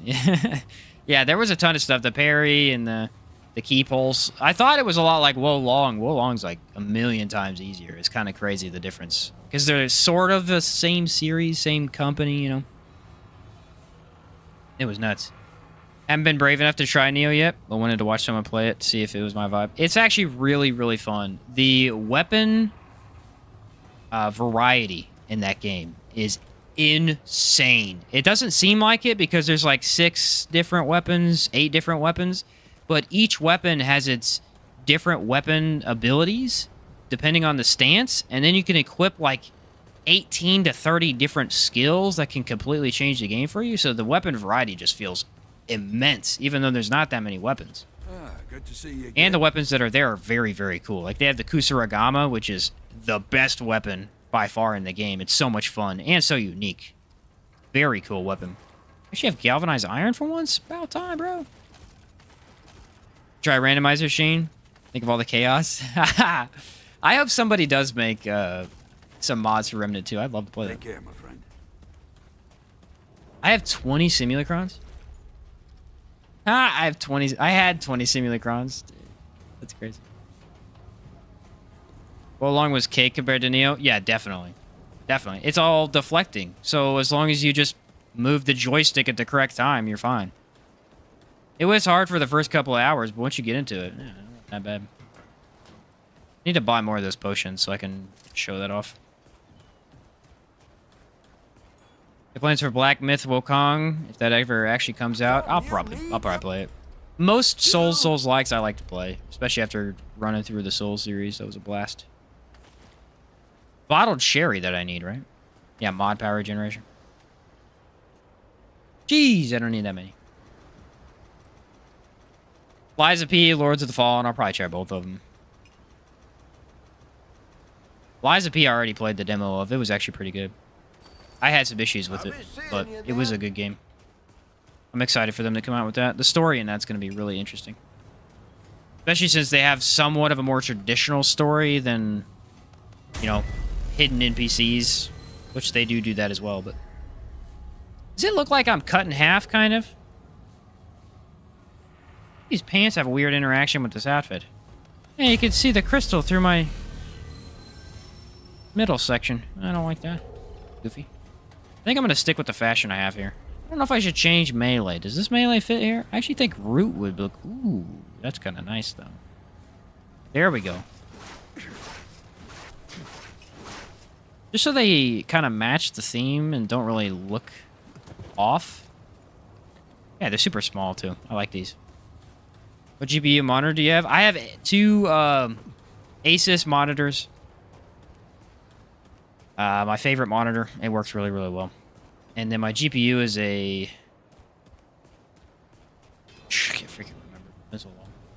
I think it was a 1070. NVIDIA 1070. It... I mean, it runs everything. I did lower my graphics for this game, though. It wouldn't... I wasn't able to stream Elden Ring on max graphics. It crashed multiple times. I had to lower graphics. I lower graphics in this game because it doesn't matter. It looks the same either way. And also, it just... so not optimized. Naruto is so bad on higher graphics. It just won't play. It won't play at all. It literally just stutters every 3 seconds. It's really bad. But I did play on higher difficulty, or higher graphic settings for a while, and here it wasn't that big a deal. Until Naruto, and then Naruto said, nah, we're not doing this. I think the traits were fine. Did we finally finalize that, fix it? I think we did, because you want amplitude for sure. Regrowth and triage pair up very nicely. Yeah, I think we have everything set up, guys. I think we're good. We can get to work on the vidya. Saving up my money for the QD OLED 4K 2040 HZ monitors coming up. Nice. The biggins. The 4090 hype train, yeah. Naruto was Nerud. Hey, it's true though, David. Naruto sucked. I'm not gonna lie. Not gonna lie. So far, I'd say top 5 weapons for me. I mean, we got a little bit of time. I'm not gonna go play anymore for those wondering, because I'm about at the end of my stream, but I'll talk for a little bit. Twisted Arbalist sucks. There's an exploit that you can do. I actually want to see if we can pull this off, because I want to show you guys. There is a really stupid exploit right now that makes Twisted Arbalist slightly the best gun in the game. It's not nearly that good normally, but you can kind of cheese it with the boar mod. Some of you may have already seen this, but for those who haven't, you can attach the boar mod, switch to the Arbalist. If you do it right, you can kind of hit the side, and it'll... I need to get it in the right spot, though. I've never done this before, but I've seen people do it. It'll kind of bounce infinite... I wonder if they fixed this. It'll bounce like an infinite number of times. And just... give you huge weak spot numbers. Which is not working right now. I actually don't really fully know how to do it. They may have patched it already. But there used to be a way to do that. It was kind of stupid. The bandit mutator? Is that what it is? Ah, okay. Yeah, I didn't watch full video, so that's why. Always watch the full video so you know what's going on. Apparently. Actually not even hit weak spot at all. Oh, I see what you're saying, though. Look at that. Boom. It's actually not a bad gun. I don't know if they patched this or not. I feel like they kind of did.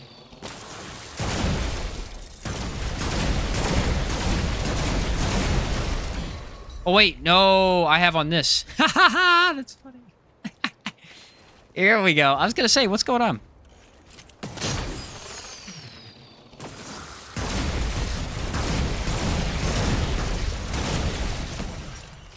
Now, what gets really stupid is that... Don't let me forget what I have on right now, okay? What gets really stupid is if you use... I think it's Challenger? See if I could do this right. I can't remember exactly what it was. I make my wife's playthrough easier by recommending her to watch your guides. too handsome. That's funny, man. Hey, that's fair enough. Yeah, you don't want your wife... You don't want your wife watching that. I get you. All right. So now it should be able to work. So ready? I think I don't know if I could show damage numbers. I might be able to.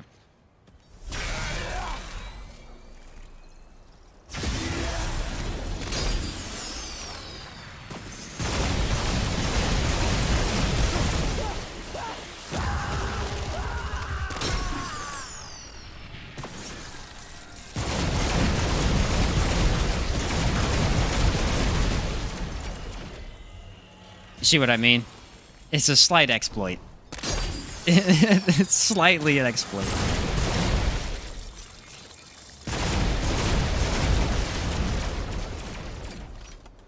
Just a little bit. I mean, just a wee bit. Why does it work? I have no idea. But if you want to do, you know, 7,000 DPS and... Yeah. Essentially, if you want me to explain it, it's Arbalist is an interesting weapon that its bullets bounce off of targets, right? Well, when you use the bore mod, it's guaranteed weak spot. But for whatever reason, it bounces in between the bore over and over and does, like, insane damage. But attaching it also increases weak spot range crit chance by 15%. So essentially, you're getting weak spot crit over and over and over in this tiny little thing. And if you run Rampage on Challenger, it amps up your damage and fire rate. So you're just getting some absolutely nutty build. You got a pill guy for this? I don't. Some people do. Look up Twisted Arbalist. It's nuts. It's nuts. I don't know if it's going to get patched or not. I kind of feel like it should. Well, I don't know. Like, Rampage doesn't activate that quickly, and that just activated in seconds.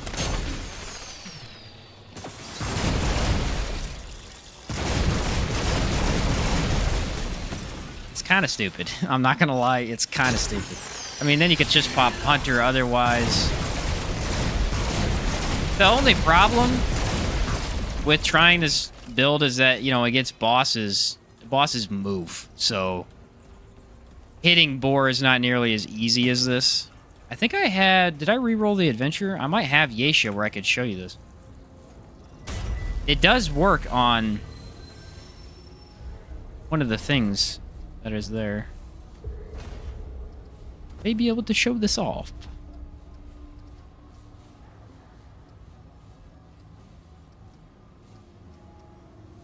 Don't know if I... Oh, yeah, Root Nexus. You can show it there. Imagine it might be hard to use even in a boss fight. Yes, that's what I'm saying. Like, in an actual boss, it's going to be tricky. But there are times when bosses give you a chance to do stuff like this, so...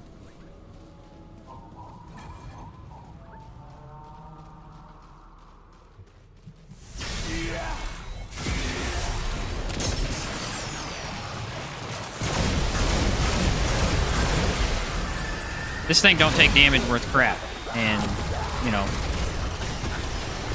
I just did half of its health in a half a second, so... Problem is, you know, then you get minions. It's actually truffled. But look at the damage I just did. That thing doesn't die at all. For the new fast travel or the drop-down menu from R1? The new one's better. The new one is easier to get around. You can go exactly where you want to, you know, go on the map. You can see where everything's laid out. So yeah, like if you do it properly, this is just stupid.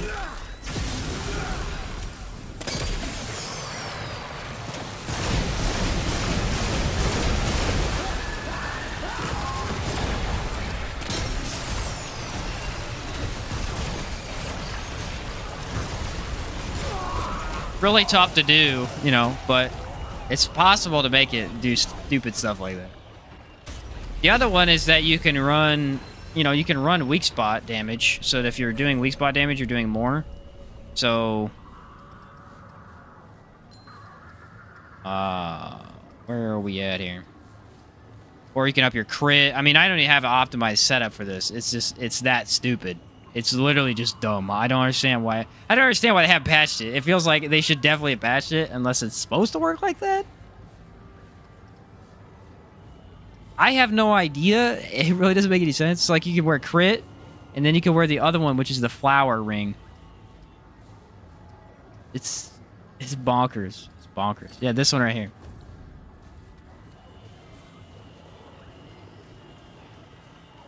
For your support tank build cut.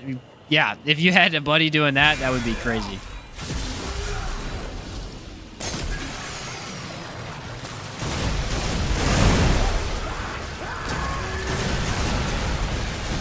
See what I mean?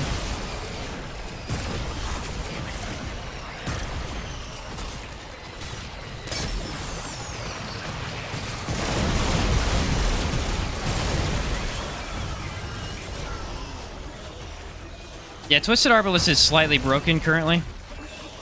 It's actually the best gun in the game, simply because you can do dumb stuff like this. Yeah. It's just dumb. It's actually dumb. With the right setup, it just, it destroys. And you can up your crit, too. That's not even max damage. There's more. Yeah, it's legitimately broken. It's crazy it hasn't been patched. It's crazy. Like, let's actually look at the damage numbers.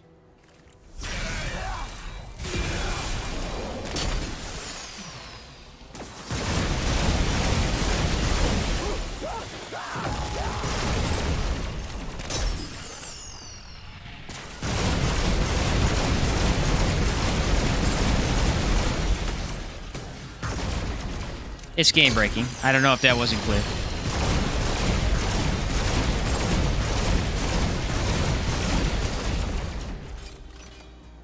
That's over 258,000 damage in like 20 seconds. Which is more than most bosses have health, so. But again, like, that's not going to work against a lot of bosses.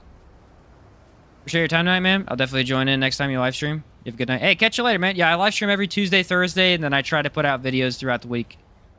And I have to play at night to record footage and stuff, so it takes me a bit. But yeah, I'll be glad to see you.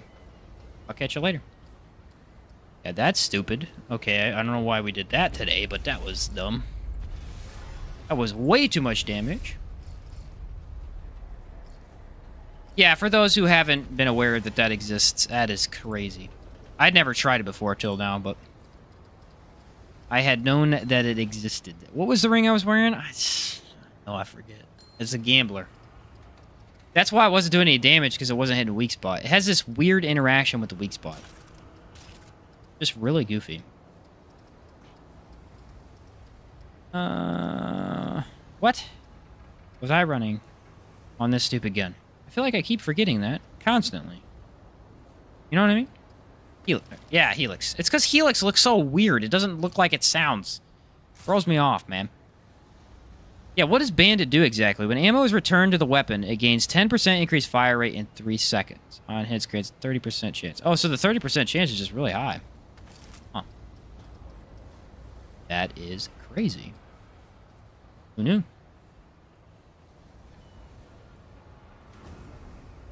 Who knew? Well, anybody got any questions? This is probably about it for me tonight. Gonna go get some food, eat. I got a couple things to do in the morning, and then I'll get on some video making tomorrow. I had a fun time. I think the stream went really well. I like doing these streams where I don't really know what build I'm kind of making fully, but we try to test the stuff out and get her working. I get some input from you guys. It's a lot of fun. It's a lot more fun than trying to figure it out by myself. I'll tell you that much. What does this do? I don't know. Pretty helpful. So anybody who gave advice, I appreciate it. We got her set up. I like it. I like it quite a bit. It's pretty spammy. You never really have to shoot your gun other than your pistol if you want to get some mod regen back faster, and the summons are there for some support. She works. She works better than a lot of the builds I've used, so that's good. That's pretty much the bar. Is it as bad as my worst build? Is it as good as my best build? I wouldn't say it's better than Deceit, because Deceit is just so easy, but this is much less maintenance than Deceit is. Deceit is a lot more maintenance to actually pull off. This is just shoot and pull the trigger. Or shoot your mods out, never pull the trigger. Just switch weapons. Yeah, pretty cool. Stream, awesome as always. Hey, appreciate it, David. Alrighty, guys. Thank you for watching. Appreciate all the content you guys watch, and thank you for supporting the streams. It means a lot to me. Really helps me out. That's about it. I'll catch you next time.